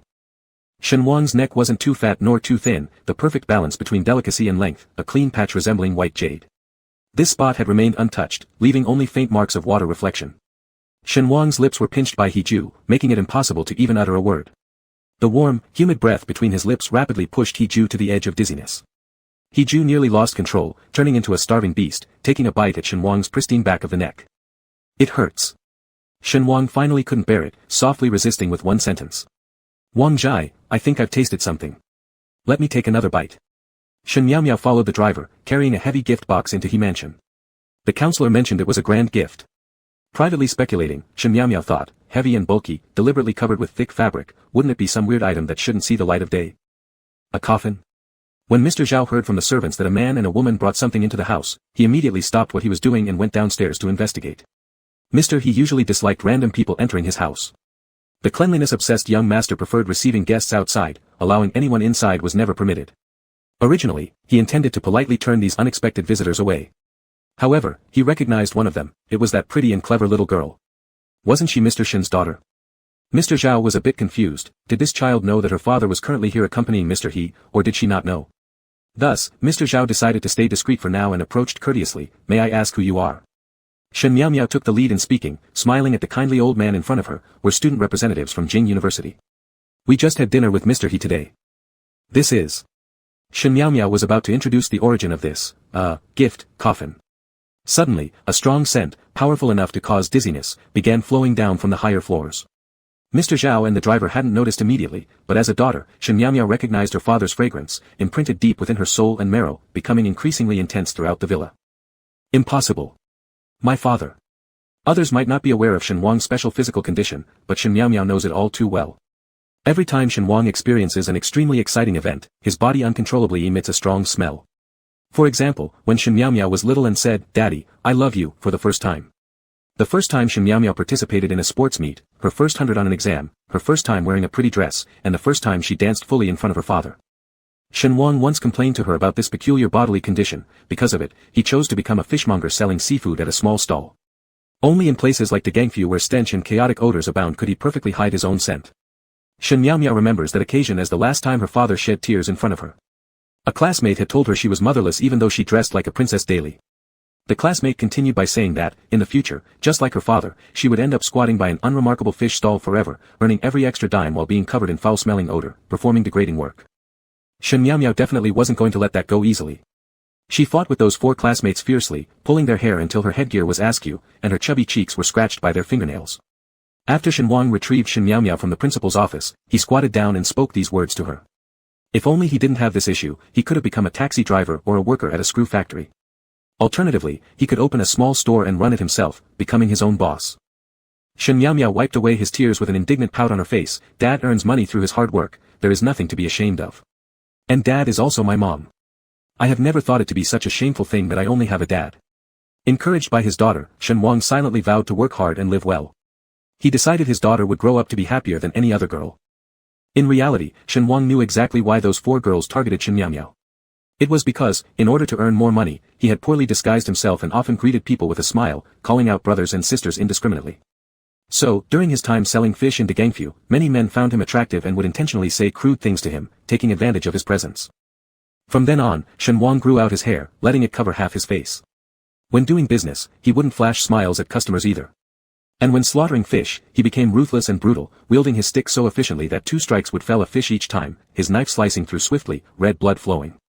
His actions were quick and cold-blooded, giving off an unfriendly aura. The most recent time Shen Wang emitted such an intense smell was the day Shen Miao received her acceptance letter to Jing University. Shen Miao remembers how tearful her father was that day, locking himself in a small room, sealing all its gaps with tape. Despite this, Shen Wang's fragrance overflowed from every corner. Shen Miao had to forcibly drag her wandering thoughts back, originally not intending to believe. However, this scent couldn't lie. Her father was currently very agitated. And her father was inside this big house. Could it be? Shen Miao blinked innocently at Manager Zhao. Sorry, can I borrow your restroom? Manager Zhao initially intended to say yes, but then caught a whiff of Shen Wang's aroma wafting over. He loudly proclaimed, "Wang mama, you've used too much air freshener, Mr. He doesn't like overly strong fragrances." A voice came from inside, replying, "Understood, Manager Zhao." Manager Zhao attempted to shoo Shen Miao away promptly, saying faintly, "Apologies, the restrooms that he mentioned cannot be lent out. But you can follow me to the garden next door, where there is a guest-dedicated restroom." The gift naturally had to be accepted. Shen Miao had no choice but to regretfully trail after Manager Zhao, glancing back frequently at the entire European-style building. On the 3rd floor, several rooms were dimly lit, which seemed suspicious by instinctive female intuition. After thanking Manager Zhao, Shen Miao stated that she'd leave on her own after using the restroom. Manager Zhao now confirmed that the girl truly didn't know Mr. Shen was residing here, so he politely said, "The lights in the garden are bright, yet the paths are filled with pebbles. Young miss, please be careful when walking so as not to trip." With that, he turned and left. After waiting for him to go, Shen Miao immediately pulled out her phone and called Shen Wang on video. Shen Wang was pinned against the wall by He Ju, breathlessly resembling a freshly fished white fish. He Ju said, "Wang Zai, your back is all wet with sweat, it must taste delicious." Shen Wang, holding a corner of his clothes in his mouth, could not utter a word. It wasn't until the video call ringtone from his phone sounded, startling the two who were otherwise passionately engaged. He Ju fished the phone out of Shen Wang's pajama pocket and was about to toss it aside. Like coming back to life, Shen Wang snatched the phone and declared, "No way, Meow Meow is calling me. I have to answer." "Is that so?" He Ju held the phone high above. "Looks like your daughter is more important, huh?" "Right." He Ju suddenly remembered that Shen Meow Meow might still be in the car. Or perhaps she had already entered the house. This sparked some peculiar curiosity in him, as he blew lightly on Shen Wang's crimson ears. "I also want to hear our daughter's voice." Although this statement was teasing in nature, it caused Shen Wang to tremble all over. Rising up onto his tiptoes, he wrestled the phone away and quickly ended the video call invitation, panting heavily, "She's my daughter. Don't say nonsense." Avoiding He Ju's further interference, he moved aside and called his daughter again. Shen Meow Meow answered almost instantly, her cheerful tone asking, "Dad, what are you doing? Why didn't you accept my video call invitation?" Shen Wang was suddenly swept off his feet by He Ju and tossed onto the bed. "Ah." Shen Meow Meow asked worriedly, "Dad, what happened? You sound out of breath." Struggling, Shen Wang replied, "No, there's just a really big cockroach at home. It scared me." He Ju inwardly thought, "Cockroach my foot, it bites you." So he pressed closer against Shen Wang's slippery back, pinning down the fish-like body firmly. Shen Wang managed to say laboriously, "Sorry, Dad has been very busy lately, haven't called my little princess for some time." "How's the little princess recently? Do you miss Dad?" "Princess." He Ju jealously mimicked a new term, wrapping his arms around Shen Wang's waist and repeating, "Do you miss Dad?" Shen Wang covered his mouth quickly, causing He Ju to begin tickling his palms. Shen Meow Meow was almost certain of something. There's someone with Dad now. From afar, she gazed at the dimly lit window, her bright eyes filled with indescribable hatred. "I naturally miss Dad, but it seems like Dad is currently somewhat unavailable." "No. Not unavailable. Haha." Shen Meow Meow obediently said, "Dad, I just wanted to hear your voice. Now I've heard it, Dad can rest early. I'm going to study. Bye-bye." After hanging up the phone, Shen Wang wished to talk more with his daughter but ended up extremely irritated due to being disturbed. Pushing He Ju aside abruptly, he swore in frustration, "Damn you, if my daughter suspects anything, I'll fight you." TCH. Shen Wang got up and went straight to his room without even bothering to fix his rumpled sleepwear, puffing angrily like a fully armored blowfish. He Ju, lying half asleep on the bed, suddenly kicked against the mattress and shouted after Shen Wang's retreating figure.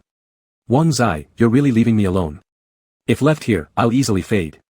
Xiao Zhuo recently gathered his team and focused intently on developing a novel smartphone app, following He Ju's tip that mobile terminals represent a significant trend in the future, particularly embedding the VR/AR technologies frequently used in gaming into phone functionalities, a daring and forward-thinking challenge.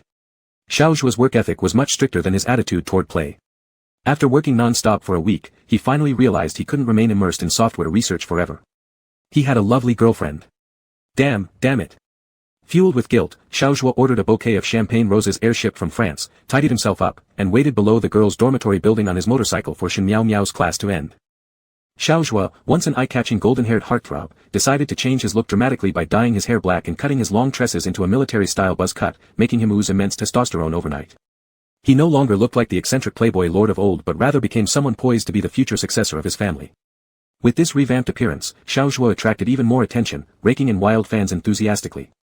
Shen Miao Miao walked back to her dormitory after class and saw a dashing man sitting on a motorbike sending flirtatious glances to passing female students. In times past, Shen Miao Miao might, perhaps, have felt slightly upset. However, she had been thinking a lot lately, so much that facing her transformed boyfriend didn't evoke any particular sense of joy. Xiao Zhuo saw her first, raising the bouquet in his hand and saying to the surrounding girls, "Don't let my wife misunderstand, thanks." With that said, he sprinted over and embraced Shen Miao Miao who was standing in a daze, whispering gently, "If you don't appear soon, I'm going to be overwhelmed." Shen Miao Miao instantly became the enemy of all the girls, under siege by envious gazes. Shen Miao Miao just let out a faint "oh." Xiao Zhuo immediately sensed her cold tone and distant gaze. For someone who never apologized first, it was a struggle as he confessed, "I've neglected you recently, punish me as you see fit, just please don't ignore me." Shen Miao Miao fell into a brief silence. Without delay, Xiao Zhuo thrust the bouquet into his girlfriend's arms and vowed, "I promise, you will always come before any computer." Huh. Considering the bouquet, Shen Miao Miao suddenly revealed an expression impossible to decipher, finally smiling and saying, "It's not impossible to forgive you. But, Xiao Zhuo, can you create snow for me? If you can make this happen, then I'll forgive you." Shen Miao Miao pushed the flowers back into Xiao Zhuo's arms, unmoved by his submission, and calmly turned her back on him. Amid the admiring, jealous, and hateful eyes of other girls, she continued walking, saying, "I don't like the smell of flowers, so stop sending them in the future." Xiao Zhuo hadn't expected such an outcome. Indeed, Shen Miao Miao had never accepted his expensive gifts. If there were small token presents between them, they always reciprocated each other's. In fact, sometimes he thought Shen Miao Miao was too rational. Aren't ordinary girls supposed to adore boys' gifts? Xiao Zhuo glanced at the scorching sun above. It's summer now. Asking for snow isn't too harsh, is it? Still. Who else has ever captured my Xiao Zhuo's heart but her? Chapter 31, Doggy. Shen Miao Miao returned to the dormitory listlessly. Xia Xian, who was in the same dormitory, immediately noticed that she had been very low-spirited lately. Sometimes she even mentioned going on a diet and showed little interest in eating dinner. In reality, Shen Miao Miao had an elegant figure and a well-proportioned body shape, with absolutely no need for dieting. Xia Xian rushed forward and gave her a big bear hug, trapping her between her arms, grinning mischievously and saying, "What's wrong with our little princess? Could it be that she's mesmerized by her boyfriend's new hairstyle?" Shen Miao Miao managed a weak smile and used her forehead to nudge Xiao Xian's, pouting a bit as she said, "That's not the case at all. Don't speculate unnecessarily, I don't have a fangirling problem." Alright, Xia Xian, who was the best friend of Shen Miao Miao in the entire dormitory, acted like close sisters. Moreover, Xia Xian herself was a top-tier beauty whose worldview easily swayed at the sight of beautiful people. Shen Dad is already an extraordinarily gorgeous beauty. The boyfriend just became a tiny bit more handsome, how could our little princess lose control? He. At the mention of Shen Wang's name, Shen Miao Miao felt even more discontented and told Xia Xian, "I might have been reading too many books recently, and my sleep hasn't been great at night. Now I want to take a nap." Xia Xian immediately suggested that she remove her shoes and rest. At 8 o'clock in the evening, Xiao Zhuo's call actually came through. Shen Miao Miao originally didn't plan to answer it, but out of habit, she picked up anyway and said, "Hello." Xiao Zhuo's concerned tone immediately surfaced, "Miao Miao, are you alright? I hear a lot of nasal tones in your voice. Are you catching a cold?" Shen Miao Miao replied, "Don't overthink it." Xiao Zhuo immediately perked up, his clear and cheerful tone imbued with joy, "Then come out quickly. I'm waiting for you downstairs." Shen Miao Miao felt utterly exhausted and didn't really feel like leaving her room.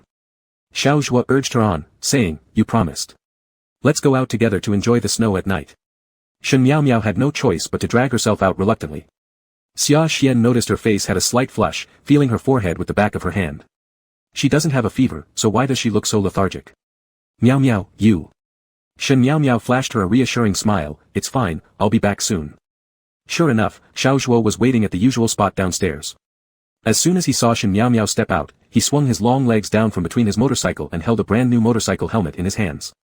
He also sensed that something wasn't right with Shen Miao Miao. They had met earlier in the afternoon, and everything seemed fine then, which made him curious. He touched his wife's forehead gently and asked softly, "Is it that time of the month? Otherwise, why didn't she greet him with even a hint of a smile today?" Shen Miao Miao shot him a glare, preparing to turn and leave, only to be forcibly lifted up by Xiao Zhi in the manner akin to abducting a woman, pressing her onto the back seat of his motorcycle. With great care, he put the helmet on her head. "It's not good anymore, I feel I shouldn't ride motorcycles anymore." Xiao Zhi arranged his girlfriend's skirt neatly, mounted the motorcycle himself, and added, "In a few days, I'll change the vehicle and get a Mercedes G-Class. We can't ruin my flower-like wife by using a motorcycle." Shen Miao Miao remained silent, being led along silently while he continued cajoling and persuading her, riding out the school gate. The two first ate some food, after which Xiao Zhuo bought Shen Miao Miao a down jacket. Shen Miao Miao curiously asked, "Are you planning to send me to Antarctica?" Xiao Zhuo, dressed in jeans and short sleeves himself, fully equipped his girlfriend with gear. From the motorcycle's rear storage box, he retrieved a pair of snow boots. After helping her put them on, Xiao Zhuo inserted his hands into his pockets and smiled, "Didn't we agree? If I create a snowfall for you, you would forgive me for neglecting you these past few days, right? Did you forget?" Shen Miao Miao stood there in the stifling summer heat and complained to Xiao Zhuo with frustration, "Why don't you wait until we reach the destination to give this to me? Do you intend to heat me to death first?" With laughter and conversation, they entered the place Xiao Zhuo had mentioned, an ice rink. Xiao Zhuo had privately rented out an ice skating rink closest to Jing University. Normally, a lot of college students frequented this place, yet today the vast ice rink stood completely empty. Shen Miao Miao realized that wearing the down jacket paired with snow boots was absolutely necessary.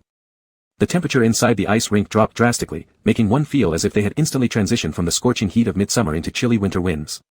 Shen Miao Miao circled around the ice rink once before throwing a punch at Xiao Zhuo. "Mr. Xiao, are you mistaking a deer for a horse? I remember clearly that ice and snow are both water, but in two different forms, aren't they?" Xiao Zhuo simply smiled without answering, snapping his fingers towards the air. The pretentious atmosphere was absolutely maxed out. Then, from above the ice rink, for streams of snow began to spray, it turned out that 4 snowmaking machines were operating simultaneously.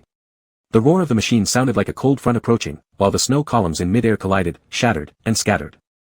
Ultimately, just like a real heavy snowfall, the flakes drifted down from the sky, covering the ice surface within the blink of an eye with a vast expanse of white. Including Shen Miao Miao, who was wearing her down jacket and slightly gazing at the snowflakes lost in thought, her long hair and eyelashes carried a few transparent ice crystals. Her lips resembled a cherry emerging amidst an icy winter landscape. It was all enchanting beyond words. Shen Miao Miao raised both hands and burst into laughter like a happy child. They say a girl's laughter is like a string of crisp bells. Xiao Zhuo was nearly enchanted by this childish girl before his eyes. Shen Miao Miao began spinning on the gradually snow-covered surface, her palms facing upward toward the sky, delightfully resembling a gracefully dancing snow sprite. Xiao Zhuo cautiously followed beside her, shouting suddenly, "Miao Miao, this is dangerous. There's ice beneath this snow. Be careful not to fall and hit your head." Little did he know that Mr. Zhao's warning came true soon after. Shen Miao Miao stumbled on her foot and slipped backward. Shen Miao Miao had originally expected a painful fall, but instead, she didn't hurt at all. She was tightly embraced by Xiao Zhuo, who pulled her into his arms as they fell together into the snow pile. It wasn't as painful as imagined, rather, they ended up with their faces full of snowflakes, finding it quite amusing. Lying on the snow ground, Shen Miao Miao spread her arms and legs, moving them to draw butterfly-like patterns onto the ice. She cheerfully said, "Zhuo, do you know? In Guang City, you'll never see snow." 1 year, Guang City waited anxiously for a rare small snowfall that hadn't occurred for decades. My dad and I each made a very tiny snowman. Shen Miao Miao gestured with her hands, only this big. My father worried that if the snowman melted, I would cry, so he froze it inside the fridge. But the next day when we took it out, it had already deformed and there was no sign of its original shape anymore. Being desperate, my father carved a pair using ice blocks for me and lied, saying the snowman had become transparent. My father is the most innocent person in the world, and also the silliest person.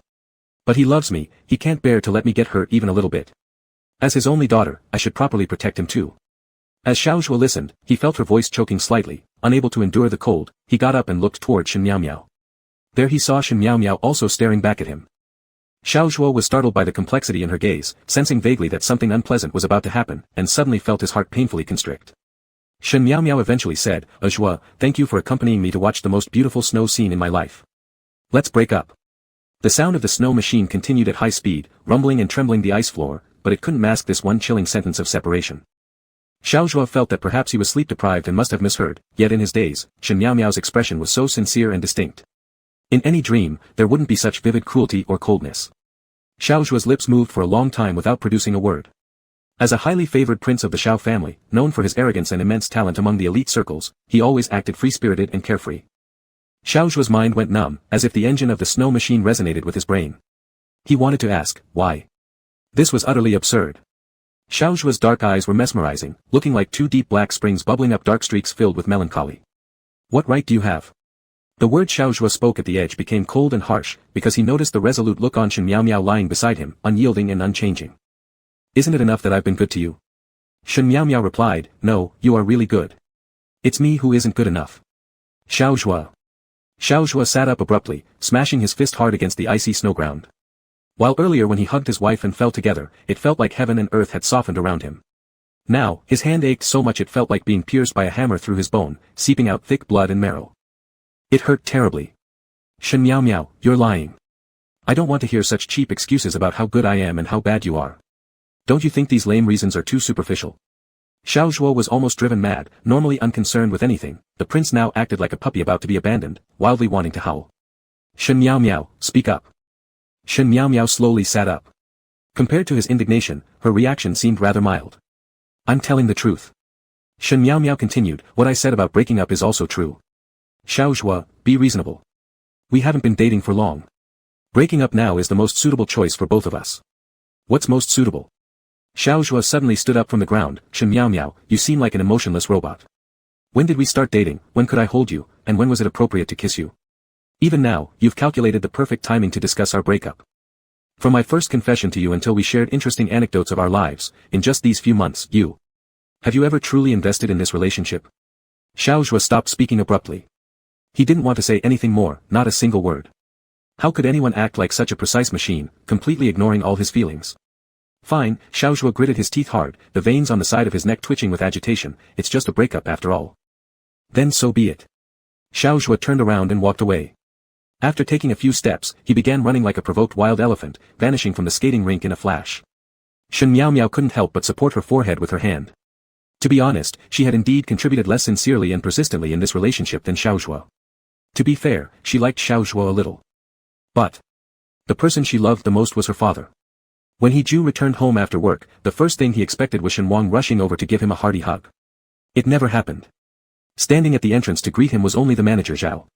Manager Zhao helped him with his briefcase, then handed over his suit jacket to the maid who was ready to take it to dry cleaning, and finally said to the stern-faced man, "Young master, Mr. Shen said he had some personal matters to attend to today, so he went out. He specially asked me to inform you." Personal matters? He Ju couldn't imagine what urgent personal matters Shen Wang would have other than his own. Manager Zhao had long understood their hidden relationship, the treatments were all excuses. Young master merely wanted to force Shen Wang to stay, and hurriedly said, "Mr. Shen left his phone behind and said he'd be back in an hour." In other words, young master, don't show too much possessiveness. He Ju replied, so he should be back in about an hour. He Ju suffered from obsessive-compulsive disorder and always had to change into slippers upon entering the house. It was strange today that he didn't let manager Zhao arrange the indoor slippers for him, but instead walked straight into the living room in his leather shoes to confirm if Shen Wang's phone was neatly placed on the coffee table. Modern people's dependence on phones can be described by a 4-character idiom, thirsty and famished. Even He Ju simultaneously used 4 business phones and 2 life phones. Seeing Shen Wang's old phone really there, He Ju thought about getting him a new model. Picking up the phone, he walked straight out and said, "This is ridiculous. Without a phone for contact, how can things be handled in case of emergencies?" Manager Zhao dared not stop him, watching as he swiftly left again. Thinking to himself, as long as there was a location system, young master probably wants to use it as an excuse to bump into Mr. Shen. Clutching the phone, He Ju ordered the driver to bring the car and decided to look for Shen Wang personally. Unexpectedly, Shen Wang's phone buzzed with 3 or 4 text messages. He Ju originally didn't intend to read them. But those 4 messages were extremely noticeable. "Uncle Shen, are you there? It's Xia Xian. Miao Miao is sick, but don't worry. Wang Yidan, Li Yuqing, and I are taking turns caring for her. Miao Miao only has a fever. The doctor says she needs an 4 drip to reduce it. He Ju quietly inspected these messages, which disappeared instantly beneath his gaze, once again becoming silent. After hesitating for several minutes, He Ju opened Shen Wang's phone WeChat, found those messages, and silently deleted them all. Fortunately, Shen Wang's phone didn't have a password set. Next, He Ju took the car keys from the driver and drove according to the address mentioned in the message to the hospital where Shen Miao Miao was hospitalized. At this hospital, he knew someone influential, and He Ju called the hospital president, asking him to check the patient records in the ward first. Upon receiving his call, the other party felt greatly honored and quickly agreed. He Ju asked, "Is the child in room 1502, Shen Miao Miao, severely ill? Find a doctor specializing in this field to come over now. How many days has she been running a high fever? Can it really only be handled with an 4 drip?" The hospital president was shocked. It was rare for Sir He to speak more than 1 sentence to him, let alone with a slight tone of anger. Wiping his cold sweat remotely with the back of his hand, he said, "Sir He, rest assured, I will definitely dispatch the most capable expert in the hospital." He Ju paused slightly and added, "There are a few girls in room 1502 now. Send a nurse to get them out for now." The hospital president readily accepted the task. Power truly is the best pass in this world. He Ju didn't have to wait more than 5 minutes before the nurses at the station had found a good excuse to call Xia Xian out of the room. Taking advantage of this opportunity, He Ju pushed the door open and entered the ward. As the ward only housed Shen Miao Miao, there were no concerns for He Ju. His eyes fell on the little girl lying in the bed. Shen Miao Miao's little face was burning red, her black hair damp with sweat, her right hand pierced by a silver needle used for 4 infusions, secured with a hot compress to prevent bruising. Instead of resembling the lively kitten she usually did, Shen Miao Miao now looked like a wilted cabbage leaf, her form sprawled on the bed evoking deep sympathy. Originally, He Ju had arranged everything, ensuring that the little girl would receive special care without Shen Wang having to worry. But when Shen Miao Miao was delirious with high fever, she dreamt of childhood memories, Shen Wang sitting with her in the yard eating watermelon. In her dazed state, Shen Miao Miao called out, "Dad, Dad." Her voice was faint, weak, completely devoid of her usual vitality, only her scorching breath flowing. Yet, this sound tightly gripped He Ju's heart. He Ju quietly walked to the bedside and touched Shen Miao Miao's burning forehead first. Then suddenly felt that this wasn't appropriate. After all, she was Shen Wang's daughter, and he shouldn't be touching her so casually. However, just thinking of how Shen Wang appeared during illness stirred uncontrollable pity within him towards the girl. He Ju asked softly, "Do you want some water?" In her delirium, Shen Miao Miao weakly shook her head. He Ju retrieved an unopened cooling patch from nearby, opened the packaging, and stuck it onto Shen Miao Miao's forehead. He had never done anything related to taking care of a patient before, and as a result, placed the cooling patch askew.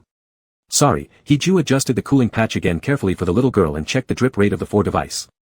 "I can't lose Shen Wang anymore."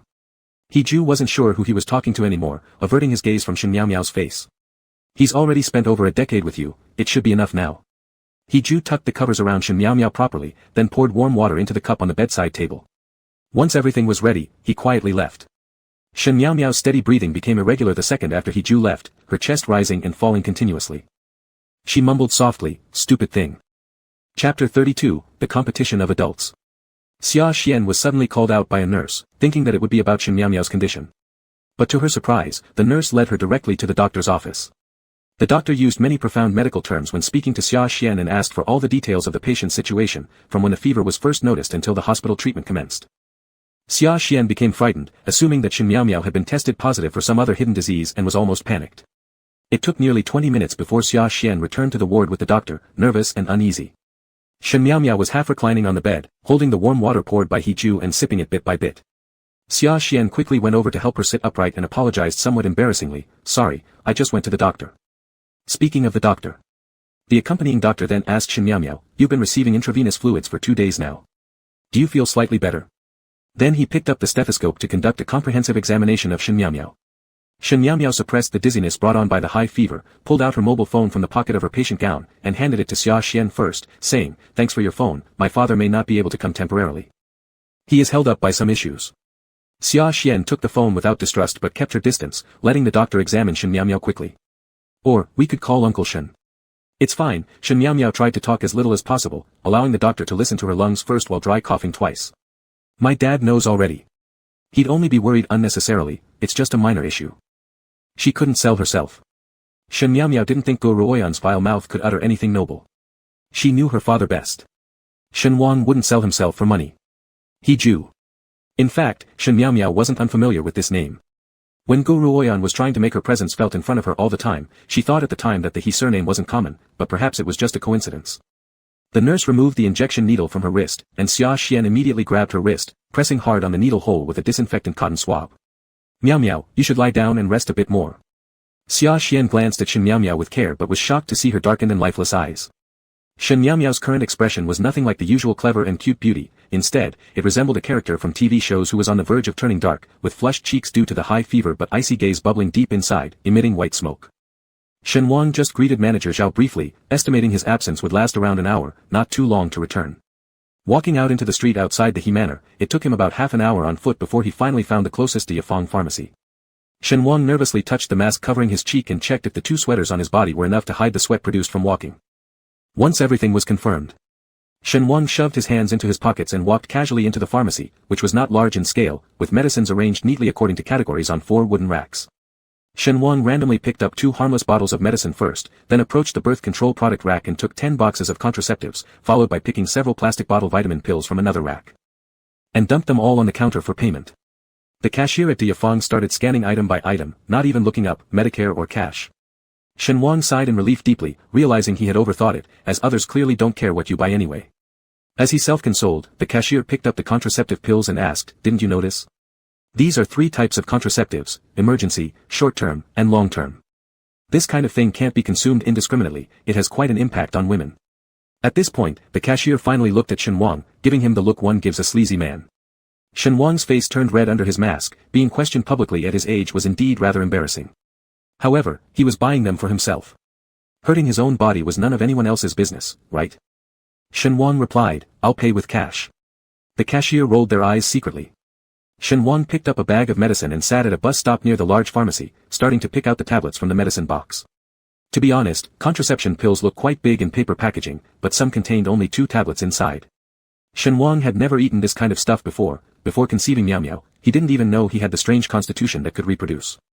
He Ju had merely claimed that he only needed Shen Wang's help with treatment, but Shen Wang was familiar with the saying, "Men lie like they breathe." He Ju would likely play tricks on him sooner or later. Shen Wang knew he couldn't leave He Ju just yet, since the issue of his daughter wasn't smoothly resolved. Moreover, He Ju was still quite useful to him. But if He Ju wanted another child from him, Shen Wang absolutely rejected that idea now. It was enough for a fool to regret it all his life after making a mistake once. There didn't need to be a second time. Spit spit spit. Shen Wang patted his mouth to get rid of the bad luck words he just spoke. Miao isn't He Ju's kid, Miao is a gift given to him by the heavens. He poured out all the vitamin C bottles, replacing them with 20 pills of contraception from 10 boxes, then resealed the box with its outer paper packaging. Good enough to pass as real. Shen Wang hurried back home, but He Ju hadn't returned either. Shen Wang rushed into the indoor elevator carrying the drug bag. When the elevator door opened, Zhao, the butler, appeared. Both were startled by the sudden appearance of the other, especially Shen Wang, who nearly collided with Zhao holding something. Zhao held a carefully pruned golden jade plant. It was extremely precious, requiring delicate attention for light, water, and temperature control. However, no matter how valuable the plant was, it didn't compare to Shen Wang's importance. So, Zhao instinctively shielded Shen Wang, allowing the pot to fall onto the floor. It broke into pieces. Shen Wang repeatedly apologized and put down the medicine bag before rushing to fetch a broom. Zhao didn't have time to stop him and began picking up the larger ceramic shards himself. At this moment, He Ju returned cheerfully from the hospital. Not a single person awaited him, instead came a cry of, "Careful! Watch out!" He Ju asked, "Has Wangzi come back?" With embarrassment, Shen Wang replied, "I accidentally broke your money tree. If your business suffers losses, please don't blame me." Zhao laughed and corrected, "It's not a money tree, Mr. Shen. It's golden jade." Hearing the fresh green name, Shen Wang thought it sounded pleasant. Meanwhile, He Ju had already arrived at the indoor elevator entrance. He pulled Shen Wang away from the shards and dirt gently, saying, "The servants will clean it. Don't get involved or you might cut yourself on porcelain splinters. And your feet too." He Ju guided Shen Wang to carefully step around the spilled mess and said to Zhao, "Handle it." Shen Wang suddenly remembered something, grabbing the plastic bag containing medicines from the ground. He Ju narrowed his eyes slightly and glanced at the printed words on the plastic bag, "Did you go buy medicine in an hour?" Shen Wang hastily opened the bag and gave him a quick glance inside. "It's vitamins. I catch colds and fevers easily, so I always keep some vitamin C stocked at home. I eat one every day." To make sure He Ju believed, he added unnecessarily, "Getting older means I should take better care of myself." He Ju thought, father and daughter are indeed alike, both prone to illness. Reflecting, Shen Miao inherited this weak constitution solely from Shen Wang, who just contributed a tiny seed. His participation in conception aside, she was more He Ju's work. He Ju said, "Manager Zhao, have the grocery merchant bring us some fine bird's nest and ginseng tomorrow. Let Wangzi replenish his strength." Shen Wang initially intended to decline, but Zhao had almost finished cleaning up and told He Ju, "Ginseng can cause excessive heat, He Ju. Instead, you could air freight a few bottles of ginseng syrup from X country. Summer is ending, followed by autumn coolness, so it's a good opportunity to nourish Shen Wang." Shen Wang whispered his protests, "I'm just a rough guy. There's nothing much to replenish." For convenience to consume contraceptive pills, he had to accept anyway. He Ju led him into the indoor elevator. Shen Wang kept muttering that he looked fine and truly didn't need supplements. He really didn't want to eat birds' nests. What's so great about eating a sparrow's saliva? He Ju straightened his shoulders, then leaned down and kissed his lips. Shen Wang. What was going on? What situation was this? He Ju briefly kissed him, just a gentle touch of 4 lips meeting, barely touching even without saliva exchanging. The kiss ended quickly and seemed childish. Yet Shen Wang's face turned as red as an apple pie placed inside an air fryer, puffing 2 red circles. He Ju seriously observed every change in Shen Wang's expression until he made Shen Wang visibly embarrassed.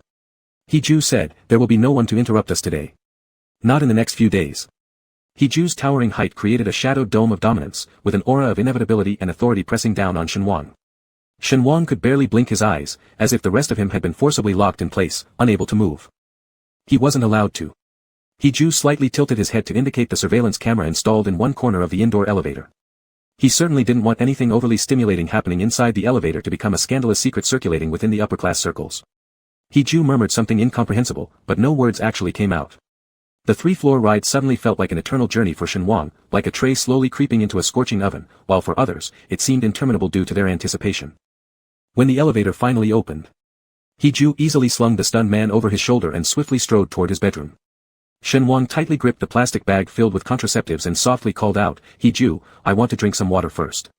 No matter what long-term or short-term plan there was, he needed to at least take 1 pill now. As though possessed by a tyrant unyielding in his desires, He Ju carried Shen Wang straight into the bathroom. In his bathroom stood a massage bathtub, cleaned and disinfected daily by the servants.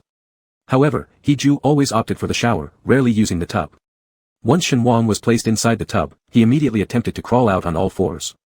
From behind, he was stopped, his waist being nipped sharply. Though He Ju tempered his strength somewhat, it still stung quite painfully. A true hunter doesn't solely attack the neck of the prey, every moment of panic exposes countless vulnerabilities that allow prey to fall easily into the jaws of consumption.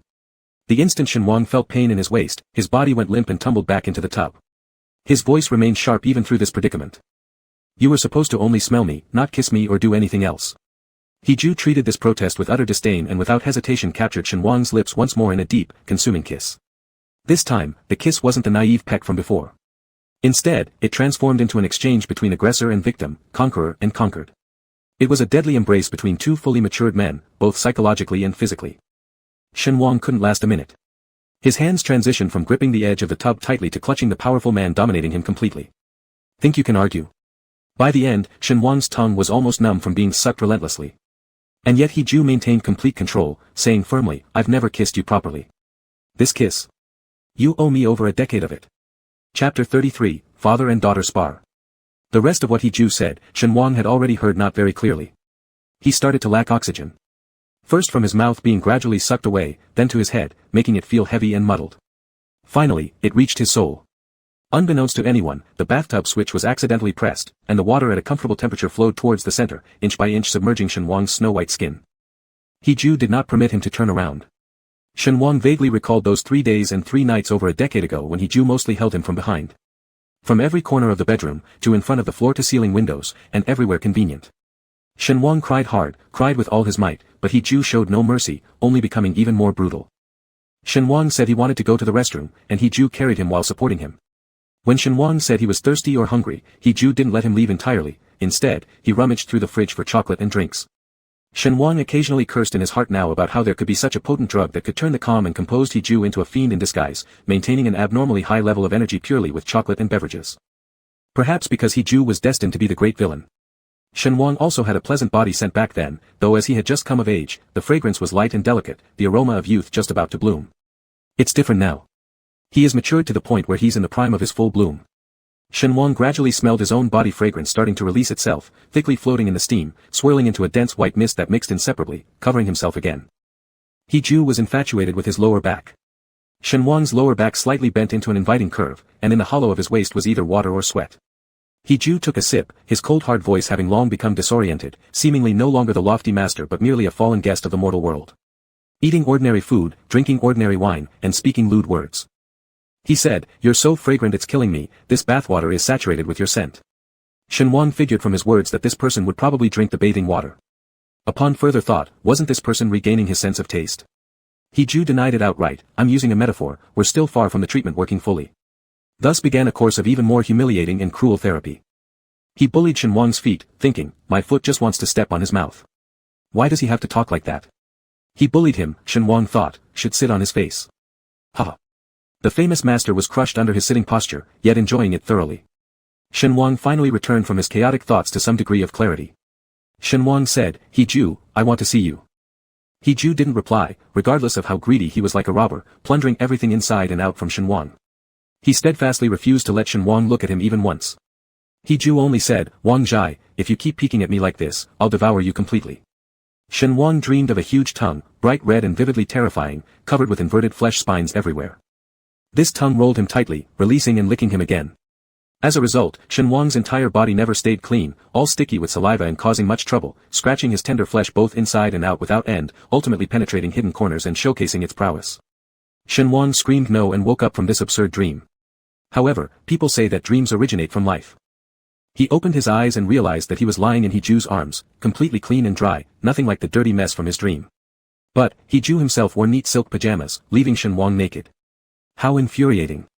Shen Wang bore with discomfort throughout his whole body, moving his noodle-like legs inch by inch toward the corner of the room, searching for a long time until he finally found the plastic bag that He Ju had tossed aside. Shen Wang had already completely lost his strength and collapsed onto the Persian lamb wool carpet. Beast. And yet he wouldn't think about his own condition. Shen Wang pulled out a box of specially treated vitamin C, whether for emergencies or long-term use, he blindly took one and swallowed it. There was no water in the room, or perhaps there was, but Shen Wang didn't bother looking for it at all. He forcibly swallowed it down his throat, and the bitter taste that instantly rose almost made him vomit. He Ju, you monstrous beast. I fell for your trick. He Ju even in his dreams did not leave Shen Wang alone, murmuring, Wang Zhai, come over. He extended his arms and kept caressing the empty space beside him, as precise as if radar were installed in his dream. Shen Wang was scared stiff, feeling that the man would wake up and find him at any moment, so he climbed back into bed and lay down again. Finally, He Ju touched the warm body, pulling him tightly into his arms with his strong arm, pressing Shen Wang's waist, slowly pinching it before falling back asleep. Shen Wang stared closely at his face, his throat still tingling faintly with the bitterness of the contraceptive pill. His mood also carried a deep sense of bitterness. He Ju, you. Shen Wang couldn't complete the latter half of his sentence, whether it was meant as a threat or grievance. Ultimately, he reassured himself that once the issue with his daughter concluded, he would immediately leave He Ju's side and plunge back into the vast human ocean, as though He Ju had never sought him out voluntarily, and he would certainly have no lingering feelings either. Recently, every morning, He Ju woke up in an exceptionally good mood. Because every time he glanced at his chest, there was always a radiant beauty sound asleep. Who wouldn't like someone who smells fragrant and looks beautiful? He-Ju pulled the blanket covering Shen Wang's shoulders more securely, like a greedy wolf who daily licks its blood-stained claws, bringing his face closer to Shen Wang's heart area to draw several breaths before getting up with satisfaction. According to his usual morning routine, He-Ju tidied up, changed into a brand new suit, and then walked to the bedside to check on Shen Wang again. In the beginning, Shen Wang could still wake up automatically. These days, however, he'd surrendered completely. Even with his habit of waking up at 4 in the morning to rush to the harbor for fresh fish, he couldn't withstand the daily exhaustion. He-Ju didn't bear to disturb him, silently sketching everything about Shen Wang with his gaze. Finally, his eyes shifted to the vitamin C bottle on the nightstand. He-Ju picked up the medicine bottle and shook it, thinking how often Shen Wang carried this remedy, but wasn't he consuming too much? It had been merely a few days, yet it seemed like it was almost finished. Next time, he'd tell Zhao Butler to replace it with something better. As soon as He-Ju went downstairs, he informed Zhao Butler of this matter. Zhao Butler said, vitamin C shouldn't be consumed excessively. Why don't we add some other nutritional supplements? Mr. Shen has been complaining of back pain recently, perhaps boosting his kidney qi might help. He-Ju told him to handle it appropriately while taking the car to work. The He family has done risk investments through generations. Just the 8 venture capital firms founded by the He clan spread throughout the entire city, let alone the even larger number beyond the Asian region. Venture capital, as the name suggests, is risk investment, mainly providing funding and resources to startups, which is an investment method characterized by high risk and high returns. With He-Ju's insight, there are basically no unprofitable projects, and many people longed for just a glance from him, similar to dining with the stock guru Warren Buffett, not merely for business guidance but more for promotional purposes. The first client He-Ju met that day was Xiaozhua. For this future leading figure, it was necessary to push him deeper into the waters. Xiaozhua's team temporarily still relied on rough methods, having a certain foundation in software programming, but it was not solid enough. He-Ju wanted to send these people overseas to the research labs with cooperative projects for further training. Xiaozhua proactively proposed that he wanted to go along too. Thus, the protagonist leaves Shen Miaomiao for 3 years and comes back. During these 3 years, he and Shen Wang can spend their free time well. He-Ju happily agreed and specifically mentioned the building donated to Jing University, conveniently handled by the Xiao family. Xiao Zhenghong considered it a deal brought by his son and supported his son's endeavors without reservation. Xiaozhua himself actively wished to study abroad but lacked enthusiasm. After roughly discussing things, he left. He and several brothers in software development were walking ahead when the elevator door opened, revealing 2 figures, one being a receptionist. The other one turned out to be Shen Miaomiao. Shen Miaomiao looked energetic, wearing a tight-fitting navy blue suit that accentuated her waist-to-hip ratio perfectly, 100% professional beauty. Xiaozhua's brothers all recognized Shen Miaomiao, calling out, "Young Master Xiao. It's sister-in-law. It's sister-in-law." A flicker of unextinguished fire arose in Xiaozhua's eyes until they locked gazes with Shen Miaomiao's calm eyes. Shen Miaomiao acted as though she hadn't seen him, calmly passing by. What cruelty! Xiaozhua was drenched with icy cold water from the Arctic Ocean, thoroughly chilled to the core. Shut up! The hatred in her eyes had almost reached its peak. Whoever shouts again will be kicked out of the team. After the receptionist coordinated with the special assistant from the CEO's office, Shen Miaomiao was left waiting at the spot. The assistant went in and greeted He-Ju, who was busy. Assuming based on He-Ju's usual style, the trivial interview would definitely be placed last on his list. But when He-Ju heard that the visitor shared the surname Shen, a sudden sense of premonition hit him. With an unchanging expression, he ordered, postpone the 2 morning meetings, and have the person come in for the interview first. Shen Miaomiao thought that after revealing her family name, how could this Mr. He not put on airs in front of her? The assistant came out smiling toward her. "Miss Shen, do you prefer coffee or tea? I'll send it in to you later." The underlying meaning was, this was settled. Shen Miaomiao cleared her throat, adjusted her breathing and mood, then changed her face into a bright, spring-like smile before quietly walking in. Mr. He's office building had a total of 86 floors, and his office was located on the 83rd floor. At this height, it seemed as if light favored it greatly, and a clear shimmer of light poured in. In this sea of golden light, Shen Miaomiao only saw a towering figure standing still, a broad shoulder line paired with jet black hair strands, radiating a dazzling halo. And there was the rich scent of her father. Damn! Shen Miaomiao may have been the carefully raised little princess by Shen Wang, but that certainly didn't mean she never let loose any vulgar words. Especially when she clearly smelled the overwhelming scent of her father clinging to this old man's whole being. How dare he drench himself in my dad's scent like some personal perfume or fragrance accessory? The devil toucan waved his hand. "Miss Shen, we've only been apart for a few days. Why have you switched majors and gone to journalism?" Shen Miaomiao studied Chinese literature, so upon graduation, she could perfectly work as a journalist. However, she hadn't intended to do such a job. Instead, she used the advantage of having met He-Ju once, casually taking this sweet deal from her counselor. Standing gracefully there, Shen Miaomiao smiled at He-Ju. "Wouldn't Mr. He rather it were me visiting today to interview you?" Her words were sharp-tongued and biting, suggesting that her sickness had completely healed. Without needing any special permission, Shen Miao sat composedly on the guest swivel chair in He-Ju's office, pulling out her voice recorder and small notebook for recording. Just kidding around earlier, Mr. He. I heard the department plans to assign a student to conduct an interview series featuring the most successful businesspeople in the capital city. When I looked at the list, I immediately volunteered to interview Mr. He. I wonder if my sudden visit comes off as impolite, or whether it might annoy you. She phrased her question strategically, embedding honey traps skillfully with a mind full of cunning plans. He-Ju temporarily failed to understand why this little white lotus, compared to their last dinner meeting, now seemed drastically different in behavior due to unseen forces. However, once connecting it to the fact that she was Shen Wang's child born outside of his own relationship, all the unreasonableness made perfect sense again. It was true he hadn't asked Shen Wang to call Shen Miao for quite a while. He-Ju said, I certainly don't mind. I have never accepted interviews from any media outlets. Meeting Miss Shen here is less about piquing university president's influence and more about a destined connection. Inside, Shen Miao cursed him 10,000 times as a vicious ghost while maintaining her polite smile and thanking him. Then I won't disturb further, let's directly dive into the topic. Shen Miao's first question was, some people describe you as a tyrant in China and even throughout the venture capital industry, yet others portray you as someone famous in the social circles of the capital known as suits Buddha, aloof, detached, wanting nothing. As both a wealthy capital side and an ordinary individual, these two distinct personalities are simultaneously reflected in you. Don't you sometimes feel contradictory yourself? How do you balance between these two extremes? In short, accusing him of being two-faced. Chapter 34, Caring for Elderly Men. How could He-Ju not hear the implied meaning in these words? He got up from his seat and slowly walked toward Shen Miao, who was sitting not far away. Even when facing a rival who had come to provoke him, he still showed a certain degree of respect. He-Ju said, I think there's absolutely no contradiction between these two things. Wanting to make money and wanting to avoid social complications don't conflict. How old is Miss Shen this year? Are you 20 yet? 20 years. It was exactly the length of time since Shen Wang left, immediately creating a new life with someone else, starting a completely different journey of time. But he alone was left in yellowed and outdated memories, covered by a layer of dust called wasted years. He didn't want to stay in one place anymore, even if the road ahead required breaking through enemy strongholds. A 20-year-old child is still in the cradle of university, waiting to be nurtured by society. Following my advice, let's skip over that poorly framed question earlier. Do you have any other directions for your interview? Shen Miao's fingers were incessantly fiddling with her voice recorder.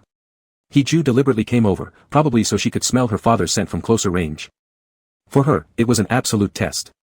Fine, as long as she maintained composure and pretended to show no reaction, retreating and earning the other party's favor wasn't a bad strategy. Shen Miao belonged to the action-oriented type. Immediately, she used the back of her hand to cover her mouth and nose, lightly coughing and saying, Sorry, Mr. He. I just recovered from a serious illness recently. My brain and sense of smell are both rather sluggish. Would you mind if I repeated the previous question? Can't smell anything. With a hint of regret, He-Ju returned to his seat and smiled at Shen Miao. Young people will definitely get another chance to start again, it's just that such opportunities aren't numerous. He pointed at his wristwatch. My meeting starts in 10 minutes. Shen Miao had spent several days researching information about the venture capital industry, including the longitude capital that the He family devoted their lives to loving. She meticulously proposed a few extremely valuable questions regarding longitude capital. In an instant, she pulled herself back from airing private grievances publicly. At the end of the last question, Shen Miao calmly put away her notebook and voice recorder and extended her right hand toward He-Ju. Thank you for your generosity. He-Ju solemnly shook hands with the young lady. Shen Miao hesitated for a moment before asking, would it be too presumptuous to ask what sports you usually enjoy, Mr. He? He-Ju raised his eyebrows. What does Miss Shen intend to teach me? Slightly blushing, Shen Miao knew that her proactive approach to He-Ju was entirely for her father. However, from a tactical standpoint of the 36 stratagems, she had to appear naive, leaving behind a subtle stepping stone for future meetings. Your physique is excellent. I mean, for your age, it feels like you could effortlessly take down a few burly men. So awkward, so awkward. Shen Miao forced a smile. I wonder if there might be a chance to schedule an outdoor activity with you sometime. She wanted to die, just die. He-Ju slightly curled the corner of his lips, uncertain whether he had seen through her little trick or not, and responded lightly, after I'm done with this period of busyness. It was a vague answer. Shen Miao continued maintaining her false smile, strolling out of He-Ju's office, and asked the secretary casually. Where is the furthest restroom? Following the secretary's guidance, Shen Miao went to the most secluded one. After locking the door, she took out a big-eyed plush toy from her small bag and squeezed it with all her might, causing a giant eyeball to pop out in the middle. Ah, how shameless. How can anyone be this shameless? Of your age, when they compliment your figure, it must be flattery. How could you admit it so easily without being self-conscious? The belly under your suit is fat enough to have 8 wrinkles, and your chest muscles are as loose as pickled eggplant. Get away from my dad, old man. Stop smelling so much like him. 10 minutes later. Shen Miao walked out of the restroom, her face calm and composed as if she hadn't cursed anyone, like a light cloud, smiling and leaving the building of longitude capital. Shen Wang was holding a warm bowl of chicken soup in his hands, slowly savoring the exquisite flavor of melted bones and meat. Just with a glance, he saw He Ju happily putting a slice of yam into his mouth. He Ju had many peculiarities, one of which was eating without talking and sleeping in silence, focusing meticulously on his meals. However, right now, his smile looked bizarre, completely unlike his usual manner. Instead, it seemed as if he had discovered some incredible surprise that genuinely made him laugh from the heart. Shen Wang tentatively asked, He Ju, have you regained a little bit of your sense of taste? Don't you think you've eaten a lot today? He Ju responded indifferently, my sense of taste and smell hasn't progressed at all. What makes you feel like I'm recovering? Oh, Shen Wang said, since this current treatment isn't working much either, I think I want to sleep in my own room tonight. He didn't know if the author had installed 4 kidneys in the antagonist and high-performance electric motor in the waist muscles. Anyway, he wasn't young anymore, excessive sexual activity was not suitable for him. And staying up late wasn't good either. Isn't there a saying? Sleeping at 3 in the morning and waking up at 6 will land you in the ICU drinking porridge. Moreover, birth control pills shouldn't be taken like candy. Shen Wang specifically searched online. Overusing birth control pills could cause water retention, weight gain, changes in ovarian function, nausea, headaches, breast pain in some people, or even difficulty conceiving for others. He exhibited some chest swelling, even worse than when he was breastfeeding Miao Miao. He Ju asked him, are you feeling unwell? Shen Wang hurriedly replied, no, I just want to sleep alone tonight. Since you've been treating for so long, it's time we tried a withdrawal therapy, perhaps once a week is actually the best method. He Ju said, all right. In the evening, Shen Wang finally returned to his long-missed big bed. Though everything in life was tiring, nothing compared to being continuously squeezed for coconut juice. Shen Wang unintentionally fell asleep on the bed. A few minutes later, someone climbed onto the bed and tightly hugged him from behind. Startled, Shen Wang prepared to shout but was already tilted sideways for an intense kiss. Recognizing who it was, Shen Wang exclaimed in frustration, didn't you say tonight I should sleep in my room? He Ju restrained his arms behind him, continuing the kisses, so, I came over to sleep with you. Sigma, A. Shen Wang tried to catch his breath, aren't we supposed to try the withdrawal method? The man behind him replied, tried it, couldn't quit. Ah. You only tried for a few seconds. Shen Wang had no strength to fight back, only able to let the other person press him down, urgently shouting, can't we use an umbrella? He Ju chuckled lowly, caressing his abdomen as if it were a pregnant belly, umbrellas break easily. Better not to use them. Shen Wang woke up naturally again, glanced at the mess by the bedside, thinking the maids helping clean up every day would probably mutter something about hard-to-clean stains behind his back. How annoying. Shen Wang embraced himself, feeling weak, intending to make up for more sleep, but suddenly the phone rang. It was Shen Miao Miao's dedicated ringtone. Shen Wang thought He Ju had already gone to work, quickly answering the daughter's call, baby girl, why are you calling dad so early in the morning? Shen Miao Miao also tested if today's call could go through. Upon hearing her father's familiar and kind voice, the little girl almost burst into tears. Shen Miao Miao said, Dad, you really don't miss me at all. Shen Wang counted on his fingers, realizing it had been around 10 days since he last called his princess, truly unacceptable, it tarnished the reputation of a loving father like himself. Shen Wang smiled lightly to cover up and apologized, Dad's been super busy with business lately. How about this, when I get the final payment for my recent big deal, I'll come visit you in Beijing. Really? Shen Miao Miao immediately chose to question. Would He Ju let him out so easily? However, though He Ju was annoying, the one occupying the cat's nest was still He Ju. Her dad looked pitiful, innocent, and occupied by an older man. Shen Miao Miao said, Dad, you must remember to come see me in Beijing. I don't know why, but I've been missing you a lot recently. Ah. My little princess. Shen Wang's hardened body softened instantly, as if his soul had been elevated. Sure thing, pinky promise. Father and daughter always loved making wishes with each other and set their own punishments for those who didn't keep promises. Therefore, Shen Wang's words were extremely credible. In a few days, once He Ju had satisfied his craving, he would also lose the freshness of those previous nights and would not die fighting with him to the extreme. Then he could meet his daughter smoothly. Shen Wang thought He Ju was not around, but in fact, He Ju hadn't left. He was holding steaming hot breakfast, preparing to deliver it to Shen Wang for a delicious 2-person breakfast in bed. So he heard this promise very clearly. He Ju wasn't completely prohibiting Shen Wang from seeing Shen Miao Miao. Occasionally meeting was still allowable. He took back the cooled breakfast to the kitchen and told manager Zhao to send new breakfast to Shen Wang. Then he flipped open his phone, found a pre-saved phone number, and asked the little girl on the other end, are you free now? Shen Miao Miao had just hung up the phone with her dad, and before she knew it, she received another call from He Ju. This couldn't help but make her suspicious. Shen Miao Miao pretended to ask tentatively, Mr. He. Hiju asked, do you have time to exercise together today? Shen Miao Miao quickly changed into her sportswear and tied her ink-black long hair into a high ponytail. Looking at the young and innocent face in the mirror, it seemed purely natural and harmless, just an easy-to-be-impressed little fool. Will the other party take the bait? She only asked one sentence. The girl in the mirror didn't give her an answer. Shen Miao Miao set out. She arrived at Chun Mountain according to the location information sent by Hiju. Being called Spring Mountain is not without reason. Everywhere on the mountain are lush green forests, layered with all kinds of vibrant colors, as if hiding an eternally youthful source at the peak of this mountain. Shen Miao Miao just started university in Beijing. Many times people had invited her to climb the mountain. Growing up by the sea, Shen Miao Miao was great at swimming, but when she saw such towering mountains, she still secretly harbored a lazy reluctance to climb. Hiju was similarly dressed in fitted sportswear, but his equipment was much more complete and professional, with climbing ropes hanging on the outside of his backpack. It didn't look like he was going through a simple hike. Hiju slightly raised his hand as a sign, over here. In her heart, Shen Miao Miao complained fiercely 1,000 times, yet she cheerfully ran over to him and said, Mr. He, good morning. Hiju asked, have you eaten breakfast? Shen Miao Miao found it strange, it's just a simple workout, I'll eat both meals together at noon. Hiju pulled out a compressed biscuit and water from his bag. Young people's lives aren't regular enough. Breakfast is equivalent to gold for life, how can one have a healthy body without eating it? After speaking, he even took out a specialized nutritional supplement and handed it to Shen Miao Miao to eat first. Shen Miao Miao ate while asking, Mr. He, are we going to moon-gazing peak today? People coming to Chun Mountain usually choose either the famous Qianlong Pagoda Temple or moon-gazing peak. Visitors flock to these two scenic spots year-round, making their incense offerings unceasing. Hiju said, what's the point of places where everyone goes? Shen Miao Miao inwardly thought, why don't you go to outer space? No one goes there. Hiju pointed to a completely opposite direction. Shen Miao Miao looked at where his finger ended. It was the densest forest of Chun Mountain, with rugged mountain paths that even Baidu maps hadn't marked.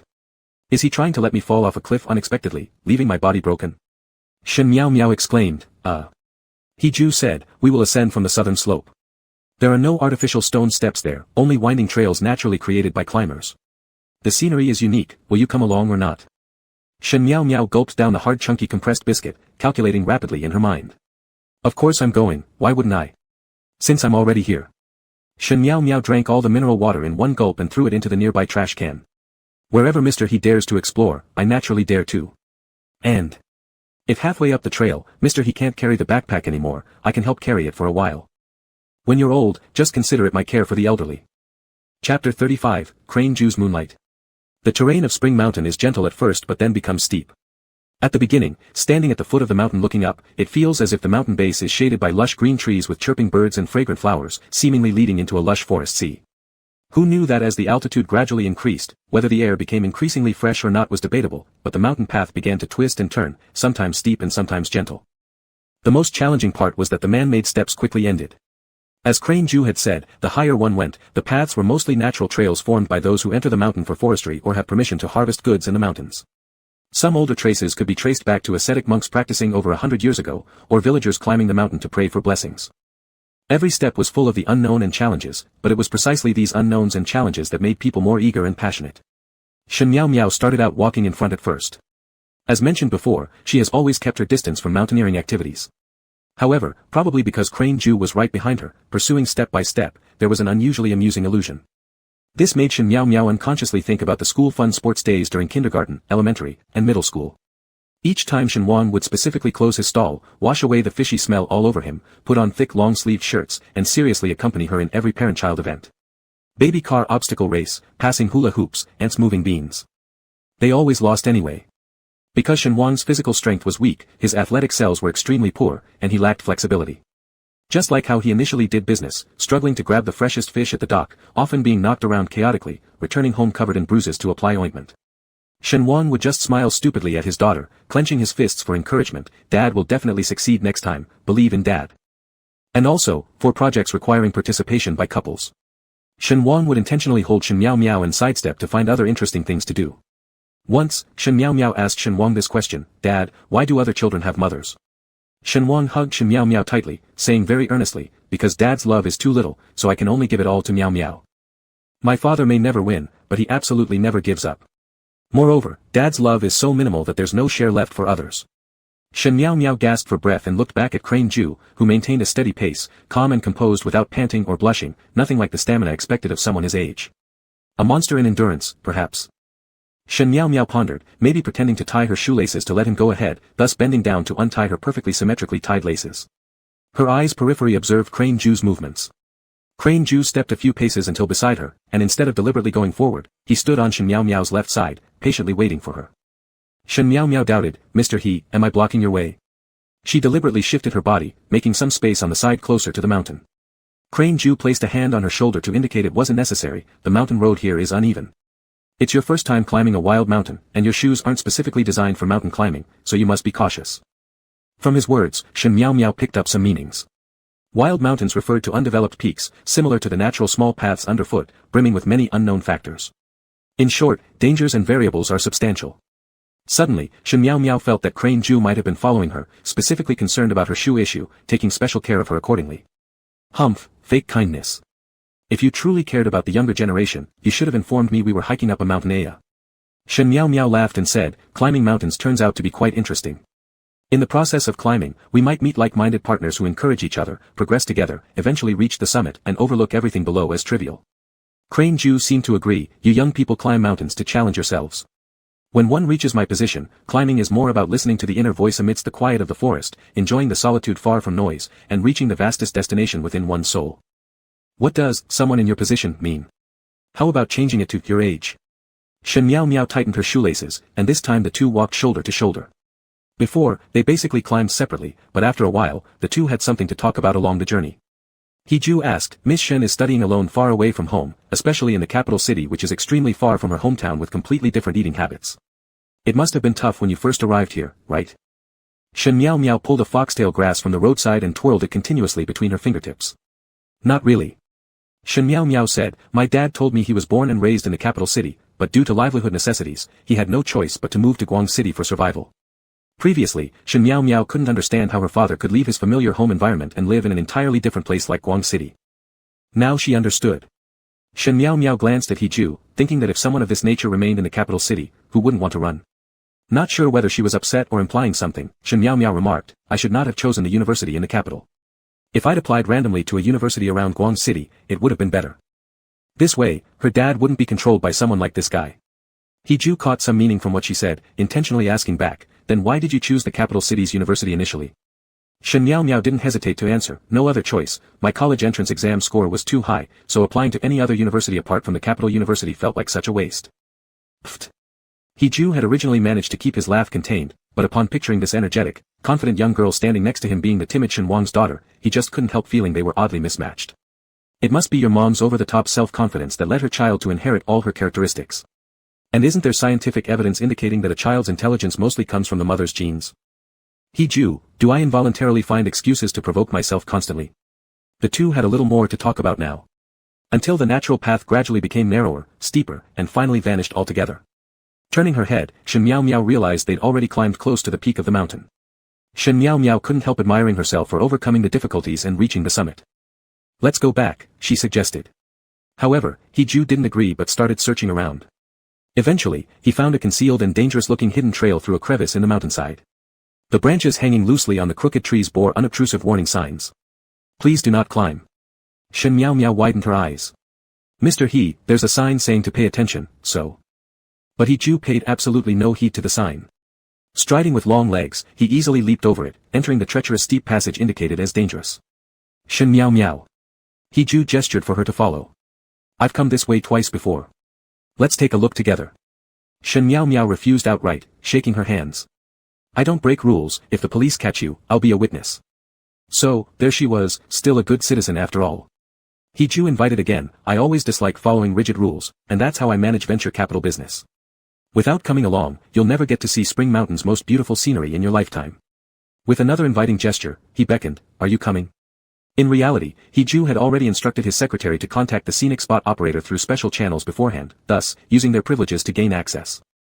After hesitating for 3 seconds, Shen Miao Miao arched her eyebrows and eventually followed He Ju's example, extending her long slender legs to scale over the restricted fence.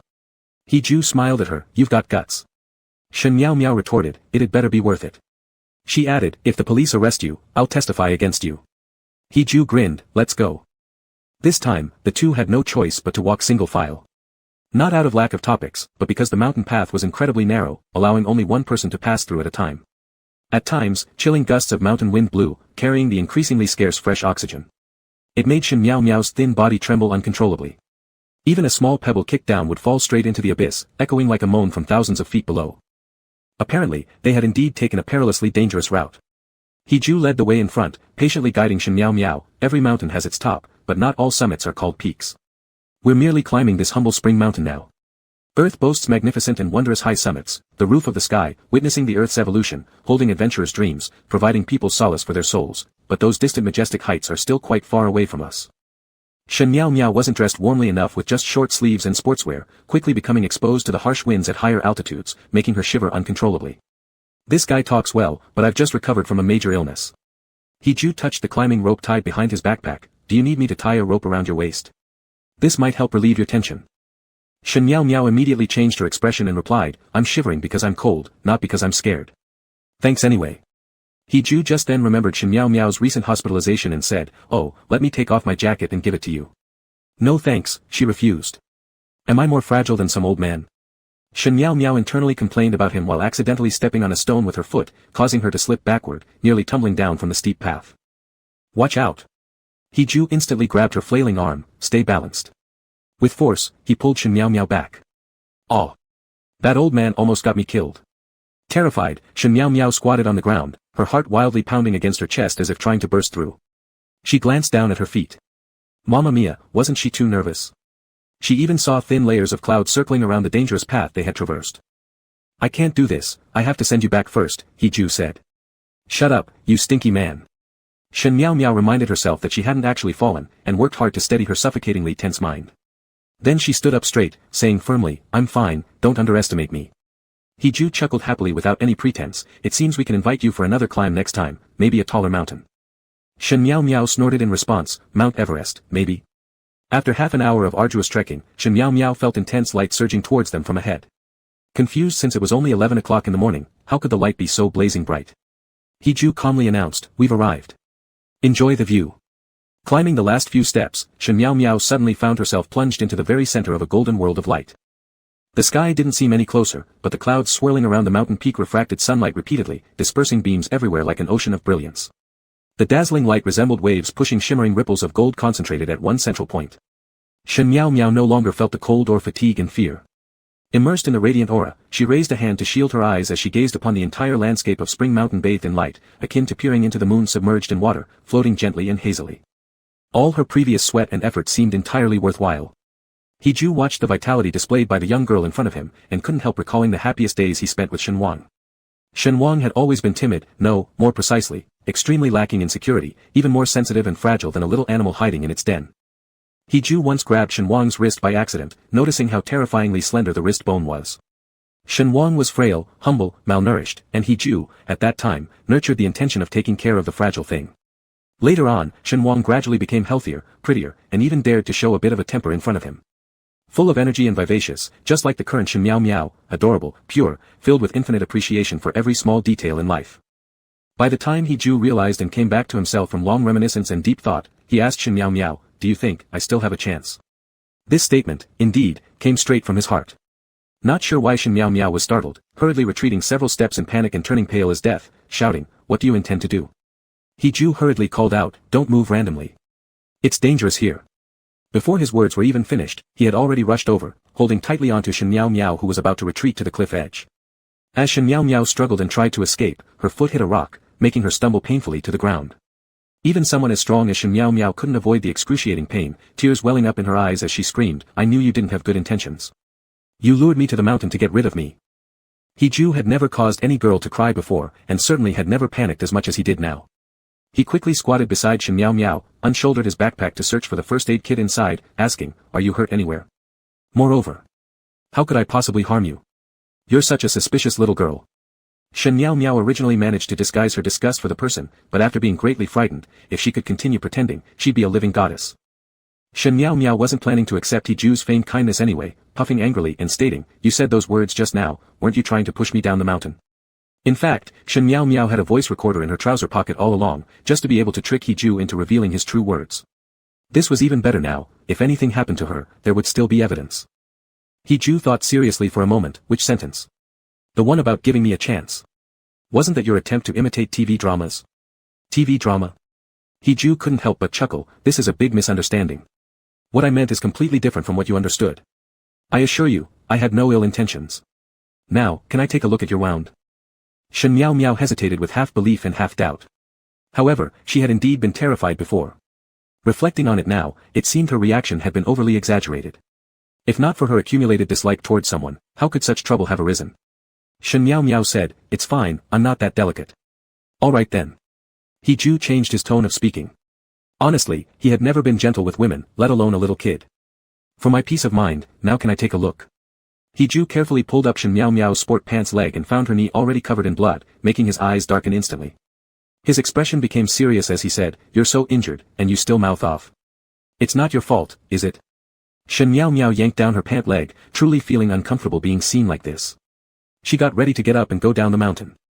Hee-ju picked her up without hesitation, scaring Shen Miao Miao into screaming, "What are you going to do?" It was the first time she was princess carried by a man, especially by an older, mature male. Her dad had certainly never been able to carry her. Shen Miao Miao even questioned Shen Wang, wasn't she heavier than a 100-pound ribbon fish? Hee-ju's seriousness naturally brooked no refusal. He placed Shen Miao Miao onto a stone to sit down, took off his coat, and made her wear it. He firmly declared, "There's absolutely no way you can descend the mountain like this. You need immediate medical treatment." Shen Miao Miao was suppressed by his invisible authority, like a small divine beast under control of a cruel mountain. She grumbled, "Isn't this all because of you anyway?" The helicopter Hee-ju had arrived very quickly. The trip from the airstrip to Spring Mountain didn't take even half an hour. He carried the pain-induced dizziness of Shen Miao Miao onto the plane, carrying and asking, "Miss Shen?" "Little miss." "Miao Miao."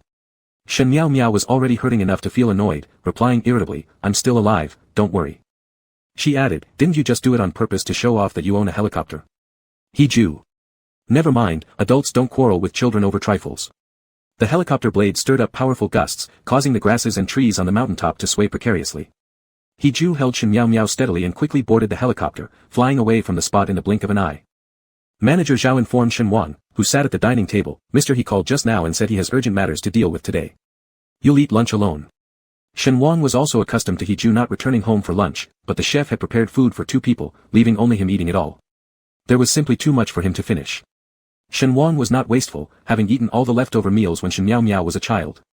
Shen Miao Miao joked that when she grew up, she'd find a husband who would eat her leftovers.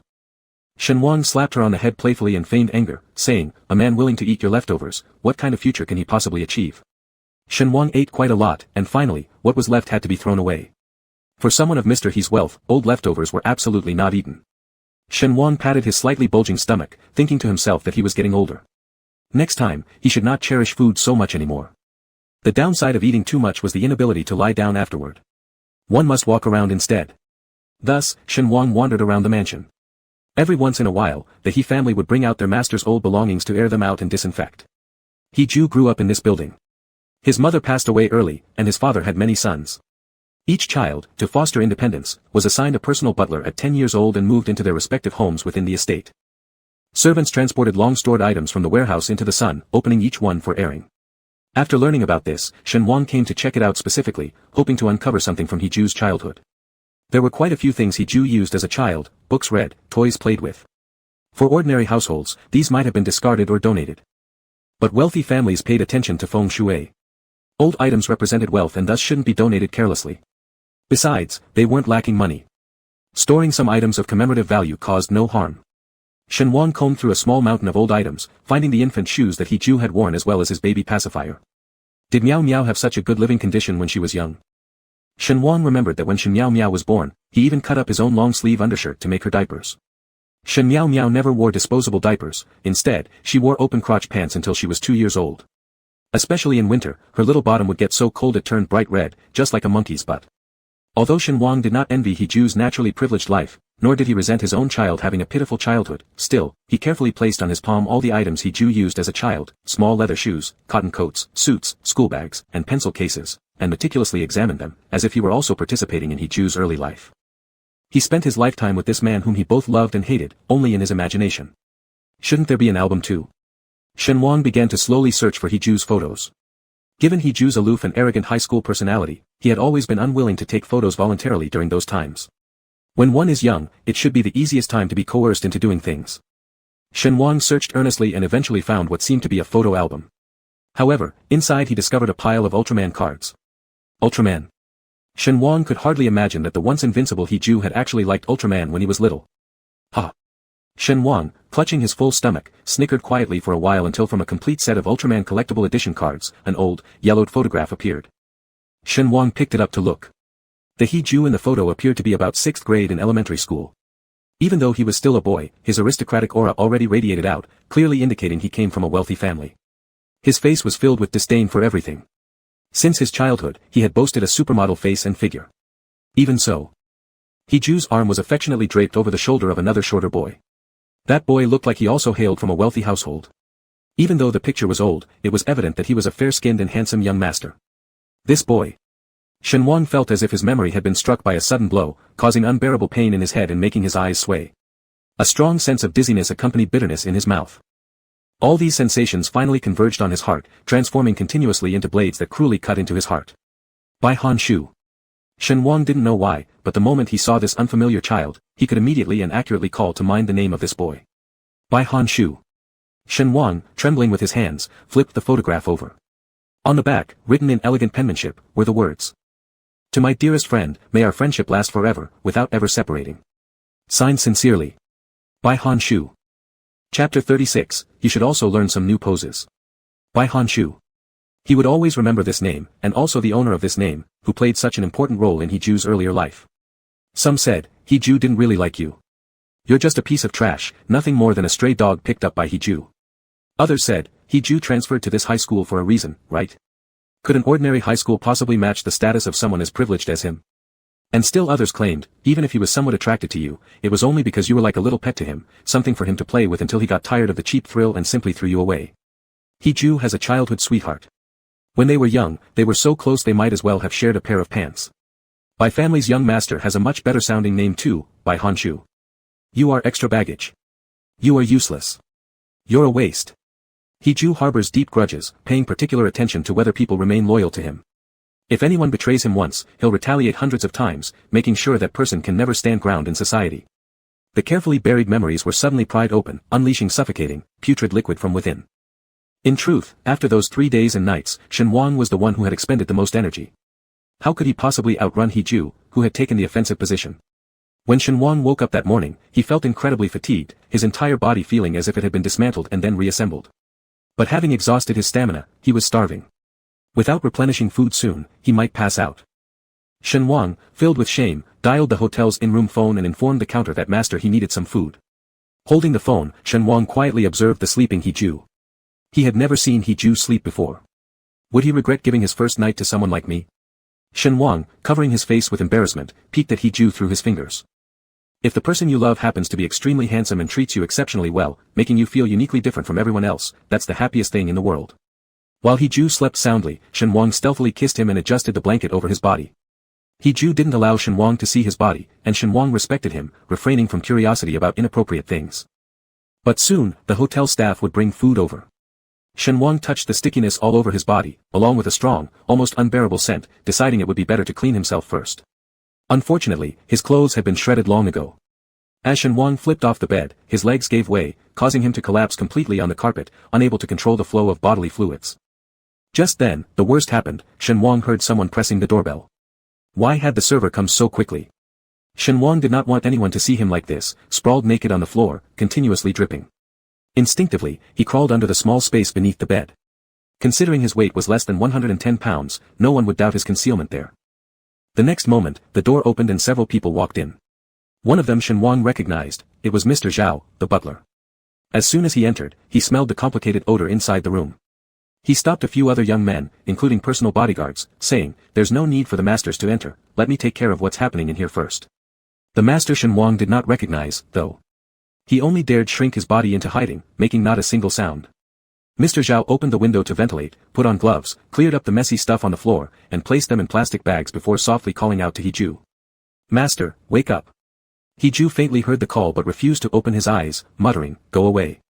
Unyieldingly, Mr. Zhao said, Master, your family sent me to search for you for 3 days. Wake up, please go home with me. Seeing no response, Mr. Zhao brought out his ultimate move, saying, young master by return from abroad 2 days ago. This statement seemed to possess a kind of magical power. Suddenly, He-ju sprang up from the bed, forcing the mattress to bounce heavily downward, nearly causing Shen Wang hidden beneath to retch. Shen Wang had also heard of the young master of the Bai family a few days ago and had been ostentatiously warned by a group. So, was this young master surnamed Bai important to He-ju? He-ju's cold voice immediately pressed down from above, "Is Bai Honshu back?" He seemed uncertain, so he asked again. Manager Zhao nodded affirmatively. He-ju appeared to have fallen into some kind of pain, but this pain came not only from the young master of the Bai family, but more from the mess all over the room. "What's wrong with me?" He-ju looked very shocked. Alongside the shock, there was much more anger rather than happiness. "Someone drugged me." After being driven by passion and instinct for 3 days, He-ju's mind finally recovered a bit of reason. "Manager Zhao, you go check who dared to drug me." Manager Zhao said yes, while also emphasizing that only He-ju was found in the room, the other person seemed to have vanished long ago. He-ju roared like an enraged male lion, "Where's Shen Wang? Damn it! Now go check the surveillance. Check the hotel staff." Manager Zhao seemed to have never seen the young master lose his elegance and manners like this before, and asked with some concern. "Young master, if we find out about this child named Shen Wang, what do you plan to?" "I will break his neck severely." He-ju hit a punch at the empty bedside, his tone fierce and cruel.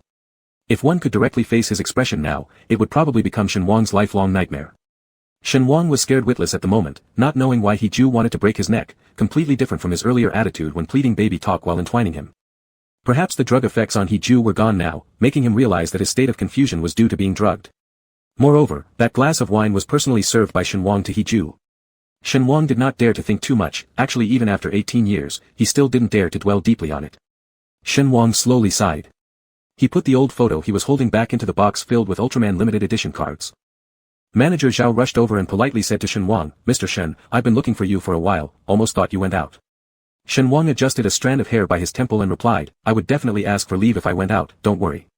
Manager Zhao was one of the smoothest elders in the He family, smiling and adding, "It's just that Mr. He dotes on you as if you're his dearest, so I really don't dare to slight you." Shen Wang wished he wouldn't use the term "you" anymore. Manager Zhao, quick-witted, pointed at the box in his hand, "Can I handle this thing for you?" "Ah. No problem." Shen Wang handed the box over to the other side. Manager Zhao quickly flicked through the items inside. The instant he saw the existence of the photos, his old face turned green, then swiftly became deathly pale. "Mr. Shen. Shen Wang, I just picked them up, and I'm already feeling strange. How could He-ju possibly like Ultraman?" Manager Zhao half believed and said, "It could be. Young master has always been mature and never particularly liked cartoons." He added, "This stuff doesn't belong to the young master. I'll deal with it right away." Shen Wang agreed, he did not have the qualification to inquire who the young master Bai in the photo was. Did he have such a right? Shen Wang was distracted all afternoon. No matter what he did, he felt restless, lacking spirit. He remembered that He-ju used to like carrying books around with him, sometimes influencing Shen Wang, who would casually flip through a few pages. Shen Wang recalled reading a book called Rebecca. Although the lady of the estate had passed away, traces of Devonshire's former wife, Rebecca, could still be seen everywhere within the manor. Her name, her traces left on furniture or porcelain, the housekeeper seemed to know about her past, even Devonshire, the husband, never cared to explain everything, nor mentioned anything, as if there was still lingering affection in his heart. Only the current wife was stuck in the gloomy shadows of the past, constantly marginalized and judged by others. Suppose, Shen Wang had daydreamed for a long time. No, actually he had been daydreaming for over a decade. Even when Shen Miao went to college, he still couldn't understand the entire situation clearly. Suppose, if He-ju likes the young master surnamed Bai, all explanations seem to make sense reasonably. Shen Wang took a shower and tidied up his hazy thoughts. And drew a new conclusion. He would leave He-ju eventually. Once everything with Miao settles down, he will still leave. As long as he doesn't stay with He-ju, as long as he doesn't peek at the existence of Bai Honshu through the cracks in his life, and as long as he doesn't belittle himself. Life will surely be like the previous dozen years, though it's boringly conventional. But he lives easily. Shen Wang made a few calls to his friends in Guangcheng. Big Tooth Zhu and Song Sikong both scolded him fiercely first. Especially Big Tooth Zhu, this former butcher had an aggressive and fierce edge, scolding him, "Wang Gu, have you been staying in Beijing for too long? Your business has already been stopped for a long time. Everyone is saying whether you plan to settle in Beijing with your daughter and never come back." Shen Wang rarely laughed heartily without worry. How could that be? The cost of living in Beijing is so expensive. All my savings here would barely last me 1 month. Big Tooth Zhu shouted at him to quickly get back. Recently, the stall fees at the De Guangfu market are going up, and they've already united to prepare to cause trouble at the city government office. Shen Wang told him not to meddle in such things. What if they're caught by the police? His family depends on him. Since that's the case. Shen Wang said, if I leave Beijing, I probably won't return to Guangqing either. Could you help me deal with my stall? And there's also quite a bit of goods stored in the cold storage, please handle those for me too. Big Tooth Zhu berated him fiercely right off the bat, are you losing your mind? Haven't you thought about all the troubles you've endured just to do business at the Guangfu? Alright, I'll keep an eye on your stall for now. Don't talk about not coming home anymore. Your home is here, your brothers are here. No matter how big this country is, there's no place better than here. Wang Gu, did you gamble and are planning to run away? Shen Wang spat at him, somewhat tired, I am definitely confused. Just pretend you didn't hear it, and don't tell Sikong. I might just be a bit exhausted recently. Once things with Miao Miao are fine, I'll definitely go back. Don't worry, brother. Although he only interacted with people from the lowest levels of society, everyone was used to being crude, doing things casually with no pretense. This made Shen Wang feel relaxed and comfortable. Actually, letting go of everything in Guangqing was just a heat-of-the-moment comment. All his memories with his daughter were over there, how could he abandon them just because of some stimulus, feeling so sad that he leaves even his home? Shen Wang went to bed early to sleep. However, he was completely unable to fall asleep, staring blankly into the darkness of the room with his eyes wide open. He Ju returned around 10 o'clock in the evening. He arranged Shen Miao Miao properly first. The little girl didn't break her leg after all, but she had 3 stitches on her knee. He Ju looked at it and felt quite painful, but Shen Miao Miao told him not to gawk unnecessarily. After sending the little girl back to school, He Ju turned around and bought Shen Wang's favorite pastries. Today, he had originally planned to intentionally try and cozy up to Shen Miao Miao for some potential use in the future, but ended up injuring Shen Wang's daughter. He could only first pacify the daughter, then calm down her father. Manager Zhao saw him rushing back looking windblown and dusty, with an exquisite food box in hand. The matter of Bai Hanchu's photo seemed inconvenient to mention, so he simply said, Mr. Shen is a bit tired today and has already gone to sleep. Asleep, huh? He Ju's right hand holding the food box slowly dropped down, should check on him first. As soon as Shen Wang heard someone's footsteps, he immediately pretended like an animal faking death, tightly closing his eyes. He Ju pushed the door open and turned on the small night light inside. Warm yellow light immediately filled the field of vision, casting the figure on the bed into a tranquil sleeping beauty. The fear He Ju had experienced in the hospital vanished instantly, his heart filling with gentle bubbles that increased endlessly, making the previously cold and hard heart full and nearly bursting. My Wanjai is waiting for me at home. He Ju put down the elaborate food box, tiptoed to the bedside, quietly sat down, and his heavy gaze solidified in this moment, with emotions so thick they were almost dripping onto Shen Wang's sleeping face. Wanjai must be having sweet dreams while sleeping. He Ju leaned down, lightly pecking Shen Wang's lips. Shen Wang mumbled once, pretending his sleep was disturbed, slightly turning inward, and lifted his hand along with part of the quilt, wiping the spot on his lips that was kissed. This immediately exposed a big flaw. He Ju saw through everything at a glance, then lowered his head even more, giving Shen Wang's earlobe a little bite, especially the soft part of the earlobe, which he sucked gently with his tongue. Shen Wang continued to pretend to be asleep, acting as if he were being tormented by an annoying mosquito. He scratched his earlobe with his hand, wiping off the saliva someone had deliberately left there. Are you really asleep? He Ju was already lying completely on top of Shen Wang. One of his hands moved like a snake weaving through grass, rubbing over the chest of the person in his arms, pinching lightly before sliding down further and finally dipping into the area around the abdomen. He touched the scar from Shen Wang's abdominal surgery. He knew that this scar was Shen Wang's forbidden zone, but precisely because it wasn't supposed to be touched casually, He Ju felt compelled to stroke it. He Ju's index finger moved back and forth along the scar. This several-inch-long, grotesque scar seemed to have acquired a certain mysterious and alluring charm, making him unable to let go. He Ju asked, what kind of surgery was this? He still dared to get close to me. To ask me about what surgery this was. Shen Wang suddenly raised his elbow and violently collided backward. He Ju couldn't avoid this one at all, so he let out a heavy groan of pain. Shen Wang stood up from the bed, pulled himself higher, and adjusted his sleeping pants that were almost torn off. He pointed at He Ju and scolded him. Am I too nice to you recently? How dare you feel all over my wounds? Forget it. Shen Wang thought that he was no longer the naive fool he had been 18 years ago, and long ago, he had learned how to fight back when in pain. The reason why he didn't lose his temper or swear at He Ju was simply because he wanted to maintain the image of that innocent 17-year-old boy from back then in front of He Ju. I've got a big tumor here. If I don't cut it out, I'll die. Do you think I should remove it? Also, He Ju, can you stop bothering me recently? I'm not in a good mood lately, and at my age now, I just can't keep pretending to be obedient and quiet for much longer. He Ju held his side ribs that were hurt from the elbow strike, shocked at his little sweetheart's sudden roar. After doing business for over a decade, Shen Wang, despite having a character that might seem gentle and easily bullied, inevitably encountered conflicts with others in the industry. Crying was useless. Pleading pitifully wouldn't earn you money. Shen Wang said words like, see, and, for the first time and blushed red while learning them, practicing hard for half a month to master them. At one point, someone had bullied him, claiming his goods weren't fresh enough, that he sold rotten seafood to customers and intended to smash Shen Wang's stall. Actually, everyone in the market knew that Shen Wang couldn't afford protection fees, so they sent people every day to cause trouble. It was the first time Shen Wang picked up a fish-killing knife. Big Tooth Zhu and Song Sikong each called a group of people to help. Shen Wang held the knife toward them, shouting until he was hoarse, "Anyway, bullying me won't do you any good. I don't have a single penny on me, only courage. If anyone tries to mess with my business, I'll fight for my life." In reality, Shen Wang initially didn't even dare to kill a fish. This matter, he begged Big Tooth Zhu and Song Sikong for a long time not to tell Miao Miao. It was too embarrassing, he had to act like a local thug just to earn his daughter's tuition fees. But today, he decided to go crazy and shred the preconceived filter he Zhu had for him. "Can you stop sleeping with me from behind in the future? Right now, I am as irritated as possible, understand?" Shen Wang didn't know exactly what lit the fuse that caused the warehouse full of piled-up grievances to explode instantly. "Your thing is only 20-something centimeters, and in the end, you're just enjoying yourself alone in the back. I want you in front, on the sides, up and down, left and right. And, haven't you practiced your technique enough? It's been decades, and you're still using the same position all the time. There are so many videos in the market, go learn something properly. You're smart, you can't just focus on making money, right? Or, maybe you don't even want to see my face. In that case, go sleep with whoever is in your heart. Anyway, I'm merely a substitute. Whatever." The more he spoke, the angrier he became. Shen Wang took a step off the bed without even glancing at someone, walking out in large strides. Leaving He Zhu standing there, dumbfounded. Chapter 37, Learn to go up and down first. In the tense atmosphere of the room, the sound of typing on keyboards rose and fell incessantly, recording the intense work state that seemed to have forgotten breathing. On the long meeting table rested a pair of extraordinarily long, straight legs.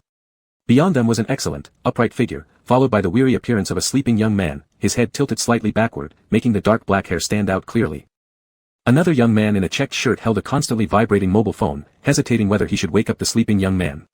Suddenly, Xiao Zhua's muffled voice said, "If you have something to say, spit it out." "Got it," replied the indecisive young man quickly. "Young Master Xiao, you already have more than 300 missed calls. In my opinion, you should answer some of them. What if the throne at home is waiting for you to inherit?" After being broken up with, Xiao Zhua had fully devoted himself to software development, disregarding his living schedule for quite a while now, his temperament unusually sensitive and irritable, completely like a firecracker about to be lit, ready to explode at the slightest touch. Xiao Zhua kept his eyes tightly shut. Due to prolonged sleep deprivation, his hearing became exceptionally sharp. The slightest noise could immediately irritate him. After hesitating a moment, he reached out and said, "Turn it on for me." The young man in the checkered shirt quickly answered the call and respectfully handed it over to Xiao Zhua. "Xiao Zhua, hello. Speak." He Ruoyan had successfully reached 100 unanswered calls, nearly alarming, leaking out her worry, fear, concern, and affection. "Brother Zhua. It's me. Yen Yen. I saw Shen Miao Miao run away with an old man. Damn it." Had she introduced herself as He Ruoyan first, Xiao Zhua wouldn't have listened to the entire sentence.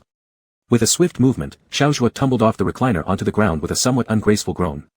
Immediately after, he harshly demanded, "Explain yourself clearly." He Ruoyan continued, "It happened this way. Actually, she had always planned revenge on Shen Miao Miao, so she hired a private detective to trail Shen Miao Miao. Just after they'd agreed on terms in the morning, news came in the afternoon saying Shen Miao Miao had gone up Mount Chun with an old man and hadn't come down all day, probably spending the night on the mountain. This piece of information was worth 30,000 yuan. Just then, the detective found the same old man picking up Shen Miao Miao at Jingshi University campus. While there's no reasonable explanation as to why the old man was able to get Shen Miao Miao down the mountain, they looked closely related. Primarily, the old man appeared very wealthy. This bit of information was worth 50,000 yuan. The final costly tip-off, both of them were now at a private hospital, which would be the perfect opportunity to catch them.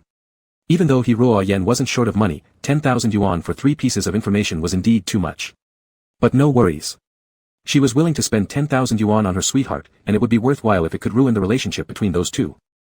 After hearing roughly, Xiao Zhua initially refused to believe it entirely since he was Shen Miao Miao's boyfriend and knew best what kind of person she was. Miao Miao was not a materialistic girl only interested in money. Xiao Zhua asked, "Which hospital?" Guju used a wheelchair to push Shen Miao Miao into a private hospital that he owned. Fearing that people in the hospital might recognize him and leak it to Guju's third son, he did not bring a personal bodyguard this time. Upon seeing him, Yi Chao sternly warned everyone around, "All of you, be quiet." Shen Miao Miao puffed her cheeks and said, "I just got 3 stitches, some people would think I'm going to lose a limb." Guju smiled without argument and pushed her into the medical room, calmly instructing, "Check the wound's healing condition and rebandage the young lady." Subsequently, he went to the administrative floor of the hospital to find the director. The entire hospital was in chaos, spreading gossip that this was the second time in these few months that Lord Ju brought someone here for examination. Last time it was a super handsome man, and this time, it was an especially pretty little girl.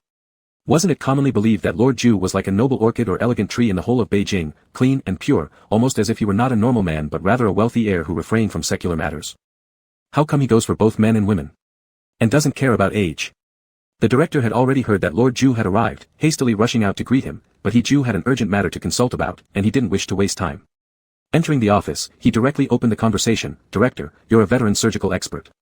I won't stay long either, I just want to ask you one question. What conditions might a person with a tumor in their stomach experience?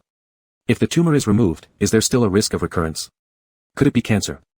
After uttering the last sentence, Ju's palms started to sweat. He, who was always calm and merciless, had never shown worry or panic like this before.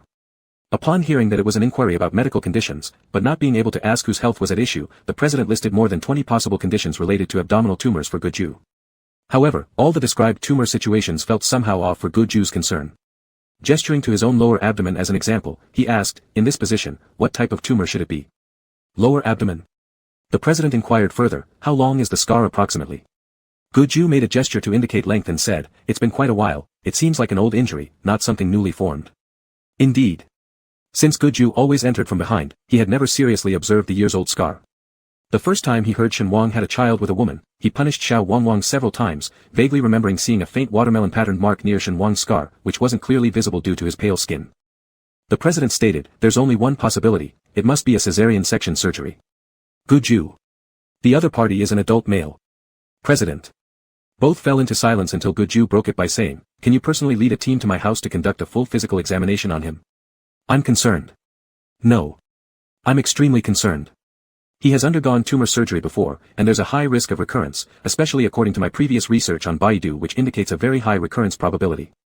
He had no idea how Wang Zai lived his life before.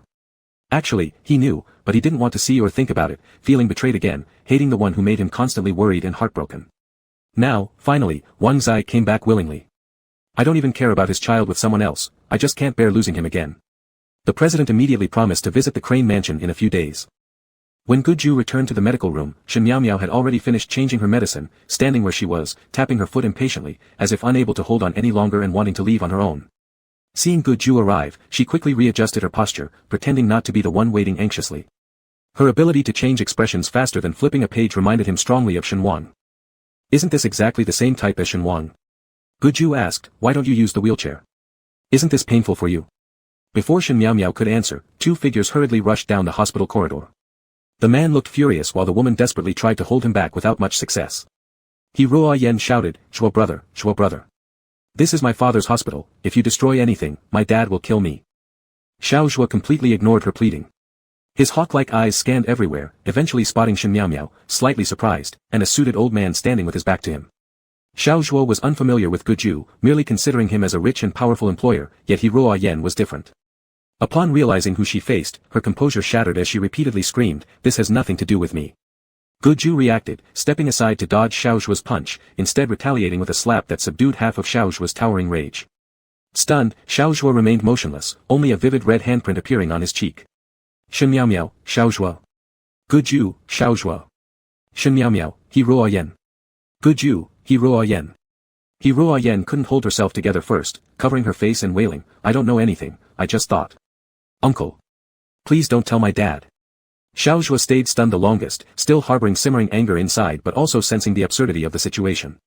Though he Ruoyan abandoned ship at the last minute, she unintentionally gave him a glimmer of hope.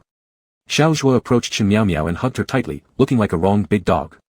His eyes welled up red, displaying incomprehensible anguish, murmuring, wife, you're hurt, I nearly died of fright. Shen Miao. Ju. When he Ruoyan entered with Ju, she left with her head hanging low and a crestfallen demeanor. He Ruoyan kept nervously picking at her fingernails, biting them, and messing with her hair, completely disoriented as though she'd committed an unforgivable blunder. Go abroad. Ju uttered these three words curtly. Terrified, he Ruoyan stammered, Uncle Xiao, I didn't intentionally collude with Brother Zhuo. Who knew Brother Zhuo would get so furious and assume you were the one responsible for Shen Miao's injuries? Do you think I believe that? Ju poked her forehead with his finger. I've already made my decision, you leave the country in 2 days, and without my permission, you're not to return. After issuing this harsh command, he ignored his niece's pitiful pleas. Guju recalled the future list of potential helpers Shen Wang wrote for Xiaozhua. Notably absent was any mention of the famous socialite from the capital city like He Ruoyan. Someone as clueless as He Ruoyan, once infatuated with the male lead, would inevitably turn against her own family without hesitation. Better to send her abroad sooner rather than later. Xiaozhua supported Shen Miaomiao as they slowly made their way toward Jing University's gate. Actually, Xiaozhua wanted to carry Shen Miaomiao princess style, but she firmly rejected him. Shen Miaomiao suddenly stopped and asked him, "Did you catch a whiff of something pleasant?" Xiaozhua shook his head but then suddenly realized, "Your favorite handmade shrimp balls." Finishing, Xiaozhua guided Shen Miaomiao to sit on a nearby bench meant for pedestrians before quickly going to the snack cart outside the school gate. He bought a bowl of slightly spicy handmade shrimp soup noodles along with 2 ice creams. Shen Miaomiao patiently waited for him to return. After unwrapping the packaging and removing the plastic covering the fork, she handed it over to Shen Miaomiao with steady hands. But instead of accepting the meal box, Shen Miaomiao grabbed the popsicle and carefully pressed it against the reddened half of Xiaozhua's face. "Does it hurt badly?" Guju's slap was enormous, like a wok hitting Xiaozhua's face, almost knocking half his brains out. Xiaozhua shook his head. "Miao Miao, it doesn't hurt. That old man's slap actually felt relieving, and it made me realize something, I simply cannot live without you." Shen Miaomiao immediately cut off his continued confession and said, "Xiaozhua, let's skip all the drama, wasn't it at He Ruoyan's incitement that you rushed here looking for cheating evidence?" "Oh." Xiaozhua nervously denied, "That is impossible, absolutely impossible." Yet, every ex-boyfriend's mouth could be stubborn. Shen Miaomiao said, "Actually, it doesn't matter because we've broken up. Once you get used to your life without me, you'll probably stop being so controlling." "No." Xiaozhua's eyes instantly watered, feeling even more wrong than when slapped by Guju. "I never agreed to the breakup." The ex-boyfriend couldn't get past this mental hurdle, insisting, "That day, I only said, I understand, but there was no intent to agree to breaking up. A relationship is a two-way street, even divorce has a 30-day cooling-off period, how could a breakup be decided upon in a mere instant? Humans are emotional beings, not machines." Shen Miaomiao shook her head, gripping the popsicle tightly, the crinkling plastic making slight sounds. "You don't understand, I've actually been deceiving you." Shen Miaomiao continued, "I am the child of an ordinary small business owner in Guangcheng, which I never hid from you during our time together, right? My dad runs a small stall selling seafood, right? You know that too." Shen Miaomiao never found this fact embarrassing, sometimes she even felt proud since among other rich people or families better off financially, none showed such deep care as Shen Wang did toward her. Shen Miaomiao carried on, "My dad works tirelessly. Really, ever since I was little, I watched him work hard non-stop. So tell me, with how frail and powerless he appears, how can he have nurtured me into someone who holds my ground against others in every aspect? Dance lessons cost 200 per class, and my dad just signed me up without hesitation. English lessons also cost 200 per session, yet he never questioned enrolling me. Piano lessons were even pricier at 400 per session, and he never refused either, dumbly claiming, as long as Miao Miao likes it, she can sign up for any courses without minding the money issues." Xiaozhua gradually raised his head, gazing tenderly at the nearly perfect girl in front of him. All her apparent perfection stemmed from Shen Wang's tireless day and night sacrifices, filled with ardent love for his daughter. Shen Miaomiao said, "When you first pursued me, I thought you were nothing more than an impractical wealthy young master whose entire mind could be captivated by a handsome face alone." No, Xiaozhua explained anxiously. "Miao Miao, my liking for you goes much deeper than that, truly." Xiaozhua remembered the first time he went on a date with Shen Miaomiao. At the time, there were others with their girlfriends, and everyone's eyes were drawn to Shen Miaomiao. Back then, he did feel his vanity being greatly satisfied by having her. After the meal, Shen Miaomiao actually asked the waiter for a takeout box in front of his buddies. The odd looks from his good friends immediately lessened Xiaozhua's impression of Shen Miaomiao. Girls from poor families just didn't belong in the spotlight. Xiaozhua even decided that after dropping Shen Miaomiao off back at her dormitory, he would break up with this girl right away. Xiaozhua held down his inner discomfort and waited for Shen Miaomiao, who was carrying a plastic bag full of leftover food, almost out of breath urging them to get into the car. After escorting Shen Miaomiao back to Jing University's girls' dormitory building, Xiaozhua still couldn't bear to bring up breaking up with Shen Miaomiao, so he silently drove away on his motorcycle, but after riding for a bit, he returned. He ultimately felt that Shen Miaomiao's behavior didn't match him, and a breakup should be announced face-to-face. When he reached near the dormitory building's little forest, he saw Shen Miaomiao feeding a stray dog. The puppy had its 2 legs broken and was sent by a kind person to the pet hospital for a bone-setting operation. One could guess that Shen Miaomiao was the one kind person. Shen Miaomiao fed the little dog some leftovers while softly apologizing, "I'm sorry, but Beijing isn't my home, otherwise I wouldn't have let you hide in the woods. Once your leg gets better, I will definitely find you a good owner." At that moment, Xiaozhua's shallow liking for Shen Miaomiao unreasonably deepened. If only liking someone's appearance could sustain a relationship, it surely wouldn't last long. And if it's about liking someone's soul, it may not necessarily mean perfect understanding either. "I like you as a person, the complete you, Miao Miao." Xiaozhua threw aside the popsicle and helped hold Shen Miaomiao's freezing fingertips. "I like all of you, not just your looks or soul. Shen Miao didn't expect him to say this and was stunned for nearly a minute. Then she said, then you shouldn't like me even more. My liking you is purposeful. Xiao Zhua. I like you because of my dad. All my dad has ever done is lie for me. If he could see that I've found a wealthy and reliable future, then he won't always force himself to live such a hard life. He's only in his 30s, and there are still many happy times waiting for him. Actually, I've always hoped someone could take good care of him, keep him company, and bring laughter to him, and I don't mind having another stepmother, as long as she sincerely cares for my father, I would accept her. Except for Hiju. Yes, except for Hiju. Shen Miao seemed to have rediscovered a new meaning in life, seriously addressing Xiao Zhua, now that you know everything, aren't you disappointed in me? I am a bad girl willing to use you for my father's sake, so stop being obsessed. Shen Miao stood up, walked around Xiao Zhua, and indifferently said, I hope this time we are really breaking up. Xiao Zhua, it's time you matured a bit. After Shen Miao finished speaking, she left directly, leaving Xiao Zhua crouching in place, unable to snap back to reality for a long time. Shen Wang avoided Hiju for about a week. Compared to the inexplicable Cold War they had before, this time clearly Shen Wang initiated it. Anyway, since Hiju's sense of smell hadn't recovered, wherever Shen Wang was staying, he wouldn't be easily discovered.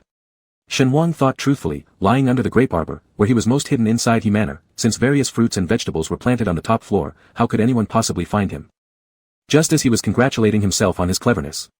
Manager Zhao traced the scent and accurately located Shen Wang's position, politely addressing him, Mr. Shen, haven't seen you around for quite a few days, were you helping out in the fields? Indeed, Shen Wang casually grew coriander at home in Guangcheng, and looking at this neatly arranged organic vegetable planting area here gave him an itchy hand. Shen Wang slowly sat up, somewhat embarrassedly saying, forgot about you. Manager Zhao didn't understand why Shen Wang would have such a line, only managing to follow with conversation, no wonder these days our orchard fruits seem to have absorbed Mr. Shen's fragrance, making them extra sweet and delicious. This. Shen Wang scratched his head awkwardly, he merely watered and weeded the plants, so why was it exaggerated like that? Manager Zhao, analyzing the current shyness of Shen Wang, who was now in an extremely compliant mood, quickly introduced the subject with a mention of Marquis He. Marquis He has a physical examination at home every year. I just received a call saying that the hospital's president personally brought people and equipment over. Mr. Shen, would you like to take this opportunity for a physical examination as well? Shen Wang hesitated. I probably don't need one. My body is exceptionally strong, I basically haven't been sick since childhood. Manager Zhao seemed skeptical. But didn't you say last time that your health isn't great, and you easily catch colds? That's why you take vitamin C every day. That's right. Manager Zhao remembered the bottle Shen Wang had been taking, which was already empty long ago. Following his agreement with Marquis He, Manager Zhao had added some multivitamin supplements inside. Does Mr. Shen know yet? He must be regretting bringing it up. Shen Wang caught on, whenever Manager Zhao wanted something from him desperately, he would switch to calling him, you, with extra respect. Alright, it's just a physical exam anyway. Shen Wang rolled down his pant leg and wiped off the dirt from his palms. Fine, might as well get a free employee checkup. It's not bad value for money. Shen Wang reminded himself, he currently stayed in Marquis He's house for no other reason but this. He was Marquis He's therapeutic tool, regardless if the sense of smell or taste had improved, the sexual disinterest had been treated excellently. I'm just an employee of Marquis He. After showering, Shen Wang changed into patient clothes specially provided by the hospital. When he descended the stairs with Manager Zhao, he surprisingly found that the Grand He Manor had hidden sections full of secrets. In a room that he never entered, there were numerous high-tech diagnostic machines. As Manager Zhao said, Marquis He indeed invited a dedicated medical team every year for physical examinations. Since it was inconvenient to transport large machinery back and forth, a complete set was imported from abroad specifically. Marquis He stood before some unknown machine, also dressed in matching patient clothes, eyes tightly closed in deep focus. From the perspective of a doctor conducting the test, Shen Wang observed the small screen together with Marquis He. The entire body contour of Marquis He was outlined by the Eagle DDFAO standing full-body health scanning system, internal organs like heart, liver, spleen, lungs, and kidneys marked in different colors. Non-invasive and rapid testing allowed for comprehensive multi-angle stereoscopic scans of all tissues and organs. Shen Wang realized belatedly, why aren't there any black parts? The examining doctor replied, if there are cancerous or diseased areas, they turn black. Oh. Shen Wang quickly corrected himself, spitting out 3 times, forget what I said. Let me rephrase, Marquis He's internal organs look absolutely perfect. He will definitely live past 100 years. His soft words caused everyone in the room, including doctors, nurses, even the president of the hospital, to be shocked to a frozen daze. What? Who is this person? How dare he call his Grace Marquis by his name and talk so disrespectfully? Marquis He only did it for appearances. Besides, as Shen Wang hadn't spoken to him for several days, this made him slightly uncomfortable. Now knowing how much Wangzi cared about his health, he felt more at ease. Even before the examination finished, Marquis he confidently stepped off the machine, grabbed Shen Wang's sleeve, and announced, "It's your turn next." The doctors dared not tell Marquis he that his test hadn't really started yet. He immediately instructed Shen Wang to remove his slippers and stand barefoot on the cold metal plate. As soon as Shen Wang stood there, he immediately felt uneasy. Moreover, the moment he positioned himself, all the doctors in the room gathered behind the monitor screen, attentively observing his internal data. The president stood at the forefront, even putting on reading glasses to closely track the newly generated data of Shen Wang's body. "Don't move," Shen Wang suddenly gripped Marquis' hand and whispered anxiously, "This thing. No worries. This machine simply scans all your internal organ data first. It doesn't hurt at all. All internal organs." A slight tremor ran through Shen Wang's spine as beads of sweat began breaking out across his skin. Wouldn't the part he possessed, something extra compared to normal men, be seen by everyone? Although Marquis he couldn't detect the scent, everyone else in the room could, especially when it became overwhelming. People lacking strong willpower might experience feelings of infatuation or distraction. Seeing several male doctors flush red and breathe more hurriedly, Marquis he suddenly grew irritated. If he wasn't here to keep order, possibly 20 or more people might have fallen under Wang Zi's spell today. Shen Wang became increasingly tense. "Hold on," the Dian, as a seasoned surgical expert, kept observing the body imaging of Shen Wang on the screen. "Mr. Shen's abdomen seems a little unusual. Zoom in the screen, let me take another look." Shen Wang immediately realized he was in trouble, his secret was about to be exposed to everyone present. He panicked, breaking into a heavy sweat. "I do not have any bodily deformities." The patient gown couldn't contain the intense aroma that was emanating stronger from his trembling limbs.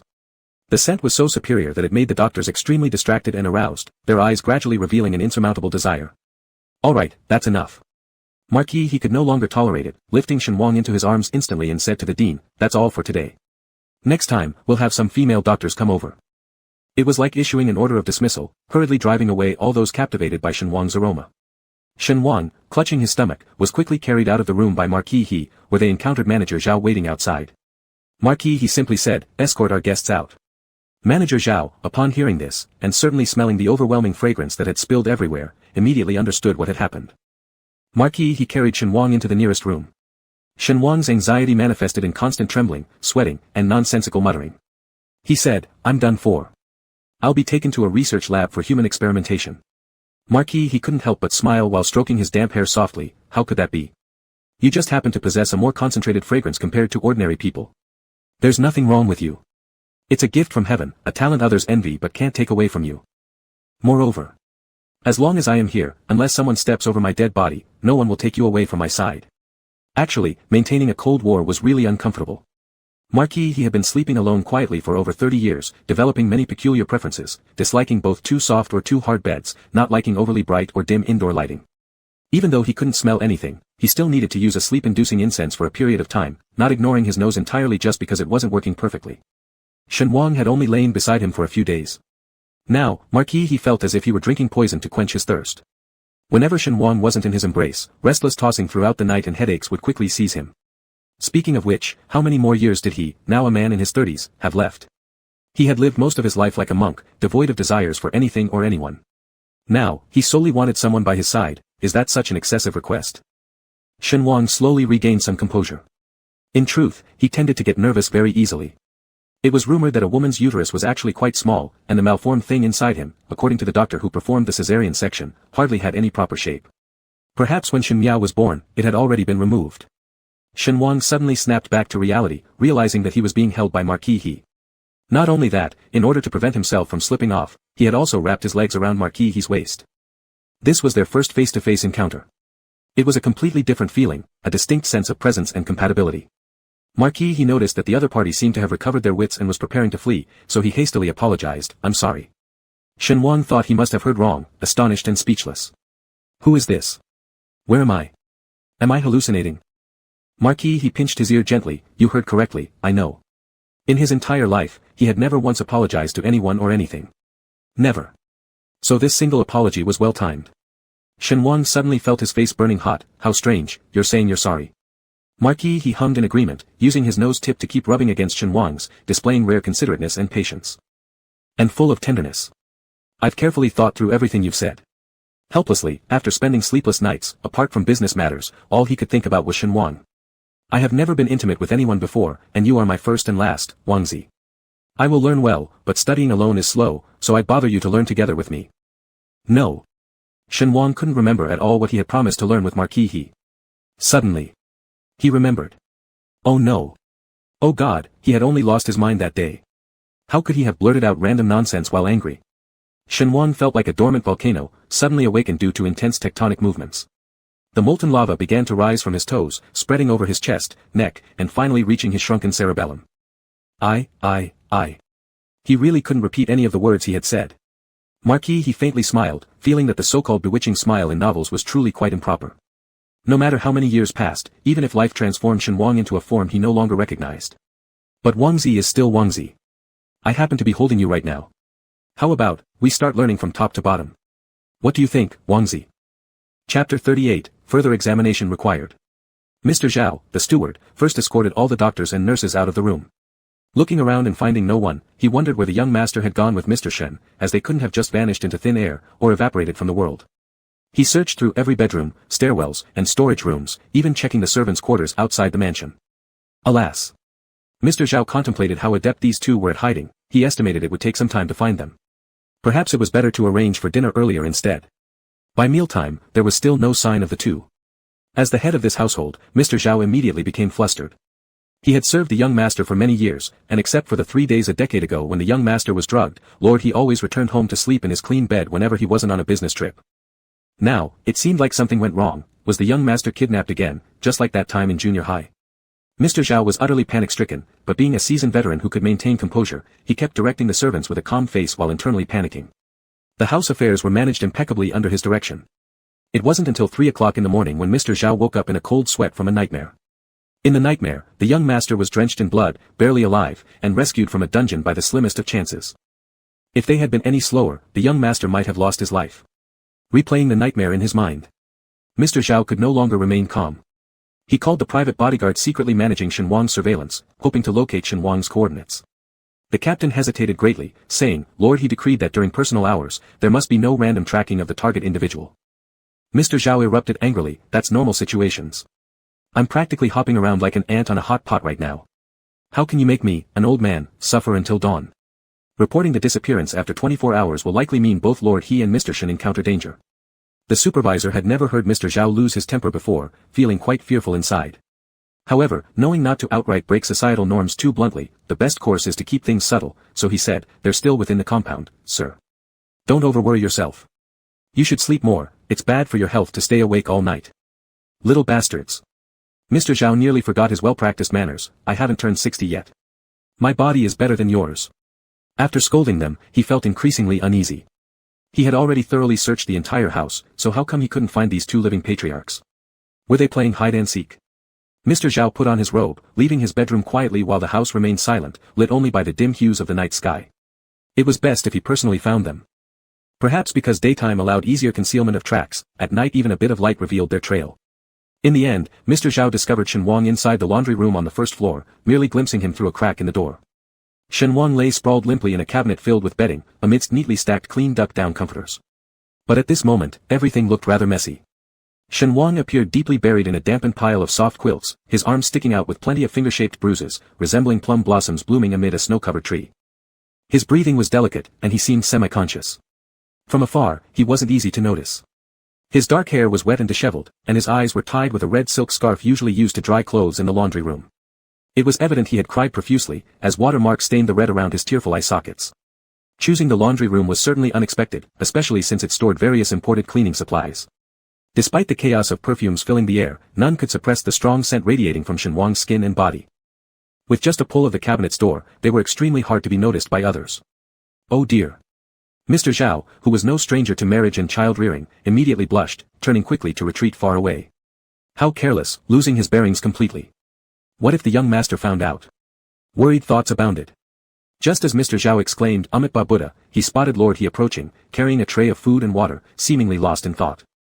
It had been many years since he had seen the young master walking around at home without proper clothing.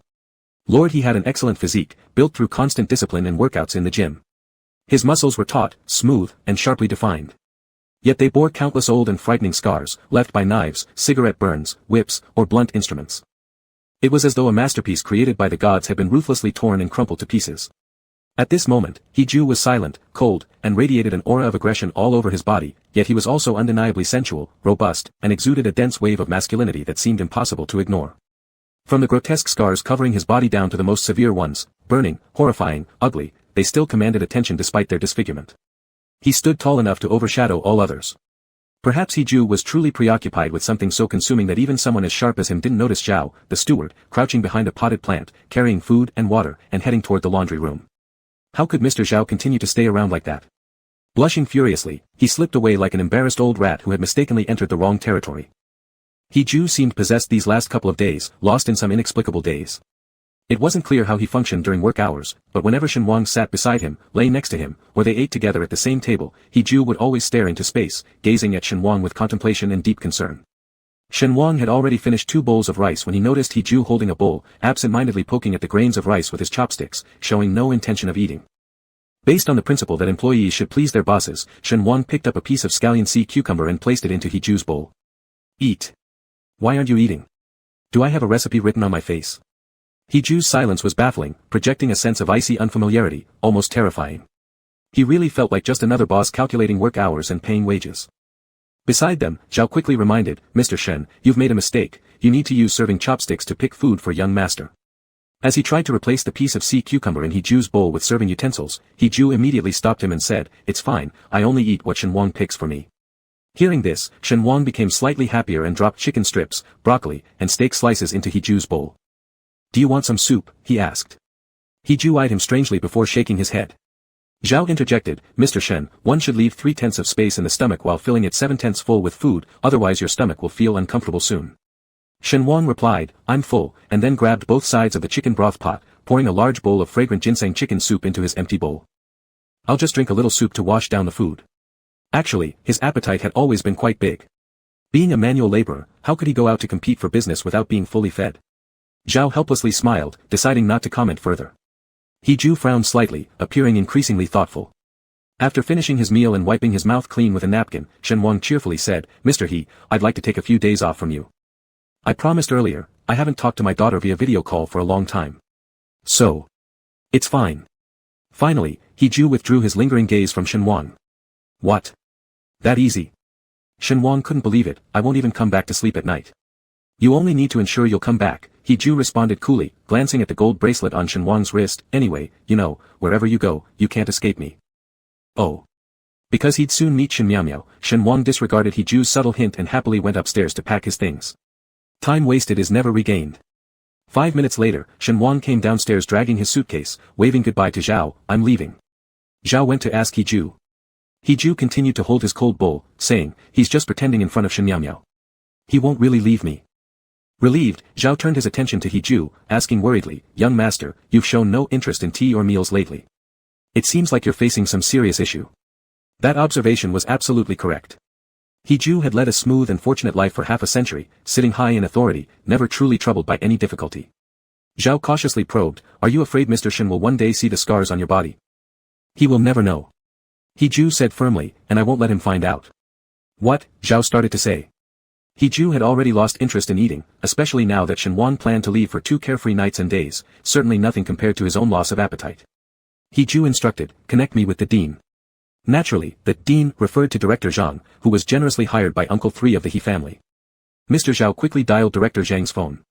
He-ju straightforwardly asked, Dean Zhang, has the test report from the other day come out yet?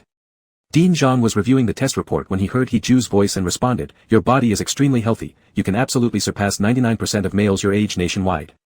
He-ju said, I'm referring to Shen Wang. Mr. Shen.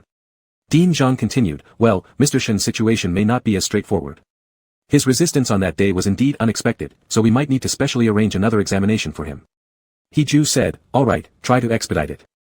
Upon hearing this, Dean Zhang, who rarely sensed any urgency in the usually famous He-ju's speech, could not help but worry, Sir He, have you noticed any adverse signs in Mr. Shen? For example, if there are any unusual situations happening. He-ju. If conversing with an ordinary person, this would be entirely unnecessary, but Dean Zhang was a surgical master, having witnessed all sorts of peculiar diseases. Instead, He-ju found it hard to articulate his thoughts and remained silent for a long while before finally saying, it's a very strange sensation, yet quite extraordinary. It feels like a tightly closed little opening, which usually goes completely unnoticed. I never discovered it until now, but then suddenly it tightens, locking onto something within another soft form, leaving you unable to move. After providing a brief description, He Ju didn't wish irrelevant individuals to know too much about this matter. Dian Zhang pondered for a moment and generally understood what situation it pertained to. He assured with confidence, Mr. Shen highly resists medical examinations, but sir, he has an urgent desire to understand Mr. Shen's condition. Frequent scans are also harmful to one's health. After all, we must ensure patients minimize contact with scanning equipment. Or let's schedule it a month later. You can take Mr. Shen somewhere for vacation, letting him tire out a bit more through play. We'll slip in a small dose of diazepam once he falls asleep, waiting until Mr. Shen is sound asleep to conduct a more detailed examination. Chapter 39, Shen Wang's ex-wife. Shen Wang pretended to have spent an entire day and night on the train from Guangcheng and deliberately changed into a double-layered old sweater he used to wear, along with a thick pair of jeans. They say it's easy to go from frugality to luxury, but hard to go from luxury back to frugality.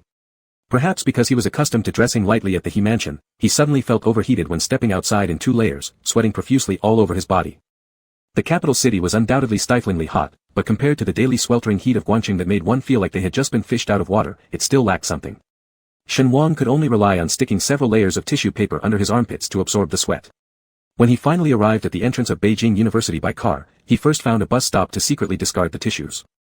As soon as he tossed them into the trash can, people passing by, men and women waiting for buses, elderly men and women cooling off under the shade of trees, all looked perplexed. Did the water truck spray in the wrong place just now? It sprayed perfume. Are you secretly using my Chanel No. 5 again without me knowing? No, it's Encounter's tender. Boss, did you add any new ingredients to the stir-fried cold noodles today? They taste even better. Shen Wang was unaware of this. He saw the joyful figure rushing toward him from afar, dashing forward like an arrow, hugging Shen Miao's shoulders and giving her black hair a good rub. Shen Miao didn't disdain his overly affectionate behavior but leaned close to her father's chest and sniffed.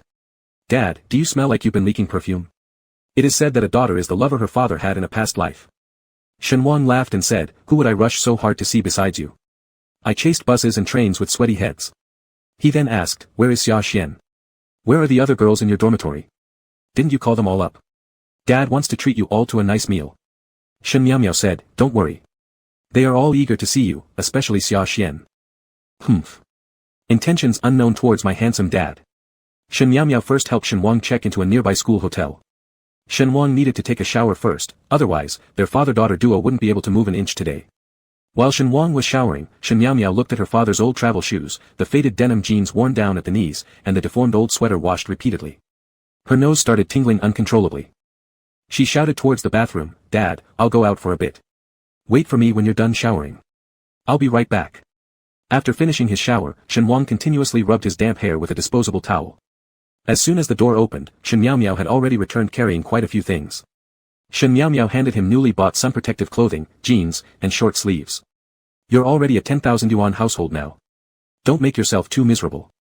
Shen Wang smiled and picked up the new outfit his daughter bought him. Although he was already covered in luxury brands at the He mansion, at the touch of clothes personally selected by his daughter, he was almost moved to tears. Foolish child, our family has long since improved greatly.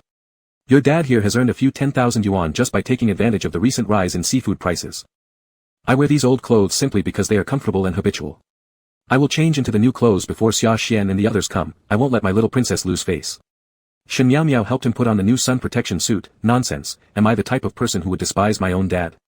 I'm just worried that you've transferred all the money to me and ended up eating pickled vegetables with steamed buns alone at home. That's impossible. Shen Wang indulged in a heartwarming conversation with his daughter. Dad has gained a bit of weight recently. Haven't you noticed? How could she not notice? If Shen Miao cared enough, she couldn't fail to see the large gold bracelet on Shen Wang's right wrist. This bracelet was stylish, with diamonds set around it, clearly invaluable. However, in Shen Miao's eyes, this bracelet wasn't just a simple accessory but more like a leg ring worn by a golden oriole, preventing its loss and facilitating management. Very much in line with the style of He Ju, who likes imposing mandatory rules. Shen Miao shifted the topic and fastened the zipper of her father's sun protection suit. Don't wear the extra layer in the future. The weather is so hot. I'm worried about you getting heatstroke while doing business in Guangcheng. Shen Wang smiled even wider, no way. Dad drinks herbal tea every day, so I won't get heaty. Drinking too much herbal tea damages the spleen and stomach. You absolutely cannot drink too much. Shen Wang patted his daughter's head. In the past, I disciplined you. Now you discipline me. Suddenly, I wonder if Dad is getting old. How could he be? Shen Miao hooked her arm around Shen Wang's. When you're old and gray, I'll support you like this, and be your walking stick. The father-daughter pair always had intimate, relaxed, and heartwarming conversations. But suddenly Shen Wang didn't know how to feel anymore. He pondered what it would be like if one day he grew old, his white hair thick and unable to even walk without leaning on Shen Miao's frail shoulders just to get through the day. Why was this idea so terrifying? Previously, Shen Wang had single-mindedly raised his daughter through every hardship as a solo parent. Now that time was moving forward, pessimistic thoughts occasionally bubbled up in his mind, poking at the tender parts inside him unexpectedly. Shen Wang did have an aunt, but after narrowly escaping being bullied by his uncle, he had lived alone ever since, surviving on garbage picking and scraping together tuition fees. In essence, he could rely on absolutely no family members. What if one day, he became so elderly he couldn't move? Xiao Miao would have to take care of him while juggling work too. Especially with new policies delaying retirement age, it wasn't hard to imagine how difficult things might become for them. Shen Wang had never thought about these matters regarding the future before, nor did he know whether it was because life beside He had grown too comfortable. Sometimes, just sometimes, he truly mused over some incomprehensible philosophical issues. Shen Wang and Shen Miao chose a Chinese restaurant with an elegant ambience. Both father and daughter knew exactly what the other liked to eat best, so they ordered 2 dishes for each other.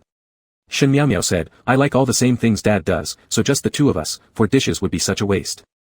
But Shen Wang grinned, "Dad is frugal year-round, but during these few days with my daughter, I must indulge in extravagance." Then, Shen Wang asked, "Miao, what are your plans after graduation?" Shen Miao neatly arranged the utensils, having already figured out her strategy. "Job prospects aren't good right now, so I plan to continue studying for my postgraduate degree. But don't worry Dad, I've already identified my target company. Once I graduate from my master's program, I'll surely be accepted, I'm confident about that." "So," Shen Wang hesitantly asked, "is it a company in the capital?" Shen Miao, "Of course, I will stay by your side forever. How can I let you do business in Guangqing alone? It would be unbearable. Then naturally, I'll find a job back in Guangqing." Shen Miao had long sketched out a clear blueprint of their future lives together. "Let's temporarily ask Dad to keep selling seafood for a few more years. As soon as I find a job in Guangqing, I'll rent a decent apartment, and then our daily lives will still revolve around each other." "Aren't you sacrificing personal living space then?" Shen Wang was quite hesitant. Humans are paradoxical creatures. One moment he felt his daughter was destined to endure lifelong suffering by staying with him, which gave rise to a vague wish to transform her fate. The next moment he found himself gratified by her intent to return to Guangqing and live together with him in the future. Besides, isn't there also that intricate connection between his daughter and the male protagonist? This made Shen Wang somewhat dejected again. All because growing older made emotions easier to sway. Once again, Shen Wang lifted his head. Shen Miao giggled, "Dad, you seem so burdened today. Why not tell me? Although I may not give the best advice, I'm definitely an excellent listener." Again, Shen Wang sank into the spiral where emotions easily controlled him. He stammered, "That. Miao, Dad has been hiding something from you, something I haven't told you yet. Was it related to He?" Shen Miao showed an innocent smile, encouraging her father to speak. Shen Wang picked up his glass of water and gulped down a large mouthful, licking the droplets lingering on his lips with his tongue. Gathering his courage, he said, Actually, your real mother, she is very wealthy." "So?" For the first time, Shen Miao's expression turned icy and harsh, resembling someone else's face in an almost eerie genetic resemblance that defied resistance. "I think." "Dad, stop thinking." Shen Miao decided to directly reject any notions Shen Wang might have. Still worried her father was overly sensitive and might get hurt, she reached out and clasped his already cold fingertips gently, soothing him softly. "All I need is you, nothing more." To reinforce her firm stance, she added, "A person who abandoned you, someone who makes you cry in your dreams, doesn't deserve any kind of nostalgia. Cry out loud." Ah! How could Shen Wang not remember crying in his sleep at night? Especially, who did he cry out to in his sleep? Ah! Shen Wang suddenly found himself in an embarrassing and shy situation, much like when he used to give Shen Miao a bath in swim pants, and she pointed at the scar on his stomach saying, "I was born from here. There's delicious food inside, and a little angel plays with me." This made Shen Wang rush to correct the young girl's peculiar thoughts, repeatedly reminding her, babies are born from a mother's belly, not a man's. Seeing that her father truly had the intention to reflect deeply, Shen Miao also revealed her plan. "Dad, if I played a tiny prank on you without telling you, would you get angry?" Shen Wang's first reaction was, "You've got a boyfriend? Who is he? Bring him for me to meet immediately." Shen Miao giggled, "Where did the boyfriend come from?" "Dad, are you too worried that I'll get married one day?" Before Shen Miao could finish speaking, Xia Xian and the other 2 roommates arrived according to their location. Sure enough, Xia Xian turned out to be the joy of the dormitory. She was completely unrestrained, rushing over to hug Shen Wang's arm and saying, "Beautiful Uncle Shen, I miss you so much." Shen Miao feigned jealousy and hugged Shen Wang from the other side. "Why do you miss my dad? Let go, Dad is all mine." As soon as Shen Wang left, He couldn't fall asleep that night, and eventually moved to Shen Wang's bed. Taking advantage of Shen Wang's absence, he even took out 2 of Shen Wang's worn clothes from the wardrobe, placing them next to the pillow where he slept.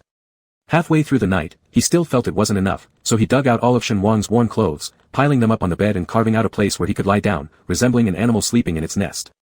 He tightly embraced the clothes belonging to Shen Wang before finally managing to drift off to sleep. The next day, He-ju was utterly drained of his usual spirit. A low-pressure center seemed to have formed around his entire body, engulfing the mansion with a stormy atmosphere. That little girl must be laughing happily right now, 8 out of 10 chances. Although He-ju didn't dislike Shen Miao, there were moments during their time together where she even gained his admiration. But that didn't mean he wasn't annoyed by Shen Miao monopolizing Shen Wang for over 48 hours. In the end, He-ju couldn't help but pretend to inquire about his leg injury, making a call to Shen Miao. From the earpiece, he faintly heard the laughter of Shen Wang mingling with that of young women. They're playing pretty wild, aren't they? Truthfully, Shen Miao was helpless as well. At this point, her father no longer belonged to her alone, he belonged to the entire dormitory. Especially Xia Xian, who claimed she was afraid to ride the roller coaster alone, insisted that Shen Wang sit in the middle to provide a sense of security for the girls of the entire dormitory. Actually, Shen Wang last night was already nauseous to the extreme after riding the roller coaster, having an anti-dizziness capability worse than even the little girls. Now, Xia Xian was pestering Shen Wang to play bumper cars with her. Listening to the crashing sound on the other end, He-ju couldn't tell whether it was at an amusement park or in an arcade hall. In any case, Shen Wang loved these places back in high school. With a few girls around, his soul had likely floated away entirely. He-ju gripped the receiver tightly while briefly asking Shen Miao about her condition. Shen Miao had calculated accurately that he wouldn't be able to restrain himself, deliberately transmitting sounds of her father's happy laughter across the line. Did you hear that? My dad's true happiness looks like this. Deciding to drive He-ju completely away from Shen Wang, Shen Miao changed locations with her phone in hand and spoke to the man on the other end who was already clenching his teeth ever so slightly. Mr. He, thank you for your concern. My leg is feeling much better now. I can run and jump. She paused as if teasing him. Oh, that's right. My mom is coming to visit me in the capital city recently, so I can't make any sports plans with Mr. He for now. Your mom. He-ju couldn't see his own facial expression, but if a mirror were placed in front of him right now, he would appear thoroughly ferocious, akin to a sea urchin soaked in vinegar, bristling with spines. Your mom. He-ju couldn't help but ask several times more. Shen Miao responded, yes, my dad happens to be around lately. I think their split due to some past accidents should have given way to reconciliation after all these years. Considering my face, don't you think they should consider getting back together? Getting back together? Hearing his anger, Shen Miao felt secretly delighted. Calmly, she said, my mom is a successful individual. Her leaving both me and my dad in the past was to achieve breakthroughs in her career. There, conversation ends here. It's about time to leave certain people yearning painfully. Shen Miao hung up the phone. Beep beep beep. He-ju's normally calm mind was suddenly disconnected from reality after hearing the busy tone for a while, his scattered thoughts more disordered than the beeping sound in the phone. Ex-wife. Ex-wife. Shen Wang's ex-wife is coming. He-ju repeatedly squeezed the metallic casing of his phone as if endowed with superhuman strength, nearly making it spark flames under his grip. Was Shen Wang previously married to a businesswoman? Could it be that Shen Wang was actually kept by a wealthy woman back then? Chapter 40, He-ju is sad. He-ju hung up the phone and stood still in the same place for a while, as if enveloped by an oppressive dark cloud. For a long time, he could not extricate himself from his predicament. He dimly remembered that the last time he had been deeply struck by something, it was one of the rare moments in his life when he felt imprisoned. That time, it was about whether to go find Shen Wang and lock him up after bringing him back. It was more than a decade ago. He-ju's deep eyes suddenly narrowed, then he quickly strode towards his study. Inside, there was an embedded safe which was rather large, capable of storing numerous important documents. He-ju swiftly opened the wall safe. Inside were stacked high-sealed envelopes, some newly placed, others ancient due to having never been touched. A thin layer of dust had settled on the edges. Sometimes, dust is the most terrifying thing in this world. There's no place entirely immune to dust's presence. They penetrate everywhere. Just like certain floating emotions, extremely easy to be overlooked by people, accumulating over time until they're heavy enough to crush everything. He-ju began touching these files, seemingly not out of nostalgia, but indecision. It seemed he still couldn't immediately persuade himself to overcome the accumulated melancholy and determination, so he hesitated to touch those memories that had been purposefully forgotten in a corner. In the end, He-ju slowly stretched out his right hand, pushing the half-person-high wall of file folders onto the ground. A loud rumbling sound shook the room as bundles of files fell like a landslide, raising quite a bit of dust. Yet, He-ju, a man who had always shown signs of obsessive cleanliness, didn't step away in disdain but instead searched tirelessly in the messy chaos. At first with sharp eyes, then directly with his hands, turning them over and over as if searching for a precious night pearl among the collapsed ruins of a skyscraper.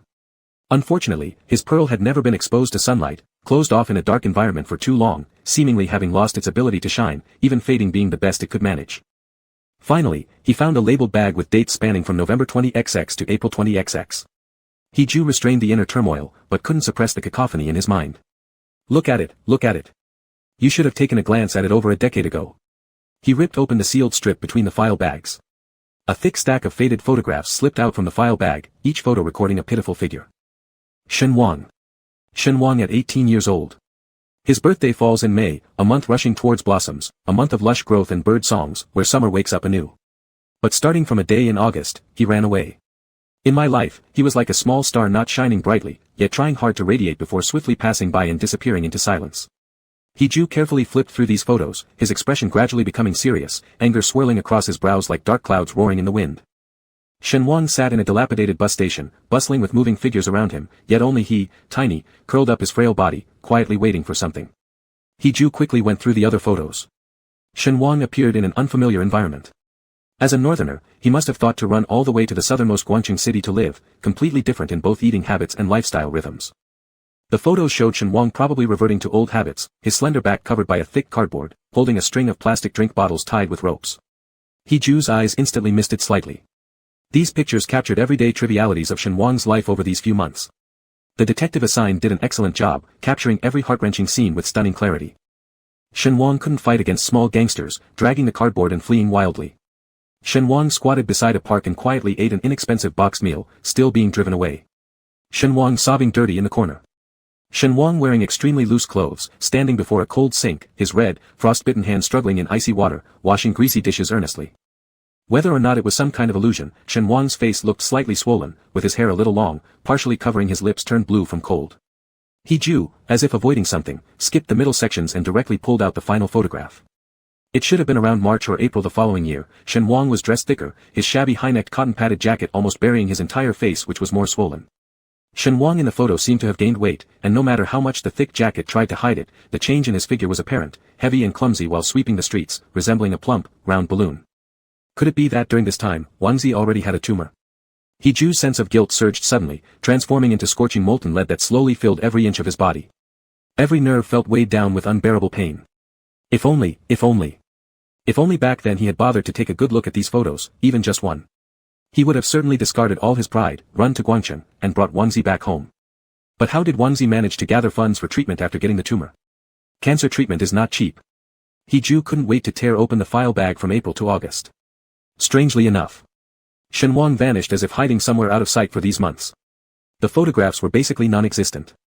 Perhaps worried about reporting nothing, the detective stuffed in some repetitive material from before.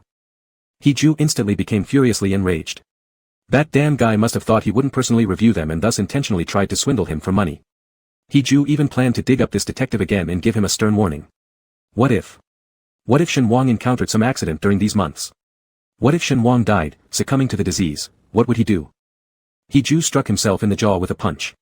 How could he dare blame anyone else? No matter whether Shen Wang lived through hardship or faced death threats, weren't all those directly tied to himself?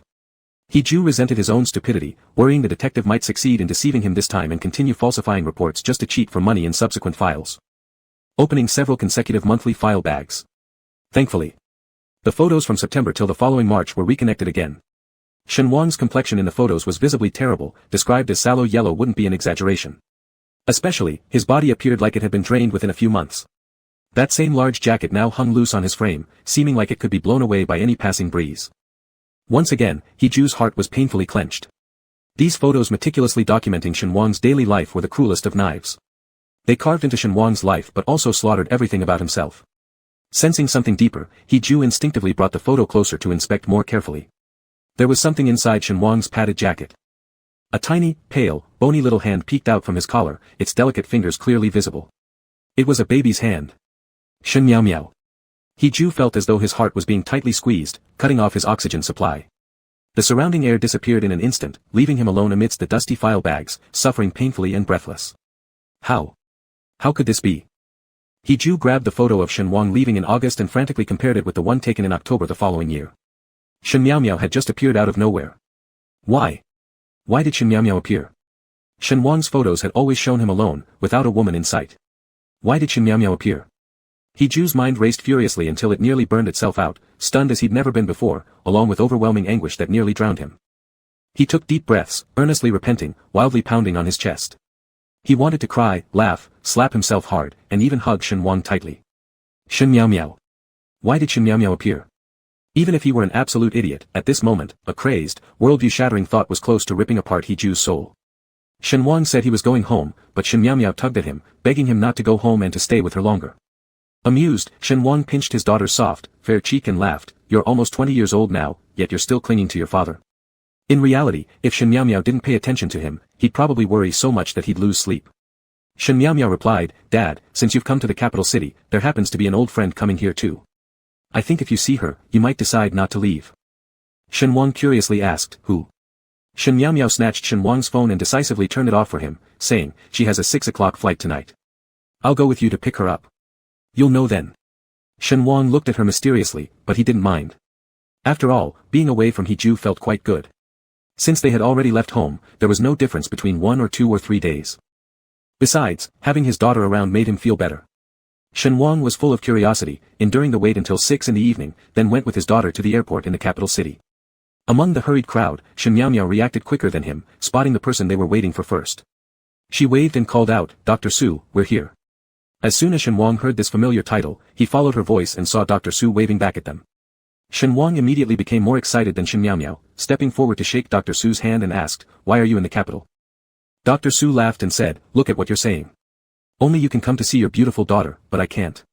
She added, "Your precious daughter was the one I personally carried into the incubator. Shouldn't I be qualified?" Shen Wang sheepishly scratched his head. "Dr. Su, that's not what I meant. I just thought if you had told me earlier about your visit to the capital, I would have insisted on treating you to dinner." Shen Wang's awkwardness immediately amused Shen Miao Miao, who then held on to her father with one hand and Dr. Su's arm with the other, cheerfully laughing, "It's only 6:20 p.m. in the capital right now, definitely too early for dinner. Dad, inviting us to eat now is perfect timing." Shen Wang quickly nodded, "Let's go to the best restaurant in the capital." After all, if it hadn't been for Dr. Su back then, both he and Shen Miao Miao would have become corpses long ago. This was their savior who deserved lifelong gratitude. Chapter 41, Vomit. Dr. Su's real name is Su Maishan. She is 5 years older than Shen Wang and is an obstetrics and gynecology expert at a top hospital in one district of Guangcheng. If we say that the ties of fate are like a vast, complex spider web, then the gods who control destiny can easily tweak the delicate threads at the bottom, subtly causing ripples throughout the entire web. Shen Wang initially didn't know he had a constitution capable of pregnancy. When he first started living in Guangcheng, unfamiliar with the place and people, this fool without any formal education or background practically hit wall after wall. But Shen Wang wasn't entirely useless when it came to surviving. He'd learned survival skills from enduring neglect at his uncle's house and bullying at school. Also, He Ju did help him out a little bit. Shen Wang worked odd jobs during the day while picking cardboard boxes to get by at night. Although life was tough and hard, he at least managed to scrape by enough to keep hunger at bay. Until one day, Shen Wang's belly began to swell. At first, he thought it was due to malnutrition and bought lots of eggs to eat. But as time went on, his belly grew even more. Looking back now, he's thankful that Shen Miao Miao was a very well-behaved baby from the start. Shen Wang never had a fever or suffered from non-stop vomiting, completely bypassing any negative pregnancy symptoms. Still, day by day, his belly continued to grow larger. Especially during the 4th month, Shen Wang basically confirmed that he had cancer and was about to die. In the face of impending death, there's always lingering worries. Instinctively, Shen Wang struggled with whether he should call He Ju for a last goodbye, but he thought of himself as merely a trivial plaything or perhaps just a stand-in for some nobleman surnamed Bai. The money he'd saved with great effort wouldn't even be enough to buy nice clothes to wear before dying. Shen Wang even fell into a deep vortex of pessimism, contemplating drowning himself in a river or starving himself to death rather than being tormented by illness, pitifully leaving this world. He didn't need a more pathetic ending. Therefore, Shen Wang chose a clear and sunny day. Calmly lying on a wooden bed, he prepared to leave this world quietly and painlessly. To ensure this, he sealed all windows and doors with tape and added plenty of charcoal to a small stove. Perhaps it was daughter's heart connection with him or perhaps the heavens took pity on this poor fool. Just as Shen Wang was lying down, preparing to close his eyes to sleep, his bulging belly suddenly moved violently. His tumor was moving. Every time he recalls this story, Shen Wang not only mocks his own foolishness but also reflects deeply on his actions. How could he not cherish his own life? Almost, he would have abandoned even his own flesh and blood. Shen Wang hurriedly opened the windows and doors to disperse the smoke, then pressed his hand against his belly, waiting anxiously for the sensations within to return. Result? Shen Miao Miao moved again, quite compliantly. Startled, pale-faced, Shen Wang tumbled and crawled to the hospital. Speaking brokenly to the attending surgeon, he earned a lot of eye rolls, assumed to be just another silly young person. The doctor immediately issued a request for an ultrasound examination. But that was far from the most shocking event. As soon as the ultrasound technician cast a glance at his swollen abdomen, they directly said, "Are you stupid? This is clearly pregnancy. Why did you go to see the oncology department?" "Ah!" Shen Wang exclaimed, "but I'm a man." Without waiting for confirmation from the ultrasound room personnel, Shen Wang headed to the obstetrics and gynecology department.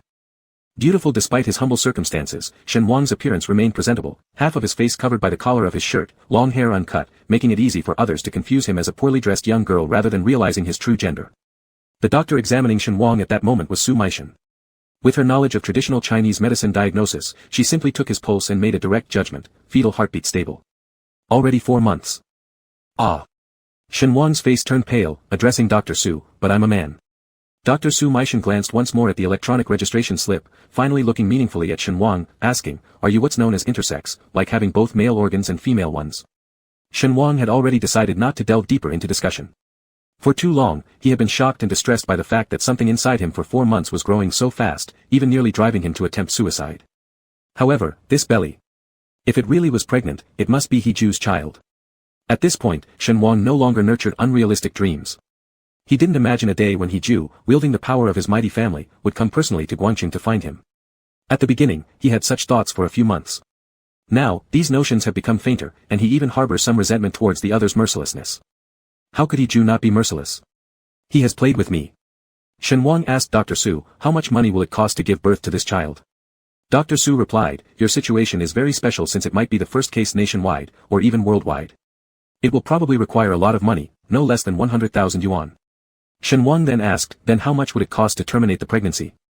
Dr. Su didn't expect the boy in front of her to be so decisive and heartless, actually considering ignoring the life. So she said, "Let me conduct a full-body checkup on you first. If the child's development is normal, then you can make a decision."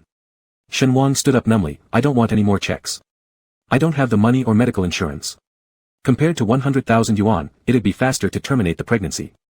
At that time, Shen Wang wasn't being heartless, he was just too disappointed. Even though his name was filled with the world's most beautiful hopes, his future held no expectations or light.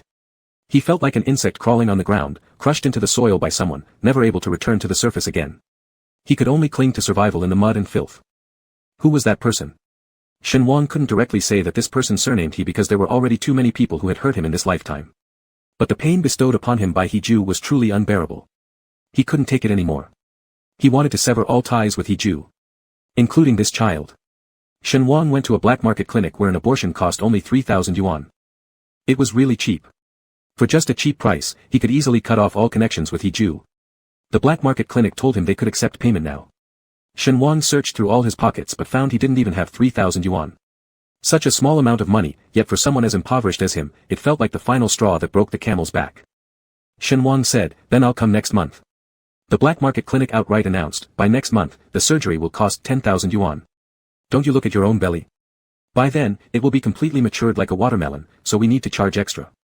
Once you've saved up 20,000 yuan, we can directly perform a C-section."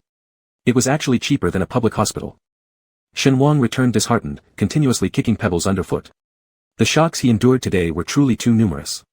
A fool's brain needed more time to digest them compared to an ordinary person. As a result, while walking along, he arrived at a kindergarten's entrance. At that moment, quite a few parents came to send their children to school, creating a scene both adorable and brimming with vitality on the road and streets near the gate. Some kids originally laughed happily, but when they saw the kindergarten gates, they immediately hugged their parents' legs and burst into tears. Others acted like little adults, holding onto their parents' hands and saying that no matter how busy they were, they must remember to pick them up on time. They seemed like little spirits driven out of a paradise, forcibly separated. There was also one young mother who was exaggeratedly shouting across the gates to the tiny figure, "Baby, eat more at noon. Mommy has paid for it." Shen Wang couldn't help himself, squatting on the ground and crying sorrowfully. If he could bring this child into the world, would there finally be someone who genuinely cared about him in this world? He truly desired someone who could unconditionally love him. Shen Wang completely changed his mind and decided he must keep the baby inside him. He also worked hard to raise funds, not only for the surgery fee of the cesarean section but also for expenses after the child's birth. These things Shen Wang dared not tell Shen Miaomiao. If their obedient daughter ever found out that he twice considered getting rid of her, wouldn't she cry endlessly? Shen Miaomiao, Shen Wang, and Dr. Su all shared laughter together. The three of them sat down at a decent restaurant. Dr. Su, due to participating in an academic seminar this time, specially took a plane to Beijing. After Shen Miaomiao ordered the dishes, she made an excuse to buy milk tea. Actually, she wanted to create space for the two to chat, and reminded them not to just sit there without eating. Shen Wang and Su Meishan exchanged a smile. Dr. Su said, hasn't it been a year since we last met? Shen Wang, every year during festivals, you used to bring delicious seafood sushi for me along with Miao Miao, but why didn't you come last year? I had prepared our favorite dishes for both of you. Shen Wang sheepishly smiled and said, it's mainly because Miao Miao was at university and didn't come home all winter vacation. My business suddenly got a bit busy. Originally, I also thought that this year during the new year, I would continue to go and wish you a happy new year. You are my adoptive parents and the savior of Miao Miao's life. Your kindness will never be forgotten. Dr. Su specially reminded him, call me sister. Yes, Sister Su. Back then, Shen Wang had actually managed to save up 20,000 yuan for a C-section, but due to the black market clinic's doctor misjudging Shen Wang's pregnancy condition, it resulted in excessive bleeding during surgery, almost costing him his life. The nurse at the black market clinic feared getting involved in a death case and immediately called the police when something went wrong, also dialing 120. At the time, Dr. Su was the one who treated the critically ill Shen Wang, and because Shen Miao Miao had been slightly oxygen deprived, she had to stay in an incubator for a month. Logically, Shen Wang couldn't afford the high treatment costs, but thanks to Dr. Su applying for special funds from the hospital under the clinical research project on special pregnancies, both Shen Wang's and Shen Miao Miao's expenses were completely waived. Moreover, Dr. Su bought plenty of nutritious products for Shen Wang during the breastfeeding period. She was indeed a kind-hearted big sister with great medical ethics. Taking advantage of Shen Miao Miao's absence, Su Meishan asked about Shen Wang's recent health status. Unlike women, he wouldn't have menstrual periods each month, but the severe blood loss caused by misdiagnosis during childbirth was extremely perilous. That marked the beginning of Shen Wang's hardships, raising a child on one hand while running a business on the other. Even though his body resembled a man's, he still suffered from blood deficiency symptoms. Su Meishan prescribed quite a lot of Chinese herbal medicine for Shen Wang, which he ate for a while but then stopped eating them properly, leaving some chronic conditions in his body. Su Meishan said, let me check your pulse and see how you're doing now. Shen Wang said, I haven't been doing business recently, my diet is good, and my sleep is fine too. I should be healed. Saying that, he obediently extended his wrist. Su Meishan said, you must know how unique your body is. Apart from having children, your body fragrance is also very mysterious. Whether there is any inevitable connection between these two phenomena probably cannot be explained by existing medical science. Shen Wang felt her fingers press against his pulse for a while, and her beautiful brows slightly furrowed as she made him switch arms. Shen Wang curiously asked, is my body still weak? It shouldn't be. Su Meishan, seeing his worried face, hesitated for a moment and wasn't sure how to start. She then changed her tone and asked, are you dating someone recently? Shen Wang quickly waved his hands, no such thing. I just moved here from Guangcheng and have been busy with business every day. It really shouldn't be done lying to your lifesaver, but Shen Wang absolutely wouldn't admit to being in a relationship with Hiju. He only approached Hiju for his daughter. And after sleeping together dozens of times, it didn't count as a significant relationship anyway. Blushing red and denying it outright, Shen Wang hadn't even noticed how contradictory his statements were. Su Meishan wasn't sure if she should reveal more, so she rephrased it, if, hypothetically speaking, if you get pregnant again. Shen Wang interrupted, I'm already this old, and most likely, those strange organs have long since stopped working. He added unnecessarily, I already have Miao Miao as such a wonderful daughter, and I don't need another one. I've been single for over a decade now, Sister Su, and suddenly you're saying this? I'm feeling a bit shy now, he. Seeing his desperate denial, Su Meishan figured he probably had a new man in his life. However, Su Meishan asked, do you plan to spend the rest of your life alone? There's also Miao Miao. She is now a young lady. Isn't there hope for her to understand her biological parents' thoughts? Shen Wang replied, Miao Miao said I am her only family, and we don't need anyone else. Dr. Su chuckled upon hearing this, unsure whether it was due to Shen Wang's childish remarks or his childish refusal to admit things. In any case, she didn't feel right interfering in other people's family matters. She merely reminded him, if Sister Su is just saying hypothetically speaking, if you do get pregnant again, you absolutely must not be careless. You should move into the hospital early for maintenance care to avoid a repeat occurrence of excessive bleeding. Shen Wang couldn't refuse the advice of his benefactor and smiled, if I find someone, I will definitely take contraceptive pills seriously. Getting pregnant is too scary. I dare not experience it again. Actually, the main reason was shame. As a proper gentleman like himself, sharing the same floor with postpartum mothers every day, holding his child while bathing, swimming, and taking medication, how could it not be awkward? Alright, Su Meishan still didn't fully trust him. Opening her mouth several times, it seemed as though she wanted to give another reminder. The server came with 7 or 8 plates of various sizes filled with dishes. Su Meishan said, don't spend too much, it's just us having a family dinner, there's no need for so many dishes, it's wasteful. She added, why hasn't Miao Miao returned yet? Just then, Shen Wang's carefree expression changed instantly. Covering his mouth like he was about to vomit, he apologized and quickly ran towards the restroom. The meal proceeded relatively happily. After vomiting, Shen Wang looked considerably better, but he didn't eat much, especially seafood, which he adored, as even touching it felt off. Shen Miao, seeing that his complexion was not good, suggested that Shen Wang simply rest early at an inn. Thinking that going back home would already be late, Shen Wang endured his stomach discomfort, first sending Dr. Su off in a taxi while saying, "Sister Su, thank you. Please take care of yourself in Jingcheng. I will visit you when I return during the new year." Accompanied by his daughter, Shen Wang went back to the hotel room and slept. Shen Miao, watching him suddenly become unwell, couldn't help worrying. She asked, "Dad, let's go to the hospital now and check if all the random food we've eaten over these days has upset your stomach." Shen Wang assured her not to worry since he knew his body condition best. He believed a good night's sleep would make everything better. Reluctantly, Shen Miao hurriedly returned home before the building door locked. Shen Wang initially thought that once his daughter left, he could shower and go straight to bed. Before he could even undress, Manager Zhao had arrived unexpectedly, specifically sent to pick him up. He informed Shen Wang, "The Lord is waiting for you at home, Mr. Shen." "You did mention this evening that you would return," Zhao added. Hearing that, Shen Wang lifted his wrist to look at the gold bracelet he wore. It didn't glow blue at all. Come to think of it, did this bracelet really have to be removed by chopping off his hand? With no other choice, Shen Wang unwillingly called his daughter to apologize, telling her that someone in Guangqing was urging him to return sooner because the cost of stall rent might increase at the Guangfu. He needed to negotiate with Zhu Toothsome and others on how to deal with the management department. Concerned, Shen Miao reminded him, "Dad, please don't start trouble unnecessarily and stay safe." Inwardly, Shen Wang shouted about how unlucky he was, for in just a few hours today, he'd already lied enough times to break the Guinness World Record. Manager Zhao asked him to get into the car. The moment Shen Wang sat down, he fell asleep almost instantly, as those few days spent playing with the girls had exhausted him. Especially since he hardly ate anything that evening, vomiting out nothing but acid water, he desperately needed to rest and recuperate through sleep. While dozing off, Shen Wang sensed the car stopping. Then Guju's calm voice came. Manager Zhao seemed to explain, "Mr. Shen has fallen asleep and can't be woken up no matter what. It's fine. Let me carry him out." Guju opened the car door, somehow finding every day Shen Wang's every smile familiar. Watching Shen Wang now peacefully sleeping in front of him, calmly breathing, healthy and safe, filled him with overwhelming regret and pain. If Shen Wang were awake right now, Guju believed he would immediately cradle him and cry uncontrollably. However, fortunately, as Shen Wang deeply slept, he would never notice the weariness and agony etched on Guju's face nor the twisted inner turmoil that raged within him. "My beloved Wang." Holding Shen Wang from the car, Guju effortlessly embraced him. "Wang, I won't let you suffer anymore," whispered Guju, gently kissing Shen Wang's lips. "I won't let you go ever again."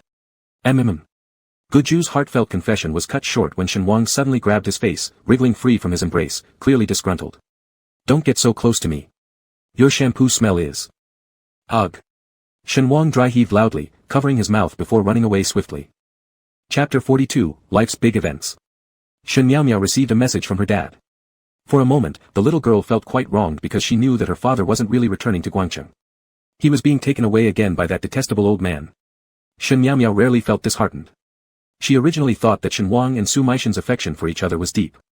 If she could keep matchmaking, it might be possible for the two of them to end up together. When people reach a certain age, their views on wealth and fame gradually become lighter.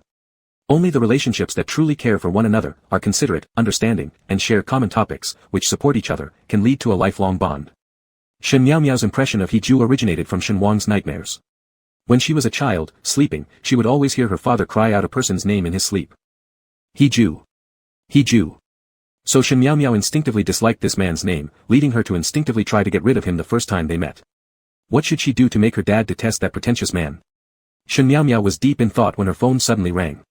The little girl disliked interruptions the most when she was thinking, so she hung up. Less than a second later, the caller didn't seem to give up and dialed again. Shen Miao had no choice but to pause her thoughts, furrowing her brows slightly as she looked at the screen. Xiaozhua. Shen Miao believed that since she had already initiated breaking up twice, there should be a limit even if he kept clinging. With dissatisfaction, she answered the call. "You better have something to say."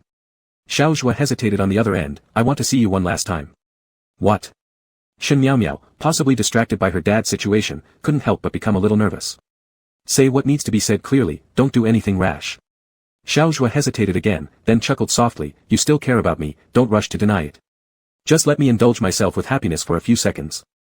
I'm at the airport, I'm leaving tonight. No matter what, I still want to see you before I go. Shen Miao, I just picked someone up from the airport tonight. I have no intention of going back there." Xiaozhua, seemingly having predicted her ruthlessness, insisted unyieldingly, "It doesn't matter. I'm flying on a private plane anyway, and I'll wait until you come." Hey, Shen Miao was instantly infuriated by these ostentatious young lords of the capital city and shouted loudly, "Don't you dare misuse public resources, alright?" Xiao Zhuo then switched off the phone. Huh. More than 10 people who were leaving with Xiao Zhuo had already boarded successfully, leaving only him standing in the VIP lounge waiting anxiously. By sunrise, all the scheduled planes had long taken off, except for a single medium-sized passenger aircraft standing solitary in place. The colleagues traveling with Xiao Zhuo had come multiple times to dissuade him, all of whom were turned away. Initially, he also did not intend to continue pursuing Shen Miao, but there was always a voice inside him telling him. This girl is great, if you miss her, you will regret it endlessly throughout your life. Xiao Zhuo slightly bowed his head, the morning light seeming to favor him especially, focusing entirely on the sole protagonist in the world, drawing every witness into deep fascination. Then, a miracle occurred. Shen Miao appeared at the VIP passage entrance. There was no other reason, Xiao Zhuo's group of friends had continuously called her, begging her to come and save the plane. As if connected by telepathy, Xiao Zhuo looked up and immediately saw Shen Miao's graceful figure. Unable to resist, he rushed over and hugged her tightly after waiting for so long. In ancient times, there was a story called The Faith of Embracing a Pillar, which told of a man named Weisheng who made an appointment under a bridge with his beloved. The woman failed to arrive on time, and just as the water level below the bridge rose, Weisheng refused to leave. In the end, he drowned while stubbornly clinging to the pillar. From the strength in Xiao Zhuo's embrace, Shen Miao roughly judged that this man harbored a fanatic love akin to Weisheng. Actually, she had come to return something to Xiao Zhuo. Touched beyond measure, Xiao Zhuo murmured against the girl he adored, saying, "Just wait for me for 3 years, wife. In 3 years, I will definitely achieve success and return as a more outstanding man to marry you. Marriage isn't necessary." Shen Miao finally managed to escape his embrace and pulled out a check worth 1,000,000 yuan. This was the check Xiao Zhuo's mother asked her to hold on to temporarily. Shen Miao found it today while looking through her bag during class. Since they've broken up, it would be inappropriate to keep someone else's check. Xiao Zhuo rudely glanced at the signature on the check, it was signed by Lady Xiao. As if struck by 5 thunderbolts to the head, he couldn't say a word for a long time. Shen Miao wanted to explain. But the other party assumed entirely the wrong story. Completely ignoring the check matter, he tightly clutched the check and swore to Shen Miao, "I will never betray you in this life, Miao. I will never let anyone humiliate you like this again, even my mother." Shen Miao. Shen Wang vomited several times that evening. It was strange, as he usually had a good appetite. No matter how tough life was back then, he had never felt this fragile before. Not until just before dawn did Shen Wang manage to fall into a deeper sleep. However, just as he drifted off, part of the bed seemed to collapse under a heavy weight. Soon after, a large and cumbersome body lay down beside him. Shen Wang squeezed his eyes shut and said irritably, "I just want to sleep alone for a while, really. Don't you wish to have your own private space?" He Ju hadn't slept all night either. His mind was in chaos, unable to close his eyelids. Especially, his sense of smell seemed to be completely out of whack, he couldn't detect any odors at all. Even Shen Wang's not-so-pleasant-smelling shampoo, which he used to criticize, was now odorless to him. He needed to find a way to calm Shen Wang down first. "I'll just quietly watch you, not disturbing you at all." "Is that so?" Shen Wang suddenly opened his eyes, grabbed He Ju's prominent nose, and laughed in frustration, "Then don't breathe, will you? It's too noisy." He Ju actually allowed someone to touch his face casually. In the past or under normal circumstances, He Ju was completely off limits, no touching, no looking. He Ju's eyes were pitch black and full of intense focus, as if trying to drown Shen Wang with their depths. "I seem to have overstepped a little." Shen Wang quietly released his grip but was caught more quickly by the other party, whose lips softly kissed and caressed his hand gently. It wasn't exactly flirtatious, but it definitely tickled. Shen Wang grew more hesitant, weakly begging, "Can you let me sleep for a while? Let's not do anything else." He Ju grunted in agreement, emitting a muffled response from his throat, deep and sensual, with some lingering desire. He spread Shen Wang's fingers apart and used his tongue to slowly wet the palm's creases, tenderly smoothing out its uneven lines, like a big feline creature doting on its partner, constantly using its tongue to help comb messy fur. Then, He Ju sucked each finger of Shen Wang's into his mouth, especially the middle one, which made Shen Wang immediately feel the heat of his throat. No, this was the second sensation. Shen Wang sniffed lightly. He Ju repeatedly savored the taste of the fingers in his mouth and commented indifferently, "Your hands are delicious, Wang. The sweat smells thick and is very soothing." Shen Wang immediately realized that due to years of hard work, his hands were already full of thick calluses, carved with signs of labor and hardship. Retracting shyly, he muttered, "I need to sleep. You promised me that you would let me sleep. Go away." He Ju then started kissing his mouth. Perhaps because he licked his fingers for too long, Shen Wang also tasted his own hand flavor, which wasn't good. Salty. However, they seemed to kiss sweeter and sweeter, completely stuck together like honey-coated threads, unable to separate even a bit. In the end, He Ju chose to compromise, letting his big hand lightly brush over the scar on Shen Wang's abdomen while staring at the panting figure. Kissing the tear-drenched eyelids of Shen Wang, he said tenderly with regretful care, sleep. There will be a private banquet at home tonight, and it might get very busy. Shen Wang immediately asked anxiously, do I have to attend? He Ju pinched his chin, both you and I are the main characters, we must attend. Instead of putting Shen Wang to sleep, He Ju's words made Shen Wang toss and turn, lost in endless conjectures. And I are both protagonists. What could this mean? Shen Wang secretly went to ask Zhao Butler for hints, but Zhao Butler was extremely busy. After He Ju gave an order, he immediately acted like a highly trained professional, arranging various tasks. For instance, choosing a well-established etiquette company, such as tonight's guest list, and arrangements for the drinks and entertainment for the distinguished guests. Shen Wang had never experienced these things before. He only glimpsed similar scenes in a couple of TV dramas. They paled in comparison to the true grandeur of the aristocratic feast. Especially when Shen Wang overheard that there were old capital tycoons in the circle of the elite, political newcomers, and famous figures from the film and television industry, people he would never be able to interact with in his entire life. Shen Wang, who every day bought seafood at the Deguangfu market and conversed with hundreds of people, had never felt so flustered and at a loss as he did now. After He Ju told him about this matter, it was as if he had vanished from the world. He didn't return all afternoon. The moment the professional team responsible for the star's makeup arrived, Shen Wang found himself thrust into another battle. Hair grooming, touch-ups, skin rejuvenation, hair removal, and then makeup application. But after one look at his face, the makeup artist immediately praised him from a professional perspective. Mr. Shen, are you sure you don't want to enter the entertainment industry? Keeping a face like yours hidden away is truly a waste. Shen Wang, not being very accustomed to receiving compliments, blushed deeply and replied, I'm already nearly 40. It would be disrespectful to subject the audience to my presence. The makeup artist originally wanted to say, I am not flattering you because of Sir Ju, attractiveness and beauty are entirely different concepts, which I can clearly distinguish. Shen Wang only underwent simple eyebrow trimming and a light touch of lip balm on his lips. His skin was originally as white and smooth as snow, and there was absolutely no need for powder. Shen Wang still felt perplexed until the well-dressed He Ju came from behind, in front of all the makeup team members, and wrapped an arm around his shoulder, leaning close and saying, they're truly clumsy. How could they mess you up like this? The makeup artist, feeling as though sentenced to death, quickly apologized, I'm sorry, Sir Ju. Where exactly should I fix Mr. Shen? He Ju, hugging Shen Wang without the slightest intention of letting go or avoiding others' gazes, said lightly, what can we do if everyone's already captivated? It was rumored that within the upper echelons of social circles in the capital city, the normally quiet and reserved suit-wearing monk had just delivered a seductive line. Grass, what kind of relationship is there between this Mr. Shen and Sir Ju? Could it be lovers? Sir Ju was known to be a Buddha-like figure, indifferent, detached, and unapproachable. Is he deliberately ruining his own reputation now? Everyone immediately displayed a frenzied and excited demeanor, caught in the middle of what appeared to be the best gossip yet, while still maintaining composed expressions to avoid revealing any trace of ecstatic laughter. He Ju held Shen Wang's hand and hugged him, saying, don't worry. Tonight, we've just invited some acquaintances from the social circle for introductions, so they'll get to know you, making future interactions easier. Shen Wang responded, I earn only 10 or 20,000 per month. Can I really mingle with those who earn millions daily? He Ju smirked and stole a quick kiss from the person beside him before anyone noticed, saying, what business do you have with them? The man who deals with you earns 100 million yuan a day, doesn't that suffice for your attention alone? Even if Shen Wang was slow to pick up hints, his face flushed slightly, glaring at He Ju defiantly, I'm here just to treat you. You're flattering me too much. He Ju retorted, after tonight, you won't need to treat me anymore. Unable to suppress his curiosity, Shen Wang asked, what exactly are you planning to do tonight? Don't make me guess riddles at my age. He Ju smiled but remained silent. To perform.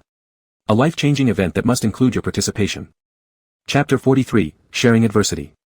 The major events in life are no more than marriage, death, birth, education, employment, and retirement. Shen Wang somehow felt that the so-called major event of He Ju's life must belong to one of these, and because of He Ju's teasing remarks afterward, Shen Wang even harbored a vague intention to retreat. Should I run away in advance? Shen Wang didn't have time to think carefully. He was already half embraced by He Ju and pushed into what was said to be the largest fame and fortune playground in all of Beijing. He Ju had never invited anyone to his home for a visit before, this was a well-known rule in the circle. Even the capital bigwigs who had frequent business dealings with him had never had the opportunity to see what He Ju's entrance corridor looked like. In fact, He Ju was much lower profile than the people in the circle.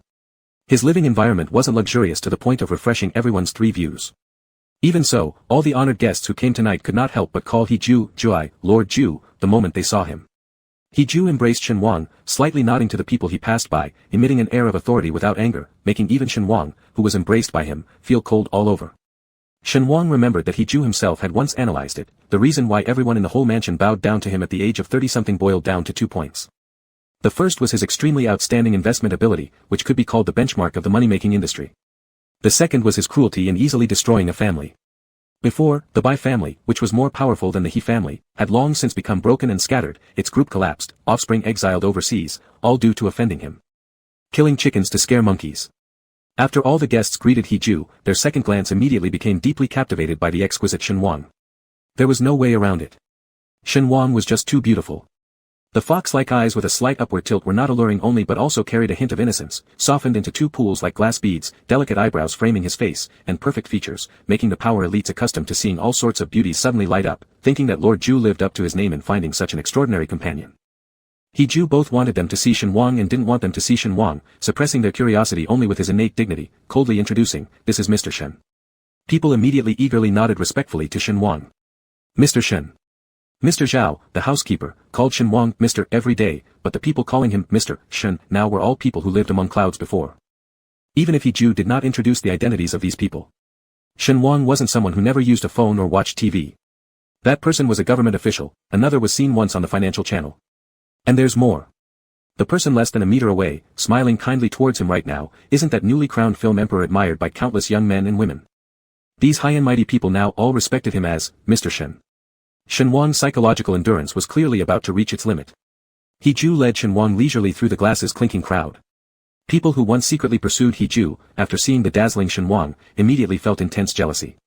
Previously, they were jealous that He Ju would find a completely unknown person to accompany him, later they were envious that He Ju could find such an extraordinary beauty.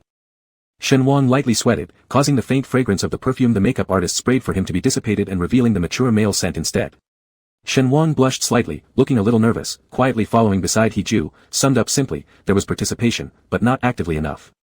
Especially when hearing the big shots talk softly about the investment trends in Beijing in the second half of the year, the recent stock market conditions, and land purchase intentions. Looking completely lost made him occasionally appear somewhat bewildered, his finely textured eyelashes fluttering up and down like embroidery threads, attracting the opposite gender's gazes continuously. A certain financial tycoon seemed to be captivated by Shen Wang's unintentional small movements and blanked out momentarily while He Ju was speaking. He Ju laughed immediately. Mr. Chen has always liked collecting artworks. Didn't the recently acquired Crete Amarise, reclining nude, cost no less than 1.7 billion yuan? That tycoon immediately adopted an arrogant attitude, saying humbly, "Indeed, Your Excellency Ju's information is very reliable, but compared to you, my collection is nothing for you to even glance at." Shen Wang quietly clicked his tongue, 1.7 billion yuan, just to buy a painting of a nude woman. The lives of the rich are indeed carefree and capricious. He Ju laughed and said, "I dare not accept such praise.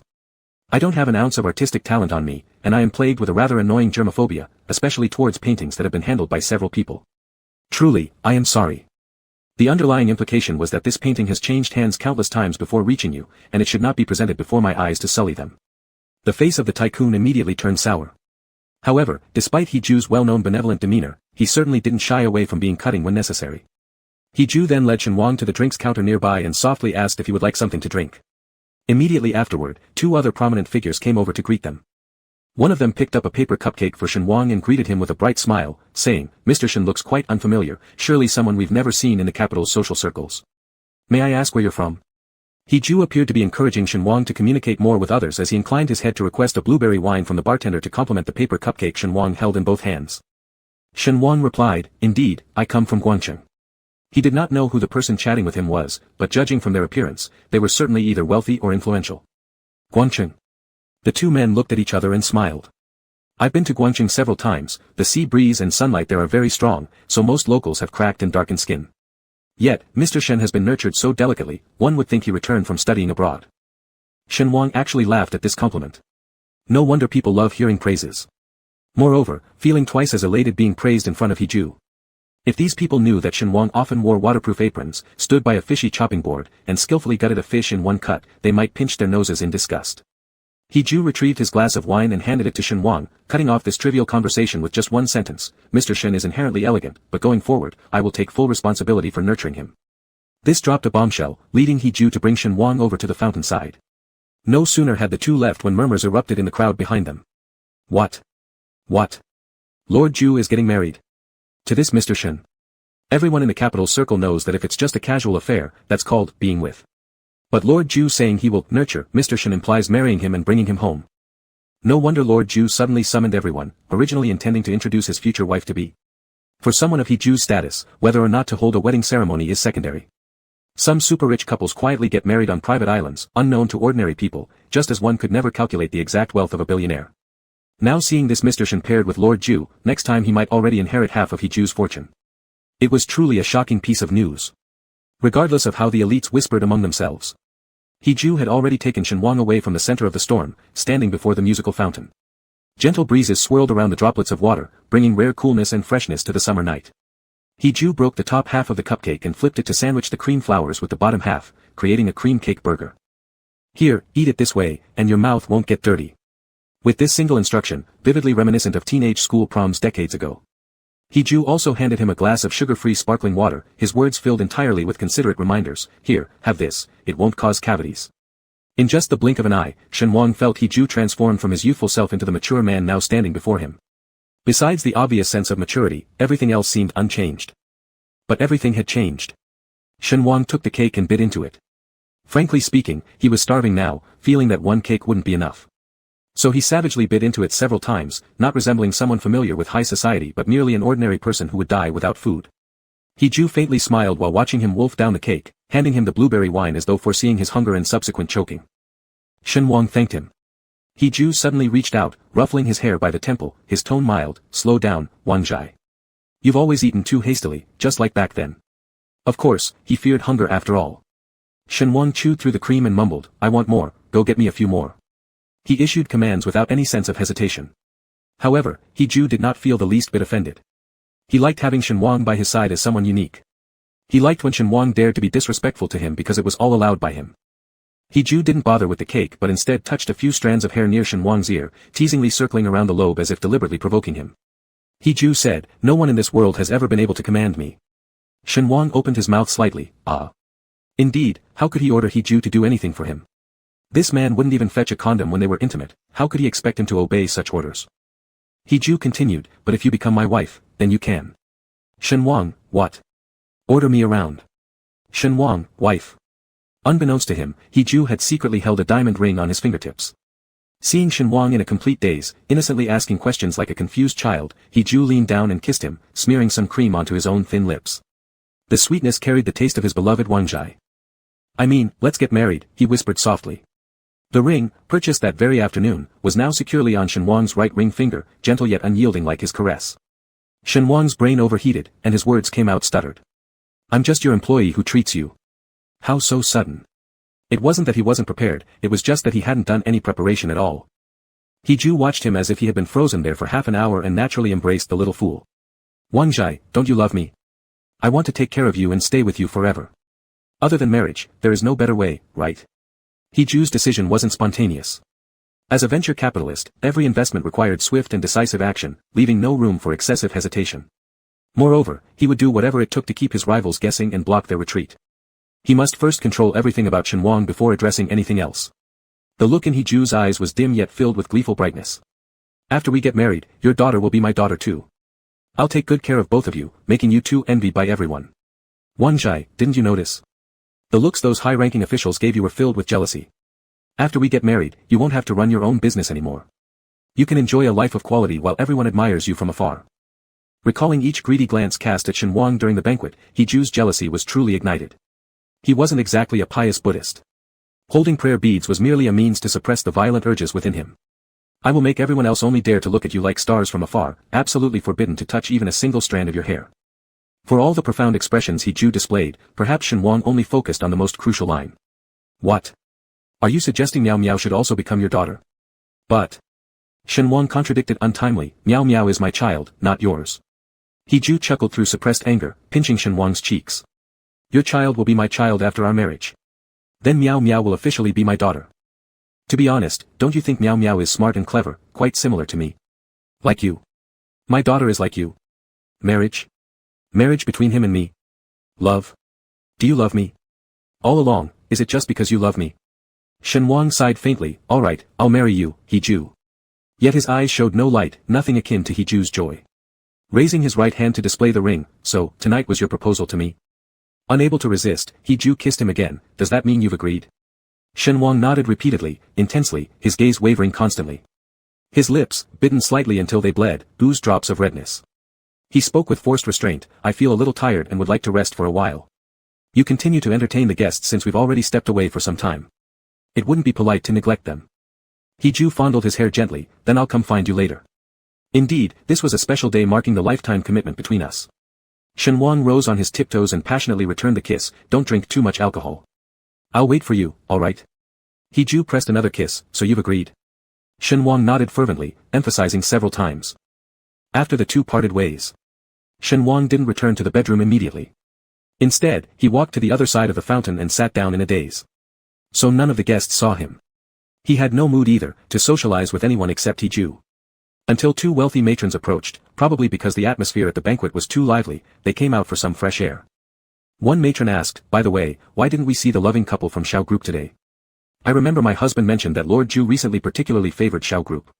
Not only is he funding buildings in Jing University for Xiao Xinghong's company, but he also invested in Xiao Young Master's software development. They should be among Lord Ju's closest confidants right now. The other woman fanned herself with her sandalwood fan and said lightly, you don't know this, but young Master Xiao went abroad for further studies last night. He won't be back for 3 years, which made Xiao Ling cry her eyes out. You think raising a son is of any use? No matter how rich the family is, he doesn't want to inherit it and instead chooses to make life hard for himself. Huh, you're just bitter because you can't reach the grapes, so you call them sour. Investments Lord Ju values surely bring great wealth. If your son were ever chosen by him, I bet you'd be crying more than Xiao Ling. Shut up, the scolded woman laughed. Didn't you see that Lord Ju has no bedmate around all the time because he actually prefers handsome men? My son may not be much apart from eating, drinking, and playing, but his appearance is rather cute. If Lord Ju gets bored with this Mr. Shen, I wouldn't hesitate to push my useless son onto his bed. Eek, what kind of mother are you, making your own son serve another man? Afraid of what? Anyway, he's the least ambitious one. As the two women continued their idle chattering, the one with the sandalwood fan suddenly said, I thought Lord Ju and the young master of the Bai family would become lifelong lovers. But who knew, the heart of a man is so unpredictable that he ruined the Bai family and then found someone even prettier to play with. By the way, I've seen the young master of the Bai family when I was younger. He was strikingly beautiful, close enough to share pants with Lord Ju. AI. Were they two soulmates or deadly rivals? How could things go south so badly? Shoo, mentioning anyone surnamed Bai in Lord Ju's house means you're asking for trouble. Oh right, I really lost my mind. After a brief gossip session, the two wealthy women consciously clamped their mouths shut and exchanged a knowing look before quickly moving away from the fountain. Only Shenhuang remained in the shadowy area, trembling like a sickly sapling.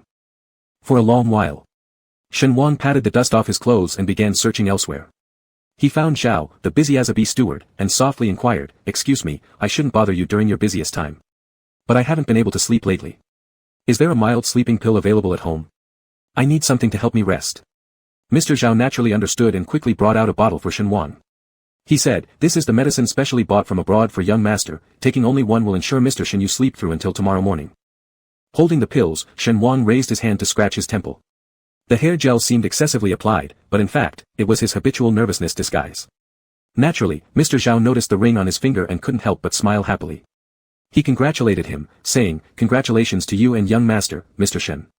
Shenhuang gave an startled ah, slightly blushed as he said, And both Lord He and I are very happy about it. So, if we can't get up tomorrow morning, please try not to come knocking. Yes, correct. Young couples, full of passion and newly committed love, are definitely unstoppable. Mr. Zhao genuinely congratulated, from now on, young master's well-being is in your hands, Mr. Shen. Oh, okay. Shenhuang mechanically offered a forced smile, turned into the kitchen, took a sharp fruit knife and hid it in his sleeve, then swiftly climbed to the third-floor bedroom. At 1 o'clock in the morning, Hee-ju finally returned with the faint smell of alcohol, though he did listen well and didn't drink too much. Today was a significant day for him and Shenhuang. Also the anniversary of his successful proposal, every year hereafter he intended to cherish this date. Hee-ju entered Shenhuang's bedroom and surprisingly, Shenhuang wasn't asleep yet. In fact, he was wearing an almost translucent nightgown, sitting on the bed waiting for him. Hee-ju, where have you been? Shenhuang's scent was so strong it was almost unreal, and in a flash, he dove into Hee-ju's arms, purring like a little puppy, your sense of taste is bad, you should drink less alcohol. The warmth and softness in his embrace triggered all of Hee-ju's senses despite his diminished taste. He ripped off his suit jacket and tie, but not a single button on his shirt was undone, it seemed to be an unbreachable taboo.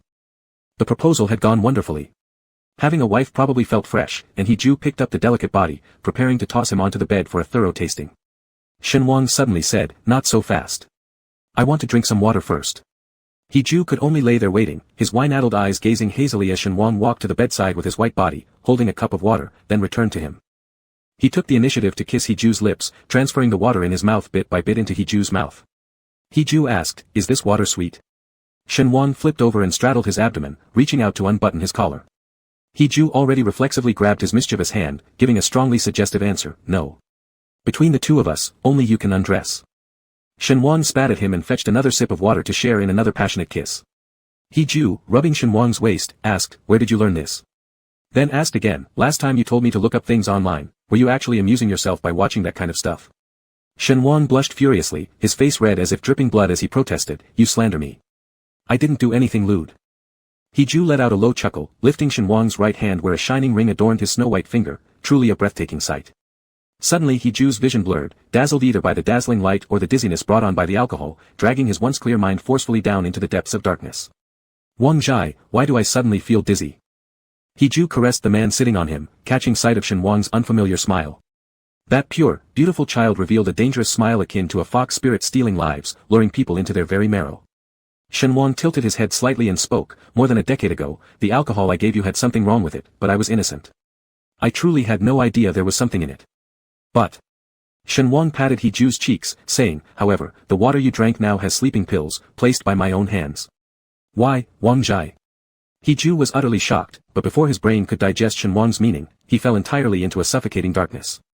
He only remembered Shenwan saying, "Because I hate you." Shenwan's expression was so despairing that Heju would never have imagined it. Heju slept deeply in boundless darkness for a long time. He felt helpless, oppressed, and pained, as though trapped forever in this desolate place, unable to break free. Never able to see Shenwan again. Wang Zhai, save me." Heju's eyelids fluttered endlessly, finally overcoming the effects of the drugs to see the room bathed in warm orange-yellow light. And Shenwan. Shenwan was neatly dressed, as if he'd been anxiously guarding Heju, worried he might never wake up. But the moment Heju opened his eyes, Shenwan quickly put on a cold expression, perhaps releasing a sigh of relief under the surface. Shenwan said he hated him. Why? It couldn't be. Heju weakly struggled, his body completely immobile. Shenwan had tied him up with strips of cloth, making him a giant meat dumpling, fully incapable of movement. Heju felt incredibly uncomfortable. Something wasn't right. He detested the fact that he was bound to the point where he couldn't move, which evoked an unpleasant memory, a particular event he desperately wanted to forget. This stirred within him a savage fury capable of indiscriminate attacks. Heju's eyes turned crimson as he shouted, "Shenwan, this isn't a joke. Untie me right now." His lips curled with hostility, threatening to force himself loose if his command went unheeded. Shenwan, seeing his ferocious expression, calmly shook his head and said, "Oh, so you're desperate now?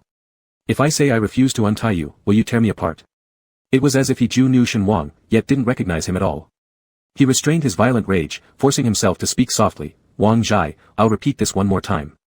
Let's talk properly. Don't tie me up like this. I really hate this unequal way of communicating. You said there was no drug in the drink you gave me over a decade ago, and I believe that.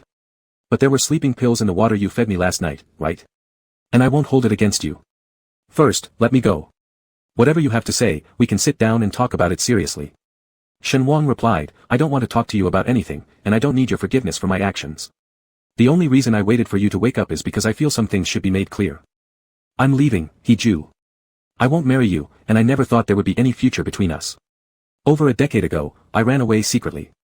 But this time, I want to look at your face and tell you clearly. I've never loved you, you seem to be overly confident."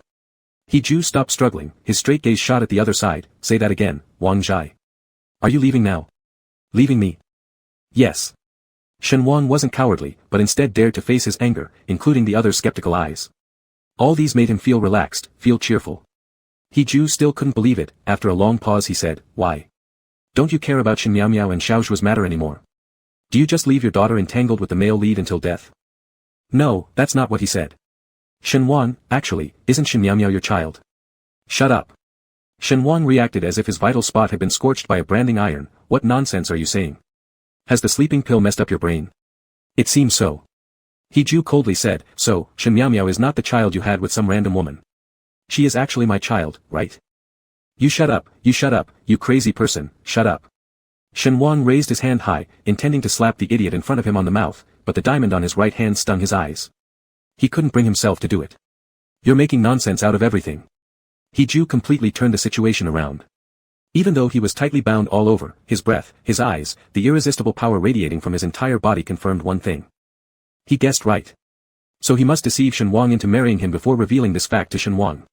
Once the door closes, it will entirely be his own family affair. He Ju said, sorry, I'm too stupid. You said, this is a novel world, and previously I arrogantly thought you were just talking nonsense. But, you were pregnant, Shen Miao Miao is proof, and the scar on your abdomen is proof. And He Ju's aura became weaker, turning painful. I know all about the hardships you endured in Guangcheng, Wang Zhai. You lived through such hardship while carrying our child in Guangcheng. I am deeply sorry I found out too late. He Ju's agony seemed amplified by the tight bonds covering his body, causing his breathing to quicken, even creating a heavy sensation of suffocation pressing in his chest. I should have looked for you earlier, back then. Shut up, He Ju, I don't want to hear you talking nonsense. Shen Wang covered his ears. What could you possibly come for? It has been over a decade. What good does it do for you to repent now? If I couldn't bear children, you would probably still think I just deliberately hid to toy with your emotions, wouldn't you?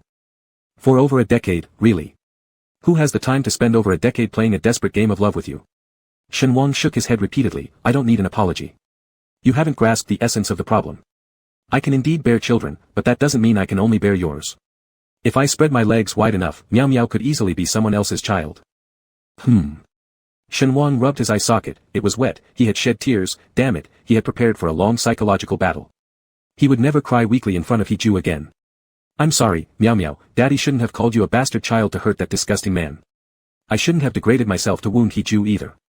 That's right, Shen Wang, his eyes bloodshot from crying, tears flowing one after another down his cheeks. Miao Miao is my child alone, she belongs to me, and not you, He Ju. He Ju closed his eyes in anguish. Perhaps at this moment, even if using 10,000 arrows piercing his heart couldn't sufficiently describe his remorse and regret. Wang Zhai, can you give me a chance to make it up to you, to make it up to Miao Miao? At that time, I wasn't deliberately avoiding looking for you, What can you achieve by finding me? To make me your wife and let Shen Miao Miao be your daughter. Ha! Shen Wang's smile was extremely terrifying, almost pitiful. You just talk nonsense. He Ju, you're selfish and cruel. You only love yourself. Your so-called compensation is merely to make yourself feel balanced. On what basis should I satisfy you? Ha! You act like a proud star with a group of fools revolving around you and you even think you're my son. Do you deserve it? With the child growing up so well, what effort have you made? What contribution have you offered? I don't need you at all, and Miao Miao doesn't need you either. He Ju, do you still think I love you? Why should I love you? Am I born poor and masochistic? It's truly hilarious. Saying that, Shen Wang started laughing wildly, then covered his mouth and vomited dryly after a while, which couldn't help but worry He Ju. Wang Zhai, I'm sorry, you shouldn't get too agitated. Pooh. Shen Wang had long been no longer the wretched person bullied in high school back then. He learned a lot of things, how to raise a daughter, how to make money, and how to fight back against those who hurt him. Including He Ju. Shen Wang took out a fruit knife from beside, the cold blade gleamed chillingly, which surprisingly made the physically robust He Ju feel numb scalp, sending chills down his spine. Wang Zhai, you dare. Shut up.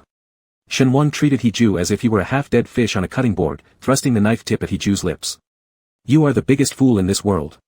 He Ju wasn't afraid that Shen Wang would stab him for real, but he thought Shen Wang might sometimes lose control emotionally. Afraid to provoke the other more, he quickly tightened his lips. Seeing He Ju shut up, Shen Wang slowly slid the tip of the knife to He Ju's abdomen. If he wished, He Ju would be nothing but a dead fish on a chopping board. Shen Wang said, do you think I am pretending to be pitiful to rely on you because I still have feelings for you or because I am really worried about Miao Miao being deceived by the male lead?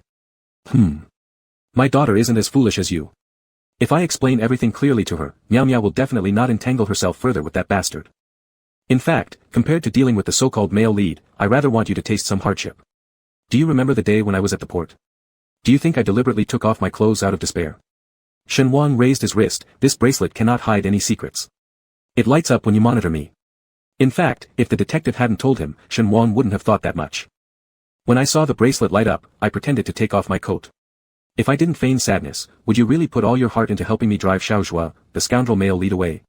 Just like in the high school toilet, when you saw my misery and decided to help me. Shen Wang was speaking normally at first but then shed a tear due to sorrow. He Ju hurriedly stopped him. Wang Zhai, you mustn't say such things. I know what kind of person you are better than anyone. No, shut up. I've changed a lot already. If you interrupt me again, believe me or not, I'll stab you. Shen Wang wiped away the tear and stood the knife tip on He Ju's abdomen with a fierce look, seemingly ready to stab it in the next second. I heard last night that Xiao Zhua has already left and he will be gone for 3 years. In that case, Miao Miao won't be disturbed by him anymore. For this point, I should thank for your help. However, from now on, you and Xiao Zhua's fate will be tightly bound together. I have promoted the plot between you and the male lead, so there's no need to thank me. Shen Wang revealed a strange faint smile, looking extraordinarily sad yet enchanting, making He-ju deeply sense that something bad was coming. He-ju, there are actually some things I haven't told you. Actually, you're the antagonist of this book. You'll eventually be defeated by Xiaoxue, pitifully living alone on the streets. Besides, I gave you a list of women who will help Xiaoxue in the future, but I intentionally didn't tell you that your niece Ruoyan is the culprit who betrays you. She steals all your commercial secrets and leaks them to Xiaoxue, leading to your ultimate failure. Still, none of these have anything to do with me. I'm leaving. He-ju tried to speak. Although his mind was incredibly sharp, Shen Wang's last sentence still made him feel sad. Wang Zhai, don't you love me anymore? Shen Wang slowly got up. To love, yes, I once loved you very much. But after more than 10 years, I no longer love you. That's right. Shen Wang seemed to truly want to threaten him, sliding the sharp blade towards the position of the gold bracelet on his wrist. Instantly, a string of glaring blood rolled out, shocking He-ju into incessant shouts. Wang Zhai, what are you doing? Shen Wang was most skilled with knives, and his hand wasn't heavy, he only sliced through a little bit of skin. But whose flesh isn't flesh, and whose heart doesn't bleed in pain? Shen Wang glared and threatened, you're not allowed to see Miao Miao again, nor can you randomly harass me. If I find out that you're monitoring me or come to Guangqing to look for me, I'll immediately cut off this hand, making sure you'll never find me. Try it if you don't believe me. He-ju started shedding tears of sorrow, saying, alright, will you go bandage it up? I really beg you not to harm yourself, alright? Unfortunately, Shen Wang didn't care about his fake tears but instead took the diamond ring from between his fingers, dipped it in blood, and shoved it into He-ju's mouth. Then, he used pre-prepared duct tape to seal the other's lips. At this moment, their eyes met, yet there was not a single trace of sweetness left. There was only determination in Shen Wang's eyes and a certain kind of anguish in He-ju's. Let's never see each other again. Just as that phrase goes. After all, we've already missed each other for 18 years. It's better to forget each other in this vast world than to live together in mutual misery. Shen Wang touched He-ju's mouth, which was uttering incomprehensible sounds, leaving several bloody handprints. He casually picked up a piece of leftover bedsheet fabric, wrapped his wrist wound with it, discarded the fruit knife with one hand, then put on the coat and cap he had prepared earlier, taking advantage of the fact that everyone in the He Manor was still asleep. He completely vanished into the vast night. Chapter 44, Wang Zhai, Don't Stop Loving Me. The bell signaling the end of class had just rung when the classroom door magically synchronized and opened at the same moment. Out rushed a group of men and women eager to grab lunch, followed by diligent students who surrounded the professor for further discussions. Shen Miao Miao tidied up a few books from her study desk and quickly packed them into her laptop bag, ready to leave. Xia Xian, on the other hand, stretched lazily as if just waking up. Shen Miao Miao said to her, let's go, lazy cat Xia. Xia Xian refused to accept the nickname, pouting in complaint, I wasn't intentionally sleeping, okay? With final exams approaching, everyone's been hitting the books hard, I didn't go to sleep until 1 in the morning. Okay, Princess Miao Miao. Despite both studying late every night, why were some people still energetic and charming after pulling all-nighters? It was so unfair. Shen Miao Miao helped her tidy up her desk and remarked, for that, I can only say you need to objectively subtract the 3 hours spent playing on your computer, browsing Taobao, Pinduoduo, or reading web novels and comics, not to mention chatting endlessly with hot guys online. Xia Xian immediately slumped onto Shen Miao Miao's shoulder like a heavy ornament, puffing her cheeks in complaint. Ever since elementary school, I've worked hard diligently until my high school graduation. It hasn't been easy for me, has it? I'm merely compensating for the happiness I lost in my childhood. Shen Miao Miao smiled and replied, that's fine, but let me give you a piece of advice, exams are solely your responsibility, but doing poorly becomes everyone else's business, your 7 aunts, 8 uncles, Auntie Wang from the village, and all sorts of random people. Ah, Xia Xian sighed deeply. Whoever invented final exams, I curse them. Also. Princess Miao Miao, you little poisonous mouth must have inherited it not from our handsome dad, who is both gentle and virtuous. I wish my dad would leave home so your dad could move in instead. Laughing and chatting, the two exited the teaching building's gate, debating whether to brave the crowded cafeteria or head to the clean and hygienic street vendors today. Previously disoriented, Xia Xian suddenly perked up like a guy-scanning radar had activated. She wildly shook Shen Miao Miao's arm, exclaiming excitedly, quick, quick, there's a handsome older man beside the luxury car. It's exactly my type. In the dormitory, Xia Xian was known for speaking based on appearance. Oh my goodness, how can there be such an excellent and premium man in this world? So mature, so sexy, so filled with charm, just like those daddy-like, composed and steady men in novels. Seeing Xia Xian start daydreaming again, Shen Miao Miao looked over to where she was pointing, gave a glance, and couldn't help but sigh with a touch of helplessness, you're really exaggerating. He's just an ordinary old uncle. Why don't you eat something good? Seeing nothing more appealing, He-ju waited in his car without much patience for the first time, stepping out and waving slightly toward Shen Miao Miao who'd already noticed him. This immediately won wild screams from Xia Xian, who cursed Shen Miao Miao, warning her about her overseas boyfriend. Don't play around too much. Shen Miao hadn't spread the news about her breakup with Xiao Zhuo because, first of all, she considered it unnecessary to talk about, and secondly, not explaining or concealing things would also ward off other annoying admirers. Xia Xian, knowing better, slapped her but gently before leaving cheerfully. Even though Shen Miao hesitated, she eventually had no choice but to walk up to He Ju and respectfully greet him, Mr. He. In the past, when Shen Wang was around, He Ju's heart was entirely focused on him, treating Shen Miao as if she didn't matter. But looking at her now, this child radiated intelligence and wit, inside and out. Her face conveyed composure, and her natural charisma drew attention. She was strikingly similar to himself. He regretted being blinded by jealousy, unable to see Shen Miao's merits. How foolish he was. He Ju asked, Miss Shen, do you have time this afternoon? I'm busy. Shen Miao secretly observed that He Ju had probably been standing in the sun for nearly half an hour. His impeccable suit seemed to no longer carry the familiar scent of her father but rather an aromatic wooden perfume. What's going on? He Ju couldn't help but sigh. Alright, it seems asking others is harder than relying on oneself. I'll just go alone then. Shen Miao sensed that he was laying traps by revealing only half-truths, saying, however, Mr. He's fame is widespread, usually someone of importance wouldn't seek out an unknown person like me. Therefore, for me, it's indeed an honor beyond measure. It might be better to say, depending on the situation, I could probably ask for a leave from the counselor. He Ju said, actually, it's not such a big deal. My living assistant resigned and there's currently no one to take over.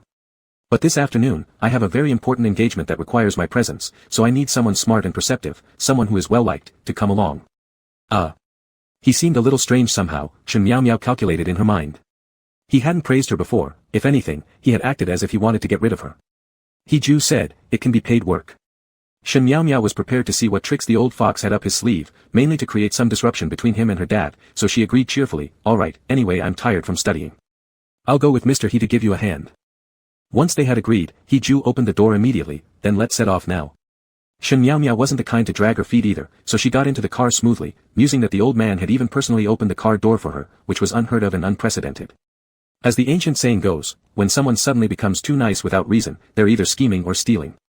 Today, He Ju drove himself, and first took Shen Miao to a restaurant for lunch.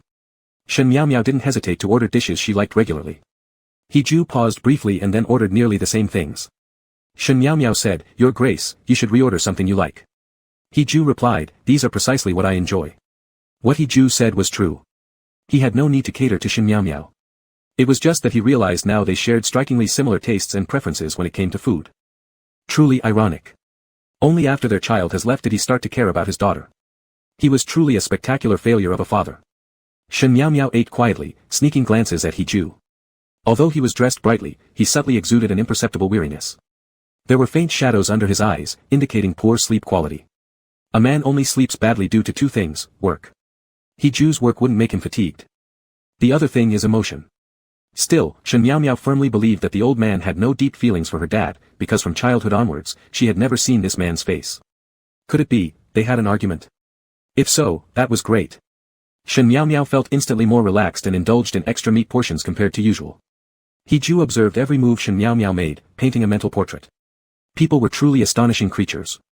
When they didn't care, everything seemed wrong. Once they chose to care, they might develop sensory cells from every pore and follicle, wildly capturing every single similarity in the other person. Such confirmation would only plunge him deeper into regret. What right did he have to recognize his daughter?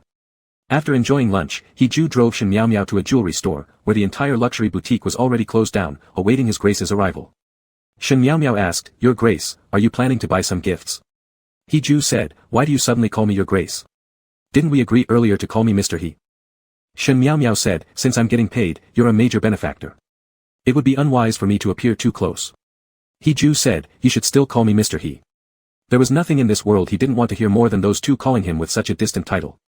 My father celebrates his birthday tonight at home, and usually the birthday presents are all prepared by the private secretary, but this year I plan to pick out the gift myself.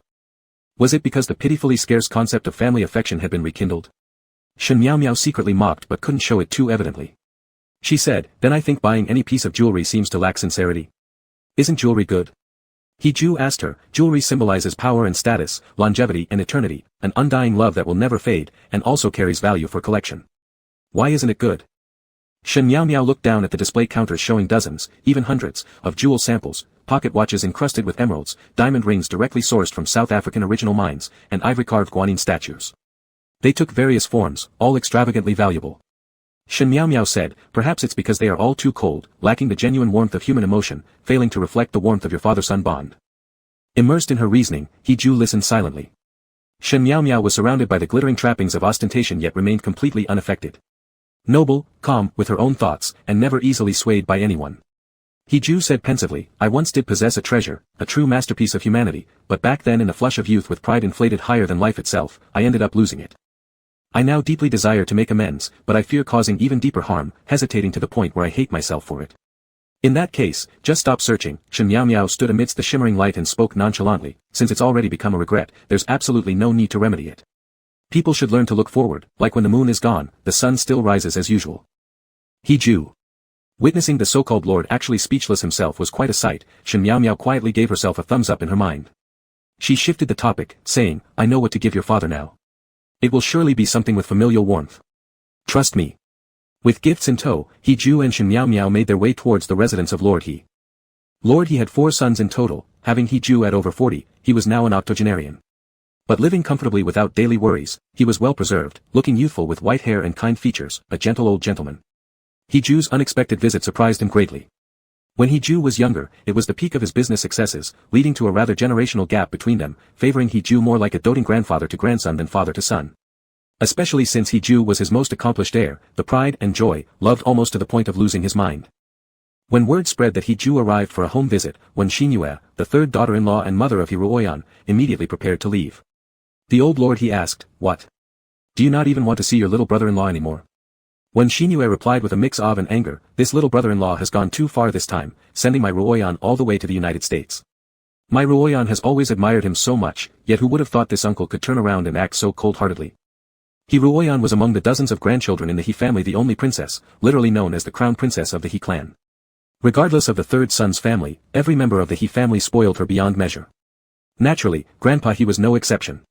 But, really, how do uncles and sisters argue like this? He Ju was perhaps overly independent, the old lord he admitted, but it was merely sending Ruoyan overseas to a prestigious school, particularly her favorite acting department. Isn't that ultimately a good thing? Moreover, you could slightly endure some trouble, flying over there every 3 days, given we aren't lacking such means. When I have some free time, I'll also discuss with He Ju that Ruoyan smoothly returns after graduation. Humph, blood is indeed thicker than water. Cut flesh off a bone, yet veins remain connected. No wonder the old lord he named his youngest son, Ju, stubborn, isn't it? When Xinyue retorted, thanks for your good words, but I'm still mad at my little brother-in-law. I won't meet him for now. And then she rose to take her leave. Guessing He Ju would enter through the main door, she quickly exited from the side gate, passing by the incoming 2 on her way out. A servant led He Ju inside first.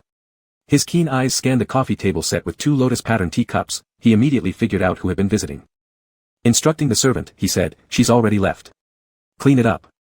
The servant, aware of his notorious cleanliness habit, took care of Wen Xinyue's used place, cup, snacks all personally, cleaning everything neatly without calling for the housemaids. The old lord he didn't intend to move an inch from his spot, continuing to sit on the sofa, asking, what wind blew today? How come this secluded old man suddenly became someone everyone wants to visit? And someone would even actively think of me?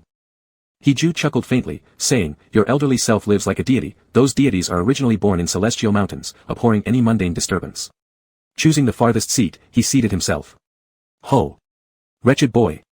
You're still my biological son, and you dare to twist facts about me? Just wait till I erase your status. He Ju showed no concern, replying, without me, the He family would collapse. So regarding He Ruoyan's matter, no amount of arguing by Ant 3 can help. Whatever I disallow, no one talking changes it. In that case, you'd better leave now. The old lord he grew upset, not seeing you once a year or longer, each meeting shortens my life. Who needs you to bother visiting me, this lonely old man? Surprisingly, He Ju laughed out loud, don't get angry, wasn't I here today for your birthday? The old lord he became even angrier, were you born from the spiritual stone on Mount Wutai? Even able to forget your own father's birthday? If you were to cause my death by anger, I'd definitely lodge a complaint against you with Mom. He Ju reached out to soothe, of course I know today is not your birthday, could you just pretend to care for me a little and play along? Old lord he, absolutely spoiled with no way to control his youngest son, lessened his anger somewhat, saying, if you hurry up and get married and have kids, I'll act as if I didn't see you today and hear all this nonsense. He Ju asked, you already have over a dozen grandkids, do you really need more? Old lord he slapped the table, shaking it with such force that the tea set buzzed audibly. You lack children, you lack. It's you who needs them. He Ju silently thought to himself, I don't lack them. Then he spoke aloud, my personal secretary bought you a gift, said it would be very helpful for the late life of an elderly man living alone. I don't need gifts, old lord I need your kids. My eldest grandson should come take a look how this unfilial son abuses his elders. Right as he was scolding, a cat's meow sounded from outside. Old lord he immediately began yelling again, you know I detest fur-covered creatures the most. Is today about getting the last bit of my family shares out of my hands? As he ranted. Shen Miao Miao ran in from the corridor, apologetically saying, sorry, the garden in front of this house is so large, mister he walked too fast, and I got lost just now. In her arms she held a small orange kitten, tiny and soft, which made Shen Miao Miao's face appear innocent and cute. With the room's light illuminating her, she seemed extraordinarily delightful. He Ju said, it was my own fault for walking too fast, not yours. Old lord he went completely speechless and suddenly stood up, even dropping the wool blanket covering his legs to the ground. The elder man stared intently at Shen Miao Miao, then carefully glanced at He Ju, repeating this process dozens of times as if his blood pressure couldn't help but rush towards his brain. Stepping back, he fell onto the middle of the sofa. He Ju told Shen Miao Miao, go ahead and give little fat one some goat milk first, I'll talk to grandfather. Shen Miao Miao, not fully understanding why, left holding the little orange cat. Hey, old lord he seemed to want to call Shen Miao Miao back for another few glances. He Ju approached him and pressed down on him, asking, what's wrong? Why so excited all of a sudden? If you truly dislike the cat, I can take it away myself. No.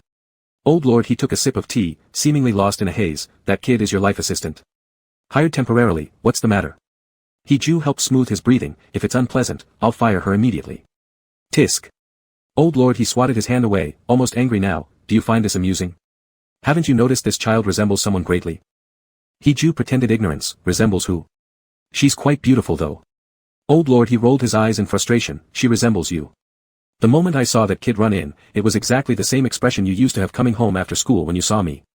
He Ju inwardly sighed deeply, how had even his father picked up on something he failed to see? Useless. He Ju said, so, I think there's a great bond between me and this child, I wish to keep her in Beijing and wonder if father has any suggestions. Old lord he angrily replied, what methods? You've surely already decided on something yourself, still specifically asking for my advice. Want to believe me or not, I'll beat you. He Ju didn't expect to be seen through by his father so quickly, stating, then whatever happens, we must leave the cat here first so I have further excuses, don't you think? Humph, old lord he, the clearer he thought about it, the sharper things became, the earlier girl clearly resembled this wretched son of his, you're cunningly manipulating your old dad. The cat ended up staying smoothly, and old lord he claimed to like it very much. Shen Miao Miao was also quite pleased. When returning to school later, He Ju praised her, saying, my father hasn't smiled that kindly in a long time. It seems, Miss Shen has great talent. Shen Miao Miao didn't feel overly elated, merely responding, still, Mr. He ultimately made the final decision. I just offered a choice. He Ju asked, Miss Shen is in her second year of college and will soon face graduation. What plans do you have for your future? Shen Miao Miao became highly alert upon hearing this question, pretending to ponder, not yet decided. Walk step by step. Also, the current employment situation isn't good either. He Ju said, then, would it be possible to intern in my company? Talented individuals like Miss Shen are definitely suited for this field. Shen Miao Miao finally replied she'd still need to wait and see after graduation, though if internship was necessary before graduating, she might try it. He Ju safely dropped her off and paid Shen Miao Miao according to timely wages, 5,000 yuan. Shen Miao Miao didn't hesitate and simply took the money and left. He Ju watched his daughter's retreating figure with reluctance, sighed, and drove away by himself. When he got home, it was already midnight. Actually, he had been sleeping poorly recently but would absolutely never choose to take sleeping pills. He now had a psychological aversion to sleeping pills. He almost developed a psychological aversion even to sleep itself. After showering, He Ju, wrapped in his pajamas, went to Shen Wang's former bedroom. Wanzi had been gone for a week. He Ju didn't know why it felt as if she'd been gone forever, so long that he was nearly going crazy. You won't let me bother you, my daughter. You won't let me see you. He Ju lay on Shen Wang's bed, hugging clothes that Shen Wang had worn, and fell into a deep sleep for half an hour. At this moment, Wanzi must be asleep too, right? So he turned on his phone. His phone was linked to the surveillance device inside Shen Wang's golden bracelet. I'll just take a quick look, there is absolutely no way I will get caught. He Ju held his phone and repeated thousands of prayers in his heart. He didn't want Shen Wang to bleed, truly couldn't bear the thought of it. In the end, He Ju still did not open the surveillance software. He forcibly restrained his urge, his hands trembling violently, unlike his usual self. Instead, he reached under the pillow, pulled out the engagement ring. He kissed the diamond on the ring face. And said softly, don't hate me, and don't stop loving me. I realize my mistake. I'll come find you soon, Wangzi. Chapter 45, Someone actually dared to think about Shen Wang. He Ju got up and, as usual, first carried out over an hour of aerobic exercise, such as jogging and boxing. Then he had a simple breakfast. Mr. Zhao, the butler, brought over a thick stack of newly printed photos, and he Ju immediately put down his coffee cup, looking through the pictures of the man one by one. Shen Wang sat cross-legged at a low table on a bamboo mat, fully enjoying the small fish pancakes he made himself and the preserved egg and lean meat porridge. Shen Wang knew how to cook. In order to improve Shen Miao Miao's nutrition, he truly learned a whole set of skills. However, he never cooked for anyone else. He Ju suddenly felt like the coffee in his hand was bitter, saying, yesterday, Wang Zhai's breakfast seemed to be egg pancakes with red bean and red date soy milk. A few days ago, it was even better. There wasn't a trace of being disheartened after leaving He Ju, his appetite was great, eating anything and everything. Mr. Zhao, who usually had a way with words, didn't know how to respond. He Ju patiently flipped through all these photos until he saw Shen Wang already wearing a waterproof apron, standing at Miao Miao Premium Fish Shop in business, smiling and serving customers in over a dozen shots. He Ju always felt something was not quite right, because he had seen other photos of Wang Zhai before. Those photos he kept sealed away, which gathered dust, and began to fade. Shen Wang used to have bangs when he did business before, at least half of his face was covered, no matter who could not really see clearly. Now, he clipped the hair from his forehead with a pink clip on top of his head, revealing an entire handsome and enticing face, smiling warmly at everyone, exactly trying to stir up some waves. Shen Wang indeed had some new grand moves. He was determined to make more money and would include a good amount of savings for his plan to buy a house for his daughter. The housing prices in Guangcheng were expensive. Shen Wang showed his true self, deliberately showcasing his attractive side since he no longer worried about being bullied by hoodlums and his precious daughter was not around. He thought if making money required certain methods, so be it. Only to see him flashing a light smile at the family housewives queuing up in front of him, then said lightly, just wait a moment. I'm probably the fastest in handling fish in the whole Guangfu area. See those jute bags over there? There's the coriander I planted myself, pure natural ingredients without any pollution, and whether it's cooking or steaming fish, the flavor is excellent. By the way, green onions and garlic are also free, help yourselves. Alright, handsome and pretty ladies, do come back next time, I'll give you bigger discounts. The nearby fish stalls adjacent to Miao Miao Premium Fish Store appeared noticeably quieter in terms of business. One of them went up to Zhang Ji, nicknamed Shark King, purposefully brushing against his big arm and said, Ji Go, has your business been affected recently? I remember you used to sell 7 or 8 tanks of fish every day, but today, it seems you haven't sold half of that by this morning. Zhang Ji hummed in agreement, the sharp knife in his hand continuing its movement smoothly as he quickly scaled half the fish in just a few strokes. That person added again, some people used to rely on selling cuteness with their daughters and took away a lot of business. But although Miao Miao is indeed a little smart aleck, let her take it. Now, the market stall fees have gone up. Every month, they collect several hundred extra yuan. We're all people who earn our living honestly. If this continues, we might not even be able to afford kanji in 6 months. Zhang Ji stopped his hand slightly and said to him, then have fewer children. How many have you had already? Zhang Ji was tall and strong, known in the market for being a stubborn and single-minded person. His temper was bad and difficult to deal with. He only focused on earning money every day, hence earning the nickname Shark King. That person didn't know whether his provocation had taken effect, but everyone in the market knew that these two were fierce rivals, secretly competing for many years. If Shen Wang became too excessive, they hoped Shark King would lead the group to handle him. Shen Wang's business thrived, and many customers asked him where he had disappeared for these past few months. Why did he look more handsome and sell better-smelling fish after returning? Shen Wang replied, if you buy 2 more fish from me, I'll tell you. Song Sikhong, as a good brother, couldn't sit still anymore, coming over to hold Shen Wang's shoulders, laughing while teasing, Wang Gu, you're tired, come, let's rest for a while. Shen Wang wanted to say that he wasn't tired at all. Song Sikhong directly squeezed his shoulders tightly and forced a laugh, saying, Wang Gu, you really are tired. Shen Wang had no choice but to put down the knife in his hand and said to the few customers in front of him, I apologize, but my brother is quite in a hurry. Please go buy from the next stall first. Following Song Sichong's lead in frustration, they went over to the Song family's seasoning shop. Song Sikhong didn't mind his strong fishy smell and even let him wash his hands inside the store before sitting down and handing him an already opened bottle of chilled ice red tea. He said to Shen Wang, Brother Wang, you seem off lately. Why do I feel like you're becoming overly profit-driven, as if you want to grab all the business in the market?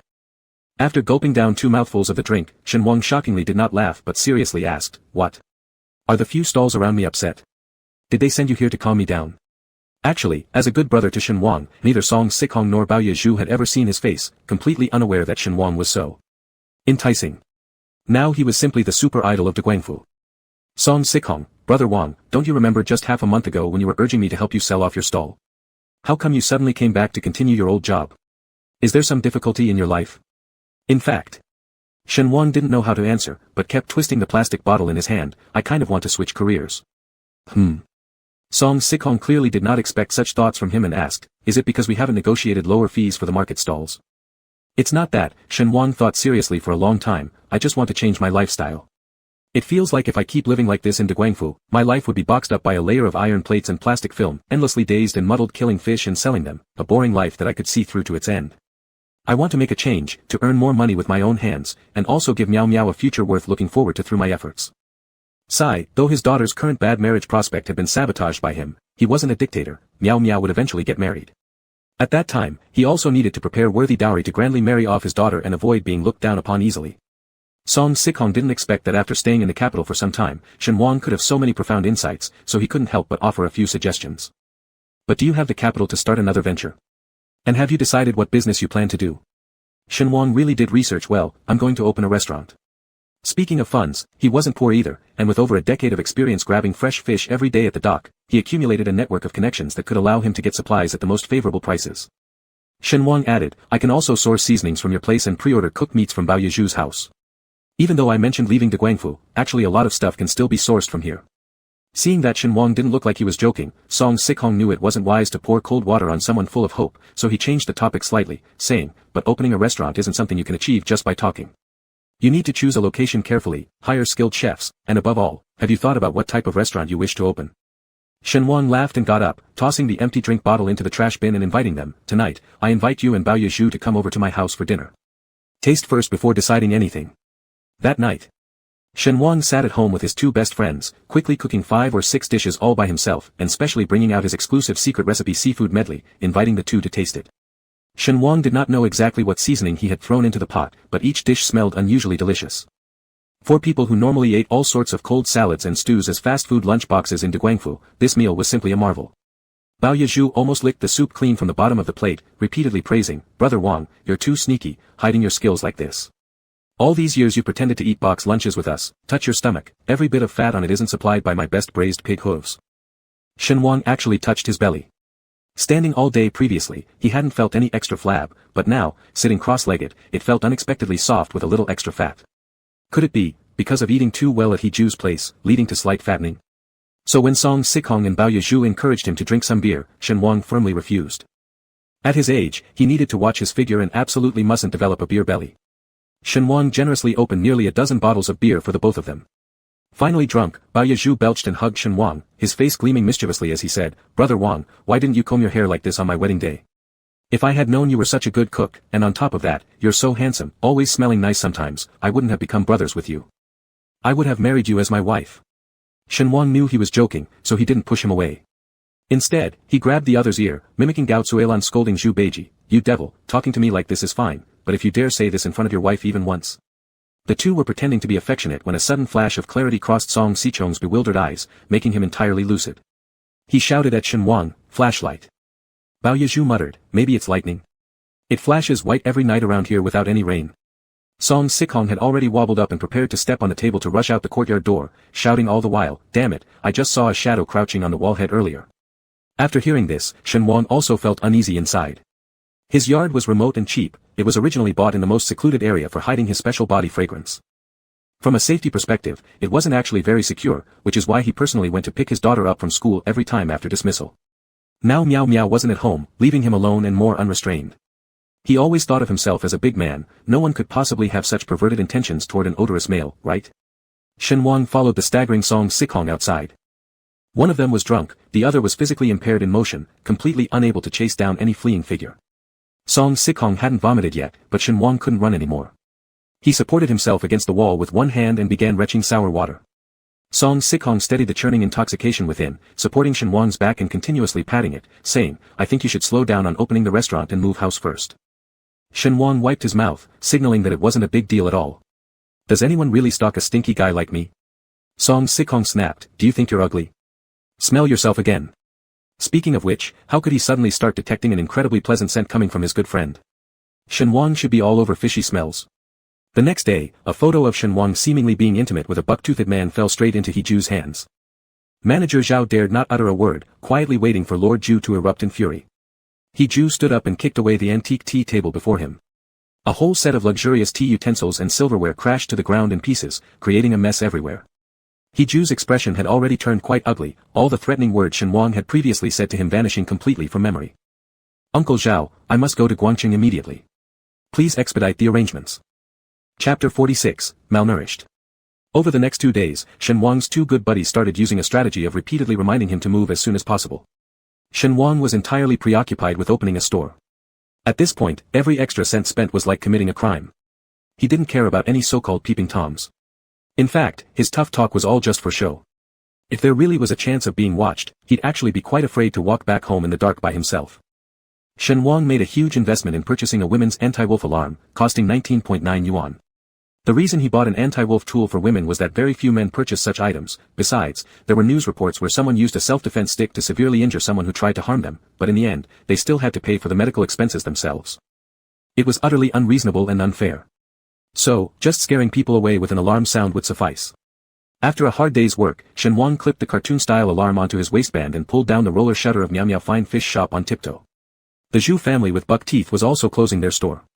He shouted to Shen Wang, Bro Wang, I'll take a detour and visit your place tonight. Shen Wang responded loudly from afar, why do you keep going to my house? Buck-teeth Zhu shouted back, Sikong said your house isn't safe enough. From now on, we'll take turns sending you home. You guys shut up. Although Shen Wang appreciated their kindness in his heart, as a manly man, needing an escort at this age felt too embarrassing. Just as Shen Wang was about to decline, the shark-faced king from the neighboring shop came out to lock his door.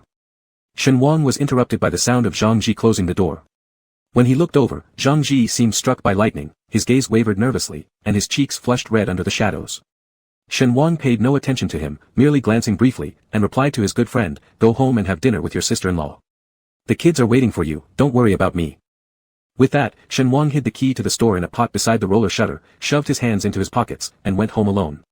Since everyone uses Alipay nowadays, the store was so small that there wasn't much worth stealing anyway. Besides, most merchants at Degangfu operated like this. Locking the door only stops honest people, not thieves. Shen Wang owned a semi-old pickup truck which he used to restock every few days. It was usually parked in Degangfu's parking lot since paying monthly parking fees felt like money wasted if it wasn't utilized.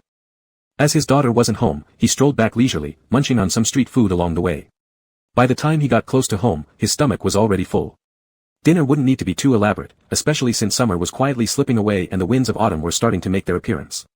Thinking about it, he hadn't properly enjoyed fried chicken wings, edamame roasted sweet potato skins, spicy baked pancakes, or cold jellyfish salad yet. Once the season changed, he'd have to start eating other things. Shen Wang held about 30 skewers of grilled mutton sprinkled generously with chili powder and sprayed with vinegar. For some reason these past few days, he had cravings for both spicy and sour foods, which made his appetite rather peculiar. After passing through the food street, he quickly turned into the darkest narrow alley on his way home.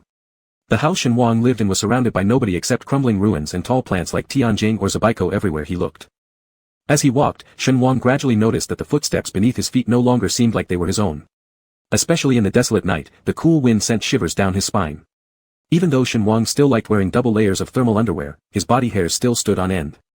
Could it be that there was really a man interested in other men? Didn't Guang City have fewer homosexuals? Also, when he first met He Ju didn't seem interested in men either. That's right, the person he liked wasn't a girl, nor was it me.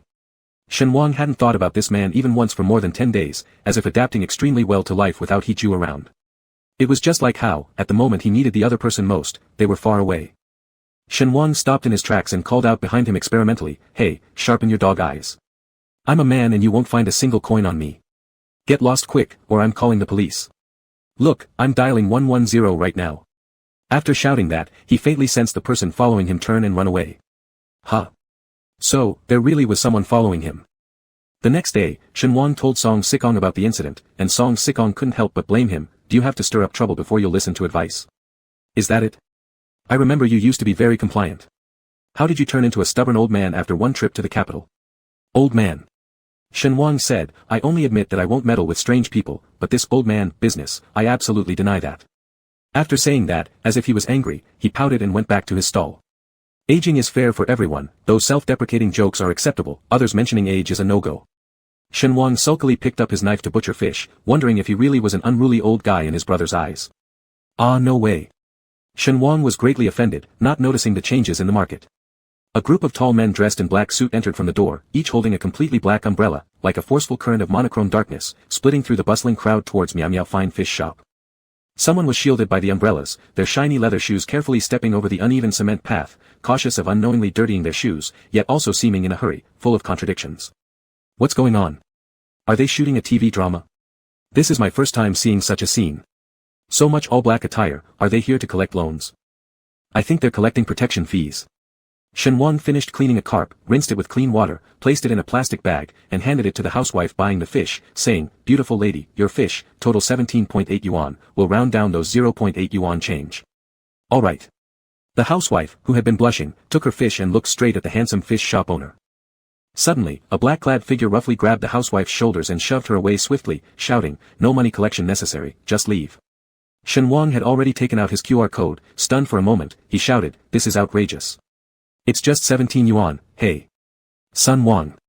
A low, deep voice approached, and there stood He Ju, elegantly dressed, pinching a high-end handkerchief covering his nose slightly. Even though he could smell nothing of the stench of rotten fish and shrimp or the aroma of vegetables and fruits, he still felt extremely uncomfortable entering such a mixed-smell large market.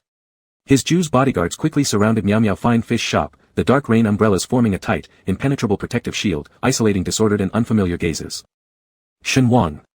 He looked around, all the customers had been silently dispersed, leaving only himself and He Ju isolated within this gloomy black wall. "Hey, my customers." Shen Wang threw the QR code sign in his hand onto the cutting board, almost shattering the plastic shell. He Ju. His carefree days hadn't even lasted 10 days, damn, not even using all 10 fingers. "What are you doing here?" And making it seem like some triad collecting protection fees. If it weren't for over a decade of anti-crime campaigns purifying society, he would have thought he was being surrounded by evil forces. He Ju calmly looked at Shen Wang, moving the handkerchief slightly. It was odd.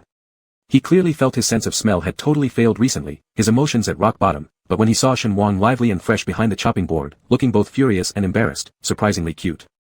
He must be critically ill. 8 days have passed, your anger should have dissipated somewhat. Can we find somewhere to talk? Just you and me. He Ju didn't look too good, yet remained tall like ancient pines, with the grace of bright winds and clear moons, completely incongruent with the chaotic, foul-smelling vegetable market. As a common idiom would say, it's like fucking deities descending from heaven to tread earthly mud. Shen Wang sniffed, "I don't want to talk to you, and there's no need to. Didn't you understand what I said that day? I never want to see you again in my life." Cursing. Shen Wang raised his right hand, pulling off his waterproof sleeve guard, revealing the gold bracelet underneath. The bracelet was calm, showing no signs of surveillance. There was also a faint scar on his wrist, which remained visible despite repeated applications of hydrogen peroxide. Indeed, he had lost quite a bit of blood that day, and the pain was real. Shen Wang seemed to be completely provoked. He pulled out a fish-cutting knife and shouted at He Ju, "Every word I said to you is absolutely not a lie, and I warned you before, if you forced me to cut off my hand and leave my hometown, I would do it. Isn't that right? So then, let me grant your wish." With that, Shen Wang slashed the knife across his wrist. But just as time slowed down, He Ju suddenly made no sound, stepping forward instantly as the knife was about to slash toward Shen Wang's wrist. He firmly grabbed the sharp tip of the knife, coldly saying, "Break my hand first before doing that." Shen Wang immediately lost his strength. He Ju held the knife with a handkerchief in his hand, originally thinking the fabric would protect him from being hurt. Unexpectedly, the handkerchief quickly turned crimson red and even dripped several drops of blood. "This time, I've come to tell you, my resolution is as strong as yours, none of us could casually convince each other. I'll ask you one question, do you want to talk to me or not?" Shen Wang was completely frightened out of his wits, standing dumbfounded and staring at the calm He Ju, trembling severely. You. It felt like his head had been struck by something heavy, losing balance, and he fainted shortly after. Shen Wang. He Ju had initially planned on playing a bit of hardball, staying composed while facing potential violence, but never did he expect that just spilling a little blood would make Shen Wang faint. Shen Wang. The man who was now completely disarrayed quickly went around the cutting board, rushing to Shen Wang's side to hold him up horizontally. Outside the umbrellas rushed 3 men. Zhu Baoya and Song Sikong, seeing someone bullying Shen Wang, were prepared with weapons ready to rescue, but were easily subdued by the well-trained bodyguards in moments. However, the third man was evidently much more skilled. A closer look revealed. It was Shark King Zhangji. No one knows what possessed him to suddenly risk his life to save his archenemy. Ignoring pain, he directly fought off 2 or 3 bodyguards with bare hands, breaking through to move a few steps forward, shouting desperately, "Let go of Shen Wang. I said, put Shen Wang down. That's impossible, he's my wife." He Ju didn't even bother acknowledging him, carrying the unconscious Shen Wang into the car, and drove straight to the nearest hospital. First, the surgeon checked, then the internist inspected. Still, no one could figure out why Shen Wang suddenly collapsed. They nearly pushed him into the CT room to check if anything in his brain was touched. In the end, an old traditional Chinese medicine doctor came, trying the pulse. After a moment of thought, unable to hold back, he murmured, "This young man's pulse is truly strange, I don't know if I should say this." He Ju, having neglected his own wound and without time for any nonsense, directly said, "Please speak freely." The old TCM doctor said, "This is the pregnancy pulse, indicating that he is expecting." When speaking, the elderly doctor was truly afraid of ruining his reputation, dragging He Ju aside and whispering privately in a secluded corner. After all, the reward given by the opposite party was simply too tempting to resist. He Ju. Is he really pregnant? For a moment, He Ju wasn't sure whether to burst into laughter or become angry. Most importantly, he had a notable reputation and status in the capital city, everyone fearing him. Yet in Guangcheng, he was merely a wealthy tycoon known for his riches, with acquaintances in social circles but very few in this local hospital. Therefore, He Ju strongly disliked public hospitals.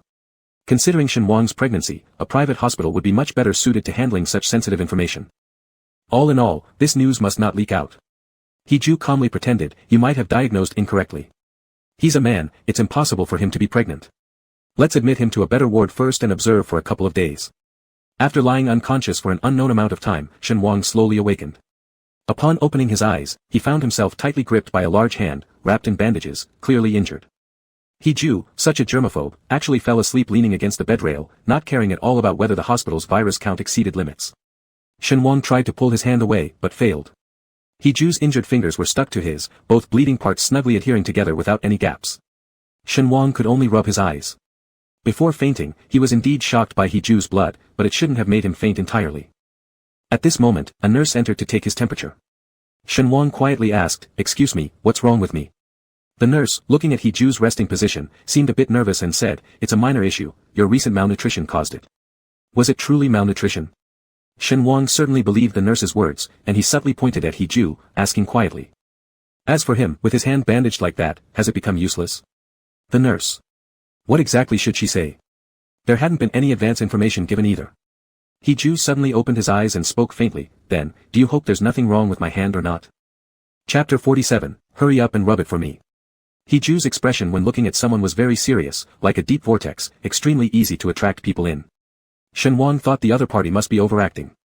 Whoever's hand got cut by a knife, he would just ask how they were doing. Even if it was a pig trotter that got cut. Shen Wang did not intend to pay attention to him. He lifted the corner of the quilt and quickly lay down with his back toward the person, trying to use his cold figure to warn the other. "Do not mess with me." He Ju gave a hint of eye color to the nurse who was stunned in place.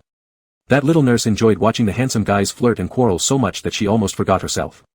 There's no way to let her continue watching. After the nurse left, He Ju leaned on his fist against his lips, seriously thought for several seconds, and chose his words carefully before saying.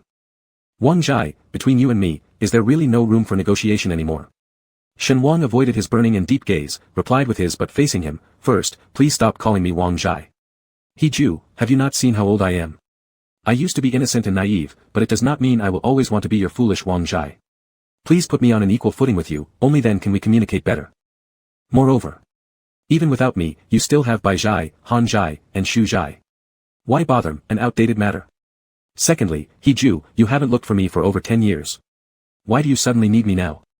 Although I've always been carefree and thick-skinned, I no longer trust you. All your explanations are completely regarded as excuses for cover-up. I don't even want to hear lies." He Ju interjected, "I never lie.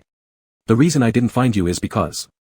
He Ju wasn't one to drag things out, whatever he had to say would usually be immediately shot out like arrows from his mouth, known colloquially as sharp-tongued.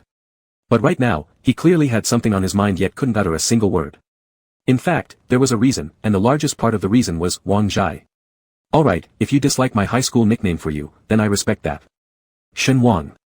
Shen Wang thought his respect would manifest in various aspects, until He Ju suddenly flipped him over, one big hand pressing Shen Wang's shoulder, while quietly guarding Shen Wang's abdomen to avoid unintentional harm due to severe resistance, protecting both himself and the baby in his arms. He Ju mused, then, "Are you really without fault?" Shen Wang. He Ju asked him, "Why did you evade me at the time? You are from Jingcheng, yet you went through great lengths to hide away in Guangcheng where you know no one. Did you choose to trust me? After sleeping with me, why did you not confront me then, even if it meant hitting or slapping me, questioning my motives? You did none of these. Instead, you distanced yourself from me, abandoned me, just like playing with me and then running off for over 10 years after cleaning yourself. Now you accuse me of not finding you. So, may I ask, Mr. Shen Wang, did you ever seriously consider why, among all those people, after drinking the drugged wine, I only wanted to be with you?" Shen Wang was held fast and couldn't move a hair, his slightly lifted eyes gazing restlessly here and there, his red-lipped mouth constantly opening and closing. He Ju looked at such a gorgeous sight and suddenly felt sorrow rising from within, thinking himself truly a pitiful worm. Rejected countless times, yet remaining loyal unswervingly. I am the one who stayed behind, waiting foolishly for you to come back. In this relationship, you've merely played around, while I'm the only one who stayed in Jingcheng, waiting for you to come back actively. Shen Wang really hadn't thought about such many questions, like how could He Ju turn around and question him? And why did He Ju act like a large dog abandoned? Could it be, at the time wasn't it him who said he'd snap my neck upon discovery? And wasn't it by Honshu who sent someone to tell him all those trashy words? Do not pretend to feel deep emotions for me, you're not worthy. With nowhere else to attack, Shen Wang wildly fought back, elbowing He Ju in the lower abdomen. He Ju quickly cupped his crotch area, the intense pain making him unbearably fragile, allowing Shen Wang to slip away like a loach struggling mightily into the mud pond, and ran off barefoot. Damn! He Ju originally thought that the private bodyguard at the door would stop Shen Wang. However, upon learning of Shen Wang's pregnancy, He Ju feared that Shen Wang might create a desperate situation. Having people guard the gate would only exacerbate Shen Wang's resistance. Come here. He Ju clutched the area that was painfully torn apart, rolling around in agony on the not-so-clean hospital bed, having lost all his former grace. Although Shen Wang seemed like a little rabbit who would get pregnant after just one round, they still had a long future of intimacy ahead. It wouldn't be wise to ruin him now. Shen Wang jogged home, feeling more and more weighed down as he ran, as if an egg yolk was flipping inside his abdomen. He then dared not run recklessly anymore, hailing a taxi randomly to take him home. On the way home, Shen Wang also considered whether he should really move again, or even abandon the foundation he had built here, to distance himself from He Ju and start a brand new journey elsewhere. However, he was no longer the naive kid he used to be, nothing like when he was 18, full of rashness and courage, thinking there was nothing worse than death. Now he owned Miao Miao Fine Fish Shop, had a whole new future planned out for himself, and shared numerous hardships with friends and brothers. He was far past the age where he could leave whenever he wanted. Shen Wang paid the taxi fare and made his way toward his home, unaware that a shadow suddenly emerged from a dark corner. Without any discrimination, this figure immediately latched onto Shen Wang, incessantly mumbling in shock, "Brother Wang, I thought you would never come back." The visitor wasn't Zhu Bao or Song Sisan. To everyone's surprise, it was his archenemy Zhang Ji. Having just escaped from the lion's den, Shen Wang felt himself now ensnared in the wolf's lair and snapped irritably, "Zhang Ji, you son of a bitch, release me. You're choking the life out of me." Today, Zhang Ji was ultimately subdued by several private bodyguards and could only watch helplessly as Shen Wang was taken away by a strange man. Endless collapsing thoughts nearly fainted him. He has always liked Shen Wang, ever since their competition began over the top fish seller position at Deguanfu, when he fell for Shen Wang. Shen Wang's extreme gentleness towards his daughter marked the beginning of Zhang Ji's affection. Every provocative gesture Shen Wang deliberately threw at him while doing business became material for Zhang Ji's fantasies. Particularly, the irresistible scent emitted from Shen Wang's body could make any man lose their wits. Who wouldn't feel dazed upon catching a whiff of Shen Wang's aroma? "Brother Wang, I was so scared today, I worried a lot that you were taken away by bad people and would never return." Zhang Ji's concern was heartfelt, not fake. However, he hugged Shen Wang tightly like a Labrador retriever, leaving Shen Wang no room to struggle at all. Shen Wang could only curse him, "You damn idiot, we've always been competitors. What the hell is wrong with you? If you have so much energy, find yourself a wife while you're young. Why are you harassing me?" Zhang Ji usually kept a safe distance from Shen Wang. Today, overwhelmed with anxiety, he guarded outside Shen Wang's house for hours. Currently pressed up against Shen Wang's neck, the faint fragrance squeezed out from the collar drew Zhang Ji into its spell, almost dissolving his reason. Driven purely by male instinct, he kept pressing himself against Shen Wang and murmured non-stop, "Brother Wang, I like you. Please don't hate me. You never look at me once a day, and it makes me so miserable. Brother Wang, I often see you work hard to earn money, and my heart hurts so badly. From now on, I will protect you. I am willing to help raise your daughter too. I like Miao Miao very much as well. In the future, I can help support her education with you." Before he could spill more of his innermost thoughts, a blinding set of headlights came closer, dazzlingly illuminating the two who were embraced together. At 20-something years old, Zhang Ji was tall and muscular, hugging Shen Wang as though holding a chick, entirely devoid of any coercive feeling. The driver remained hidden behind the glaring white light, making the vehicle roar angrily with engine sounds as if expressing rage. The approach indicated hostility. Then, the car drove straight towards the direction where the two were hugging. Zhang Ji hastily released Shen Wang and shouted loudly to the driver, "If you have guts, come crash into me. I'm standing here waiting for you." But the car did not hesitate, accurately colliding with Zhang Ji without deviation. Terrified, Zhang Ji fled to a broken wall corner.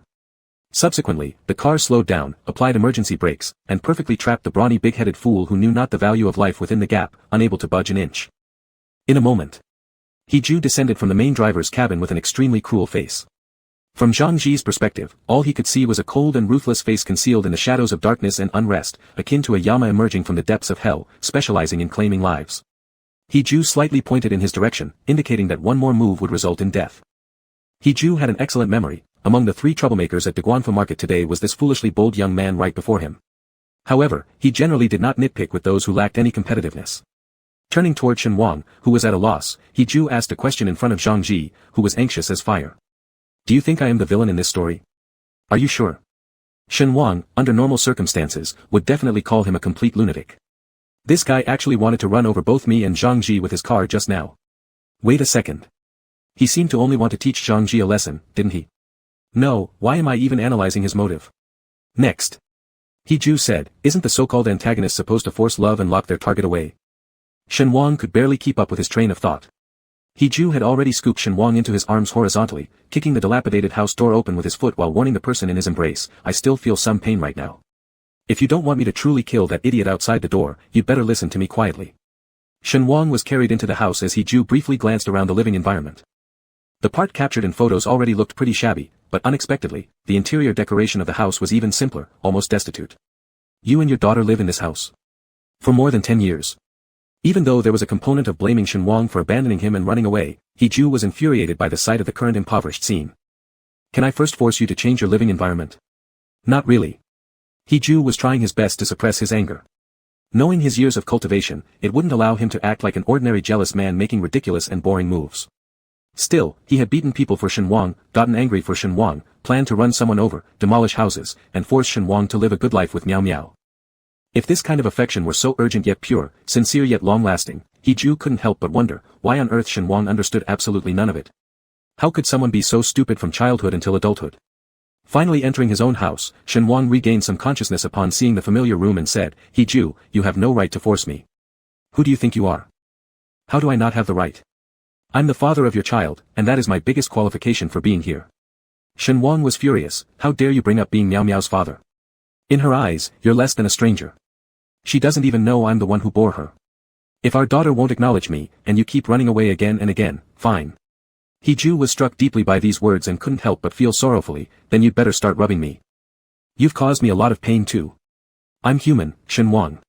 I'm not a god, and you're hurting me severely as well. Shen Wang broke free from He Ju's embrace, and just as his feet touched the ground, he grabbed He Ju's crotch abruptly, fine, I'll rub. It wasn't intentional when I need you, and you always act so arrogantly as if you're about to devour me. I was defending myself appropriately. But if you feel better after I rub, then get out quickly. I'm exhausted tonight and don't want to see your face anymore. He Ju's pupils sharply contracted. Without knowing when, the wound on his right hand had already reopened, restaining the bandages with fresh blood. With his injured hand, he moved Shen Wang's hand upward from below and placed it over his chest. There, his red heart beat thump-thump, suffering, struggling, and helplessly yearning. I mean for you to rub here. This place is aching terribly right now. Can't you sense even a bit how much I suffer because of you? Chapter 48, Some Secrets. At the very beginning of deep emotion, one might still be able to control oneself quite well. However, as all sorts of emotions are squeezed into a tiny shape, they don't become insignificant dust, rather, they erupt suddenly, leaving no place to hide. He Ju thought. He should belong to the latter type. He hated Shen Wang's ignorance on one hand, and on the other, he resented his own clarity about life, children, the past, and the future. All of these continued to condense and compress until it was like fireworks exploding in the night sky. He Ju said, I love you, Shen Wang. This sentence wasn't easy to say, carrying many heavy things. No matter how he tried to drag Shen Wang down, forcing him to admit love for him, inseparable from him, at the core of it all. Yes. He truly loved Shen Wang. Shen Wang was indeed stimulated by the other party's sudden passionate confession, raising his dazed eyes while his palm still pressed against He Ju's heartbeat. It was swelling with urgency and accelerating. Shen Wang opened his mouth blankly, you love me, what about Bai Han Shu? Isn't Bai Han Shu your childhood friend? The light of your youth? Could it be that Bai Han Shu isn't all of your liking? He Ju's heartbeat subtly changed its pace, speeding up suddenly in Shen Wang's palm. Bai Han Shu? He Ju suddenly showed an unbearable look of disgust, even revealing a mysterious cruelty. Why do you bring up this person's name? Suddenly realizing something, how could you have had a chance to know Bai Han Shu? When did you meet him? Was it more than 10 years ago? Shen Wang withdrew his hand, as if the intense argument between the two earlier had transformed into a form of even deeper suppression. I don't know him. I just saw his photo among your old things. Your relationship with him seemed good, that's all. He Ju knew that he had begun reflexively choosing escape. initially wanting to press further to clarify things fully. But now. He said, don't overthink it, Bai Han Shu and I were once, childhood sweethearts. As he finished saying those last 4 words, he couldn't help but laugh with self-mockery. Shen Wang, you fainted today, your emotional fluctuations were large, it's my fault for not considering it fully, I shouldn't have pushed you too hard. He guided someone to the bedroom door, tonight's matters aren't finished yet, we both are too impetuous and immature. You rest first, I need a bit more time to sort out my thoughts. Shen Wang was truly exhausted, but he could see that He had made up his mind to keep entwining, thinking that there would always be tomorrow, if not tomorrow, then the day after. The mess between them would eventually get sorted out one day. He pushed someone into the room and stepped out of the courtyard himself. The tall guy who had been caught in the car had already escaped long ago. Perhaps now they might go to the police. He turned back into the yard and glanced at the door he had kicked and broken. This iron gate was quite old, Guangqing's weather was damp all year round, making it easy for ironware to rust, the corroded door was tattered and weak. The light in Shen Wang's house went out in an instant. Probably didn't want to care what he was doing in the yard and decided to turn off the lights and sleep. He took a chair and sat in the yard. This secluded and dilapidated place had only one advantage, a wide open view. There was a large patch of cilantro planted in the yard, along with plenty of green onions, peppers, and tomatoes in the vegetable garden. After a moment of reflection, He felt Shen Wang should be asleep and took out his phone to make a call. On the other end, the person should have been rudely awakened by the phone ringing, his voice filled with weariness asking, Sir Zhu, is there anything urgent? He regarded Zhao as his confidant and even considered him half a family member, so he lowered his voice and asked solemnly, do you remember if Bai Han Shu secretly returned from abroad several days before my high school graduation? On Zhao's side, it sounded like he had put on clothes and gotten out of bed quickly replying, yes, master, I vividly remember it. The Bai family completely disregarded our warnings from the He family and brought Bai Han Shu back into the country without permission. I also remember that he wanted to see you at the time, trying to find connections, but all were rejected. He said, time really has passed too long. Even if I want to investigate, there's probably not a trace left. Shen Wang surely wouldn't say anything more. This guy's mouth had become cold and hard, making it even harder to pry open now. I suspect that over a decade ago, around the time he returned to the country, Bai Han Shu must have looked for Shen Wang. Even if he didn't show up personally, he probably sent someone with a message. Bai Han Shu, what a detestable person. He kept recalling events around the high school graduation ceremony, blaming Shen Wang for always being a bit timid and introverted, except for his habit of mysteriously disappearing, never giving anyone the chance to explain properly what exactly had offended him. Mr. Zhao said, now that Bai Han Shu is already dead, Master Zhu, you shouldn't be overly wary of this mischief maker anymore. It's time you reconcile with Mr. Shen and bring him back. Is he definitely dead? He suddenly wasn't very sure. After all, the term lingering malevolence was used precisely to describe wicked people like Bai Han Shu.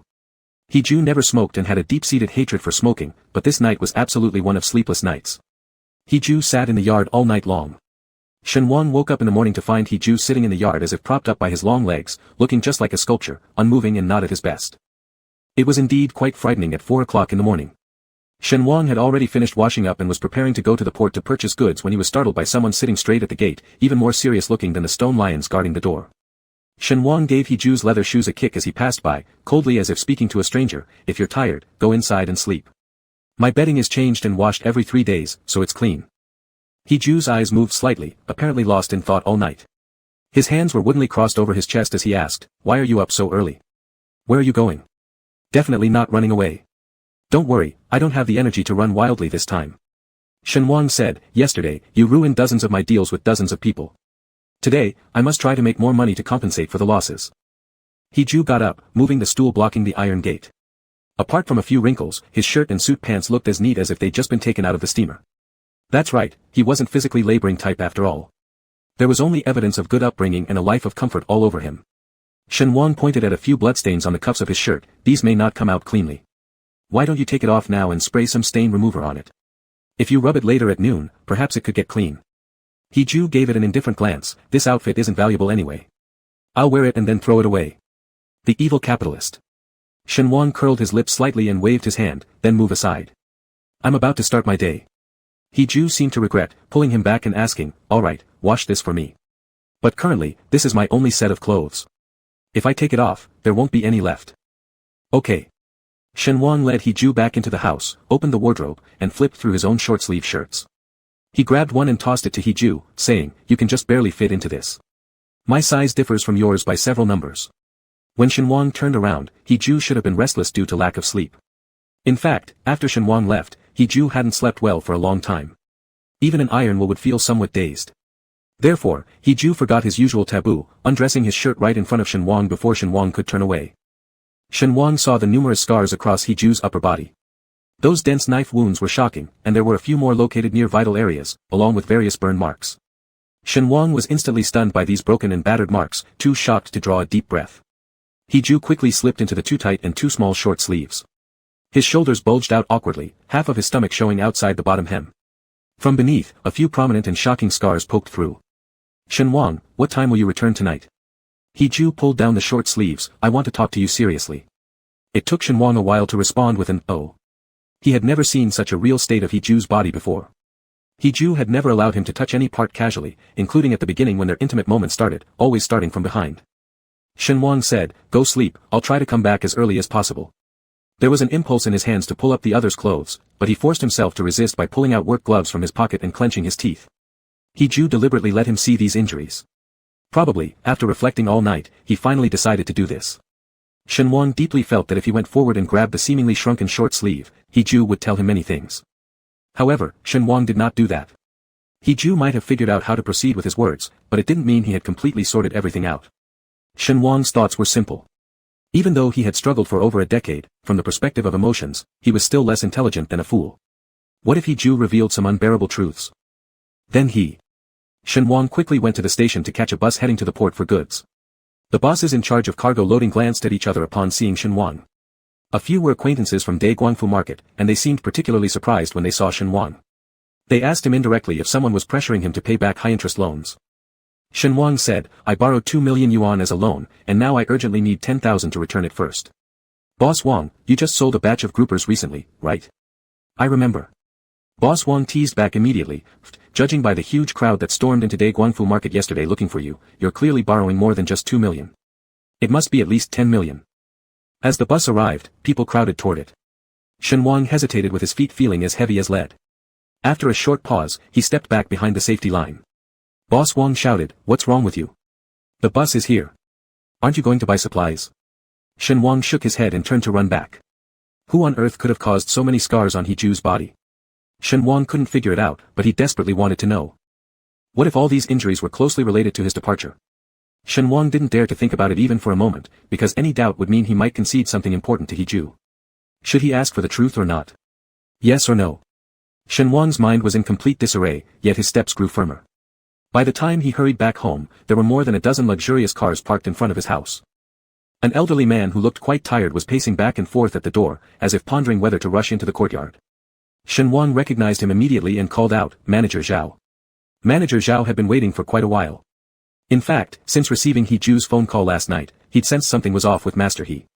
Thus, he took a private plane to Guangcheng, rushing through the 5-hour flight. Seeing Shen Wang panting from running, Manager Zhao supported him and asked, is the master inside? Shen Wang replied, if he hasn't woken up yet, he should be sleeping. Manager Zhao pulled Shen Wang aside and said, Mr. Shen, could we talk privately? Out of respect, Shen Wang followed him and sat in the rear cabin of the car. Manager Zhao wiped the sweat from his temples with a handkerchief. It seemed he had done much thinking during the journey and decided to speak candidly. Actually, I've known all along that you are the poor little boy whom Master He met in high school. But since you two never encountered me during your time together, I never brought it up to avoid making you feel awkward.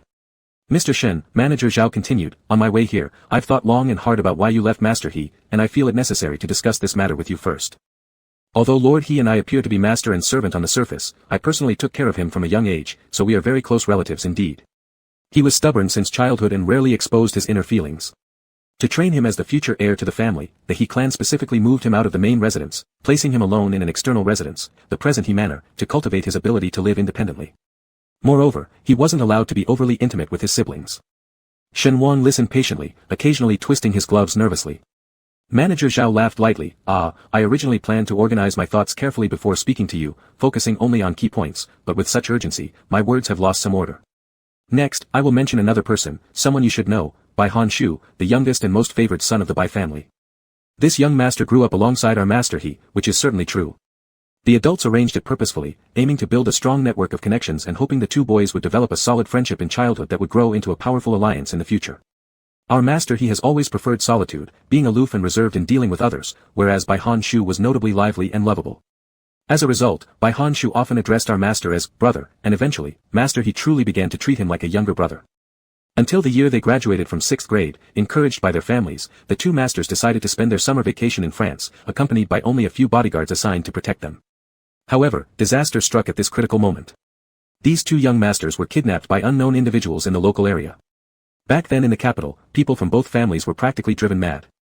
They used all their connections but could not track down where the two young masters had been kidnapped to. However, not long after, Master Bai managed to escape, only to be immediately shielded by his family, making it impossible for the He family to meet him. The Bai family merely stated that their young master was in a coma due to trauma, and upon waking up, he couldn't recall a single detail of the place they were held captive. So the He family could do nothing but wait helplessly. Did you know, the He family was utterly devastated? Old Master He even pulled strings to get the international police involved to search for our young master. Alas, Manager Zhao sighed, noticing Shen Wang was entirely immersed in this horrifying kidnapping case, trembling all over, before continuing on. As time went by, the He family eventually assumed our young master was dead.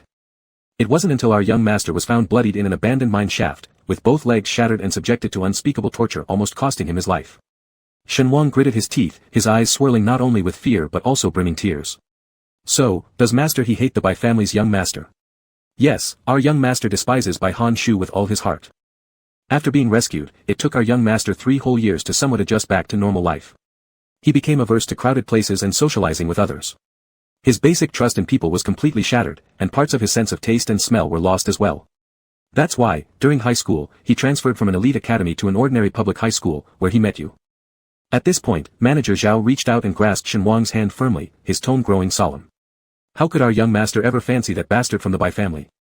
It was all because someone interfered maliciously. After our young master recovered consciousness later, he never fully explained what exactly happened during that incident. But I pieced together some truth by gradually observing and listening to his words.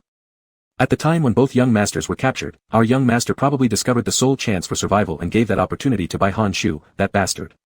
Bai Han Shu vowed to bring people back to rescue him. But no one came. He was abandoned by the very person he trusted the most. Chapter 49, Mutual Confessions.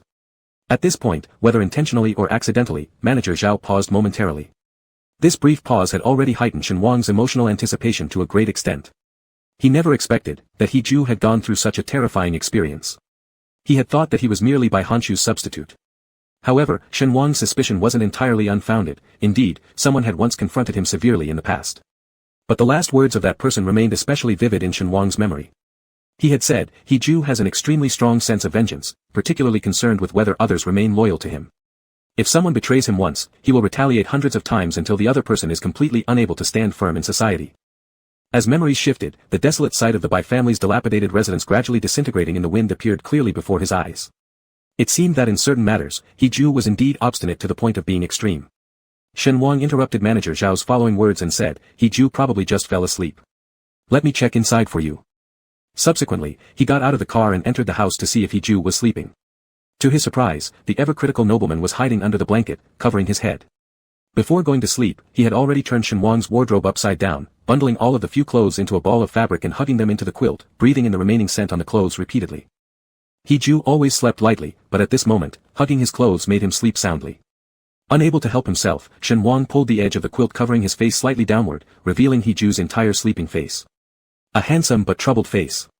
With his fingertips, Shen Wang gently smoothed out the furrowed brows on He Ju's forehead, quietly gazing for a long time, feeling as if the turbid air in his chest had lightened somewhat. Yet, he still felt somewhat gloomy. Even if I was deceived and foolishly ran away, you were truly merciless not to come find me for over 10 years. You have no idea how close Mingming and I came to dying. After tidying up He Ju's blanket, Shen Wang went outside to find Manager Zhao and told him, I've neglected my business for a while, recently just got back to it, so I can't keep closing it. Manager Zhao nodded, rest assured, I'll explain to the young master when he wakes up and make sure he doesn't worry. Shen Wang replied, he knows I've gone to work. Shen Wang arrived at the Deguangfa market later than usual and was stopped by Tooth Shu and Song Sikhong, who rushed over anxiously. The two had called him all night last night, almost about to report it to the police. Shen Wang explained to them that it wasn't about high-interest debt collectors coming to collect debts. Actually, it could be considered another form of debt, emotional debt. Does that count? Upon seeing that Shen Wang was unharmed with no traces of having been beaten up, the two relaxed significantly. Shen Wang urged them to quickly start doing business and went to Shark King's store. Zhang Ji stood in front of the cutting board with a dark expression on his face. Half of the customers were scared away by his bad attitude, and the other half were driven off by his crude fish killing. Shen Wang picked up a fish knife beside the chopping block and suddenly said, if you keep driving away customers like this, you'll likely never beat me. Zhang Ji's anger instantly turned into a foolhardy smile, as if a spring had been installed in his expressions. Brother Wang, how did you come? I was extremely worried about you. Shen Wang ignored his eagerness and smiled to the first customer in line. Let me take care of the carp. I work very fast. That customer's eyes nearly bulged out of their sockets. Aren't you the owner of the other fish shop? How did you end up here? Has commercial warfare become this plain? Shen Wang chuckled, saying, nothing like that. I forgot to go and purchase stock this morning, so now there's nothing left in the tank at my store, not a single fish to sell. That's why I've come to help out Mr. Zhang. Zhang Ji stared blankly for half a day before responding with, oh, and voluntarily began to attend to other customers. In reality, Shen Wang only wanted to find somewhere quiet to calm down. When he carefully reflected on what Manager Zhao had said, he couldn't help but blame himself. He really was so stupid, easily falling prey to Mr. Bai's scheme to drive a wedge between them, foolishly leaving home and bearing a daughter here. Shen Wang didn't dare to imagine what might have happened if he had been a bit smarter at the time or more willing to believe he Jew. Their ending, including their daughter's life trajectory, could have undergone such a dramatic transformation. But then again, perhaps nothing would have changed. His 18-year-old self was just a poor and penniless little nobody, incomparably lower in status than he Jew. It was quite possible that the He family would have found someone to deal with him, which was not impossible to know. Shen Wang efficiently handled the needs of more than a dozen customers, finally catching his breath. By then, Zhang Ji had just finished dealing with his own customers. Zhang Ji seemed content having someone around to help, their coordination was seamless. Shen Wang said, don't misunderstand me. I'm here on behalf of someone else to apologize for last night's impulsiveness. His car didn't hurt you, did it? Any medical costs needed will be no problem. Zhang Ji's smile from this morning immediately hardened into a strained look, his drooping corners like they held two bitter gallstones. After rinsing the blood off his hands with clean water and wiping them dry with a cloth, Shen Wang patted Zhang Ji lightly and said nonchalantly, thanks for your help yesterday. He left unsaid the rest, entangled relationships weren't good for young people. Shen Wang deliberately ignored Zhang Ji's evident disappointment as he went to find Song Sikhong for lunch. Song Sikhong had ordered him a box of fish-flavored shredded pork fried rice, and coincidentally, Tooth Shu also came by with his wife's homemade pig head meat, carrying 2 bottles of distilled liquor, ready to enjoy their midday meal together. Song Sikhong nudged Shen Wang with his shoulder and half-laughed, saying, I just saw you. Instead of doing your own business, you ran to Shark King's place to provoke him. It's lucky Zhang hasn't slashed you with his knife. Shen Wang definitely wouldn't tell him that Zhang didn't consider him an enemy. Zhang was likely interested in starting something forbidden, a grand passion with Shen Wang at the Guangfu market. Changing the subject, Shen Wang asked, did either of you have any luck keeping an eye out for the shop I mentioned I wanted to buy, to open a restaurant? Tooth Shu helped pour Shen Wang a glass of white liquor, handing it to him and said, what's the rush? The economy's down, there are plenty of shops closing or going out of business. You'll have no problem picking one. And added, are you really not going to run a fish store anymore? Restaurants are closing en masse because more people prefer cooking at home to save money. I think sticking with what you're doing has more potential. Shen Wang raised his glass and toasted with both men, stating, I'd still like to try changing up my lifestyle. Who knows, maybe I'll make even more money. The three squatted outside the seasoning store chatting idly, none paying attention to the surroundings. As Shen Wang brought the wine cup close to his lips, Tooth Shu and Song Sikhong suddenly looked up, noticing an arm reach over, snatching away the wine cup from Shen Wang, tilting it back and draining it all in one go. He Ju finished drinking the 8 yuan bottle of distilled liquor, looking entirely out of sorts, as if swallowing a burning lump of charcoal, his whole face flushed red. Shen Wang can't drink alcohol, I'll take his share. An 8 yuan bottle of liquor couldn't compare to 100,000 yuan la fight, almost sending this particular nobleman reeling. Shen Wang stood and watched him. Though he Ju maintained decent manners, he didn't spill on the ground or say cold sarcastic words. Instead, he picked up Shen Wang's boxed lunch, shoveling 2 mouthfuls of coarse white rice into his mouth to suppress the harsh kick of the cheap liquor. Shen Wang quickly stopped him, you should drink water. This food is barely edible, it would only make you feel worse. Song Sikhong, hardly edible. Isn't this your favorite? He Ju pressed the back of his hand to his lips, trying hard to steady his breathing and overpowering nausea, softly muttering, I can endure. What? The two friends were nearly laughing at these two. Tooth Shu gave them another careful glance, realizing this neatly dressed gentleman wasn't the man who caused trouble yesterday. How could it be that these two seemed familiar? Shen Wang apologized to them, this is someone I know. Sorry, guys, I'll explain everything tomorrow. With that, he grabbed He Ju and headed toward the nearest place to buy water. As they walked, He Ju's hand slid slightly before firmly gripping Shen Wang's, feeling through the bandage the scorching heat in the other's palm. Shen Wang turned back and found He Ju's entire face blushed red, making him even more worried. Why you? Are you allergic to alcohol? He Ju tightened his grip, explaining gently, no, I'm not drunk at all. It's just that the alcohol doesn't seem real, likely diluted with ethanol. Don't randomly drink it. Shen Wang bought him a 2.5 yuan bottle of mineral water, hesitating a moment, he then asked the shopkeeper, is there any mineral water above 10 yuan? The shopkeeper took out a 1L large-sized mineral water bottle, saying, "This is 10 yuan. So, is there really no water fit for a nobleman to drink?" He Ju accepted the 2.5 yuan mineral water, twisted the cap, and drank deeply. Afterward, he publicly evaluated, "This isn't mineral water, it doesn't have the taste of pure water with minerals." Stop thinking about it. Shen Wang threw the bottle away. And how do you know what pure water really tastes like? Is your mouth a detector? He Ju once again grabbed his hand, his cheeks unusually flushed as he said, "Drinking cheap water gives me stomachaches." The shopkeeper coughed discreetly. Shen Wang quickly dragged He Ju away, asking while walking, "Weren't you sleeping? How did you suddenly wake up?" He Ju replied, "I only sleep 4 hours a day, that's pretty much enough." Indeed, the remaining 20 hours were to exploit others, and one couldn't afford to oversleep. He Ju said, "Kid, I saw Uncle Zhao."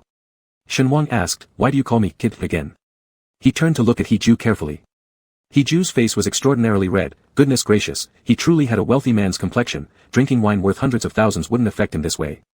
This guy was definitely allergic to poverty. Shen Wang tentatively extended 2 fingers, shaking them in front of his eyes repeatedly. "How many is this?" "I'm not drunk, I'm perfectly sober." He Ju grabbed his 2 fingers. Now both hands were being held by him.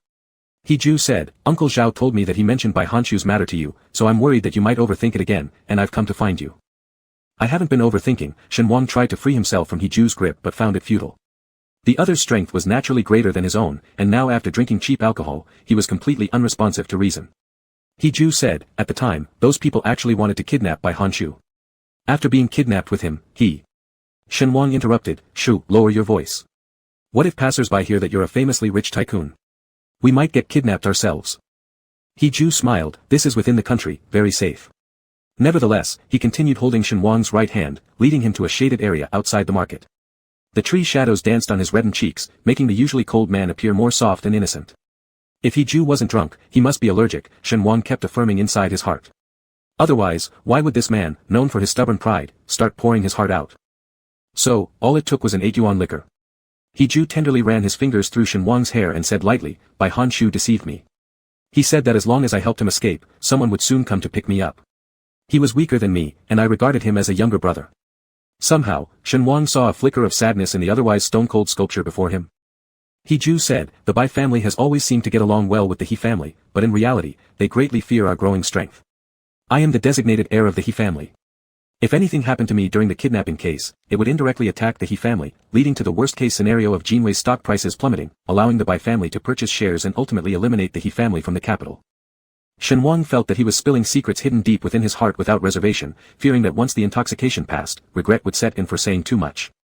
Instinctively, he embraced He Ju's waist, using his fishy hands to constantly stroke He Ju's back.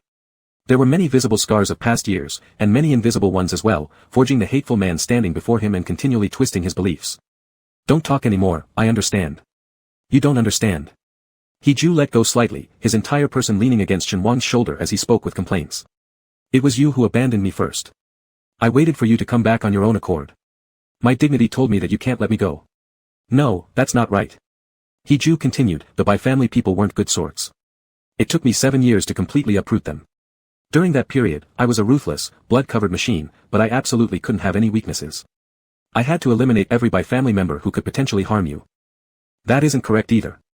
In just 10 years, the information I received grew increasingly voluminous and thicker, never stopping, streaming endlessly from Guangqing every year, every month, every day. I deeply thought that you must be doing well, perhaps even started a family, with a caring lover, maybe even children. Or embarked on a new romance, meeting someone who cherishes you more. It seems I no longer have any valid reason to truly disturb you. Therefore. Sorry, I didn't find you back then, nor did I realize that you were carrying my child over a decade ago. Wang Zi, I feel like I've been living in the past when I still called you Wang Zi, building a tightly sealed cocoon that ultimately trapped and killed me." He Ju's eyes misted over with a layer of moisture as he drew closer to Shen Wang's cheek, radiating intense warmth. "I really do love you, and I can't bear to be apart from you anymore. If only. If you still have even a tiny bit of lingering feelings for me, could you give me one more chance? I want to spend the rest of my life being with you, properly." Shen Wang was held by him, for a long time. Shen Wang said, "Fool. If I didn't love you, would I have told you that you're the antagonist in this book, and that the protagonist is Xiaozhuo? I'm warning you to beware of Oyan. And also the forces behind the girls on the list." Chapter 50, The Happy Fool. He Ju dragged Shen Wang's hand, and the two slowly made their way home from the Deguangfu market. During the journey, Shen Wang tried to pull his hand back several times out of embarrassment but was silently stopped by the other. The joyful holding of hands in mutual affection was like the collision of two hearts with no gap in between. Even when Shen Wang occasionally reminded them they were no longer young, with surrounding strange gazes filled with incomprehensible disdain. He said, "If someone looks down on us, it must be because they are jealous. Shen Wang, I haven't held your hand well enough in my first half of life. In the capital, everyone respectfully calls me Lord Ju, but even the lofty me aspires for the most simple love among mortals. I have no friends, but I have you." Shen Wang then stopped resisting, whispering instead, "My hands are sweaty and I've been killing fish for so long, they're not very clean." He acted as though he didn't hear, pulling him continuously forward. Guangqing's brilliant sunlight fell fully upon his shoulders, giving Shen Wang a sense of happiness from behind.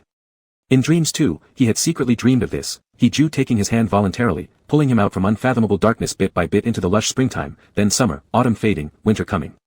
Life was fleeting as if a dream until the snow white covered the hair of the former generations. Shen Wang suddenly felt an impulse to burst into tears. For these 18 years, he wasn't always eagerly waiting either. His daughter and work took away much of his sorrow, leaving just that tiny bit where he would inevitably complain about fate's cruelty. Why doesn't he come find him? Why? Suddenly he heard some rustling behind him, and he turned his head to look at Shen Wang. Shen Wang strived to show his calmness, yet in reality, his reddened eye sockets had already betrayed his belated sadness. He bent down to ask him, "What's wrong?" Shen Wang blinked hard and said, "Nothing." A gust of wind blew sand into my eyes. A blink or two should make them feel better. There was no way he could believe him. If one eye had sand, how could both be red? He looked around quickly, then faintly said, "Come with me," leading the man with red eyes to the nearest hotel. After securing the room, once they stepped inside, he pressed Shen Wang against the wall. After a slight breeze blew through, most of the alcohol in his blood dissipated, making him more lucid. He said, "Don't misunderstand, I want to remove the uncomfortable sensation from your eyes. There should be a nearby place selling medicine, they can buy a mild eye moisturizing solution. It can also help Shen Wang regulate his agitated emotions somewhat." Shen Wang thought to himself, trying to fool whom? With his hands limply draped over Heju's shoulders, fixing the body ready to pull away, he tilted his head back and said, "When I was little, my mom said that if the wind and sand get into your eyes, licking them would fix it." Shen Wang said, "So why don't you lick mine?" Heju never really believed in these strange folk remedies, especially since the eyes are sensitive places. What if they got infected? However, he decided that from now on, he would keep Shen Wang pampered in his palms, doing exactly what Shen Wang says. Heju extended his tongue slightly touching Shen Wang's eyelashes, feeling those dense little brushes trembling endlessly on his tip, as if using feathers to scrape his long insensitive taste buds. They seemed salty. Heju was surprised that he could instantly conjure up a specific flavor while touching Shen Wang. Therefore, he boldly licked Shen Wang's corners of the eyes, nose bridge, soft cheekbones, finally slipping into an impossibly soft mouth hole. Shen Wang thought, how does he take every opportunity? Heju had already completely occupied the other's lips. Mutual affection was truly a wonderful seasoning. It transforms indescribable kisses into a different sensation altogether. As if Shen Wang turned into a flower that constantly secretes sweet juices, shedding the shy resistance, generously and urgently allowing him to extract the sweet liquid. Gradually driven wild, Shen Wang could hardly suppress himself, saying, "Take off your clothes, I want to touch your scars." Heju replied yes. With each piece of thin clothing slipping off, his old wounds were gradually revealed. These terrifying scars have undergone countless scar removal surgeries, still only managing to reduce 60% of their appearance. The actual damage is far more severe than what meets the eye. Heju said, "You'd better not look, you're shaking all over." When Heju embraced him and placed him on the bed, Shen Wang's entire body was freezing cold, undoubtedly terrified. After all, even Shen Wang himself despised his battered body, let alone facing the one he loved most. Shen Wang touched the cigarette scars on Heju's shoulders worriedly and asked, "Does it still hurt?" Heju gave a light laugh, "Not too bad, not very painful." Shen Wang bent down to kiss. Heju's pupils suddenly darkened like an abyss of deep black, not because he disliked it, but the sensation felt unexpectedly stimulating, how even a small action could instantly ignite all his primitive instincts. Heju pointed at several deep scars on his abdomen, "These ones are piercingly painful." The serrated knives had left marks that caused nightmares where he would wake up in terror, unable to close his eyes again. Seeing this, Shen Wang's heart immediately twisted with pain. Bowing his head, he licked these almost fatal, terrifying traces gently with his lips, then kissed them softly. Heju half lying among the soft cushions, watching Shen Wang's extremely serious expression, as if this childish behavior alone could surpass medicine and heal all his injuries. In reality, it tasted better than any medical treatment. Heju curved his forefinger to scrape Shen Wang's crimson cheeks, sending a pinkish hot sensation directly into Heju's body. His abs were top-notch compared to men of the same age, well-defined, firm, and strong, with the scars acting as mere adornments that enhanced his masculine power and irresistible charm.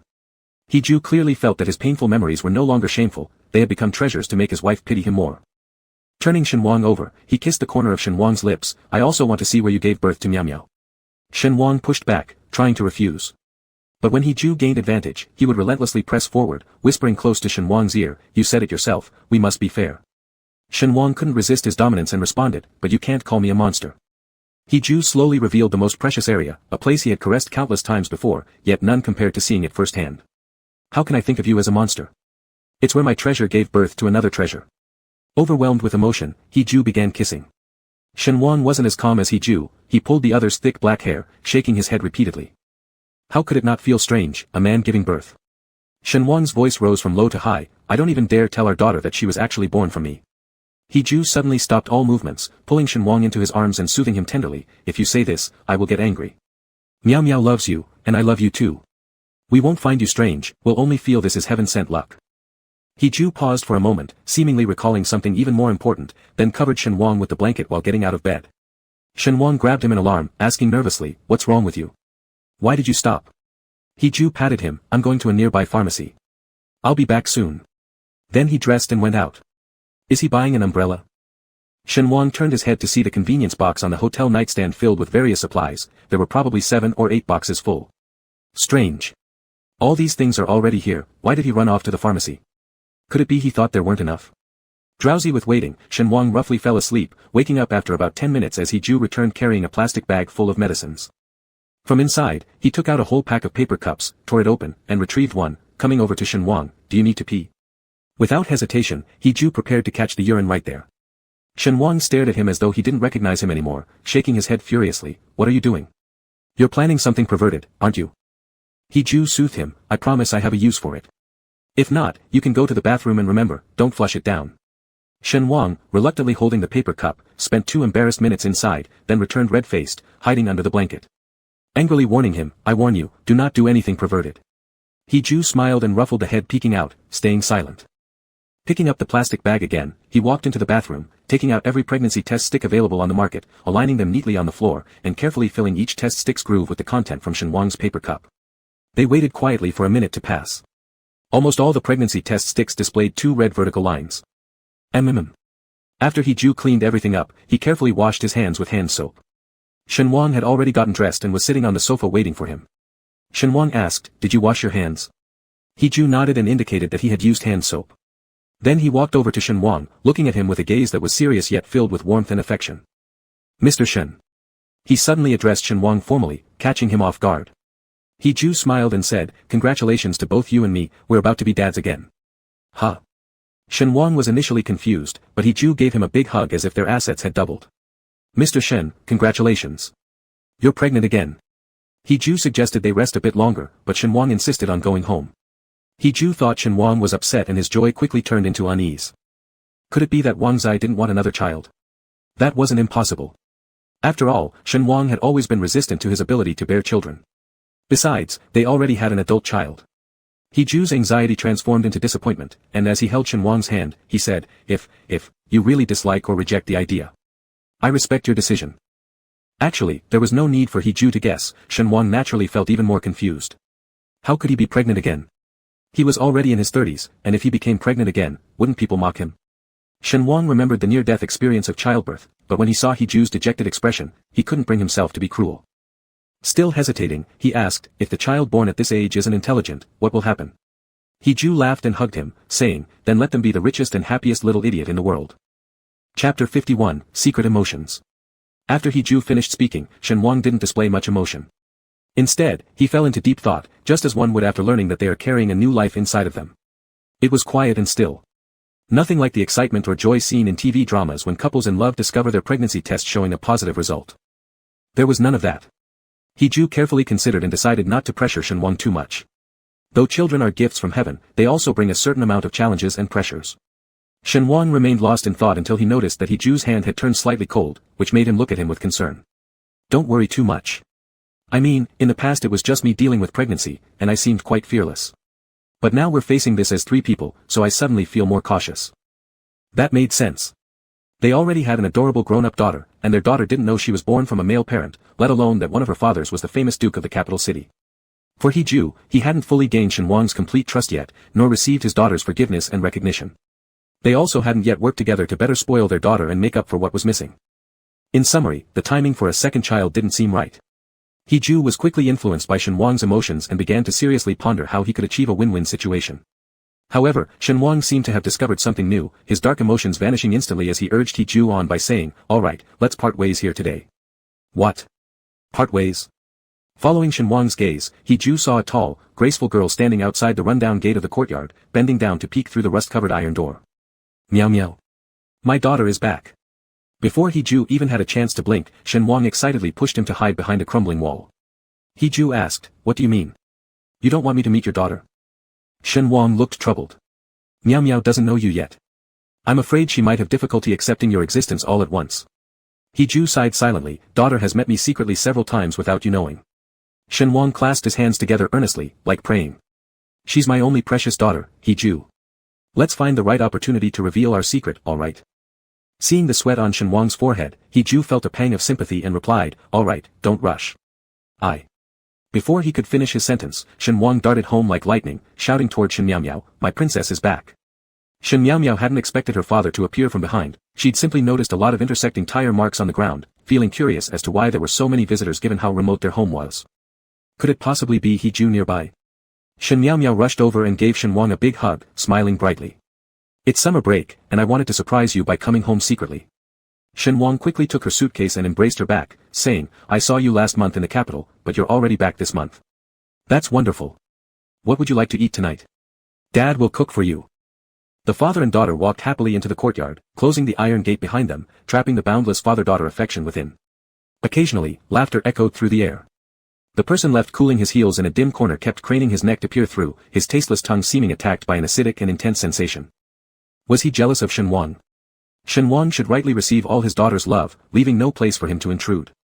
Was he envious of Shen Miao Miao? His daughter had long since taken his place, becoming the most important person in Shen Wang's life. Hee-ju felt completely like a third party, forgotten in some hidden corner, watching mother and daughter laugh happily in the dilapidated courtyard. There was no way around it. The 18 years he'd lost weren't grains of sand scattered moment by moment, but rather a mountain, a road, a sea. Before Shen Wang led Shen Miao Miao inside, he worried that the butler Zhao was directing renovations, but it was all unwarranted. When Hee-ju went to visit, he had sent everyone away.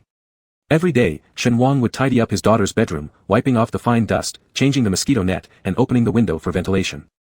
Shen Miao Miao sprawled into the comfortable large bed like a lazy cat, rolling 3 times before closing her eyes and saying softly, "It's still so cozy at home. I wish I could sleep here for my whole life."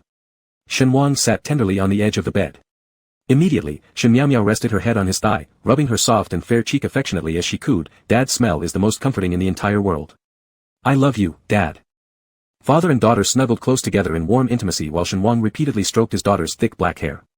When Miao Miao was little, the hardest part had been styling her hair with various pretty braids, since the kindergarten girls all excelled at dressing up. His daughter might not have been the prettiest, but she was definitely the cutest and sweetest.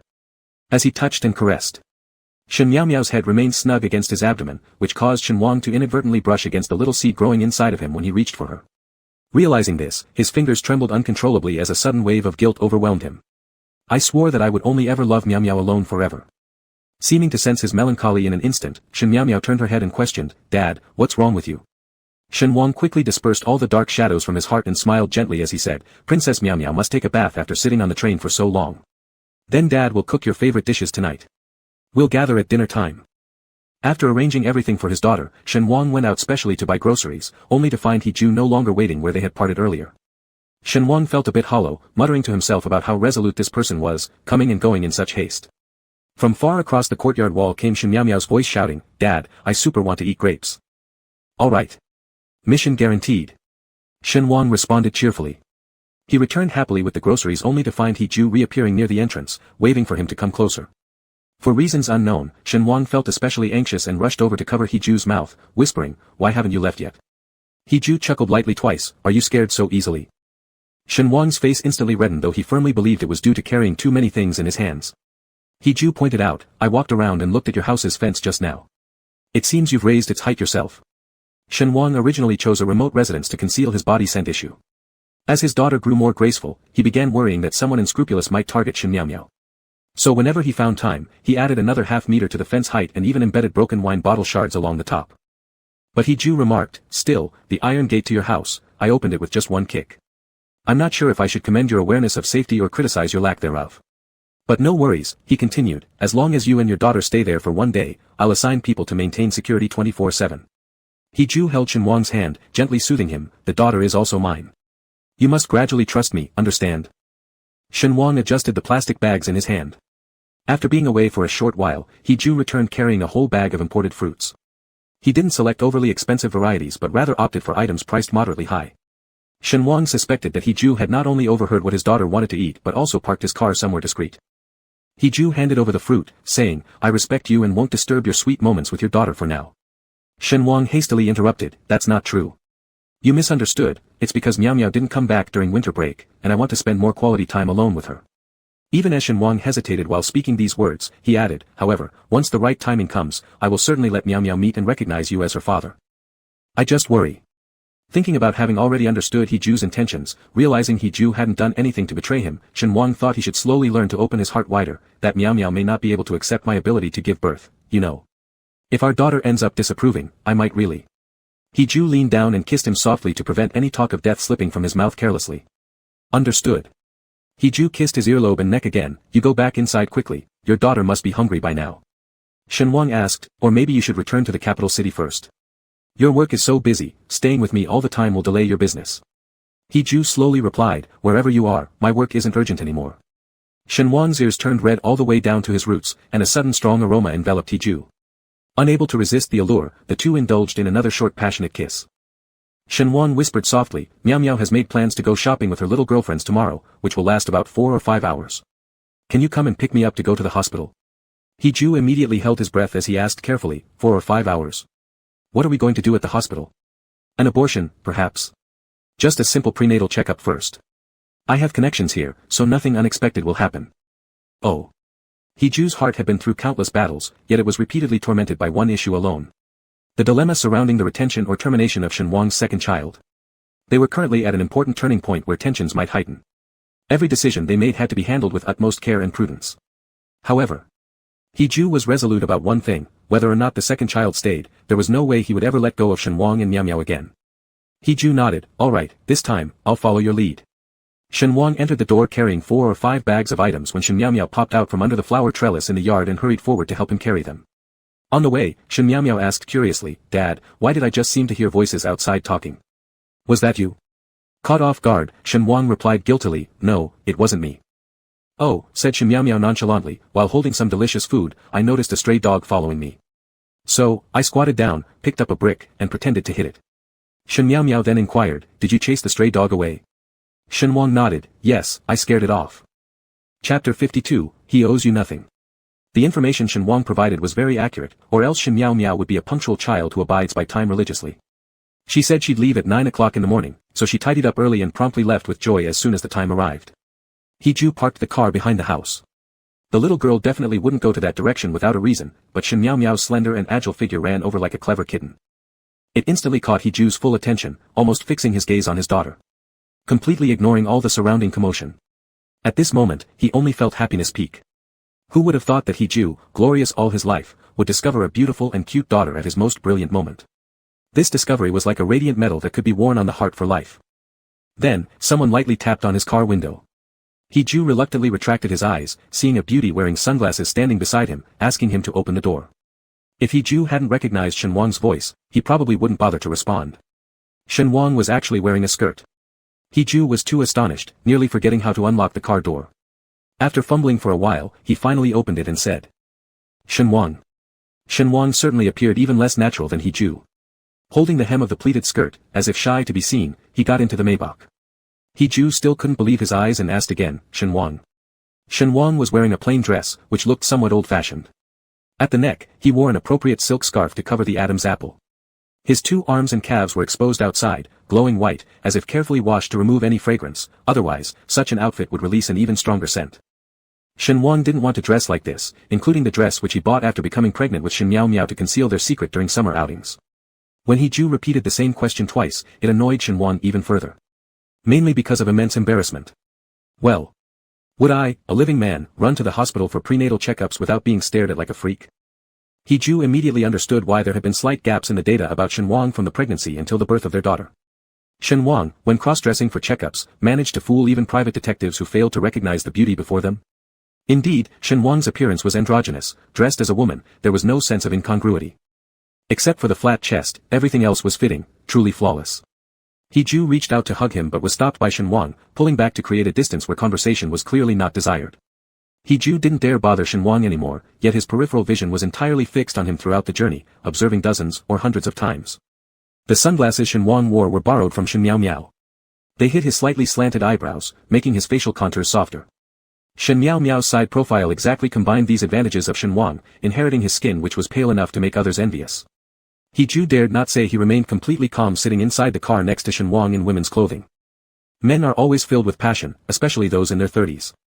For any stimulus filled with novelty, they absolutely cannot resist. He-Ju's Adam's apple kept moving up and down as he examined Shen Wang's snowy neck. Had it not been for that annoying scarf covering it, he probably would have already become a vampire unable to control himself. He-Ju said, "Let's endure it this time, I'm contacting connections here. Next time we can arrange a more discreet hospital for checkups." And then he asked, "Do you know anyone in obstetrics? Is it the doctor who delivered Miao Miao?" Shen Wang carelessly hummed a response. He-Ju extended his hand, grabbing his hand forcefully, their hands landing in the creases of the skirt, continuously rubbing and pushing around. Shen Wang said, "Drive well and don't mess around." He-Ju smiled but did not reply. Driving for 2 hours, they finally reached Guangqing Maternal and Child Health Hospital. Everyone says Beijing's traffic jams are world famous, but Guangqing's is equally notorious. After getting out of the car, Shen Wang shook his numb legs, and He-Ju had already quickly helped steady the skirt from being lifted by the wind. Shen Wang said, "No problem. I'm wearing boxer shorts underneath. Am I worried about that?" He-Ju hugged him tighter, "I'm worried others might catch your scent." Underneath the dress, there was a heavy concentration of fragrance. Even if He-Ju's sense of smell were impaired, he could feel passers-by hotly eyeing them. Shen Wang let the other person dominate as they walked into the maternal and child health hospital, where someone was already waiting for them at the elevator entrance. Seeing Su Meishan, Shen Wang chuckled awkwardly. "Sorry, Sister Su, I'm troubling you again." Su Meishan softly replied, "It's no problem. In your case, you can't register publicly, just follow me." Then she glanced at He-Ju. He-Ju nodded slightly in acknowledgement. Su Meishan had never seen such a high-quality and handsome man with Shen Wang before.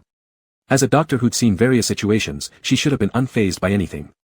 But He-Ju's presence was overwhelming, truly not to be underestimated. Shen Wang then belatedly introduced him. "Sister Su, this is Miao Miao's father." After speaking, he felt utterly embarrassed, the redness spreading from his ears all the way down to his collarbone. He-Ju's inner emotions surged powerfully, and for the first time in years, his poker face broke into a genuine smile. He proactively extended his hand to Su Meishan and said, "Nice to meet you." The three proceeded upstairs to the second floor of the hospital, which was so crowded it could barely contain the people. Guangqing's maternal and child health hospital was well known far and wide, with dozens of babies born there daily. He-Ju carefully protected Shen Wang as they passed through the bustling corridors filled with pregnant women and those holding children, with their families attentively accompanying them on all sides. When Shen Wang first came here, he was naive, thinking he had some kind of cancer. With that urgent need for medical help, he underwent prenatal examinations. Back then, he was alone, vastly different from now when he could be sheltered in He-Ju's arms, being handled as if he were a precious treasure. Shen Wang's feelings unmistakably underwent another transformation. Sister Su explained, "Unfortunately, even though you called me last night, Shen Wang, too many people are lining up daily. While I can conduct a personal ultrasound for you, I can't cut the line." Shen Wang glanced at He-Ju, and He-Ju immediately understood. "Don't worry. I've already asked Manager Zhao to delay Miao Miao's return home however possible. You don't need to be concerned." Su Meishan only caught part of their conversation but guessed roughly what it entailed. However, she didn't comment, merely handing Shen Wang a registration form. An hour later, it was finally their turn. After finishing the urine and blood tests, Shen Wang dozed off in He-Ju's embrace. He-Ju patiently fanned him until the number was called. Shen Wang stood up ready to go but was stopped by He-Ju. "You're going the wrong way, Dr. Su said we should go to that private room." The two entered a separate room where ultrasounds were conducted. Su Meishan said apologetically, "I might not have much time left, so let's hurry up." Shen Wang knew Sister Su was a renowned obstetrician at the maternal and child health hospital, admired by many seeking her consultations daily. Last time when Su Meishan took Shen Wang's pulse, she already diagnosed his pregnancy. Yet she only gave slight hints without directly interfering. Shen Wang knew that after one pregnancy, if he got pregnant again, he would definitely seek help only from her. Su Meishan asked, "What was the date of your last sexual activity?" She wasn't asking Shen Wang, considering he appeared in an old woman's dress, mustering his greatest courage as a man. She directed the question to He-Ju. Because Shen Wang doesn't have menstruation, it's difficult to determine the baby's age. So it's better to ask about the last date of sexual activity. Hee-ju thought for a moment. They had been doing it endlessly ever since they met Shenhuang, every day. It was hard to pinpoint exactly. Hee-ju roughly guessed a date. Su Meishan calculated based on the urinalysis and blood test results. She stated, the fetus should be around 5 to 7 weeks old, successfully implanted. If development is normal, there will soon be signs of embryonic sacs and heartbeats. Su Meishan instructed Shenhuang to lift up his skirt and lie flat. After seeing Shenhuang lie down with a soft layer of belly fat exposed, Hee-ju instinctively placed his palm over Shenhuang's abdomen to warm it up. Su Meishan smiled, saying, there's still no fetal movement yet. We need to wait another 3 months or so. She showed Hee-ju the blurry image on the ultrasound machine, explaining professionally, do you see? This is the gestational sac, it's already reached 12 mm in size and developing extremely well. 12 mm. Hee-ju strained to identify the child from the black and white images. Hearing the mention of 12 mm made him immediately think of a plump little yellow bean sprout. Then, Su Meishan turned on the fetal heart monitor, letting both of them hear the faint heartbeat of the child. At first, she didn't elaborate, and neither noticed. Until the sound of that little bean sprout's heartbeat, thump thump, faintly emerged. Powerful, continuous, clear. Shenhuang tightly grasped Hee-ju's hand, tears instantly welling up in his eyes as he excitedly exclaimed, this child already has a heartbeat. Shenhuang didn't understand anything when he was pregnant before. He had never heard Meow Meow shout loudly inside his belly with thump. Thump. Dad. Dad. At that time, Shenhuang still thought it was a tumor. This child evidently made up for the missing bond between them to some extent. So Hee-ju also appeared extraordinarily moved. Dr. Su handed Shenhuang a tissue, telling him not to get overly emotional. Instead, she explained, the heart is the first organ of every fetus to develop, indicating its beginning connection with the mother through shared blood.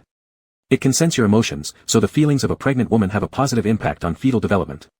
Hee-ju stared intently at the screen, his hand gripping Shenhuang's as though the baby's heartbeat was creating an even more magical bond between the two parents. Dr. Su let Shenhuang sit down to drink some water first and then called Hee-ju out separately. Hee-ju asked, Dr. Su, is there any problem? No, don't be nervous. Dr. Su was Shenhuang's great benefactor and also one of the witnesses who had seen Shenhuang raise Shen Miao Miao over the years. Having met many people, she could immediately see the value and extraordinary demeanor of Hee-ju, qualities that ordinary people couldn't match. This naturally led her to feel some emotions. Why would such a wealthy man allow his partner to struggle alone raising a child? Especially since Dr. Su treated Shenhuang like a younger brother, this doubt quickly mixed with some anger. She asked Hee-ju, Shenhuang is already over 30, his body hasn't fully recovered from previous losses. Now with another pregnancy, perhaps a more thorough plan to preserve the fetus is needed. I want to ask you, how did you two decide? Do you plan to keep this child or not? Actually, what she said was already unusually gentle. She hadn't directly questioned Hee-ju, what exactly are you thinking? Are you forcing a fragile man who has suffered all his life to bear you another child? But Dr. Su didn't have the position to say such words. Hee-ju replied, Shenhuang and I are still hesitating. Our situation is somewhat complicated, as you might guess. We haven't told Meow Meow yet, and we don't know if the child will accept it. Flabbergasted by his honesty, Dr. Su couldn't help but reveal everything. Shenhuang's health wasn't good before. I wonder if he told you about it. Shenhuang is male, so his original plan was to abort the child. Hee-ju. Abort? Hee-ju's mind instantly darkened, thunder and lightning roared inside his head. A fierce storm raged wildly, almost reducing the usually composed man into pieces. Are you saying? It was hard to believe, too hard to believe. In an instant, Hee-ju felt dizzy and uneasy, his eyes slightly trembling. Your meaning is that Shenhuang once intended to abort Meow Meow? Abort my child? Wang Zi. Dr. Su confirmed, as expected, Shenhuang kept silent, letting this man enjoy freedom. She continued, yes, but according to Shenhuang himself, he soon regretted and insisted on having Meow Meow. But do you know what kind of living conditions he had back then? To save money for childbirth, he worked 4 jobs a day while pregnant, wearing thick cotton coats, pretending he was sick. The scariest part isn't what you see now. To save as much money as possible for childbirth, Shenhuang went to a black market clinic. Hee-ju completely lost his balance, leaning lightly against the wall for support to keep steady. It was no use, his world was collapsing. Unknown, unknown. He didn't know what tough life Shenhuang lived after fleeing to Guangcheng. Seeing the photos in the file, he realized. Unknown. Not knowing at all. He knew nothing about the arduous life Shenhuang endured during pregnancy, it was a hellish level of suffering. Dr. Su seemed intent on venting this suppressed anger on behalf of Shenhuang, saying, Shenhuang and Shen Miao Miao almost died in that black market clinic, and you almost became someone who had nothing left in this world. Do you know this? Don't know. Hee-ju was continuously struck by the revelations, his tall figure unable to remain standing any longer. He stumbled backward, again and again, until he finally collapsed onto a long chair, unable to recover for a long time. Su Meishan had a busy schedule and no more time to linger, but she left Hee-ju with one last piece of advice. You must first make up your mind and ensure Shenhuang can give birth in a healthy and positive environment. Even if he refuses to have another child for you, there would be absolutely no debt owed to you on his part. He is having it for himself, never for you. Chapter 53, A Sin. The two left the maternal and child health hospital together in a car. Hiju was relatively quieter, though Shenhuang also seemed lost in thought. He didn't appear as low-spirited as the other. Most notably, Hiju's eyes were even more exaggerated. Shenhuang merely had a faint redness at the corners of his eyes, whereas Hiju's deep-set gaze was filled with bloodshot veins, exuding an indescribable tragic hue. Such bizarre emotions were extremely rare to be seen on Hiju's face, so much that Shenhuang completely overlooked his own situation and began covertly observing Hiju's reaction instead. They arrived home in silence. Shenhuang thought this person was truly unpredictable, already at 30, so hard to read. If he reached 60 or 70, he'd surely become like a rock beside a latrine, smelly, hard and stubborn like a cooked duck, flesh gone but the mouth still firm. What kind of name is Hiju? Might as well call him Hijue. Hijue meaning stubborn crane. Thus, Shenhuang didn't give him a pleasant face either, not even saying goodbye when getting out of the car. Clutching his dress hem, he walked toward the house. Surprisingly, Hiju followed him into the courtyard. Shenhuang snapped impatiently, "Meow Meow wants to go home, hurry up and leave." Suddenly, Hiju embraced him from behind, pressing his sharp jawline onto Shenhuang's shoulder hollow. It was then that he emerged with a sliver of liveliness, having extricated himself slightly from Su Meishan's words. "I almost lost you, Mr. Shen." Being called Mr. Shen, Shenhuang found it rather absurd and kept trying to pry Hiju's fingers off his abdomen to prevent him from disturbing the little bean sprout sleeping inside his stomach. Rather bluntly, he said, "You've never truly possessed me, Mr. He." Realizing this too, Hiju's emotions plummeted even further into the depths of despair, a sense of failure he'd never experienced before in his glorious life, mingled with helplessness. And immense relief. He stated, "Shenhuang, I owe you so much, and I owe Meow Meow too much. I've thought about it for a long time, the more I struggle, the deeper I get trapped. Our family of 3 should reunite and be whole. Let me love you better, love Meow Meow better. The 3 of us will live our future days well. What do you think?" Though his words were vague, Shenhuang understood them. Hiju clutched his abdomen, Shenhuang's belly soft, rising and falling with each breath, the vibrations becoming suddenly intense. Immediately alert, Hiju turned Shenhuang around, and what he saw only confirmed his misgivings. Shenhuang hadn't cried, not a single tear, instead glaring at him with hatred-filled eyes. Hiju quickly held him tightly, softly pleading, "I am not giving up on the second baby in your stomach, it's just that I can no longer bear seeing you suffer. Giving birth isn't an easy task, it would drain all your nutrients, and given that your body fell ill during Meow Meow's pregnancy, I'm super worried about this pregnancy adding to your physical burden. Shenhuang, we humans are not made of grass or wood, how could we be heartless? I'm brimming with anticipation for the child in your belly, but there's another most important precious gem between us. I wish to emulate you and pour all my love onto our daughter. Right now, I yearn nothing more than to shower affection entirely upon the 2 most significant people to me. Wang Zhai." Hiju repeatedly kissed Shenhuang's lips. "Our family of 3 will fare better. I can no longer endure watching you deteriorate due to pregnancy nor want you to be bound by childbirth. You should have your own dreams to chase. I'll accompany you in fulfilling them one by one, no longer letting you feel confined within the Guangfu market. The hardships you endured in these past few years should end here." Compassionately sincere, Hiju genuinely cared for Shenhuang. Thus, when faced with the choice between both aspirations, he would naturally pick Shenhuang. Perhaps even putting their daughter Meow Meow in the second place. Shenhuang's face alternated between red and white, yet there was no particularly agitated response. Instead, pushing away Hiju, he pointed at him and said, "Just wait a moment, I'll fetch something." He went indoors and grabbed a broom, madly thrashing Hiju without any formality while yelling, "Hiju, you're so heartless. You capitalists have completely black hearts. Cold-blooded and cruel. My second baby already has a heartbeat, yet you suggested aborting it. You're not a normal human being, you're a stone man fallen from the mountain rocks. Your heart is too hard. You lack feelings, you don't have a heart, you beast." Hiju did not resist, enduring the merciless strikes across his head and body. It certainly hurt, a lot. After killing fish for over a decade, Shenhuang's arms were incredibly powerful. Hiju's chest and back were thoroughly beaten with a broom, striking his flesh until it burned as though lashed by a leather whip. Hiju neither dodged nor blocked the attacks, warning Shenhuang instead, "Be careful not to hurt your waist. Think of your body." Shenhuang grew even more infuriated, shouting, "You don't care about my child anyway. Your pretty words are nothing but pure selfishness, you rotten capitalists." Perhaps caught up in the heat of the moment, Shenhuang delivered the final blow. "Do you know why Meow Meow hates you most? Because in this book, it was your hired bodyguard who bullied her, letting her die miserably during childbirth. And here you dare suggest such cruel things to me." In between cursing and hitting, Shenhuang forcibly drove Hiju out of the house, slamming the iron gate shut without giving him a chance to explain. Hiju had never felt so utterly disheveled in his life. Truly, there had only ever been one who could make him suffer, none other than Shen Wang, when he erupted in anger. That evening, Shen Miao returned home brimming with excitement, yet she instantly sensed an oppressive mood hovering over the household. Her father didn't greet her with a smile as usual, instead, he sat silently at the dining table, next to an uneaten pizza ordered for delivery. Shen Miao stuck out her tongue and hugged her father's shoulders apologetically. "Dear Dad, I'm sorry, I said I'd be back within 4 hours, but I'm late." She peeked inside the pizza box, using the opportunity to cheer her father up. "Wow, it's my favorite flavor. How could someone in this world understand me so well?" Despite his somber disposition, Shen Wang's gloom lifted slightly. He turned around and patted his daughter's hand. "Little glutton, go wash your hands first. I'll reheat the pizza." Meanwhile, Shen Wang prepared his daughter's preferred grapes, washing them thoroughly. Although the second baby in his belly seemed even more delicate than Shen Miao, anything unappealing would instantly trigger nausea, their shared love for fruit aligned perfectly. Both adored round, plump grapes. It must be why Shen Miao's eyes were so black and bright.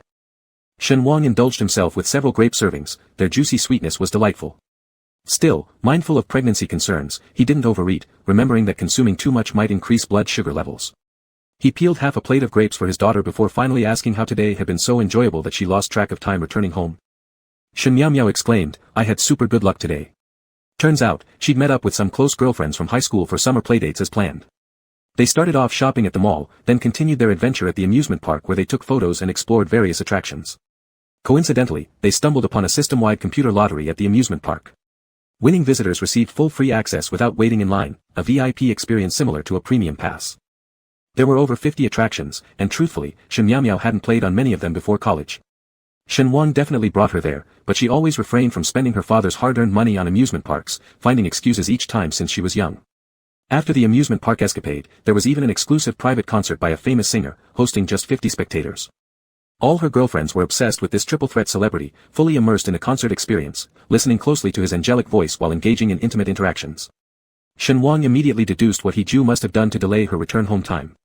So, with faint indifference, he asked, "If all these tales are about your girlfriends, does Princess Miao mean she doesn't like this male star?" Munching on grapes, Shen Miao shook her head. "Nope, I don't fancy him." Curious now, Shen Wang asked further, "But aren't girls your age crazy about celebrities?"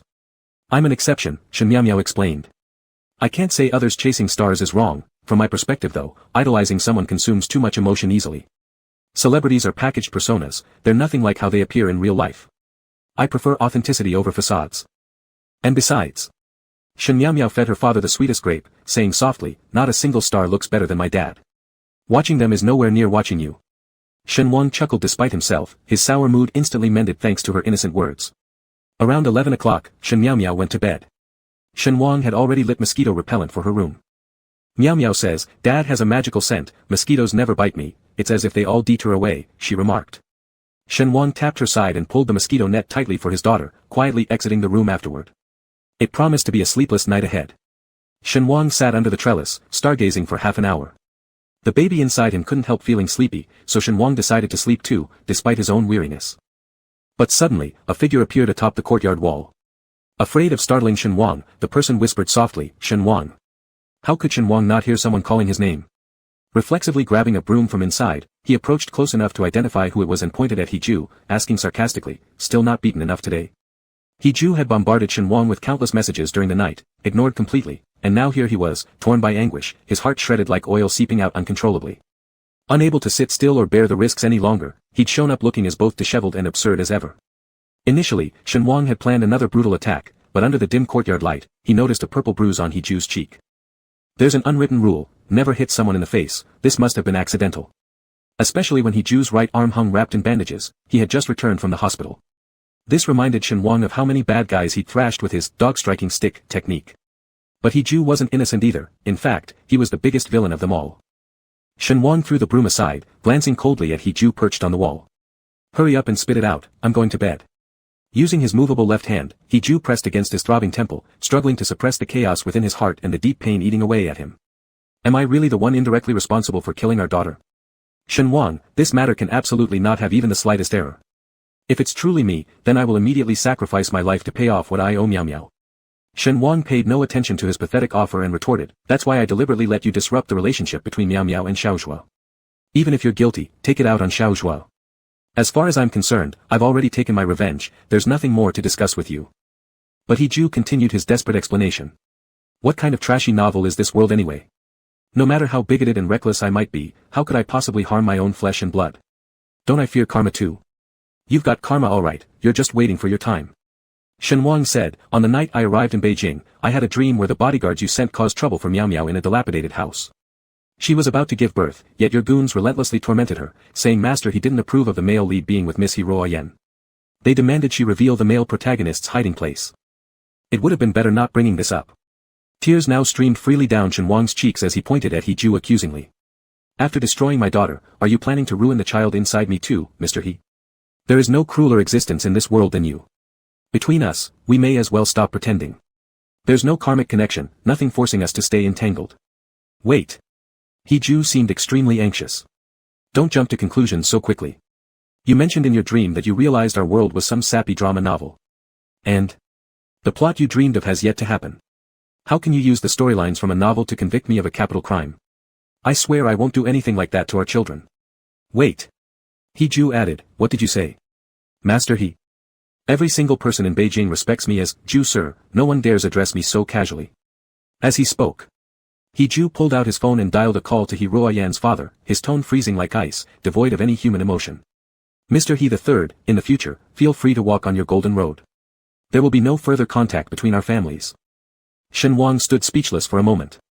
He Ju continued firmly, I am cutting all ties with my second cousin and elder brother, forever severing any familial relations. Shen Wang remained stunned. You'd better climb down first, there might be a bug in this script. He Ju disregarded everything else. The two were debating which He family relative to cut off all connections from when Shen Miao Miao mumbled drowsily from outside, Dad, what are you doing out here chatting in the middle of the night? Why aren't you sleeping? Shen Wang swiftly pointed at He Ju signaling him to disappear quickly. Meanwhile, he faked a yawn and walked back into the house to calm his daughter. Nothing. Just dreaming nonsense. Dad was restless, wandering around aimlessly in the yard. Then faint sounds emerged, seemingly He Ju's ladder losing support, causing it to collapse along with him, accompanied by the low groan of a person in pain. Chapter 54, Two Old Fathers. The next morning, the old iron gate was incessantly knocked on. Shen Wang, who had worked diligently for over a decade and always got up on time to buy goods at the dock, had become lazy due to his pregnancy and thus didn't go out as usual. However, if he didn't get up, his daughter would have to open the door. Shen Wang walked out of the bedroom in slippers, just as Shen Miao Miao appeared with her headphones on. Shen Wang asked curiously, why aren't you sleeping in? Shen Miao Miao took off her headphones, I'm preparing for the BEC intermediate exam in November. I do some listening practice every morning. Beck? What's that? Shen Wang completely failed to understand this advanced term but felt it sounded impressive. My daughter is truly excellent. Shen Miao Miao explained, Dad, BEC stands for Business English Certificate, which is the abbreviation for Business English. Oh. Shen Wang immediately became interested, does my darling want to go into business in the future? Shen Miao Miao smiled, having multiple skills means more opportunities. I also want to find a good job to relieve your burden somewhat. Thank heaven for giving me such an outstanding and sensible daughter. I will go make breakfast for you right now. Let's eat something more substantial today. Shen Wang looked at his beloved daughter with a smile.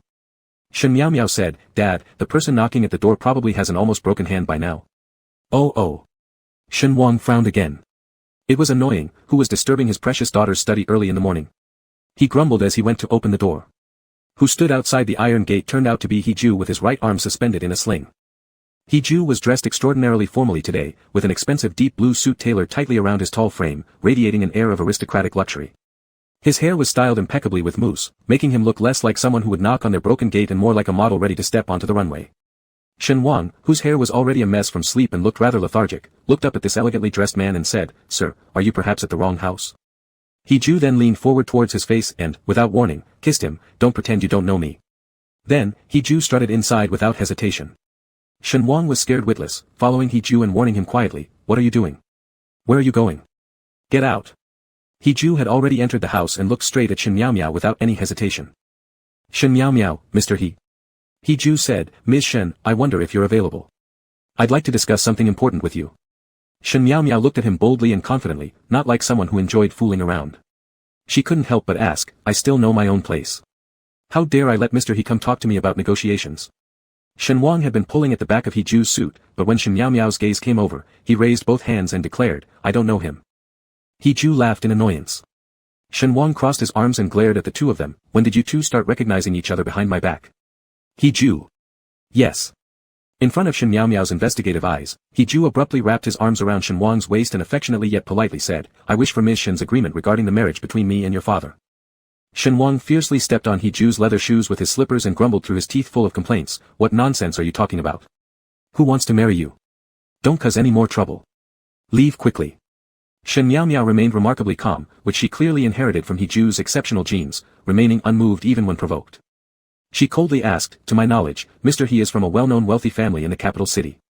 Regular suitors must have worn down the threshold of the He household long ago, haven't they?" Shen Miao glanced at Shen Wang. Shen Wang found her sharp gaze eerily familiar. Wait, the real culprit with this kind of glare was standing close by, though far away in spirit. Shen Miao instantly pulled Shen Wang's arm and pulled him behind her, looking imposing and commanding, saying, "I say this not because I think my dad is worse than those people, but because my dad is too precious. Especially to me. So, Mr. He, if you want to get married, simply pick anyone from those pre-selected candidates. My dad has no interest in participating in high society marriage games. Apologies, we don't offer our company here." He Ju wouldn't give up easily. He thought all night last night, clearly, Shen Wang was his beloved one, why should they hide it from Shen Miao and act secretively? They weren't even having an affair. Moreover, Shen Miao was his own flesh and blood, and she shouldn't be made to treat him like a stranger. He also hoped that their daughter would bless the two of them. He Ju said, Miao, you have misunderstood. I've only ever loved one person in my entire life, and that is your father, Shen Wang. The reason I am here asking for your opinion is because I must respect you as well, you are Shen Wang's treasure. And mine too.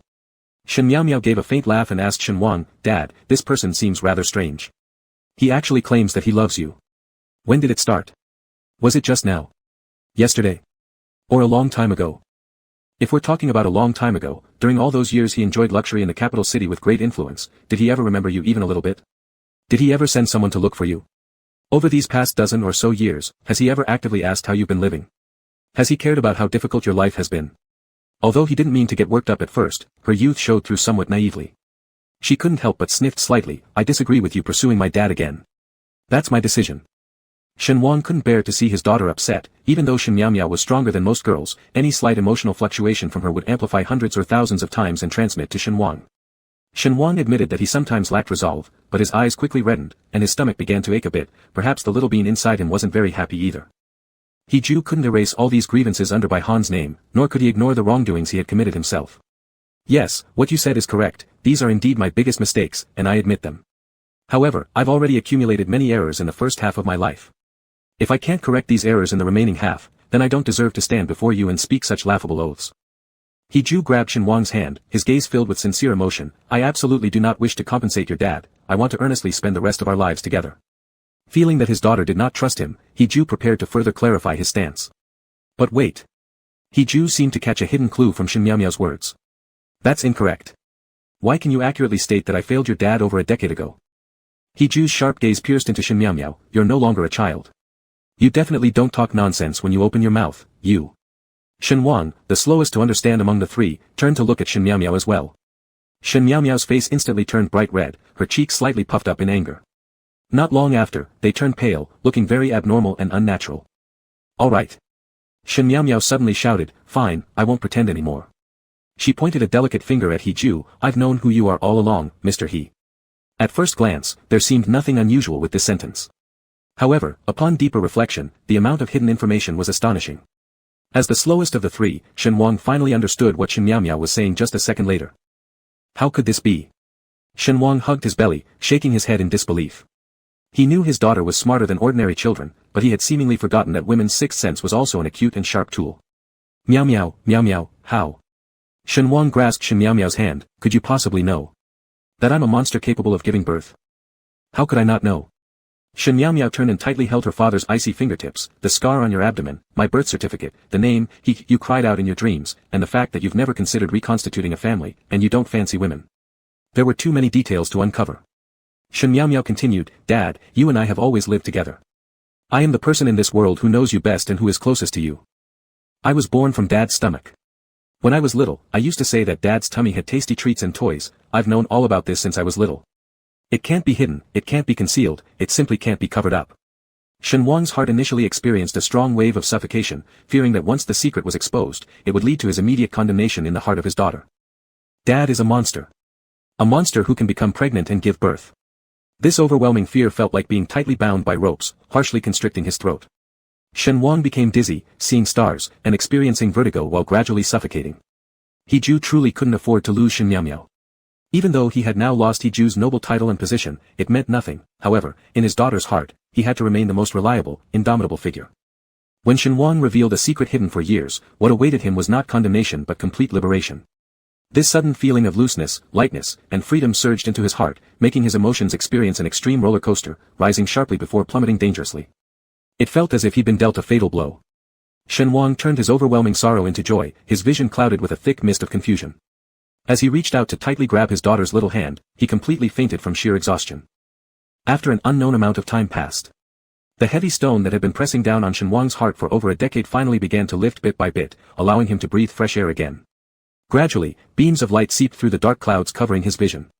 Shen Wang touched his nose, only to realize an oxygen mask was on his face.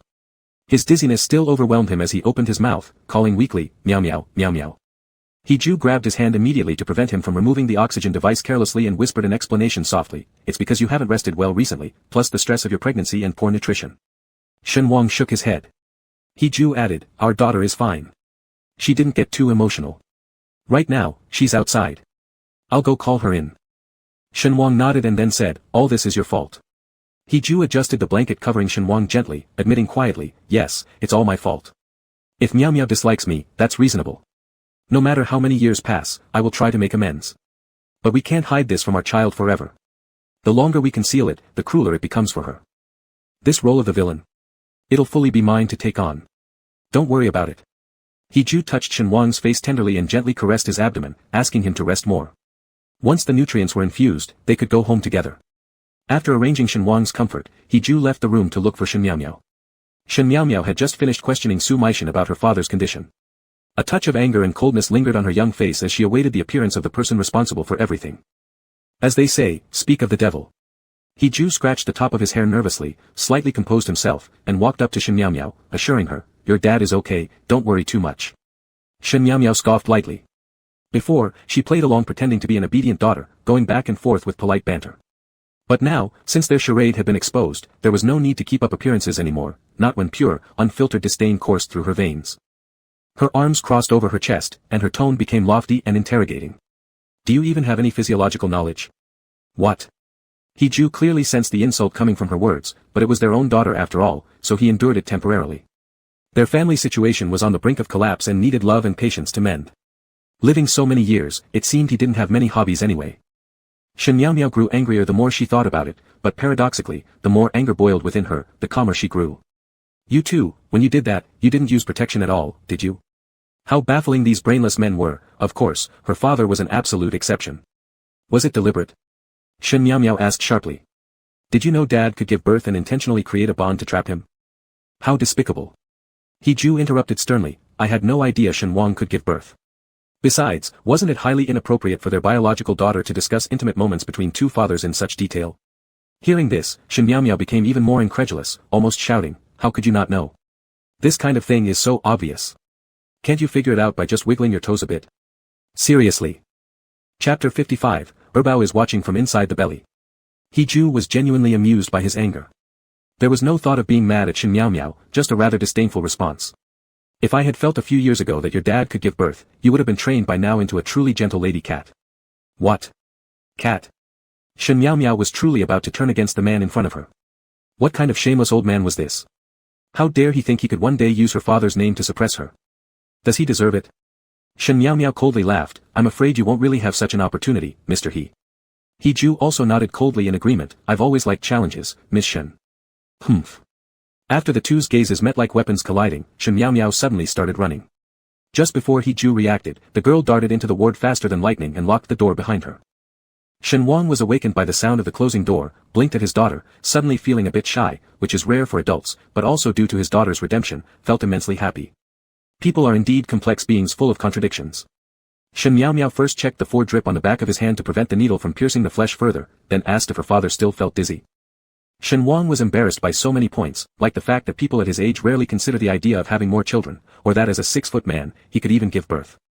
And more importantly, he went to the capital city to guard against his daughter getting tricked into pregnancy by some no-good guy, but instead, it was him who got pregnant by Hiju, returning home quietly humiliated. Shenhuang. Shenhuang touched his abdomen secretly, somewhat hesitantly said, actually, the relationship between me and Hiju isn't what you think. This is purely accidental. If baby feels uncomfortable about this, this child can. Can what? Shen Miao Miao acted arrogantly in front of Hiju but remained calm and peaceful in front of Shenhuang, seamlessly switching between the two faces. Do you plan to act as if nothing happened? As if we never owned the baby in your belly? Without my knowledge, secretly handle the situation away. Not handle. Shenhuang bit his lips. Shen Miao Miao said, it must all be bad ideas proposed by the one surnamed he. I knew from the start that he didn't look like a good person. Sitting beside the hospital bed, she used her hand to caress Shenhuang's pale cheek. Dad, do you know that abortion will also damage the body? Since it's already conceived, why not go ahead with the birth? Shen Miao Miao switched to a tranquil smile. We, Dad and I, can work together to raise it until adulthood, whether it's a younger brother or sister, as long as it's born from Dad, I'll absolutely love it. And I believe, as long as this child is Dad's, they'll be the happiest little angel in the world. Though I'm alone, I feel very happy, but if there's another person, we can share happiness together, and also our love for each other. For some reason, Shenhuang felt once again redeemed by his daughter. Although he always emphasized how much he spoiled his daughter, most times, the daughter also doted on him. The ward door was tapped at the right moment, with the nurse's gentle voice saying, hello, let me measure the patient's temperature. As expected. Shen Miao Miao opened the door, where Hiju stood without any signs of disturbance before the nurse. With others present, Shen Miao Miao definitely wouldn't say anything inappropriate. Again, their eyes shot across in fiery confrontation. The nurse removed the needle from Shenhuang's hand back. Hiju helped to press on the spot to avoid bleeding. Shenhuang said, no need, this kind of minor thing, I can do it myself. Hiju said, just now mentioned, you've been overworking yourself recently. Shenhuang, pressing a cotton swab isn't tiring. Shen Miao Miao, wildly rolling her eyes. Hiju drove the couple back home. Along the way, Hiju sat alone in the main driving seat, while the father and daughter were chatting happily in the back seat. Sense of alienation +1.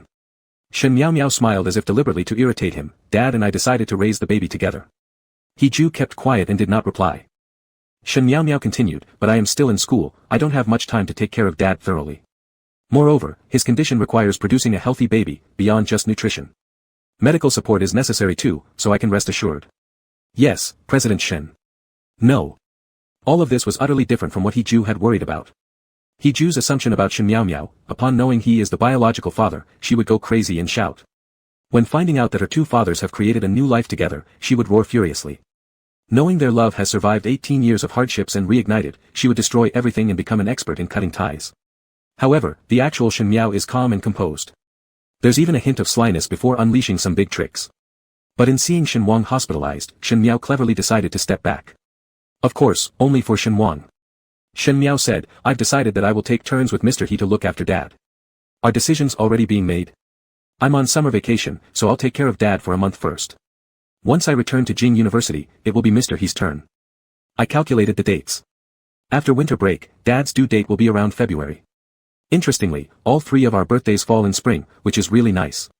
In this family of three, there was definitely no calculation involving Hiju. Hiju was truly smart, sharp like someone calculating benefits in his mind. His one and only business principle in his lifetime was this: there are no absolute enemies, only perpetual profits. Why didn't this girl study finance? It's a waste of talent. Hiju thought for a moment and asked earnestly, Miss Shen, your grades have always been top-notch, are you interested in studying abroad? Is he so anxious to get rid of me? Shen Miao folded her arms across her chest, let's not talk about that now. My dad originally planned not to do fish business anymore and was ready to open a restaurant, but all plans have been ruined. You should feel responsible. Hiju raised his eyelids and glanced at Shenhuang, who looked rather helpless caught between their overt competition. But he wasn't sad. It was clear that this child, Miao Miao, indeed knew how to behave properly, always prioritizing Shenhuang's feelings first. As Shenhuang's lover, Hiju fell short of his daughter in this regard. A second of deep introspection. Hiju said, your father is free. If he hopes that I can assist him in business, I will try my best. Shenhuang finally seized the opportunity to speak up, I have hands, I don't need your help. Hiju drove them home. The first thing Shen Miao did upon getting out of the car was blocking the other from getting out and making a request. It's already been settled that Dad will be taken care of by me during the summer holiday. Mr. He must have been troubled long enough. Go back to Beijing quickly, we won't see you off here. Hiju, you're driving me away. Shen Miao waved her hand, I'll personally deliver Dad to Crane Mansion after a month. Hiju pondered for a moment, then I'd like to say goodbye to your dad. Miss Shen certainly wouldn't refuse such a small matter, would you? Shen Miao clicked her tongue, turned around, and left, leaving space for them to be alone. However, He Ju had sharp hearing and seemed to catch the definition someone had secretly bestowed on him. Sticky. With this reputation given by his own flesh and blood, He Ju embraced Shen Wang slightly, unable to resist the thought of long absent aroma of the other's body, burying his head again into Shen Wang's neck. All the beatings I received were for nothing. Shen Wang remembered using a broom to hit him, quite hard. With concern, he asked, how's your arm? Actually, he intended to ask since they met in the morning, why was he still hanging with bandages last night and instantly removed them in the morning. He Ju replied, your daughter is too strong. I'm afraid one arm isn't enough to counter her. In fact, every part of his body hurt horribly. Falling from the ladder also strained his waist badly, but when Shen Wang suddenly fainted, he completely forgot all the pain. Now, with his daughter pushing him to leave with kind words, He Ju couldn't disagree. This little cotton-padded coat only cared about keeping Shen Wang warm. Shen Wang actually couldn't quite figure out what his daughter had planned inside. But from a young age, he was like a puppy, as long as he could hold on to just a bit of happiness, it was enough for him to be happy all day. To put it roughly, Shen Miao Miao has reluctantly accepted He Ju's existence. What else could she do? Unless she makes the relationship between herself and both fathers impossible. In short, my daughter doesn't dislike you much. Shen Wang really couldn't find better explanations, the baby in my belly should also be very happy. He grabbed He Ju's hand and placed it on his abdomen, where the two hands overlapped perfectly, storing all their warmth. He Ju observed his every movement attentively. Shen Wang said, I want to give birth to this child, not only because of Miao Miao's forgiveness or because of you, but I also want to create more family for myself. He held He Ju's hand tightly against his stomach, letting their palms merge and share warmth. Every action filled with accumulated heat. He Ju focused intently on each of Shen Wang's gestures. Shen Wang said softly, I want to have this child, not only because Miao Miao forgave us, not just because of you, but also because I want to create another family member for myself. His eyes were bright and shining, so much so that He Ju couldn't bear to say anything against his wishes. He nodded slightly and said, all right, I'll wait for you in Beijing in September.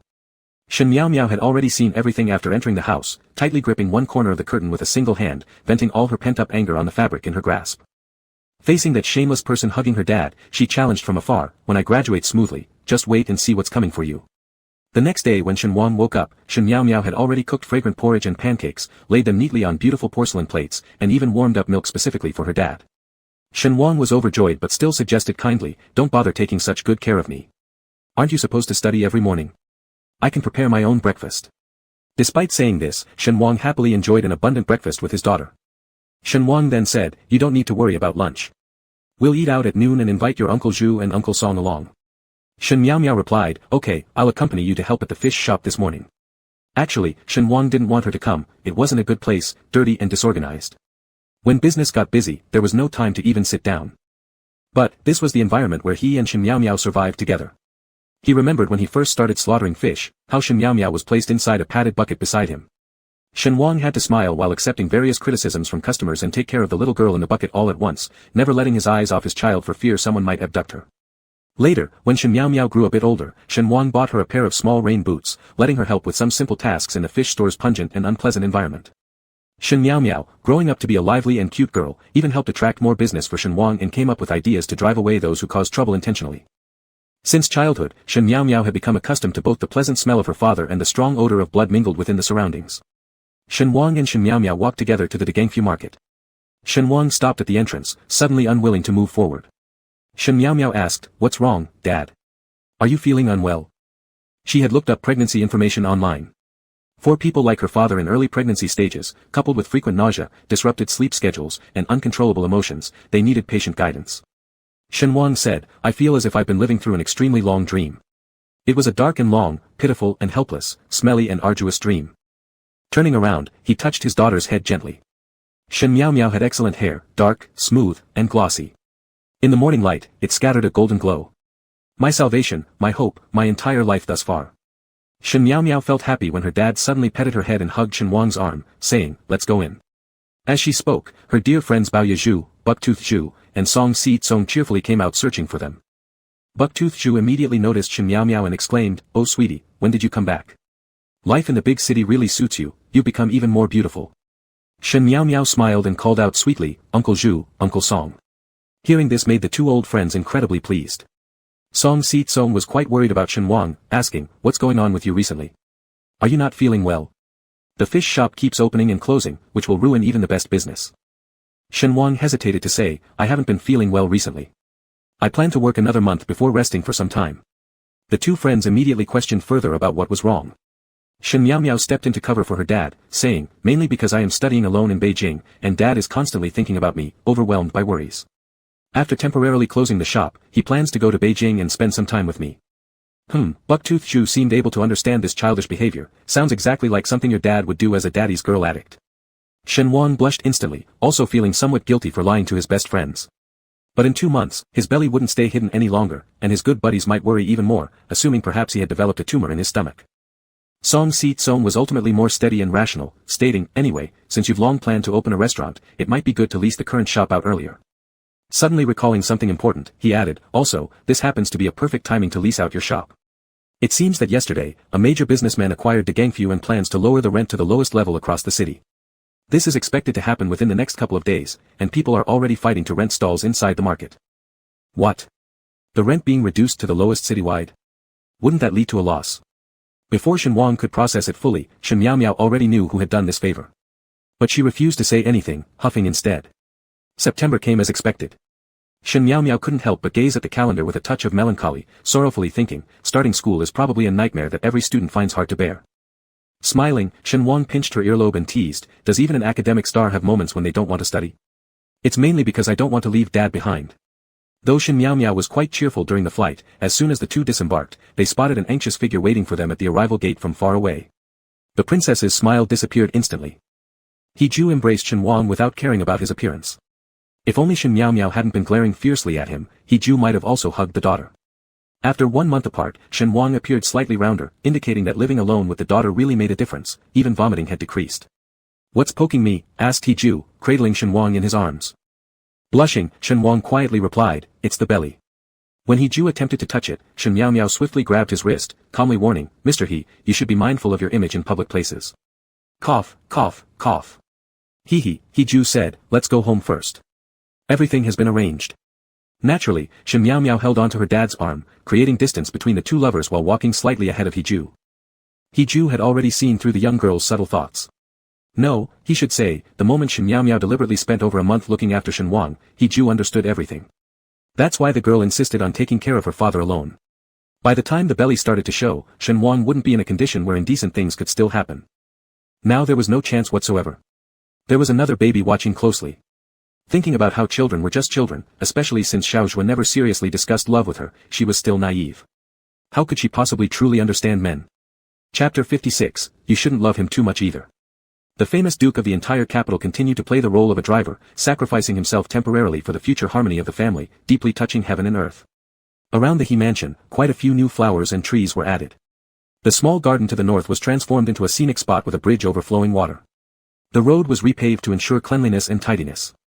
Shen Miao and Shen Wang got out of the car, taking another look at Duke He's residence. Last time they came, the lighting was dim and things weren't very clear. This time, she felt quite shocked. Rich families were truly extravagant, not in terms of spectacular architecture but in the delicate elegance that came through from the smallest details. Details reflected grandeur. There was also an amiable old gentleman standing in the courtyard to welcome them, quietly wiping away tears. Shen Wang worriedly asked, what's wrong with Mr. Zhao? Did you yell at someone again? Unjustified. I never yell, I only fire people. Duke He grabbed his hand and softly consoled him, it's just raw emotion spilling out. From afar, Mr. Zhao looked at this harmonious family of three, especially Shen Miao's appearance. She was simply like the younger version of the young master himself. Human vision is a strange existence too. If one accepts the link between two things, the more they will see resemblance. Last time, when Shen Miao and the school counselor came in, Mr. Zhao merely had a vague sense of familiarity, but didn't dare to think much to avoid misunderstandings for the young master. Now it was fine. Mr. Zhao learned that the young master already had such a smart and beautiful daughter, and there was even another new life waiting to be born. Apart from being moved to tears, there was no way to explain his unusual behavior right now. Shen Wang said, then we shouldn't go over, so as not to make him awkward. It's only by going that he'll be upset. Duke He led Shen Wang toward Mr. Zhao, who immediately put on the well-rehearsed smile and said, Mr. Shen's room has been prepared long ago. And our little miss. Shen Miao did not want to acknowledge herself as the child of Duke He, but she still politely called out, thank you, Grandpa Zhao. Mr. Zhao couldn't help but burst into tears again. Shen Wang gave him a somewhat embarrassed hug and whispered an apology near Mr. Zhao's ear, in the future, we would still need your care. Shen Miao began to carefully examine this three-story villa, always feeling that the interior decoration had changed style. Low-key luxury furniture decorations all matched what Shen Wang would probably like, emphasizing the livability of the house. Everything with sharp edges was replaced with rounded ones. Dookie first led the two to check the nursery, which was adjacent to Shen Wang's room separated by one wall. Inside, it adopted a gentle tangerine yellow color, suitable whether for a boy or a girl. Dookie said, baby supplies, bedding, everything waits for your selection once you arrive. All I have done here is to decorate the room using environmental protection materials, ensuring ventilation frequently to let it air dry. By February next year, the baby can move in peacefully. Dookie then led them to check out the room opposite Shen Wang, the area directly bigger by 4 to 5 times, complete with learning space, and a luxurious wardrobe every girl adores.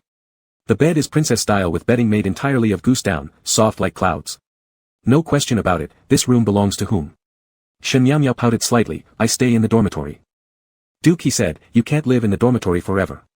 Shen Miao said, I'm planning to save money and buy a new place myself. Dookie said, a person will never complain about having too many houses, right? Shen Wang didn't dare to encourage their daughter to go inside and take a look, so he could only change the subject, saying, today is a rare opportunity. I'll personally cook everyone a good meal. Dookie had never tasted his skills yet. Despite being reluctant to let Shen Wang do housework, he pretended to cooperate and said, I'll help too. The two had perfect coordination this time, running off quickly. Shen Miao took a glance at all the rooms on the second floor. She was definitely satisfied in her heart. After all, across the entire capital city, only Dookie could provide living conditions of this level for dad and the future baby. Shen Miao quietly vowed in her heart, first enduring dad and the baby staying here. As soon as she graduated and found work, she'd immediately get the two out. Shen Miao certainly wasn't interested in seeing the golden cage that some people had built for him, slowly strolling around. She noticed that the door to Dookie's study was wide open, and a gust of autumn wind blowing in from the window had messed up the things on his desk. Shen Miao voluntarily went over to close the window, preventing the cool breeze of early autumn from completely messing up the desk, then tidied up the disordered portions. She did not have the habit of peeking at others' belongings, so she scanned quickly and left after tidying up. She walked 2 or 3 steps and noticed a piece of paper lying on the ground. Generally, she wouldn't snoop around carelessly, but the dense handwriting on this piece of paper was entirely from Shen Wang's hand. Shen Wang's handwriting was unmistakable, because it was so ugly. Ha ha ha. When Shen Miao was young, she would ask her dad to sign her test papers. Every time Shen Wang signed, the teacher would remind Shen Miao not to sign herself, especially when she got a perfect score.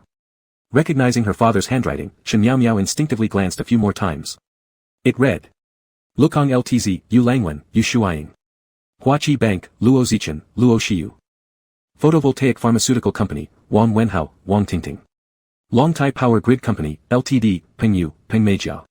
It seemed like it belonged entirely to the richest people in Huagua and their daughters from wealthy families. Shen Miao put the note back on the desk, appearing lost in thought. Could it be that all the girls on this list were part of some grand harem selection process? Here. Perhaps, after all, here is already well into his 30s, an old man. The eunuchs are getting restless even if the emperor isn't, and the He family must arrange a suitable group for him to choose from. Shen Miao suddenly felt pity for these girls, who had grown up in affluent families but would ultimately be picked over by those even wealthier. So only by being at the top can one better control their own fate. A sharp glint appeared in Shen Miao's clear eyes, a look never seen before. My destiny must be decided by me. She went downstairs to find the 2 men, only to discover they weren't cooking at all. Instead, the kitchen was steaming hot, as if more than 10 natural stove furnaces had been turned on simultaneously. Shen Wang sat on the central island with his legs hanging limply in the air, his slippers dangling precariously off one foot, while the other had gone missing. He Ju passionately claimed Shen Wang's lips, the wet sounds they produced sticky and syrupy, their breaths melting into each other like liquid ripples. Shen Wang said, we shouldn't kiss anymore, our daughter will come down soon. He Ju replied, we're reasonable and in love. Shen Wang smiled faintly, but we're not legally married. He Ju then murmured, there's still time, the Civil Affairs Bureau hasn't closed yet. Shen Wang hugged his spine tightly, pressing his chin softly onto He Ju's chest, his cheeks pink, eyes brimming with tender affection, helplessly ensnared in the arms of the towering man. He Ju kissed him again, gently pecking Shen Wang's lips. Shen Miao pretended not to notice and retraced her steps back to the stairway, calling out, excuse me, could you tell me how to get to the kitchen? The house is so big, I seem to have gotten lost. He Ju quickly straightened his shirt and tucked it into his pants, smoothing out the wrinkles while also buttoning up Shen Wang's shirt, covering up the series of love bites. After making a self-deceptive attempt at hiding everything, He Ju chuckled, don't worry, little girl, she won't come in. There's no need to panic. How could Shen Wang not panic? He was extremely embarrassed to lose face in front of his daughter, particularly after acting like a submissive wife, made dizzy and disoriented by He Ju. He Ju continued, your body scent has probably already reached Miao Miao's nose. It must have been quite intense earlier. The daughter was merely protesting. Shen Wang realized that after Shen Miao spoke, there was indeed no intention of coming in. Instead, she turned and walked toward the garden. Relieved, he grabbed He-Ju's wrist and bit him hard. He-Ju acted as though he couldn't feel any pain, whispering, "Take it slow now, you can bite harder later once she's gone." Dinner was abundant, and Shen Wang took full advantage of operating in the kitchen. Ahem ahem ahem. Mr. Zhao, the butler, was also invited to the dining table. Rarely did such a gathering happen where everyone sat together, and He-Ju even brought out 2 bottles of his precious wine cellar collection. Shen Miao speared a slice of fresh, green bamboo shoot with her chopsticks, examining it carefully, then sniffed it closely, raising a brow as she looked at He-Ju. "Is there anything weird in this dish?" He-Ju subtly hid his right hand plastered with OK bandages and responded, "Your dad personally cooked this, it's delicious." Then he demonstrated by taking a bite himself, showing an expression indicating extraordinary satisfaction. After all, it was the first time tasting dishes made by his wife, and they were good. Shen Wang added, "Don't worry, he only chopped the ingredients, I was responsible for cooking. The flavor is great." Saying so, he also took a bite, immediately pulling out a napkin the next second to spit it out and throw it away. He-Ju assumed Shen Wang might be feeling morning sickness and offered him water. Seizing the opportunity, Shen Wang whispered in his ear, "Didn't I ask you to add a spoonful of salt? Why did you put sugar?" "Sugar?" He-Ju said, "I might have taken the wrong one." Shen Miao displayed a look of comprehension, wrapping the bamboo shoot slices in a napkin and quietly discarding them. He-Ju said, "It doesn't matter, I don't have a sense of taste, I'll eat this dish myself." Then, he pushed the sweet stir-fried bamboo shoots into his own bowl. At 7 p.m., Dian from the private hospital came with obstetrics experts to conduct prenatal examinations for Shen Wang. Shen Wang asked He-Ju, "Do you want to check your blood sugar while you're at it?" He-Ju laughed and said, "My kidney function is good, thank you." He added, "Now you don't have to wear women's clothing for prenatal exams anymore, I miss that quite a bit." "Miss what?" Shen Wang changed into easily removable loungewear, looking confusedly at someone. "You wearing a skirt, how alluring you looked." He-Ju mentioned, "The entire closet in Mio's room is filled with imported high-end women's fashion." Shen Wang immediately spat at him, "You dare. I'll kill you." Lying under the ultrasound machine, the whole family gathered around to watch the display on the screen. The gynecology expert pointed to the dark center of the monitor, explaining in detail, "This is the head, these are the legs, and those are the hands." The fetus was developing beautifully, its tiny spine visible as a neatly aligned line segment. Shen Miao said, "So my second baby finally isn't just a little soybean sprout anymore, and looks quite like me." He-Ju gripped Shen Wang's hand, this was his first time directly observing the changes of new life, his heart filled with infinite respect and emotion. Recalling how he had initially suggested terminating the pregnancy, he knew that topic must never be brought up again, it should sink and become a secret. There was already one daughter who disliked him, and if there were another, He-Ju couldn't bear it. After the examination ended, Shen Miao helped Shen Wang take a walk around the garden.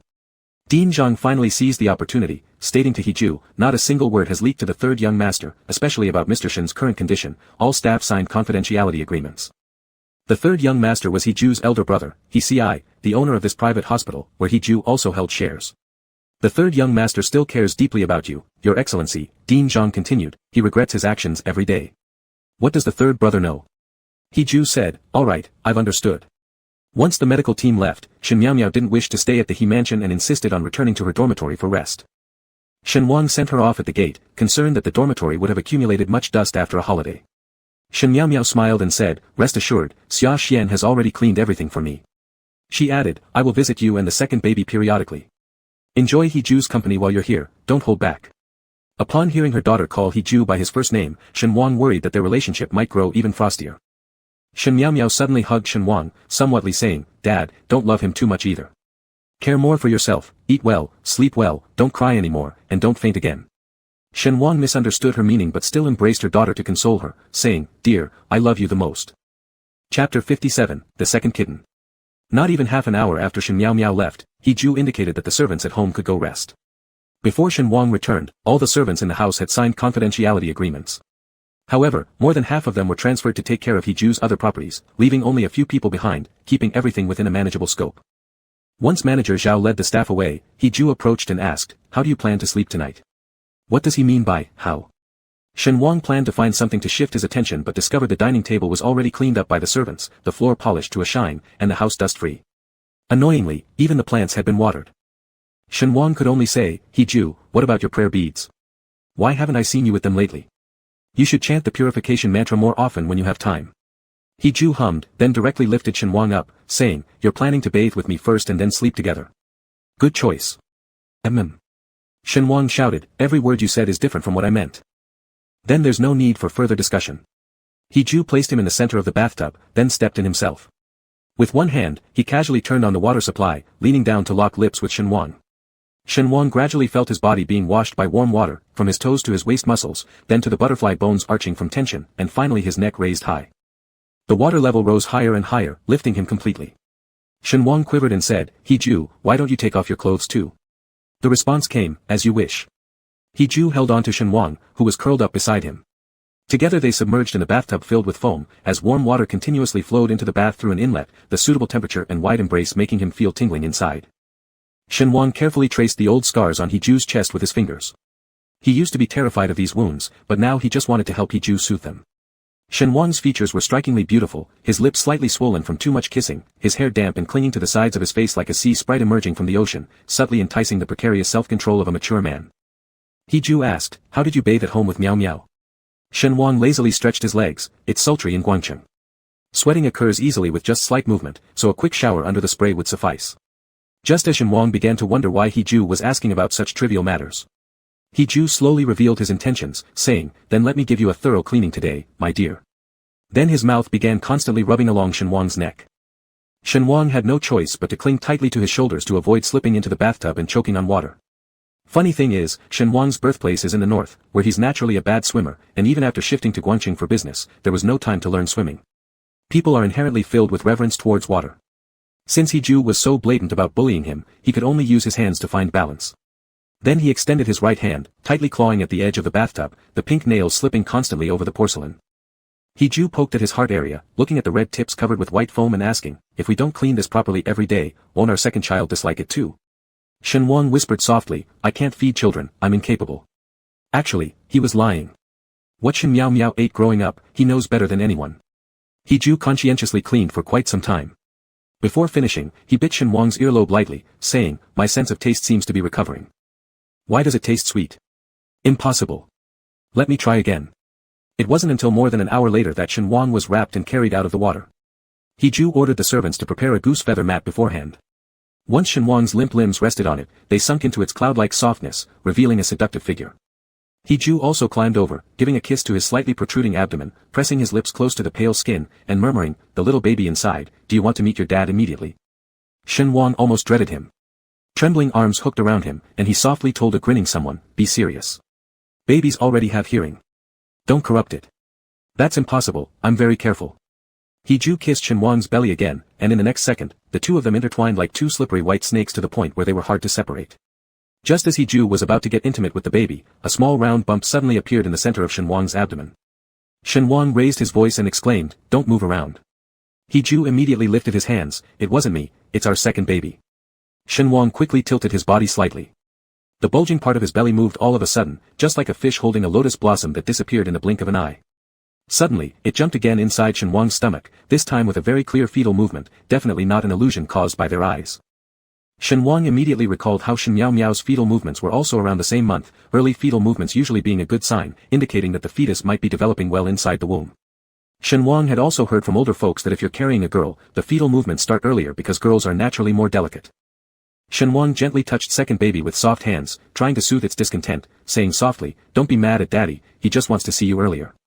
Second baby seemed to understand his words and went back to sleep obediently, no longer jumping around.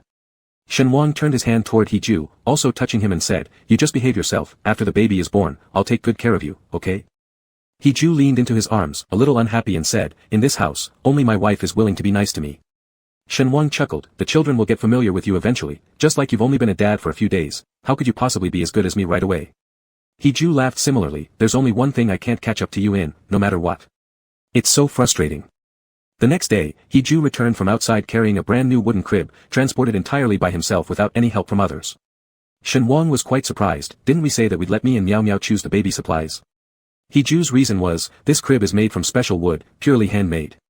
It emits a natural fragrance which makes babies feel particularly at ease, as if sleeping in mommy's tummy. Babies won't wake up crying at night, and you'll be able to get some rest too. Of course, it was also quite expensive.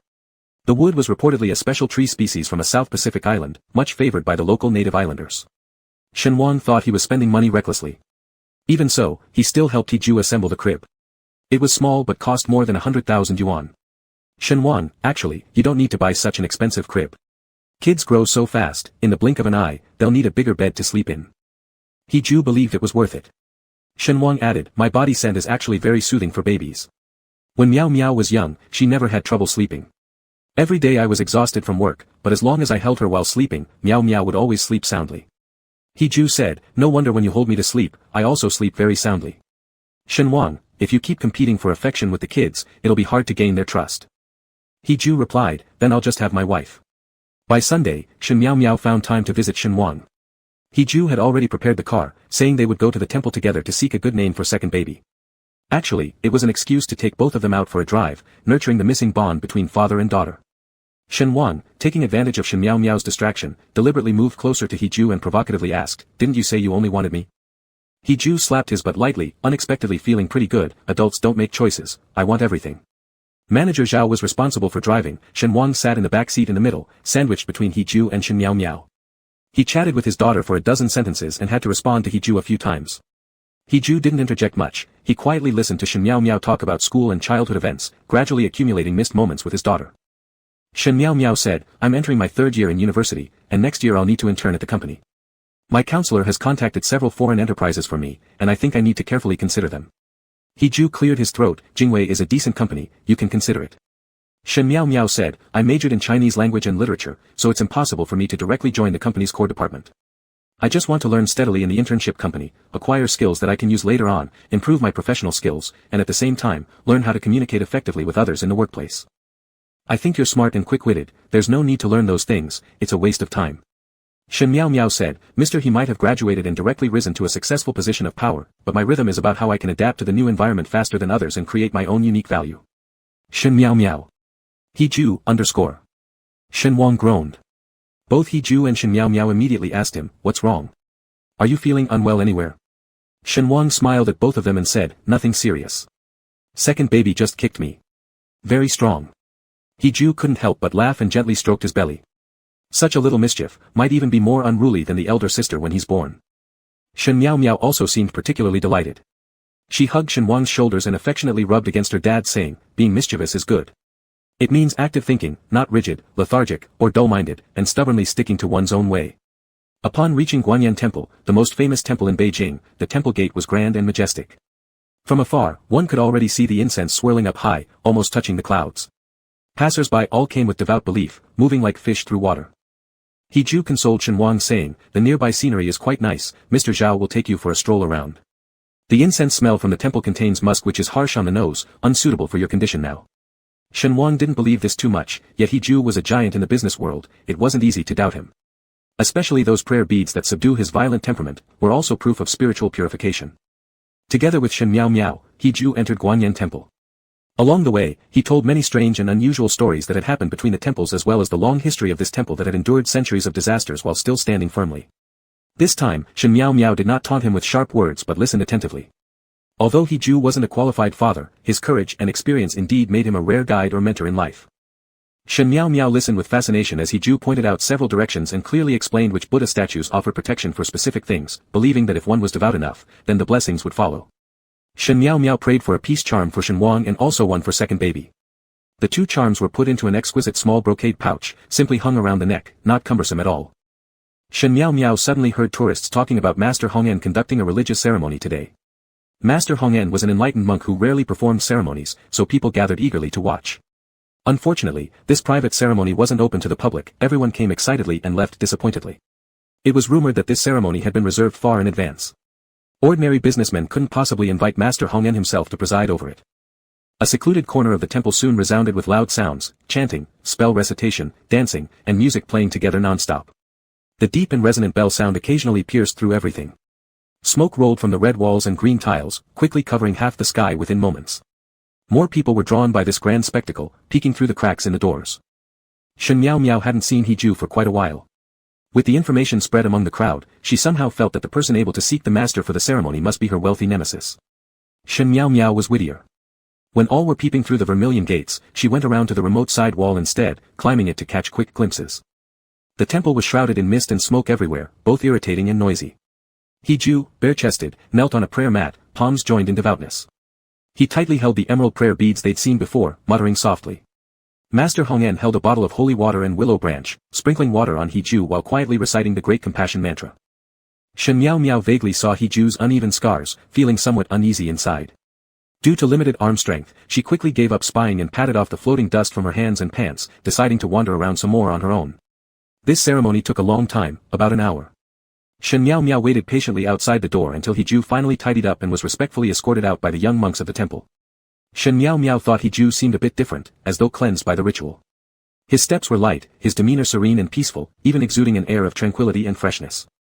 Could he be planning to become a monk? Shen Miao Miao walked up to him and said, "Mr. He, you made me wait a long time." Hiju turned back to see her, a little surprised. "I thought you'd already gone to look for your father. How come you're waiting for me here?" After speaking, he let out a faint smile, making Shen Miao Miao extremely irritated inside. Shen Miao Miao sniffed Hiju's body, which smelled strongly of burnt paper. She muttered, "I actually saw it." "Saw what?" Hiju fastened his sleeve button but loosened the button between his collar. "You're covered in old scars." Shen Miao Miao leaned closer. "Did the high monks inside punish you for doing something bad?" "Bad things? Were you beaten?" "Yes," Hiju admitted readily, "I did indeed some pretty terrible things, but when I did them, I was completely unconcerned and never felt regretful. But then, my children are all good ones, they should never know the dangers and malice of this world, they ought to live peacefully and healthily forever." Hiju gestured at Shen Miao Miao. "The name for second baby has been prayed for. It's a very nice sounding one. Would you like to take a look?" As he spoke, Hiju took out a bright red slip of paper from his carrying pouch and specifically showed it to Shen Miao Miao. Together, Shen Miao Miao and Hiju looked at the center of the red paper where the writing first explained the auspicious meanings of the name and also its source. Shen Miao Miao read the name of second baby seriously. "Shen Miao Miao? Right, our second little kitty cat." Shen Miao Miao couldn't quite understand. "You would really let second baby take dad's surname?" She thought that second baby must follow the He surname, especially with such traditional wealthy families who put even more emphasis on family name branching and bloodline continuation. Shen Miao Miao had already made preparations to snatch the naming rights of second baby by any means. Hiju said, "I think you definitely want second baby to have the Shen surname, and I also hope that it will share your surname." Suddenly, he touched the head of the little girl close to him. He hadn't yet gotten a proper chance to caress his daughter's head. "Happy?" Shen Miao Miao immediately took a defensive stance, stepping back half a step, continuously shaking her hair that had been touched by the thick and large hand. "This name is totally suitable for a girl. What if second baby is a boy?" Hiju replied, "Miao Miao also suits boys well. One of you is Miao Miao, the other is Miao Miao, both are daddy's darlings." Speaking of which, Hiju pulled out a platinum necklace hanging a peace charm from his pocket and without another word slipped it around Shen Miao Miao's neck. "So, now it's my turn to give you a little present. You shouldn't hate it too much, right?" Shen Miao Miao was indeed a bit upset. Her cheeks were puffed up in annoyance, always feeling that the man before her was very difficult to deal with and full of surprises. What she disliked most was how Hiju could always guess her thoughts accurately and easily control the entire situation. However, she didn't remove the peace charm. She had prayed for peace talismans for dad and second baby, but only she herself was left out. Mr. He, as if he knew her like the worms inside her intestines, directly got one for her too. Shen Miao Miao clutched the fortune bag on her chest, trying to say thank you, but after struggling for a long time, she still found it hard to spit it out. Hiju asked curiously, "What's wrong? Don't you like prayers for peace? Or should I help you get an exam-passing charm instead? I heard you're about to take the BEC, let me cheer you on." After speaking, he laughed and turned forward to walk away. Shen Miao Miao was furious and ran small steps behind him to protest. "Are you a devil? I don't need any passing charm at all. I study super well." Chapter 58, Male Dodgy. Under the accompaniment of Mr. Zhao, Shen Wang took a walk near Guanyan Temple together with him. There were many commercial districts behind the temple. As the saying goes, temples are poor in front and rich at back, the left and right sides mostly house widows. Because temples belong to Zhenwu in feng shui, they are generally built in so-called xingsha locations. It is said that this is to connect the paths of gods, men, and ghosts. And temples are places for people to worship. Worshippers who face statues of Buddha to kneel and pray are giving offerings, while houses built at the back are receiving these prayers, accumulating blessings. The establishment of the commercial street at the rear of the temple simply occupies all the advantages of heaven, earth, and man, as if everyone is sending their money in one direction. Shen Wang usually doesn't like shopping much, which is a common ailment among all men, being relatively uninterested in spending money. However, he has a strong desire to make money, so when he saw the bustling commercial street, it seemed quite profitable. The little abacus in his heart was clicking away noisily.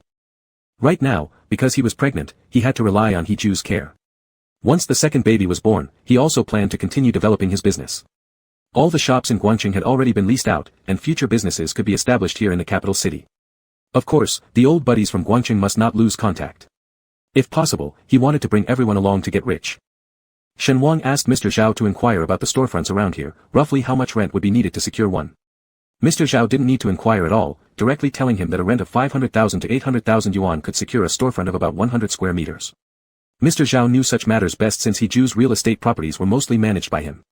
The rent for prime location storefronts indeed was very high, and He Ju's few shops in the commercial street were calculated monthly in the millions. Shen Wang instantly felt dispirited. After all, when he leased out the Miraculous Delicacies fish shop, he only made a total of 110,000 yuan. In the land of an inch of gold, the capital city, probably not even a tile could be rented with that amount. He was still astonished by the astronomical figures his ears had heard when a shabbily dressed middle-aged man accompanied by a young girl appeared. It seemed they were arguing, and as they passed Shen Wang, they accidentally bumped into his shoulder. "Watch out."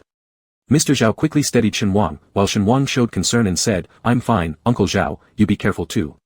Do you not look ahead when you walk?" The middle-aged man revealed dissatisfaction, followed by the girl beside him also wearing a displeased expression. Shen Wang wasn't someone who sought trouble willingly, and apologized, "Sorry, I wasn't paying attention just then." Upon a closer glance, the other party recognized Shen Wang and the casual expression turned to widened eyes, almost wanting to peel Shen Wang alive from the shell. "Brother Wang. Is that you?" Shen Wang recognized the other person in the second glance and quickly turned his head away. "Sorry, you've mistaken me for someone else." The other person grabbed Shen Wang's arm and wouldn't let go. "How could it be?" "Brother Wang, I'm Meng Yu. Your aunt is my mother, I am your closest cousin." Shen Wang thought inwardly that Beijing truly was small. Why was it always the people he least wanted to see kept showing up? Repeatedly, he said, "You really have the wrong person, I don't know you." Mr. Zhao couldn't help but push Meng Yu aside and said earnestly, "My master has already stated he doesn't know you. If you continue to pester endlessly, I will immediately call the police." Meng Yu quickly let go his hand and apologized to Shen Wang who had turned his head. Sorry, I might be seeing things and recognizing the wrong person. You can leave first."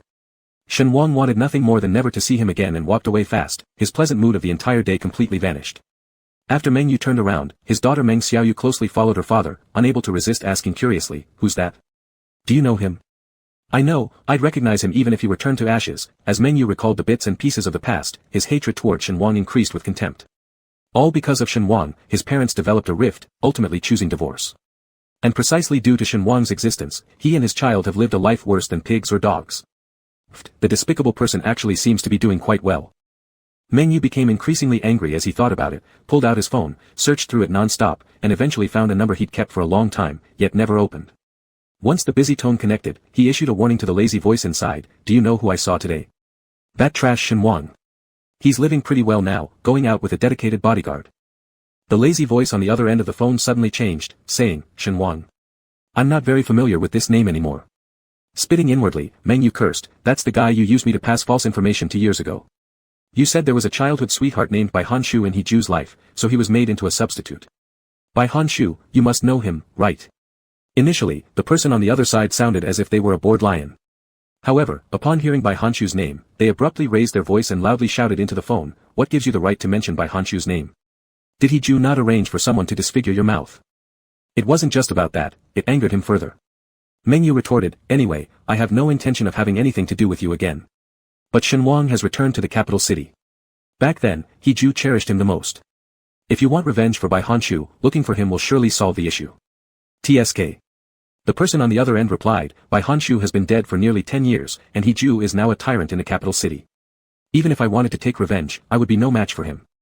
When Meng Yu heard the discouraging words from the other side, he realized he'd placed his hopes in the wrong person. In anger, he said, "If you knew you were no match for He Ju, why did you have me use Bai Hanshu's name to harshly provoke Shen Wang back then? Do you even realize? He Ju only needed to move his fingers slightly to completely destroy my father's business. I was originally the young master of a wealthy family, supposed to lead a luxurious life, but now I have to endure the wind and sun every day driving a truck to deliver cargo." The other side mocked openly, replying coldly, "Why did you spread rumors about Shen Wang during high school? Including your incapable father who once lusted after Shen Wang and even dared to rape him. Fortunately, it didn't go through. If it had succeeded, you might have been forced by He Ju to die too."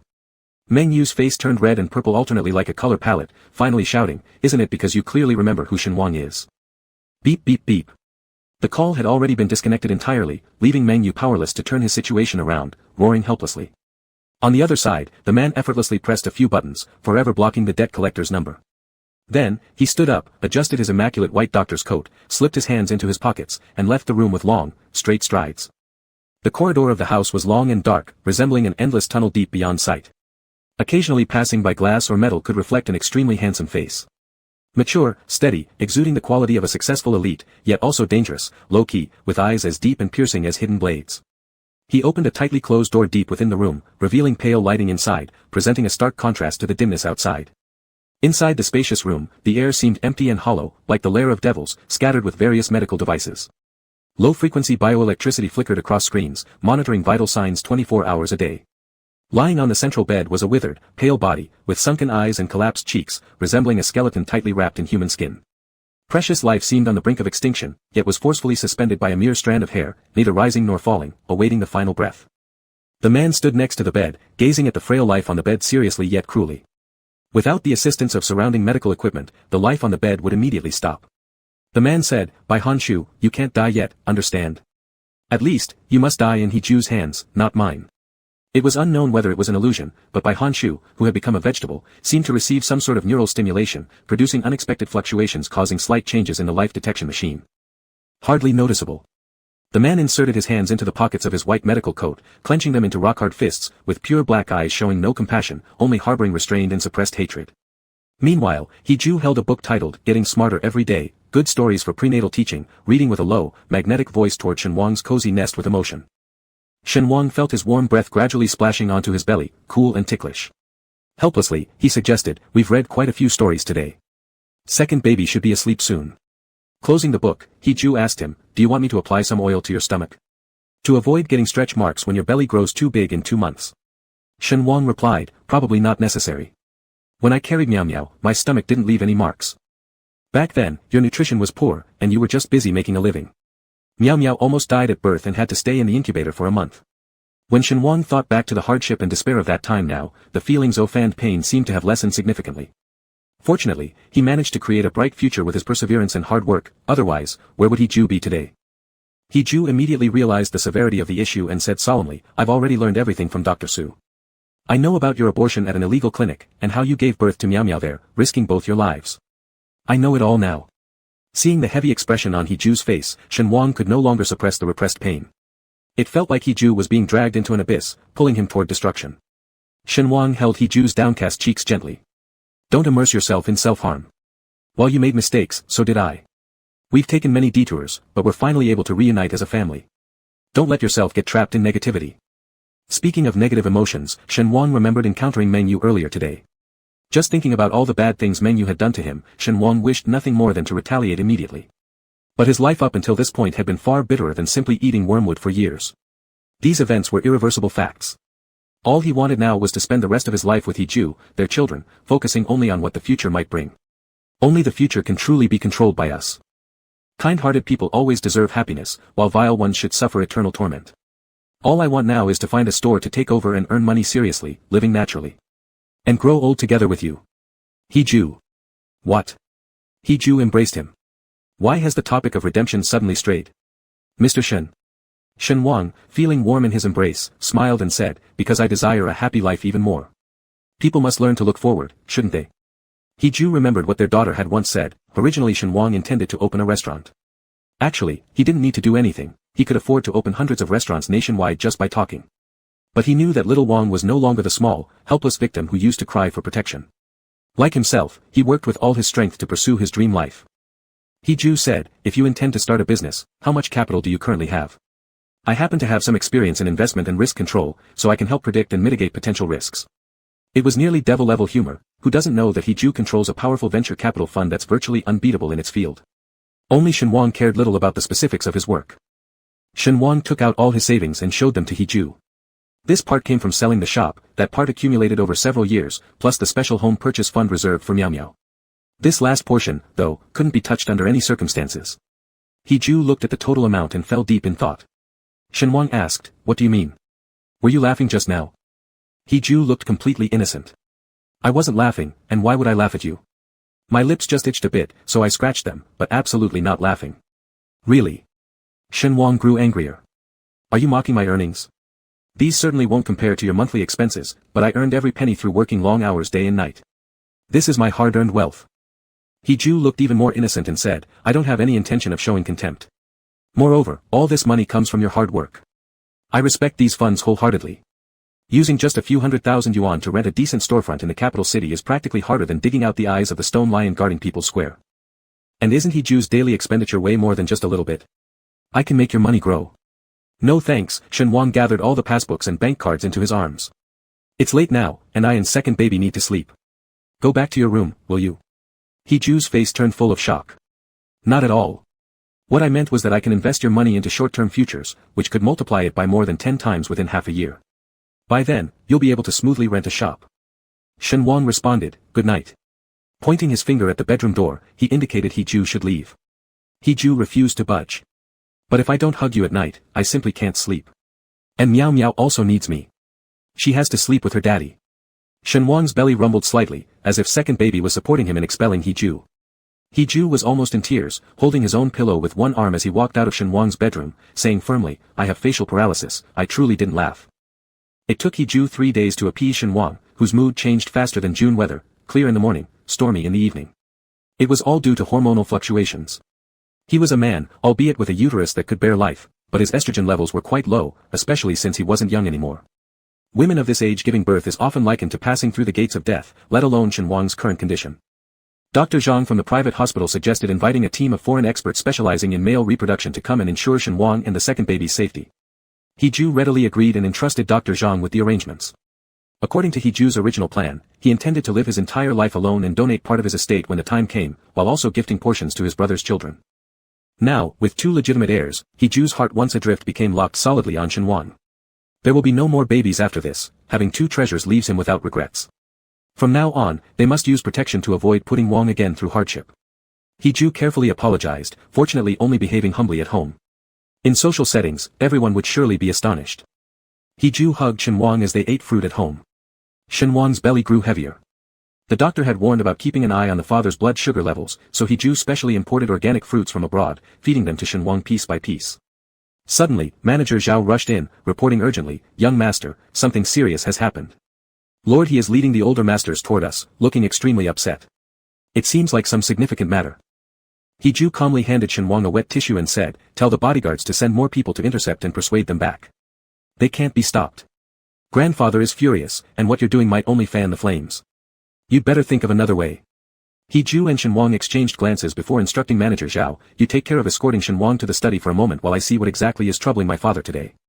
Shen Wang had never met any of He Ju's family. With their relationship being only cohabitation rather than marriage, he wouldn't interfere in the He family matters. Shen Wang simply reminded He Ju to be cautious and followed manager Zhao into the study. No sooner had Shen Wang left when sounds of chaos erupted in the courtyard. In reality, it was mostly 70-something-year-old Master He, wielding his golden staff adorned with jade dragons, swinging it at anyone in sight and smashing the flower pots and plants within He manor into pieces, leaving shards scattered everywhere. He shouted loudly, Junior Ju, come out now and kowtow to ask forgiveness. Bring out your hidden male seductress. Today, I'll tear apart the den of foxes. After hearing just these words, He Ju's face already turned sour, standing straight and unwavering like a pine tree, replying, where's the fox spirit? Whom exactly are you angry at, Granddad? The old master listened and exclaimed, what perfect timing, you're really here. Skipping work again for who knows how many days. This infuriates me even more. Then, picking up his cane, he swept across a shelf full of antiques. Whether Qing dynasty porcelain, Song dynasty vases, or Tang dynasty brush washers, all shattered to bits. The first son, second son, third son He Ci, and third wife when Xianu followed behind the old master, each giving He Ju a look signaling not to make things worse.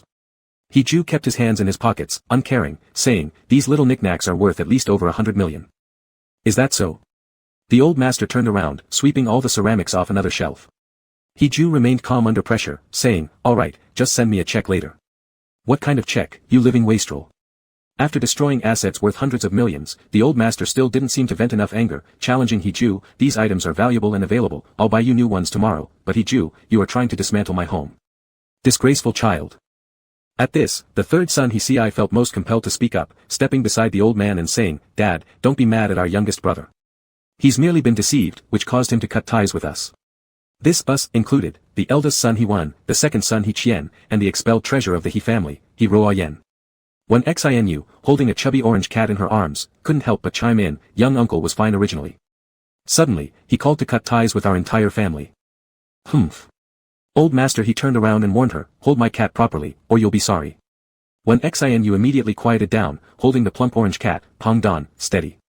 He Ju had listened for a while now and finally understood some of what was being said, revealing a smile that only made others angrier. I indeed said those words, sister-in-law hasn't spoken incorrectly, and I have my reasons. His beloved daughter seemed doomed to be ruined by a certain Mr. He, and it now appeared even more likely the old master could suffer this fate too. Old Master He, hearing his confession without regret, felt his skyrocketing blood pressure nearing 180 as his eyes reddened, saying, "You are not this kind of person, your words now sound absurd. It's definitely someone deliberately stirring up trouble, and you've been trapped by them. So you're doing these foolish things. Is it that male fox spirit inside who did this?" Old Master He also wasn't idle all day. His son was always lazy about going to work, and just in time came rumors of He Ju seen together with a handsome man. This simply pierced the heart of any father. Old Master He, cane in hand, cried out painfully, "How good was your reputation before? In everyone's eyes, you were a Buddhist prince in the capital city, untouched by sensual desires, and now TMD soaking daily in the smell of fox spirits, TMD indulging in lust for men. Where's your virtue of maintaining self-restraint? You used to always hold prayer beads pretending to be pure. What exactly are you doing now? You started fooling around with men, severed ties with your elder brothers, and you don't care about your career anymore. Today, I'll break all your emotions and desires. You should not continue being the president of Jingwei. You'd better leave immediately to become a monk." The older man became increasingly agitated, causing his 3 sons extreme tension as they helped him sit down. He quickly pulled out some cooling oil from his pocket and applied it to their father's temples. He Ju didn't know who spread the gossip, or maybe everyone in front of him was spreading it.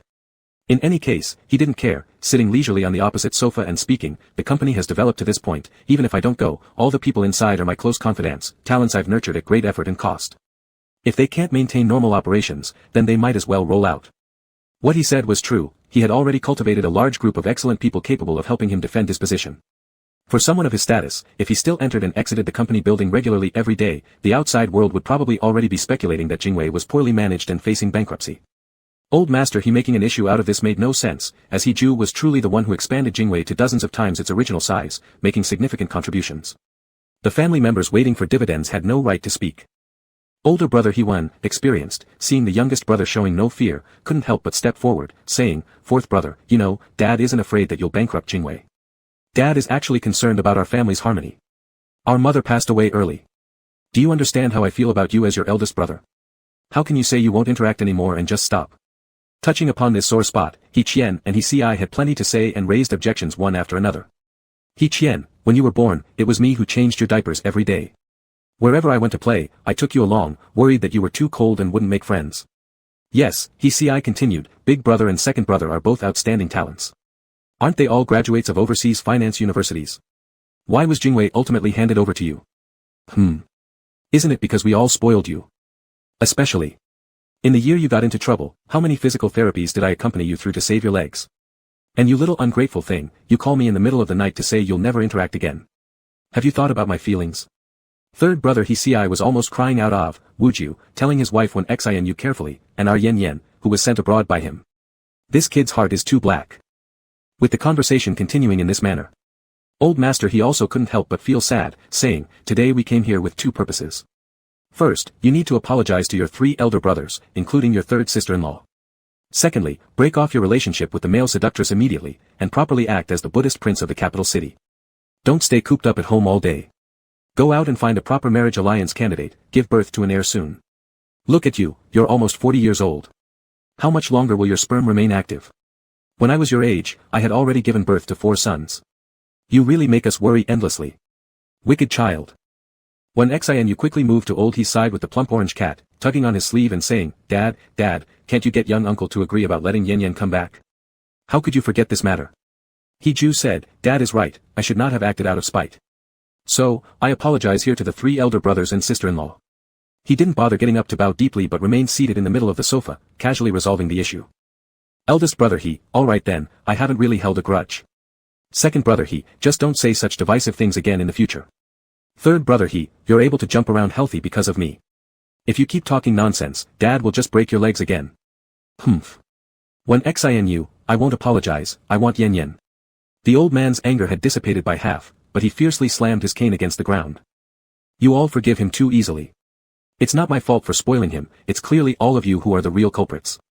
He added, "What about the male enchantress? Hand him over now. Can't you smell the aroma lingering around the house? Is this the kind of fragrance that belongs in human dwellings? Which normal man wouldn't be bewitched by it? As He listened further, he grew increasingly irritated, retorting, "What male enchantress?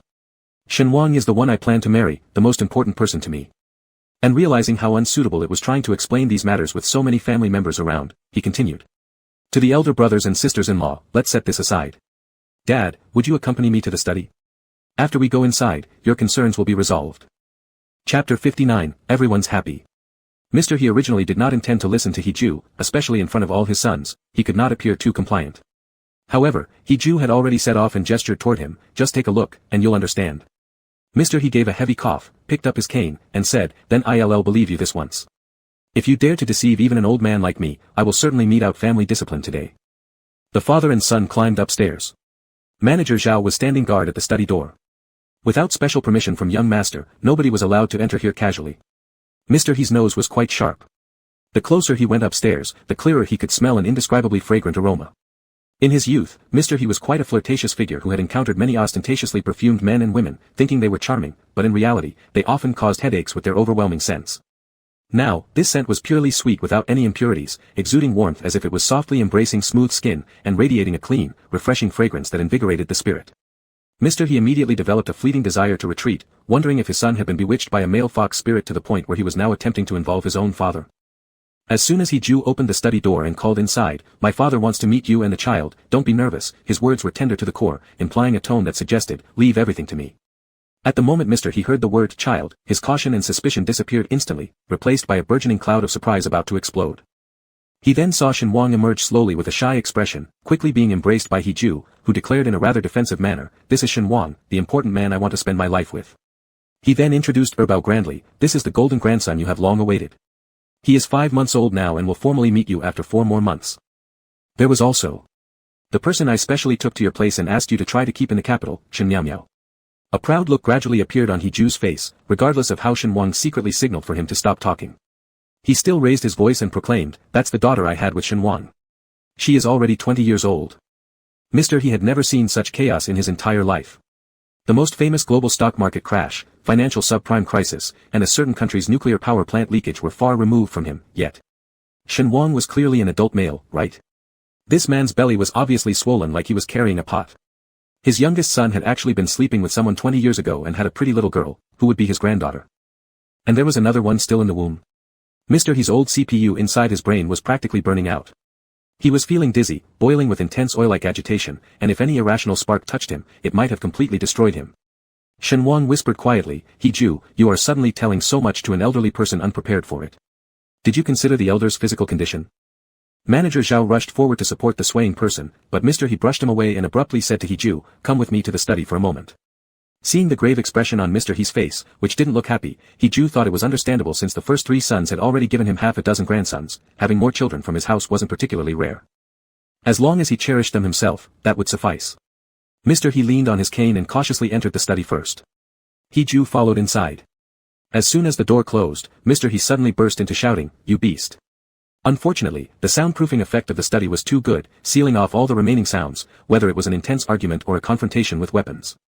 Shen Wang immediately became worried and anxiously leaned on the study door wanting to hear some noise. Manager Zhao supported him aside patiently, saying, "Don't worry, the old master has always doted on our young master from childhood and would never really hit him." But no matter how worried Shen Wang was, there was nothing he could do. His stomach was heavy, and his whole body lacked strength. He couldn't possibly put up a fight like he used to. Before 5 minutes passed, the study door suddenly opened. Shen Wang stepped back a few steps, and out came the kind-hearted and harmonious Mr. He. Mr. He held Shen Wang's hands gently and said apologetically, "It's all the fault of my rebellious son who has been spoiled since childhood, causing a tremendous disaster. The child is already 20 years old, yet he didn't go look for her, making my precious granddaughter wander outside for decades." Grandpa He expressed his heartfelt feelings sincerely, "Young Master Shen, you've truly endured much hardship. In the future, please bear with him a bit more, he will make proper amends to the 3 of you." Shen Wang was suddenly at a loss as to whether he should feel happy or worried, especially since he was a man but had been referred to as one among the 3 of you, which left him fuming inside. After calming down the shocked Shen Wang, Mr. He told Manager Zhao, "Just leave that fellow inside alone. He's not allowed to eat dinner tonight either. Let him reflect in seclusion." He then changed his expression into a warm smile and said, "When your body allows it, bring Miao Miao over here for dinner." "No. Come tomorrow, I'll gather the entire He family because there are important matters to announce." Upon hearing about the gathering of all the He clan members, Shen Wang felt uneasy inside, fearing this wasn't a good omen. But since he couldn't defy the elder, he could only watch as manager Zhao carefully escorted Mr. He downstairs. Then he thought suddenly, why hasn't He Ju come out? He turned around and entered the study.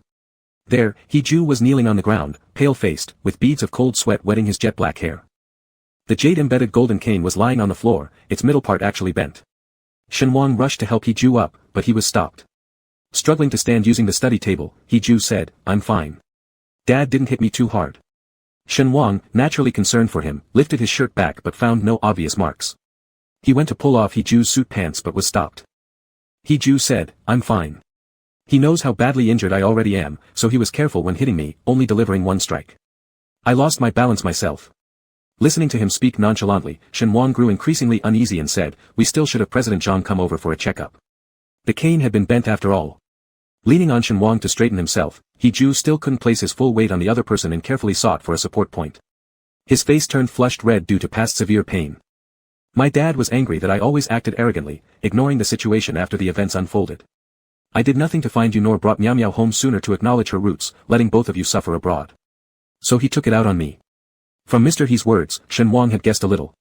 Most importantly, my father also said that tomorrow I need to bring Miao Miao to his side, and before all the He family members, announce something significant. Shen Wang initially regarded He Ju's father with awe, but now realized this elder wasn't completely clueless. However, Shen Wang still harbored some unease deep inside, feeling a man like himself wouldn't be able to enter the He household without facing some resistance. He Ju reassured him that in the current He household, the person holding the most authority was no longer from the older generation but himself. What troubled him the most right now was Shen Miao Miao. She refused to recognize him as her father. He Ju said, tell Miao Miao what happened today. Focus on exaggerating the part where her grandfather beat me up. If I'm correct, Miao Miao will surely attend the banquet tomorrow. Not for any sake of family reunion or claiming ancestry ties, but simply because she'd enjoy seeing He Ju get beaten, making their daughter immediately feel relieved. Shen Wang thought perhaps his own father had confused him after being hit hard, but unexpectedly, Shen Miao Miao agreed very readily.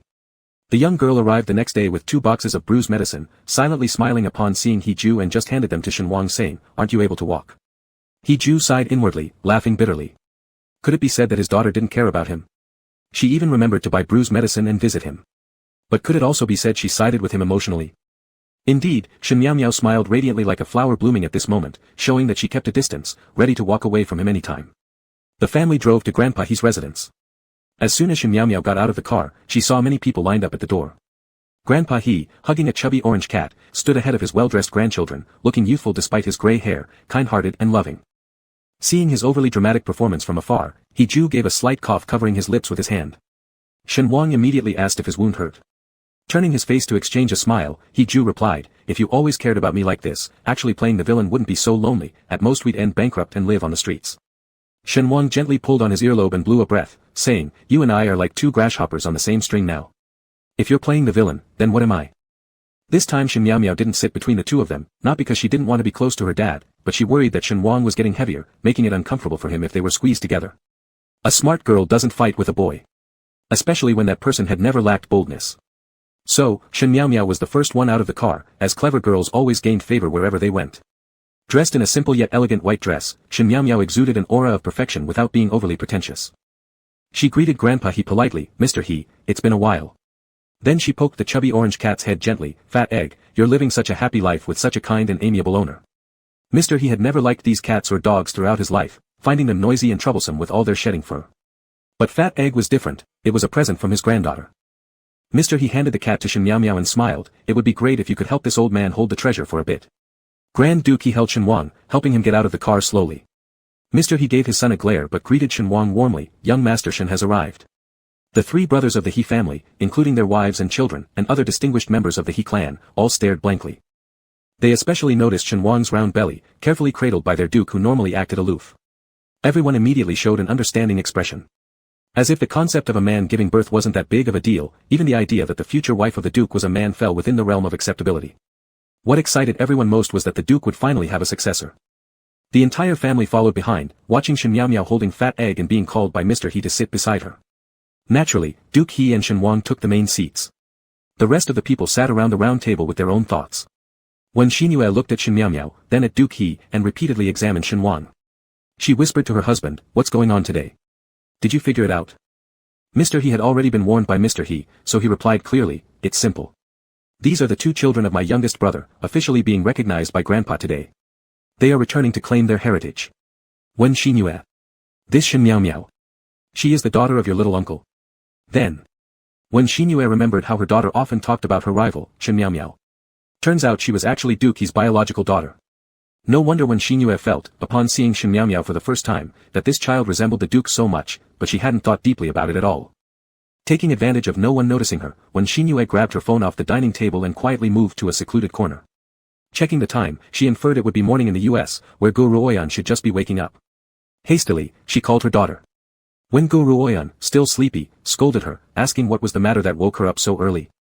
Wen Xinyue anxiously said, "Do you know why your little uncle suddenly stopped spoiling you and sent you to the US? The rival Shen Miao Miao you spoke of. She's your little uncle's biological daughter. You dumb girl, don't you remember what I said? From a certain perspective, she really resembles your little uncle. Now it's bad. Your daughter inadvertently offended Shen Miao Miao. Duke is so ruthless at heart, he definitely won't let Gu Ruoyan return to China again." When Xinyue urged, "Get up quickly, find a Maybach, split your legs there, take a picture, and send it over. Treat it as an apology to your little uncle, silly girl." Mr. He raised a cup at the round table, clinking it with all descendants of the He clan. As the leader of the clan, his speech naturally grew a bit lengthy. At the end, he mentioned Duke He's name. Instead of clinking glasses with Duke He first toasted to Shen Wang, smiling broadly and said, "This first glass must go to young Master Shen. He has suffered wrongs. It's all because my unfilial son has always put on airs too high, causing young Master Shen to endure hardship for over a decade. This cup is my way of apologizing on behalf of Duke He." The richer and more substantial the families are, the more they value continuation of progeny and family harmony.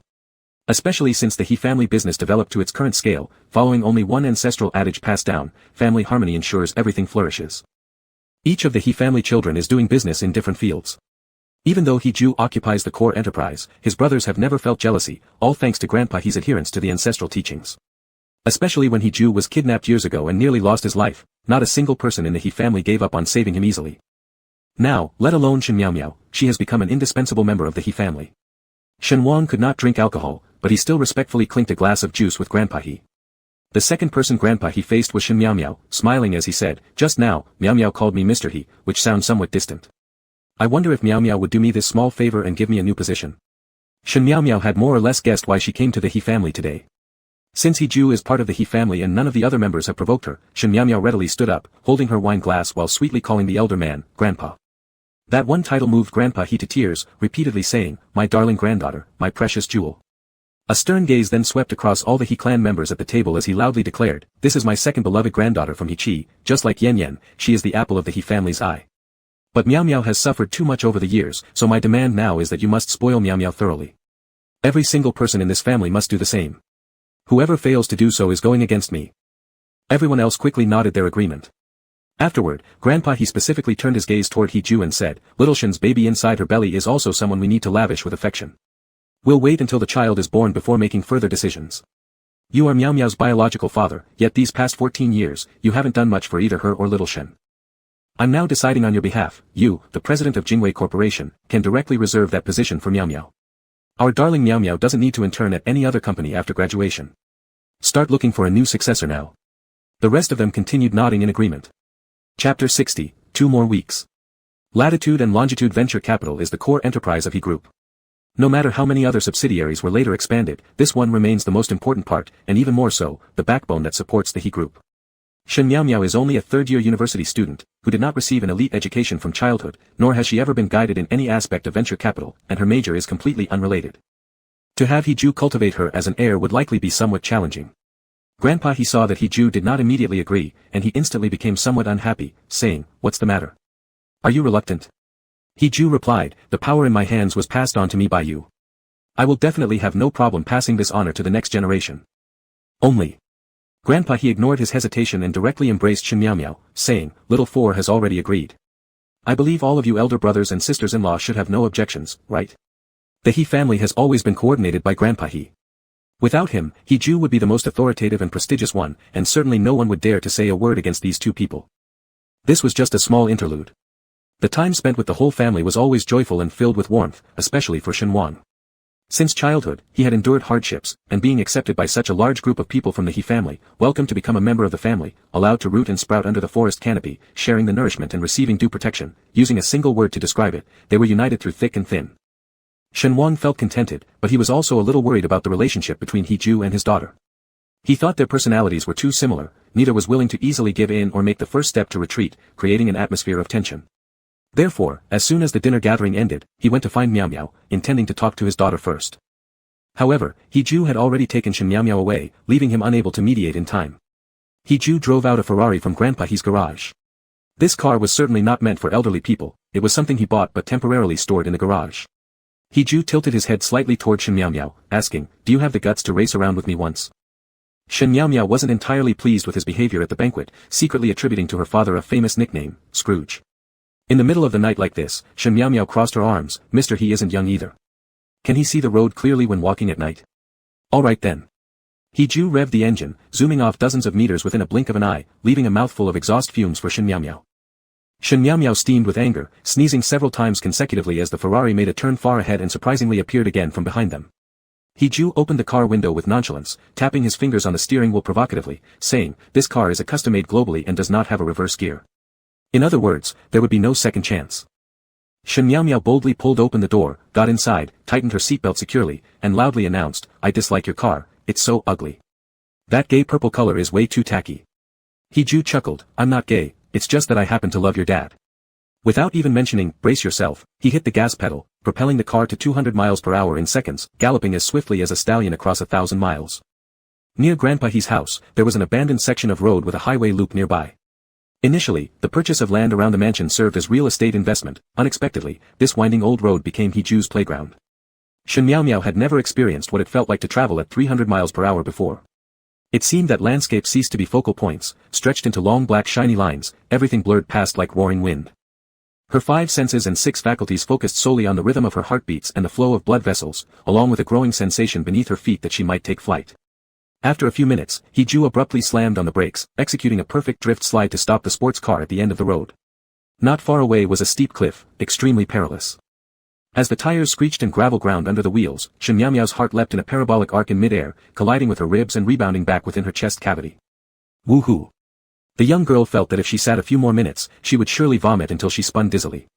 Fortunately, she still managed to quickly roll down the car window, letting in the cool night breeze to dissipate her sweat-drenched hair. He Ju raised his wrist and glanced at his watch. "It's true, I've grown old. It took me 3 minutes longer than last year."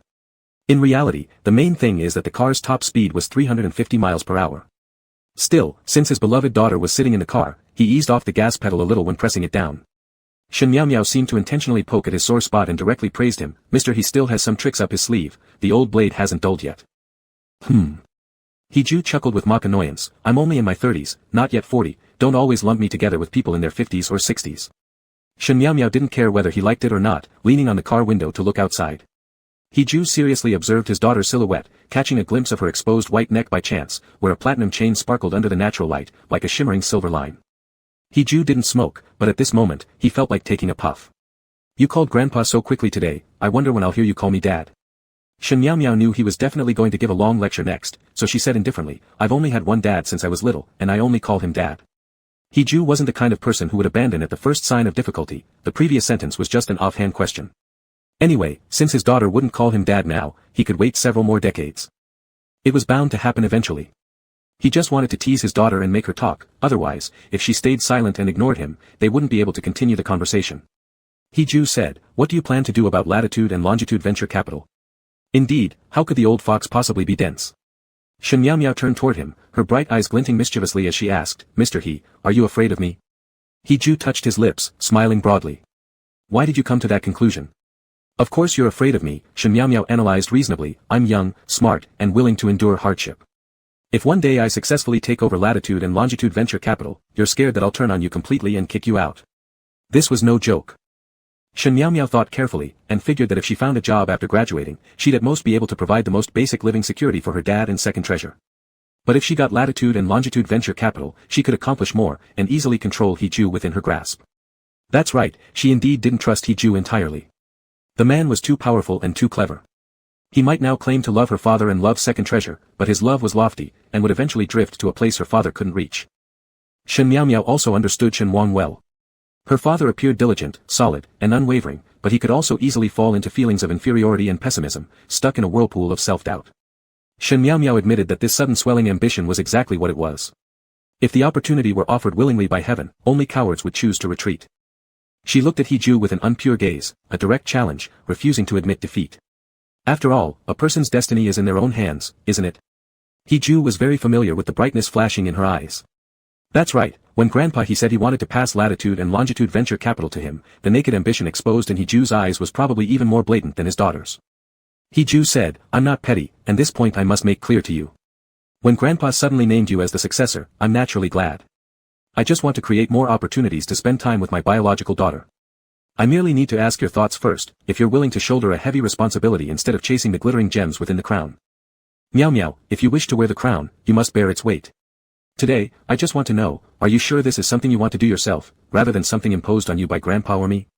Shen Miao Miao was momentarily speechless. She hadn't expected that He Ju was truly considering her welfare, a slight sense of unease creeping into her heart. To alleviate it, she could only clutch the amulet at her chest. He Ju saw through everything, unable to help but touch her head gently, speaking softly, you've only ever had one dad, who raised you from a young age. I will absolutely not deny that fact, nor force away Shen Wang's honor. I just want you to understand that regardless of my position in your heart, you have only one position in mine. You are my most treasured daughter, He Ju's. In the future, I will be your teacher, guide, and your strongest backer. Understand? Shen Miao Miao felt disordered inside but would never admit it, it was He Ju who disrupted her resolve. Stubbornly insisting, a master will starve if the apprentice thrives, I'll surely cling to you tightly and absorb every bit of you. Willing to serve faithfully, my princess. After saying this, He Ju reminded her not to catch a chill from the mountain breeze, and then they drove down the hill in a relaxed manner. Later, He Ju recounted these words to Shen Wang again. Shen Wang said, in fact, the company is yours. I know how busy you usually are, your unwillingness for your daughter to live too hard doesn't need an explanation, I can easily understand that. He Ju chuckled as he hugged him and said, it seems my wife has become smarter. I was so afraid you and Miao Miao would think I'm petty. That was fake. Shen Wang's belly reached 7 months soon after, which had reached a terrifying degree, requiring a band to hold it up from below, or else the sinking sensation brought immense pain. Shen Wang remarked that when she carried Miao Miao, it was possible there wasn't enough nutritious food available back then, so at the same month mark, her stomach only resembled holding a single balloon, now it was completely like holding two. He Ju also found this peculiar, leading to him asking Dr. Zhang to come check again, perhaps it wasn't one child but twins. When Dr. Zhang arrived, he brought 5 foreigners and a Chinese doctor, enthusiastically introducing them to He Ju. The researcher originally sought for the experiment period's delay but now finally had the time available. Dr. Zhang introduced each of them one by one, all renowned experts internationally who specialized in male childbirth experiments, especially those involved in artificial womb trials without ECMO, extracorporeal membrane oxygenation, achieving groundbreaking progress in the field. Dr. Zhang emphasized introducing the youngest Chinese doctor among them. This is Mr. Bai Tingxiu, a famous surgeon whose medical papers have been published multiple times in The Lancet, garnering much attention within the industry. The doctor named Bai Tingxiu possessed sharp and profound eyes, and when shaking hands with He Ju, his right hand exuded a steady and firm power. He Ju, being someone who trusts fully if he chooses to use someone, still harbored some doubts about a surgical specialist performing Shen Wang's operation. Bai Tingxiu proved to be an exceptionally analytical and observant doctor. Just from He Ju's glance, he guessed his thoughts and said, before meeting Mr. He, Dr. Zhang had already thoroughly shared Mrs. He's situation with us. He Ju corrected him, not Mrs. He, but Mr. Shen. Right, Mr. Shen, Bai Tingxiu showed no offense and rather patiently explained with a cool tone, Mr. Shen's uterus growth differs significantly from ordinary people, even compared to traditional female reproductive organs, it occupies an awkward position inside the intestines. For regular female pregnancies, the uterus expands with the fetus growth, supported by pelvic floor muscles, uterine ligaments, and abdominal muscles. In contrast, Mr. Shen is now mainly supported by his intestines and pelvic muscles, making the burden extremely heavy, increasing the sinking sensation daily. The physical condition during Mr. Shen's first pregnancy greatly contrasts with what he experiences now. After just a few sentences, Bai Tingxiu had already hit the crux of the matter, completely disturbing He Ju's calm heart and stirring massive waves. So, He Ju felt a sense of unease building. Bai Tingxiu suggested, I recommend scheduling surgery as soon as possible, it would be best not to delay any further. But, Dr. Zhang interjected, a baby at 7 months is still premature. Its survival rate after birth will be relatively low, and the infant is more likely to develop infections that could trigger complications. He Ju asked, compared between continuing the pregnancy and undergoing childbirth, which holds greater risks? Bai Tingxiu replied, undoubtedly, Mr. Shen carries slightly greater risk. An instant silence enveloped everyone, especially He Ju, who began pacing restlessly on the spot. No problem, I can endure for another 2 weeks. He greeted his guests in the living room, where Shenhuang should have been resting in bed, but given his current heaviness, sleep didn't bring deep rest, it was mere brief meditation lasting only a few minutes. Thus, as he descended the stairs, he overheard part of their conversation. Shenhuang, supporting his stomach, said, "Back when I carried Miao Miao, I delivered her close to term. This baby has already reached 7 months, and I wish to let it grow a bit more. Even if the limit is 2 weeks, I won't have any problems. How did you come downstairs?" He walked over to support him. Fully relying on his help, Shenhuang slowly descended the staircase and greeted the new doctors. Finally, he directly faced Bai Tingxiu, apologetically stating, "I overheard a little earlier, I'm truly sorry, but I would also like to ask you, if I can persist for another 2 weeks, it doesn't need to be much longer, just 2 weeks, do you think it's feasible?" After some consideration, Shenhuang tried his best to keep his emotional fluctuations in check. His voice was soft and tinged with a hint of pleading, "This matter doesn't need Heju's consent. The child was something I decided to have on my own originally, so when it comes to deciding when the baby should be taken out, I want to make that decision myself. Heju would definitely not bear to see him suffer, but if his life were devoid of these children, he might remain nothing more than a pitiful, incomplete person. Now, all Shenhuang wanted was to endure just a little longer for this child. Just a tiny bit more." Bai Tingxiu then said, "Since Mr. Shen is adamant about this, I will certainly do my utmost. However, since this concerns 2 lives, I cannot stake my career on it as a gamble. I hope Mr. He does not interrupt or alter the plan I've set during these 2 weeks. Is that one condition something Mr. He can agree to?" Chapter 61, Flawless. He Jiawei was especially anxious about Shenhuang's health condition and readily nodded in agreement. "Mr. Bai is already a well-known expert in surgery, I will certainly not doubt your professional skills. Still, I hope we won't encounter the problem from novels where it's either the mother or child that needs to be saved, and if so, I'll definitely choose to save the mother, this decision will not change." Bai Tingxiu's expression was calm as he responded, "That's natural." Shenhuang, however, didn't like hearing He Jiawei making such unilateral decisions, so after dinner, instead of taking a walk in the courtyard, she sat in the bedroom knitting small socks. He Jiawei knocked on the door, but Shenhuang did not respond. He Jiawei knew the other party must be angry. Pregnant women in their later stages are particularly prone to mood swings due to severe hormone fluctuations and the heavy physical burden. If improperly handled, it could trigger prenatal depression.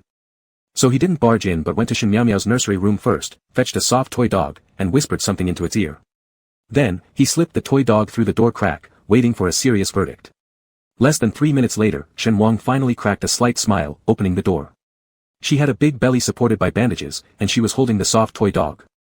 He Jiawei, tall and elegant, leaned against the wall, slightly stretching his neck, turning his sharply defined face toward her, asking, "Are you not mad at me anymore?" Shenhuang said, "If you have the courage, apologize to me personally without relying on tools." "I don't have the courage." He Jiawei slapped the head of the toy dog with his big hand, triggering the recorder hidden inside it, and the dog's mouth immediately shouted exaggeratedly, "I'm wrong, beat me, I don't hurt, I love you." The mechanical language was completely out of He Jiawei's respect, and somehow added an absurd comical sense. Because of this sentence, you'll never hear the original person say it while fully awake, let alone admit his mistake actively. Shenhuang said, immature, and attempted to push both the toy dog and He Jiawei out. Who knew that He Jiawei hugged her tightly, nuzzling Shenhuang's neck, his hands protectively around the pregnant man's waist, gently pushing her back bit by bit. He Jiawei muttered, "Your biggest mistake is letting me in." The toy dog still mechanically called out, "I'm wrong, beat me, I don't hurt, I love you." In the end, Shenhuang was pushed onto the bed sitting down. He Jiawei also released him properly, avoiding adding unnecessary weight to Shenhuang's already heavy burden. Since there was no way to drive him away, Shenhuang asked helplessly, "Do you actually have time to read novels? Aren't you someone who doesn't even watch TV daily? Talking about choosing between life and death." He Jiawei picked up the small socks that Shenhuang knitted, which were made from fluffy blue cotton yarn. The knitting was very tight, looking fluffy like a little cloud, fitting perfectly into his palm. It was tiny, barely filling half his hand. It was adorable. He Jiawei envied the second baby immensely, rubbing the sock and saying, "When reading Long Aotian's novels before, I found that kind of plot to be rather common. Of course, I hope never in my life do I need to make such a choice." Placing the sock on Shenhuang's belly, he softly kissed the second baby inside. "Dad didn't intentionally mean to be cruel-hearted towards you, so when the doctor asks you to come out, you should obediently come out, absolutely don't torment Daddy." Both being fathers, they were worried about confusing who to call upon birth. So they provisionally set He Jiawei as Big Dad, and Shenhuang as Daddy. Anyway, Shen Miao Miao firmly opposed Shenhuang being called Little Dad. Out of the two, why should her father be the little one? Shenhuang looked at the dark shadow on her belly, running a hand through He Jiawei's thick hair and said, "Let's not joke around. Suppose really during childbirth. He Jiawei, can you choose Miao Miao?" "Shenhuang, the fact that you can say such a thing means that you simply don't love me." He Jiawei's face pressed against the belly. It was unclear what expression he wore now, but his low tone revealed he was truly upset. "Kid, I'm telling you sincerely from the bottom of my heart, though it might not be pleasant to hear. Even without Meow Meow, without the second baby, even if you were a man who couldn't possibly have children, I would still only choose you. You might not believe me, thinking that now I have everything, thus speaking falsely general words, but I never lie. You understand me best. Otherwise, I will tell this to Meow Meow, and see which daughter supports whom. Shen Wang was immediately struck at his weak point, lifting He Jiawei's face to meet the dark gaze of the other man. You actually plan to tell Meow Meow? He Jiawei knew that his side held too little weight in this matter, but if he added their daughter's part into it, 1 + 1 would certainly far exceed 2. Shen Wang quickly became disheartened and said, please don't tell Meow Meow about my preterm labor being 2 weeks early, okay? She is studying hard for her FRM, Financial Risk Manager, certification, and I don't want her to waste energy on unnecessary things. Shen Meow Meow had successfully passed her intermediate business English exam in November. To celebrate her excellent results, He Jiawei specially chartered a private plane and took the whole family to spend a week on the island of Hawaii. With the new year in Huagu coming soon, He Jiawei was preparing to give both Meow Meow and the second baby a big surprise gift. Seeing Shen Wang appealing with wet eyes, He Jiawei felt immensely soft-hearted and quickly embraced him. How could I possibly disturb her during such a crucial moment? I just want to discourage your obsessive thoughts. Actually, I was wrong as well. The more critical the situation, the more we should avoid pessimism and look forward to our future life together instead. He Jiawei kissed Shen Wang's forehead gently. I'm sorry, I shouldn't have brought up such a topic when you're sensitive. Let's put this issue behind us, alright? Regarding the subject of the child, the two had already reached a kind of tacit understanding, where there should be no insistence, they must avoid being obstinate, so as not to create friction due to matters concerning the child. The reason why He Jiawei and Shen Wang only came together after more than a decade of waiting was exactly because neither was honest enough, tending to hide issues rather than confronting them. After learning from this lesson, they decided that no matter what, everything needed to be clarified up front, avoiding any unnecessary misunderstandings in the future. Starting the next day, Shen Wang began packing his bags. He couldn't stay at Crane Manor anymore. For the sake of allowing the second baby more time to develop properly inside his belly, he had to move earlier to the private hospital owned by the third son of the He family for prenatal care.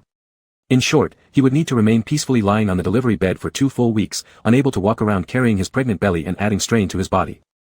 During this period, Grandpa He, the wives and cousins from the He family, as well as uncles and aunts all came to check on his condition. However, He Jiawei did not allow their visits to last too long, they simply left their gifts and went away. Shen Wang said to He Jiawei, thank you all for buying so many clothes for the second baby, but we already have piles of them at home. Infants grow incredibly fast, changing every month, and these clothes will definitely end up being donated. He mentioned donating them. Shen Wang examined the logos on each package, they were all international luxury brands. A simple bib cost several thousand yuan, it was indeed too extravagant. There were also his postpartum care products. Shen Wang picked up something resembling a bra. Both breast positions were padded with soft cotton pads but weren't meant for female use. These pads were flat and generous, feeling extremely comfortable when touched. Suppressing his embarrassment, Shen Wang pulled He Jiawei over and asked, isn't this item purchased by third brother's wife for herself? He Jiawei squinted and confirmed, this wasn't bought by her. It's specially made for you in Y country by someone I personally dispatched. It's an anti-leakage male chest harness. Ah. Shen Wang was completely shocked, why do I need to wear something like this? He Jiawei immediately pulled him closer and unexpectedly reached inside the neckline of his pajamas with a large hand. The cool fingertips caused shivers across his skin, quickly touching a damp bandage secretly fixed to his chest with a sports vest. You're lactating. Shen Wang had carefully kept this secret and to prevent discovery, changed the bandages dozens of times a day. He Jiawei pulled out the thoroughly soaked bandages. With his large stomach, Shen Wang couldn't resist his dominance and could only cover his burning cheeks to avoid eye contact. He Jiawei remarked, I've only partially lost my sense of smell, but I'm not visually clumsy either. That day, while he was helping Shen Wang wash his hair, Shen Wang comfortably lay in the bathtub while He Jiawei set up a stool and rolled up his sleeves, using his slender fingers to knead through his partner's hair. Washing hair was quite enjoyable, especially when pressing on the right acupoints. Shen Wang seemed to have been particularly well served by his beloved partner, causing a slight reaction. He Jiawei noticed 2 jets of milk spraying rapidly into the bathtub from Shen Wang's chest, resembling 2 flowing white snakes that twisted in his sight for a while before disappearing completely. Therefore, he remembered this matter very clearly. For almost a week, every night before sleeping, he used this event as material to dissolve his empty desire. He Jia adjusted the cotton pad between his palms, and its wet weight was substantial enough that several drops of white liquid instantly fell through his long fingers. He Jia licked his slightly dry lips and said to Shen Wang, who looked abnormally shy, I'm so envious, the second baby really has good food. Shen Wang immediately covered his mouth, his cheeks were red beyond normal levels, quickly spreading to his ear roots and collarbone. Without the cotton pads, dark circles soon formed on the front of his sleepwear, with the milk aroma blending with his intense body scent to form a completely new fragrance. Shen Wang complained somewhat, stop talking about it, I can't control myself anymore. The gauze on his chest had already been taken away by someone, leaving no cover at all, dripping and soaking through while swelling slightly and causing mild pain. He just slightly licked a few wet marks inside his palm, his eyes showing a deep color impossible to see bottom of, sucking Shen Wang's reflection into his gaze. You shouldn't hide this kind of situation, do you know? He muttered in Shen Wang's palm, husband can help you solve it. He Jia helped Shen Wang put on the newly bought men's bra and gave him a sip of water. Shen Wang lay flat on the hospital bed, panting lightly as he brushed his hair aside with the back of his hand. His chest seemed not to hurt as much anymore. For this point, he was still quite thankful to He Jia. But he just didn't have the face to look at the person, using the back of his hand to cover his forehead to hide the evasion in his eyes. He Jia touched his cheek affectionately, kissing his wife's burning cheeks, the breath he exhaled carrying a faint milky sweetness, saying, I will go home first to get some files, you take a nap, I'll be back in an hour. Shen Wang avoided like breath holding. In fact, He Jia wasn't really going home to fetch files. He sent Zhao Butler to invite an important guest who arrived in the capital city today. When He Jia appeared personally at the airport, Su Meishan was extremely shocked. He Jia indicated with his eyes, and the bodyguards beside him had already prepared Su Meishan's luggage, leaving space for their private conversation. He Jia said to Dr. Su, I apologize, I know public hospitals don't allow random leave, and since you are an obstetrics expert, your work must be busier. But Shen Wang's cesarean delivery suddenly advanced, and I couldn't sleep well thinking about it. I believe it's necessary for you to personally participate in the delivery, hopefully Dr. Su won't mind. Later when Shen Wang went for further prenatal checkups, Shen Miao always accompanied him, so her most formal meeting with He Jia was that one. Su Meishan noticed his neat suit, reflecting light, and followed by many people, immediately confirming her initial guess that this man must have a high status in the capital. A man so powerful asked her for help, meaning Shen Wang's condition might not be ideal. Su Meishan emphasized, Shen Wang's first childbirth was done by me, I should be the one most familiar with his post-pregnancy physical condition. Inviting me is a wise decision, so it's not at all troublesome. He Jia responded, however, there's a small issue. Let's talk about it as we walk. What issue? Su Meishan directly got to the point, is it about Shen Wang's health?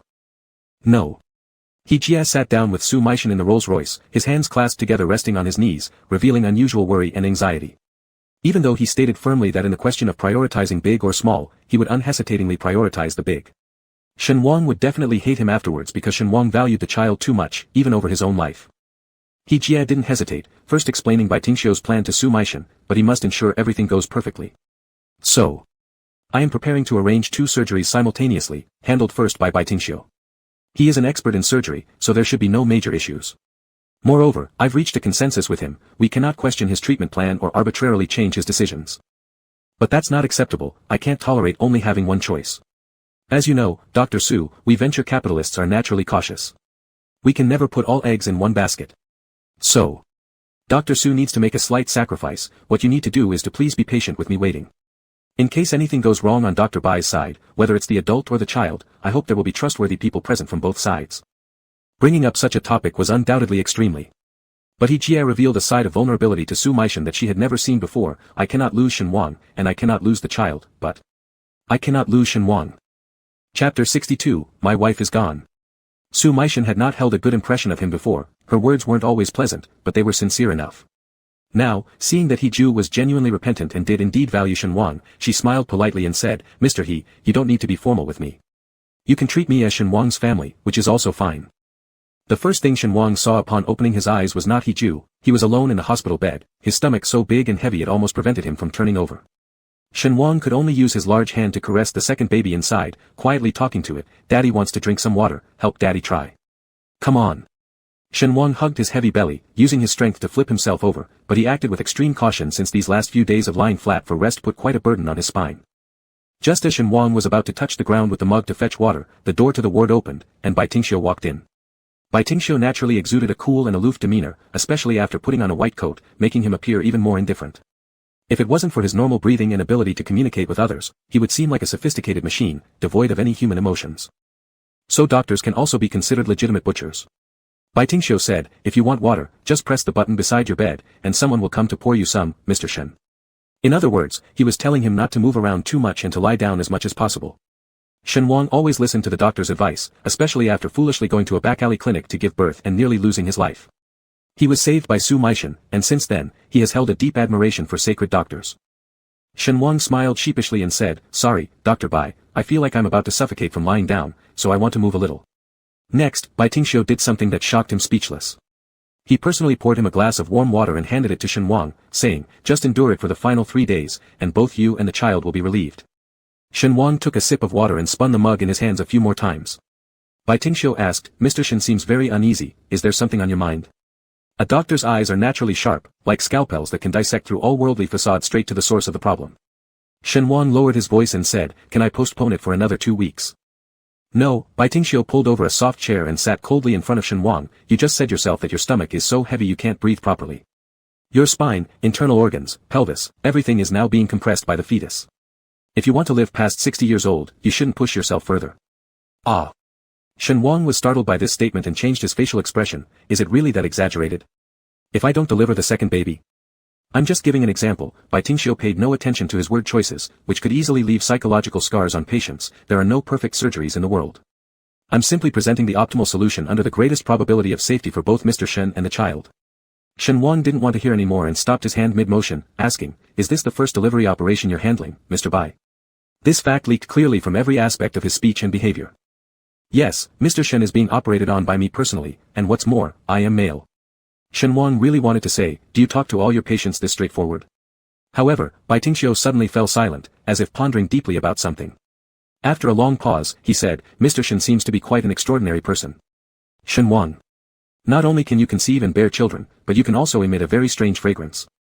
If my guess is correct, Mr. Shen's smell originates mainly from sweat glands, whereas urine belongs to a different type of internal circulation, so when you're sweating profusely all over, it intensifies the fragrant body odor. This is really worth studying. It was the first time Shen Wang had talked about the issue of his natural scent with any man other than He Ju. He asked, Dr. Bai, do you think I can be cured of this affliction? Bai Tingxiu replied, what? Doesn't this special ability confuse Mr. Shen? Of course, it was confusing. I couldn't go to swimming pools when I was young, nor could I wear short sleeves or shorts. I certainly couldn't go to crowded places either. This pervasive fragrance brought mixed feelings, both love and hate, with both benefits and drawbacks. The only advantage is that it keeps mosquitoes away during summer. Bai Tingxiu gave a faint smile, as though a robot had suddenly been triggered by some command, then lightly touched the surface of the water like a dragonfly. Mr. Shen, are you worried that Mr. He's deep affection for you partially stems from your physical charm? That absolutely isn't the case, Shen Wang replied quickly, He Ju doesn't have a sense of smell, he can't detect any fragrance from me at all. It was better not to dwell too much on personal issues, so Shen Wang changed the subject right away, saying, why is Dr. Bai calling him Ju now? You were still calling him Mr. He when we first met. Bai Tingxiu said, adapt to local customs. Just as they were idly chatting, He Ju pushed the door open and entered. Seeing Shen Wang sitting on the edge of the bed holding his belly and talking cheerfully with the new doctor, He Ju furrowed his brows slightly and asked, is there anything wrong? He then said to Bai Tingxiu, all matters concerning the patient will be handled by me. Shen Wang only needs to rest quietly. The implication of dismissing Bai Tingxiu was clear. Bai Tingxiu stood up and said, as the attending physician, I was just trying to understand the patient's mindset. It seems Mr. Shen is well prepared psychologically, so the plan can be scheduled accordingly. He Ju moved slightly aside to allow Bai Tingxiu to pass by, and in an instant their glances crossed before separating again. After He Ju closed the door behind him, the hallway outside seemed noticeably darker, emitting pale light. Bai Tingxiu muttered, so he lost his sense of smell. That made things even better, didn't it? With a slight smile on his lips, Bai Tingxiu quickly left. 3 days later. Shen Wang's surgery must proceed as planned. For these past 2 days, he hadn't eaten much, relying solely on intravenous nutrition to sustain his body functions. In the morning, a nurse came to help prepare him and mentioned the need to remove all accessories from his body. He Ju said, this bracelet is a lifetime piece, likely impossible to remove, don't worry about it, I've already discussed this with Dr. Bai. The young nurse then left. He Ju took Shen Wang's hand and comforted him, saying, there's no need to worry, in just over an hour, our family of 4 will be reunited. Shen Wang smiled and said, I'm not worried, once the anesthesia takes effect, I won't know anything anyway. If anyone should be worried, it should be you, your hands are icy cold. He Ju lowered his head, but when he raised it again, his eyes were red-rimmed. Originally, he wasn't a man known for sentimentality, yet because of his love for Shen Wang, he became sensitive and vulnerable like a real man. You endured so much while giving birth to Miao Miao, and now you're suffering again for Miao Miao, Wang Zhai, how could I ever forgive myself? Shen Wang wouldn't let him continue. Gently, he said, right now, I am about to make a round trip to the Ghost Gate, so don't say such pessimistic words at such a critical moment for both me and the second baby. No one in our family can afford to lose you, okay? A nurse pushed in a treatment bed to transfer Shen Wang onto it. From the moment He Ju began showing signs of agitation, it was evident he couldn't suppress his emotions. His hands started shaking non-stop until finally moving the precious weight of 2 lives onto the medical cart. I'll wait with Miao Miao outside the operating room for both of you. The distance from the ward to the operating room was only a few hundred meters, but today it felt like several thousand or even tens of thousands. Heju's hands grew colder and colder, each finger continuously trembling, as if drawing heat endlessly from Shenhuang's hand. Shenhuang simply kept smiling warmly at him, looking at him deeply without uttering another word. If one were to label someone a coward, Shenhuang used to be more timid than anyone else, but comparing them today revealed that the famous Heju was truly the bigger coward. Before the operating room, everyone was equal. In this world, there was finally a place Heju couldn't step into. Shenhuang mouthed silently toward him, "Wait for us." The finger clutched by Heju turned slightly cooler, revealing a tiny segment of his pinky, waiting for a promise. A promise for life. Heju completely lost control. Given his status, experience, and age, it was hard to find a single thing he feared in his entire life. But right now, he was genuinely afraid, terribly afraid. The color of the operating room indicator light shifted from green to red, symbolizing the process as intense cooking over fire, hanging Heju over the flames. Heju continued pacing back and forth in the same spot, clearly restless despite Shenhuang having just been wheeled inside moments ago. Every minute felt like an unbearable torment. He's going mad. He's going mad. He's going mad. Zhao, the butler, couldn't bear to watch any longer as he firmly held down Heju's spinning body and said, "How about I fetch Miss Miao Miao now? Then both of you can encourage each other, which might help ease the tension." He had discussed with Shenhuang multiple times whether or not they should inform Miao Miao in advance about the emergency cesarean. Shenhuang thought it best not to worry their daughter until after he emerged from the surgery. Heju, however, held the opposite view. Unfortunately, his wife always had the final say, and there was no going against her will. After some hesitation, Heju felt that having Shen Miao Miao present would be better. Just as he was about to send Zhao to fetch the young lady, Shen Miao Miao directly called Shenhuang's phone. Heju, holding the device, chose not to answer. Within half a minute, the call came through on Heju's phone instead. Making eye contact with Zhao, Heju steadied his emotions before picking up and asking, "What's wrong?" Shen Miao Miao sounded very anxious, completely forgetting their usual friction, saying, "How is Dad today? Is there anything making him uncomfortable?" No. Really?" The panic in Shen Miao Miao's voice was clearly transmitted through the receiver. "I broke 2 cups this morning and my right eyelid has been twitching non-stop." Heju's inner sense of unease grew stronger upon hearing her words, remembering what elders often said, a mother and daughter are connected at heart. Shen Miao Miao was born from Shenhuang, so surely they shared some sort of sixth sense. In an attempt to remain calm, Heju responded, "The little girl still believes in superstitions, huh? I assure you, Dad is sleeping soundly. Don't overthink things, just finish your important classes this morning." Before he could fully console her, the red light from the operating room abruptly turned green. It had only been 10 minutes since the start of the procedure. This seemed far too strange. Without time to continue talking with his daughter, Heju quickly ended the call and sprinted forward. Just then, the door of the operating room opened, and a nurse pushed out an empty treatment bed, its wheels squeaking against the marble floor. "Where's she?" Heju suddenly snapped at the young nurse. "What happened to the person who was wheeled in earlier?" Startled, the nurse stammered, "Which person?" "My wife." Heju clutched the edge of the treatment bed, all gentlemanly composure gone, shouting, "My wife, Shenhuang, was just wheeled in for the C-section surgery." The nurse was nearly in tears, having simply come out to remove and used medical instruments. As Zhao tried to intervene, Heju shoved him aside and bolted straight into the operating room. Passing through the sterile zone, he burst into the surgical area with menacing rage. Inside, he found everyone unconscious, Dr. Zhang and several foreign doctors included, all sprawled on the ground. What the hell is going on here? Heju's nose couldn't detect any scent, but Zhao, rushing in after him, immediately pinched his own, shouting, "Young master, something's off in here. Get out." Soon after, the hospital erupted in chaos as Heju barged into one ward after another, frantically searching for signs of Shenhuang. His entourage of private security guards closely followed, asking everyone if they'd seen a man named Baitingxiu. 20 minutes later, Dr. Zhang regained consciousness, and Heju immediately rushed back to confront him. On the verge of complete mental breakdown, Heju grabbed the collar of Dr. Zhang's gown, yelling threats, "Who exactly is Baitingxiu? Are you sure he's a well-known doctor in the field? Shenhuang is gone. That damn bastard took Shenhuang somewhere, where?" What had been feared most had truly happened, right under Heju's nose. Su Meishan, secretly stationed in the adjacent operating room, hurried out upon hearing the commotion. She grabbed Heju by the arms, saying, "This elder gentleman isn't well, Mr. He, please don't get too upset." She then examined the condition of Dr. Zhang and the others. This is the effect of sedatives. These people breathed in a certain amount of anesthetic gas while inside the operating room, causing them to faint. So where is Shenhuang? Heju was completely disregarding his public image now, his disheveled hair revealing how distressed he truly was. If he inhaled this kind of drug, what reaction would it cause? Moreover, Shenhuang's whereabouts remained unknown, taken away by Baitingxiu, driving Heju to the brink of madness. Heju opened his phone, only to find that ever since Shenhuang had threatened him last time, his tracking system hadn't been updated. Heaven must be punishing me. Just as He-ju was about to smash his phone, it suddenly rang with an unknown number. He-ju answered furiously, "Is that you?" Bai Tingxiu. Bai Tingxiu's voice was unusually calm in stark contrast to He-ju's agitation as he replied, "It's me." He-ju was about to demand Shen Wang's whereabouts when Bai Tingxiu abruptly said, "He-ju, your wife is sleeping soundly. I won't do anything to her, so there's no need to call the police. It will all be dealt with soon enough." "You damn bastard." He-ju growled low, "I want to see Shen Wang." Bai Tingxiu responded calmly, "If you wish to see Shen Wang, it's very simple. I won't make any extraordinary demands. You just need to help me with a small task. The hospital's spare treatment room." Spare treatment room. He-ju turned to the disoriented Dian Zhang and shouted, "Where's the spare treatment room? Tell me fast." In his current rage, he looked at everyone with extreme annoyance, wishing he could kill someone to vent his frustration. At this moment, the captain of his private security guards came over to inform him of some troubling news. The hospital surveillance system had completely shut down, which meant they couldn't tell from which entrance Shen Wang was abducted. He-ju paid no attention to the surveillance issue.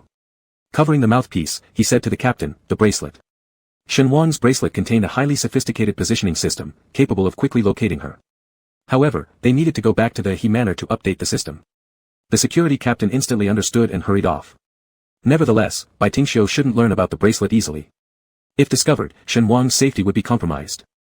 He-ju could buy time to create an opportunity for Shen Wang.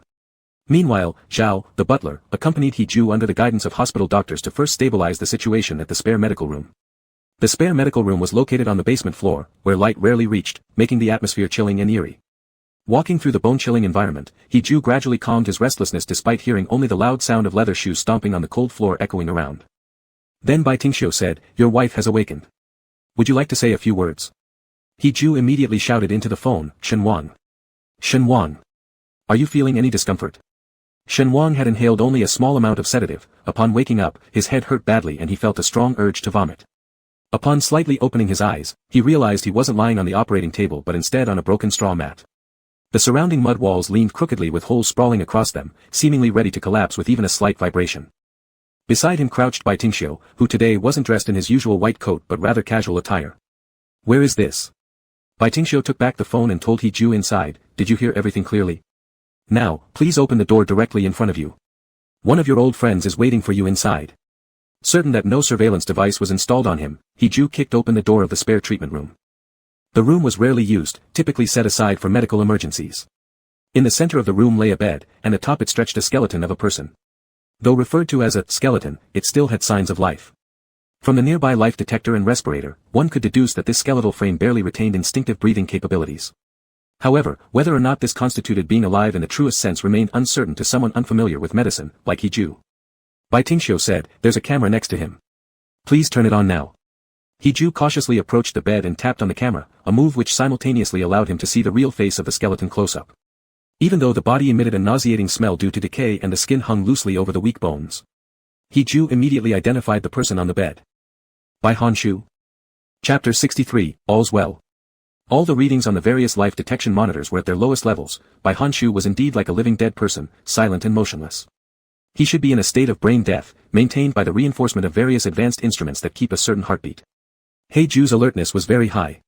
Almost instantly, he saw through the trick and couldn't help but sneer, "You want me to kill him? Isn't it a bit too well timed?" Bai Tingxiu clapped his hands slightly and said, that's right, dealing with smart people is truly refreshing." He-ju cast a glance towards the door of the standby medical room. Just before he turned on the camera, Zhao Butler, who had been following behind him, very tacitly stopped the doctor from the private hospital who had come to lead the way. The two silently hid near the entrance. Zhao Butler opened a video call on his phone in Bai Tingxiu's blind spot, aligning the camera toward He-ju's back. After seeing Zhao Butler's small action, He-ju slightly altered his tone into an icy jest. "Dr. Bai, you truly make me look at you differently. I thought all doctors were born saints with extremely high professional ethics, but I didn't expect you to incite me to do such a terrifying thing." He-ju sat steadily on the chair beside. "I guess, you and Bai Honshu aren't lovers. But, you hate Bai Honshu so much that you'd rather keep him alive by machines than pull out his oxygen tube yourself. I guess there's another hidden relationship between you and Bai Honshu." Bai. He-ju continued, "When my company was a commercial competitor to the Bai family, I investigated their details thoroughly from all aspects. Later, the Bai family went bankrupt. Apart from those who died or were injured, the ones who fled abroad were basically insignificant soldiers incapable of causing significant waves. Those with talent like Dr. Bo are practically non-existent. It appears that you could only have one identity. Even though separated by a screen, with an unknown distance between them, it was still difficult to resist the somber quality beneath Hei-Ju's gaze. You're the illegitimate child of the Bai family, unseen by others. If you and Bai Honshu are not half-siblings from the same father, then you might be the posthumous son of the elder Mr. Bai, making Bai Honshu your shadowy little uncle. Ju Sir is truly worthy of being called Ju Sir. Bo Tingxiu didn't clap this time. Instead, his eyes grew gloomy, revealing a kind of hatred that almost bordered on rage. I am Bai Honshu's half-brother from the same father.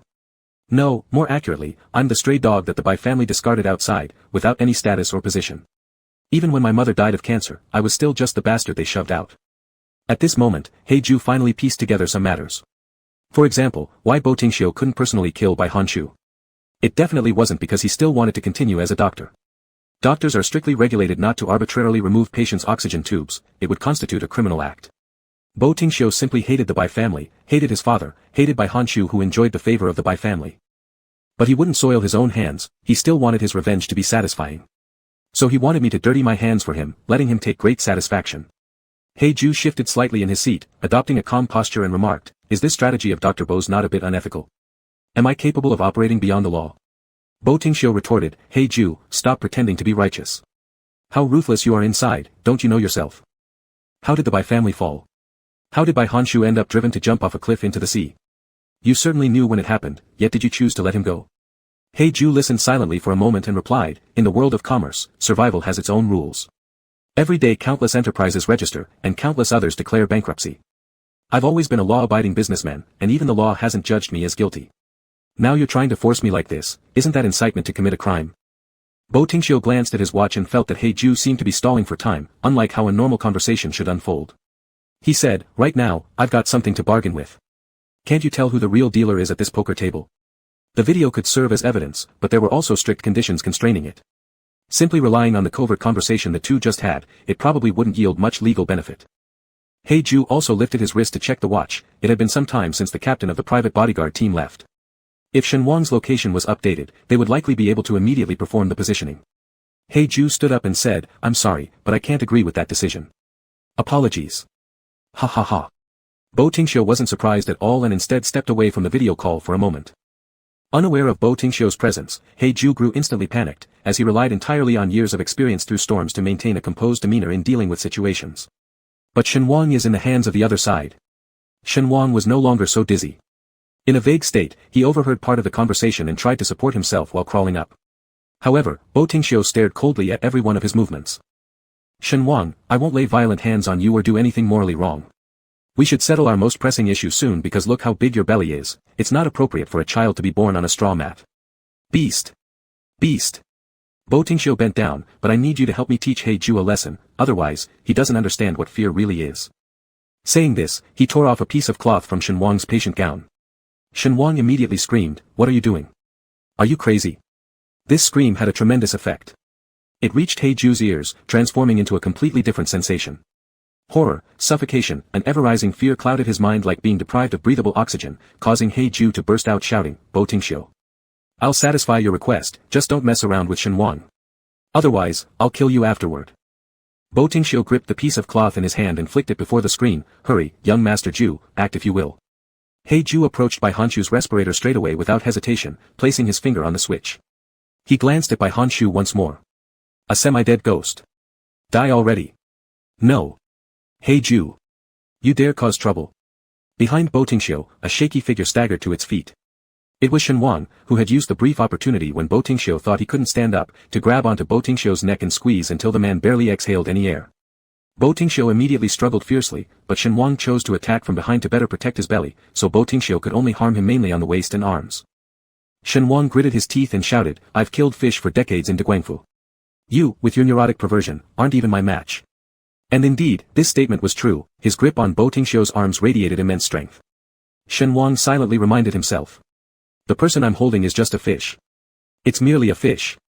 Then pulling his right hand free, he started pounding Bo Tingxiu's ribs repeatedly with forceful punches, each landing squarely on vulnerable spots. I told you to jump around. Told you to frisk about. Shen Wang replaced his pain with a sense of satisfaction from the physical assault. His emotions were unstable anyway, and doctors had advised him to keep a small stress relief doll handy to punch when necessary. I told you to threaten Hei-Ju. Told you to do bad things. Shen Wang vaguely felt the person tightly trapped between his arms stop breathing, and suddenly became a bit scared. He slowly loosened his grip. Suddenly, the man lying limp gasped for air again, turned around, threw a swift punch, and caused Shen Wang to fall backward, blood streaming uncontrollably from his nose as golden stars flashed before his eyes. Cough, cough, cough. Bo Tingxiu rushed to cover his throat, struggling for breath, and darted to the video device to check. There wasn't a sign of Heiju. The ventilator continued working nonetheless. Damn coward. Yellow-livered wretch. Bo Tingxiu paid no heed to the dirt all over his body and hastily shoved the monitor into a nearby backpack. Then, standing in front of Shen Wang, he sneered malevolently, "The man whose life you're protecting is a weakling, and you're nothing more than a pitiful misfortunate fool." Possibly due to the failed plan, Bo Tingxiu shed all pretense of humanity, turning into a pure devilish villain as he brazenly grabbed Shen Wang by the collar. "Do you remember those people who surrounded you outside your school gates all those years ago, warning you to stay away from Heiju? Exactly, it was me who hired them. Heiju actually succumbs easily to influence. Whenever I give him the proper stimulation, such as your departure in those days, it certainly contributed greatly to his thorough vengeance against the Bai family. So, what if you die now? Wouldn't Heiju become an easier puppet for manipulation?" After saying this, Bo Tingxiu pulled out a scalpel from the bag.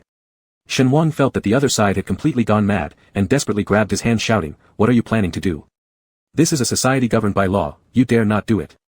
Bo Tingxiu tore open his hospital gown, exposing a round belly. Perhaps the second baby inside sensed the horror and kept moving around restlessly. What to do? Of course, it's something that will make Heiju regret for a lifetime. Didn't I say your body has excellent research value? Bo Tingxiu shook off Shen Wang's hands and prepared to stab the knife into his stomach. But at a glance, he saw a bracelet on Shen Wang's right wrist, flashing blue light constantly. What is this thing? Shen Wang summoned all his strength, kicked him on the shoulder, and turned to crawl toward the exit of the adobe house. Did I allow you to go? Bo Tingxiu stepped on Shen Wang's calf. Tell me clearly, what on earth is this? He dragged Shen Wang back, picked up the gold bracelet emitting blue light, and asked ferociously, what exactly is this?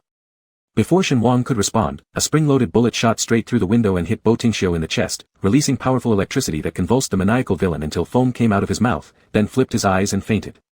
Then several black-clad bodyguards rushed in from outside. One checked Shen Wang's condition, while another spoke into the walkie-talkie, "Young Master Ju, Mr. Shen isn't in good shape." Shen Wang was likely too exhausted from struggling with Bo Tingxiu and receiving several heavy punches. After being rescued, he entirely relaxed and immediately fainted. Not knowing how long he floated in and out of consciousness in the darkness, Shen Wang heard a familiar voice calling him. Heiju. Shen Wang struggled to pry open his eyes just to see Heiju supporting himself on one side of the physiotherapy bed, running wildly, and doctors helping to clear the way ahead. Heiju continuously shouted at him, "Shen Wang. You must hold on at all costs. Shen Wang. Look at me, look at me." Shen Wang always thought he had never seen such a blurry Heiju before. It seemed as if Heiju were floating right beside his hand, but touching would instantly shatter him.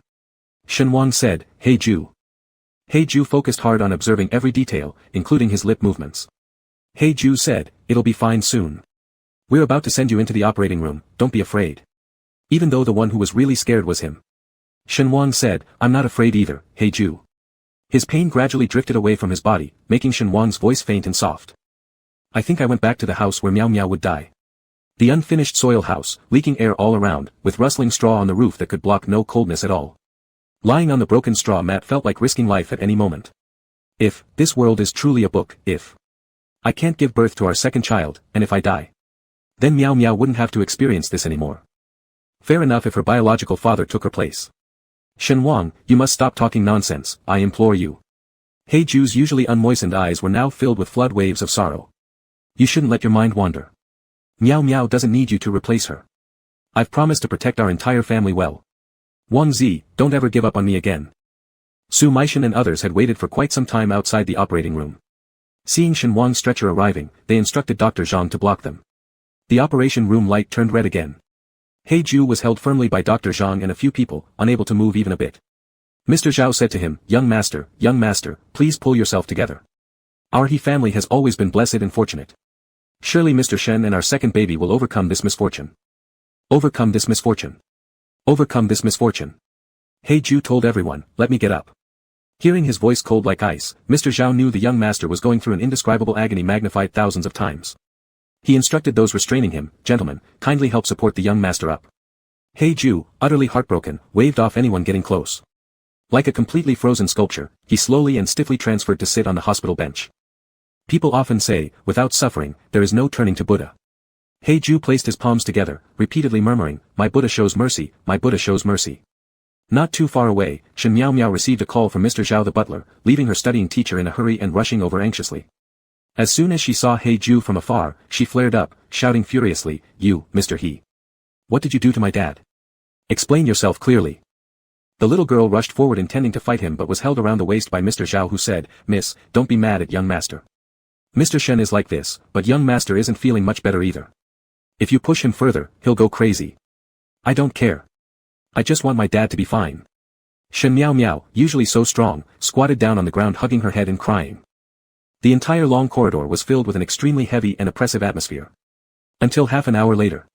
A nurse hurriedly walked out and announced to He Ju, "Young Master Ju, the baby is born, but it's premature. We have just sent it to the incubator." He Ju grabbed her wrist fiercely, glaring at the nurse with eyes terrifying as if they belonged to a demon crawling out of hell. "Where is Shen Wang? How is Shen Wang doing?" The nurse had been specifically assigned to deliver the message and showed relief on her face. "Dr. Su is currently stitching Mr. Shen up. It should take about another half hour before he can come out. Thank heavens." These 4 words flashed through He Ju's mind. His vision went black as he almost collapsed backward. Luckily, Shen Miao Miao and Mr. Zhao supported him from behind, preventing his fall. He Ju didn't faint completely. He had just vowed to Buddha never to kill or eat meat again, deciding to live on vegetables alone, hoping for Shen Wang and their second child's safety. When Shen Wang was successfully pushed out of the operating room, Dr. Su particularly informed the father and daughter. He explained that during the struggle, Shen Wang had instinctively protected his abdomen, thus avoiding irreparable consequences. He Ju had been overly stressed all day, not drinking a drop of water while suffering great emotional fluctuations. Now, he clung to life by a thread, looking absolutely terrible. Dr. Su noticed Shen Miao Miao was also quite tense, gripping He Ju's sleeve tightly to steady herself. He chuckled and said, "It seems none of you know what Shen Wang gave birth to." Deciding to tease them a bit, Dr. Su turned to Shen Miao Miao and said, "From now on, you'll have someone to pout together with." Chapter 64, End of main text. Erbao was a premature baby. If he were from an average family, he would likely be frail by nature. Luckily, Erbao had a strong sucking reflex and didn't need any artificial assistance with breastfeeding. His weight increased steadily from 1,600 grams to 2,000 grams, and his body showed no signs of infection. Moreover, his lungs developed without any issues. He was as red and tiny as a little mouse. Shen Miao Miao visited the neonatal intensive care unit, NICU, every day whenever she had time to see Erbao. The NICU had around 30 incubators, 10 of which housed these underdeveloped newborns. Currently, Erbao appeared to be the smallest in size, resembling a panda cub, wearing the specially customized extra small-sized diapers imported by He Ju from abroad. With slightly squinted eyes, he sucked on his super tiny thumb incessantly while his thin little legs moved about non-stop.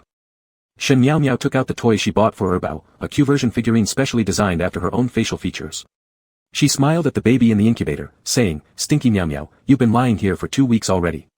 When do you plan to come out and let your sister kiss you?" Shen Miao Miao teased Erbao through the glass, but then noticed that He Ju had also come to see the baby. She quickly shoved the toy into her backpack, pretending to look very serious. When He Ju saw her, he seemed quite surprised, especially since final exams were coming up, and Beijing University's failure rate was notoriously high nationwide. He asked, "Why did you come over?" Shen Miao Miao straightened up, turned her head, and lifted her chin. "I'm just visiting my younger sister." "So what? Of course it's fine. How could I dare give instructions to Princess Miao Miao?" He Ju affectionately patted his elder daughter's head. "I was just thinking that this year during the spring festival, probably Dad and Erbao won't be able to go back to Guangqing with you." Humph. In her heart, Shen Miao Miao cursed him for being smug again, what a sly old man. And then she said, "It's all your fault. Miao Miao's birthday was supposed to be in February, making her a spring baby, but now she's born in December and is freezing like a trembling little mouse." A little mouse. He Ju leaned closer to take a look at his second daughter and found that Shen Miao Miao was indeed the smallest among the dozen or so babies, with wrinkly red skin flailing around wildly. But she was absolutely adorable. Especially when they were discussing outside, Shen Miao Miao seemed to sense them telepathically and suddenly opened her eyes. It turned out that this child's eyes weren't small at all, instead, she had beautiful black almond-shaped eyes with slightly upturned corners that looked very pretty upon closer inspection. Then she yawned towards the direction of the two people, revealing her pink little tongue moving around inside her tiny mouth. He Ju immediately started searching his pockets. Shen Miao Miao had already pulled out her phone incredibly fast and snapped pictures of her little sister's irresistibly cute expressions. "You don't think your sister is a little red mouse anymore, do you?" Shen Miao Miao paid no attention to her father's provocation. Now this old man was overly thrilled and utterly losing his composure. "Miao Miao looks like daddy, so she's bound to become a super beauty." He Ju playfully patted her hair again. "Do you know who you resemble?" Shen Miao Miao made a tut sound. "Do you only realize now that I resemble you?" Shen Miao Miao stuck out her tongue at him. "You definitely didn't think that way before." "Humph, carrot. Since He-ju held shares in the private hospital and Uncle 3 and Director Zhang were extremely considerate, Shen Miao stayed leisurely in the warm incubator for a whole month. The other babies around Shen Miao weren't ordinary either. This private hospital catered to families with annual incomes of tens of millions. All the infants had naturally superior identities, for example, a certain bank manager's grandson, a certain foreign trade company president's daughter, and a cosmetics company creative director's twins. None of these little treasures had any intention of going home, treating the incubators as luxurious homes. Especially when Shen Miao yawned, other boys and girls followed suit. And when Shen Miao cried due to hunger, the other babies began wailing too. However, Shen Miao's diet was clearly better than the other babies. Most of them consumed imported formula, while Shen Miao drank purely natural and highly nutritious breast milk. Chen Wang insisted on personally feeding his second daughter. After all, Miao was born prematurely and was forced into the world earlier. He always feared that she might have congenital insufficiency, and if postnatal nutrition couldn't keep up, he would surely regret it for life. Therefore, in order to produce milk, Shen Wang drank large amounts of various nourishing soups every day. She gained a bit of weight, and her skin became extremely delicate, soft as jade. Especially after giving birth to Erbao, her body scent became richer and deeper, no longer the fresh sweetness of fruits and flowers, but a more mature fragrance that would burst with juice when touched. Under this high-quality comfort, Erbao's skin quickly lost its redness and turned into the same delicate creamy white as Shen Wang's. Once placed back into the incubator, she clearly shone compared to other infants. If Princess Beauty had rankings, it might refer to skin white as snow, lips soft and red like fresh roses, and hair black as coal. Erbao was to celebrate her full-term ceremony at home, especially since Shen Miao also needed to be formally recognized by the family. So He-ju and Shen Wang agreed that when Erbao reached 30 days old exactly, they could take her home. He-ju originally planned to hold Erbao, but he was directly overruled by Shen Miao, who grabbed Erbao and smirked at him, "You're so clumsy. Go buy a baby doll to practice first. I'm afraid you drop Erbao." Shen Wang chimed in supportively, "No, Ju, you should really go buy a baby doll to practice on." If He-ju hadn't almost sliced his finger while peeling an apple for Shen Wang or taken the wrong delivery package when fetching things for her, or hurt her scar when changing bandages. "Nonsense," He-ju quickly retorted, having lost some face. "When Erbao pooped, I handled it perfectly." Shen Wang supported him gently by his arm, saying, "But Erbao is a girl baby, wiping a girl's bottom is different from wiping a boy's. Every time you finish, I still have to deal with it again." Well, some people are naturally lords, and it's understandable they lack common sense. "I disagree." He-ju suddenly darted away from Shen Wang's side, sprinting up a few steps to catch up with Shen Miao, grabbing both her and Erbao together, laughing loudly, "Don't mention Erbao. I can hold my big and second treasure securely alike." On the way to their destination, Shen Wang asked the driver to stop momentarily and dispatched Shen Miao to buy several boxes of Wantong muscle plasters. Shen Miao laughed until she nearly couldn't straighten her waist. After returning from buying medicine and holding Erbao, she looked back to see He-ju half lying in Shen Wang's arms while Shen Wang stuck 3 patches on his lower back, tenderly rubbing someone's sore spot. "Miao is already a young lady now. You shouldn't be so reckless anymore." But, He-ju resisted stubbornly, "It's mainly because I haven't been exercising properly lately." It was true. Since his wife and their second daughter had been hospitalized, he practically lived there, eating, working, and sleeping all moved to the ward. To put it simply, Shen Wang gained 10 jin, Chinese unit of weight, and he lost 20. He-ju said, "Gold, gold, now I have 2 precious daughters of gold and 1 priceless wife worth millions, so even if it kills me, it's worth it." Shen Wang secretly pinched his newly sprained waist, making him grimace before smiling and saying, "You need to bear it well. Our household can't function without you."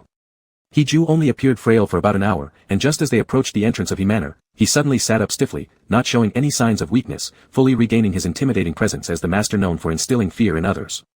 Shen Miao quietly explained to Erbao, "This is called posing. Got it? If any guy does this in front of you in the future, do what your sister says and stay far away." The He family elders and others were already waiting for them at the gate.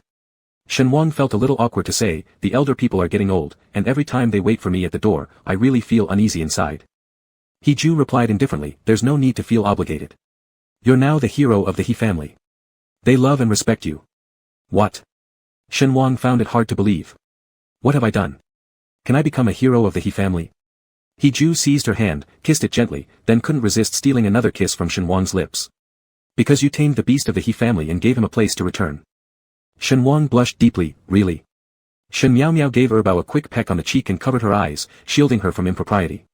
In the future, these two would likely treat everyone as equals to be embraced and freely share sweet moments. "Come on, Miao, let me teach you a move. It's called rolling your eyes."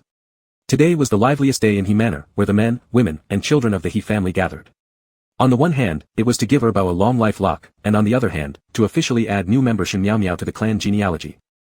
Old master, he laughed with delight, his mouth filled with teeth but barely able to close his smile, gifting each of his newly acquired granddaughters a fist-sized solid gold lock engraved with icy jadeite. The inscription read, "Long life, virtue, happiness, and health." Certainly, Shen Miao Miao couldn't wear such a huge gold lock, it was beyond her capacity. Grandpa, he chuckled, in the future, our He family will have 3 precious daughters. If there's ever a worthy match that seeks their hand in marriage, first let him bring out wealth enough to unlock these locks before anything else. Shen Wang took advantage of the moment when no one was paying attention and balanced the gold lock in his palm, nearly twisting his wrist. He couldn't help but ask Grandpa, he with a head full of doubts, this lock is so heavy, but why does the husband of Miao Miao and Miao Miao need to offer wealth in exchange for marriage? He Ju lifted his finger and gently tapped his silly wife on the forehead, saying, do you see any keyholes in these locks where keys could be inserted? Shen Wang held up the golden lock with both hands, looking it over dozens of times, indeed finding none. It was solid through and unbearably heavy. There isn't. He Ju, fearing he might make his already silly wife even dumber, kissed her forehead tenderly and said, the old master's meaning is quite clear, it indicates no one will ever be qualified to marry my daughters. Speaking of this, He Ju would never allow just any ordinary man to touch the treasures he shared with Shen Wang. In this world, besides himself and Shen Wang, all other men were beneath them. The banquet lasted a long time, but Erbao couldn't stay up with them. She was still a little baby who needed to sleep early. Shen Wang originally planned to feed and then put Erbao to bed.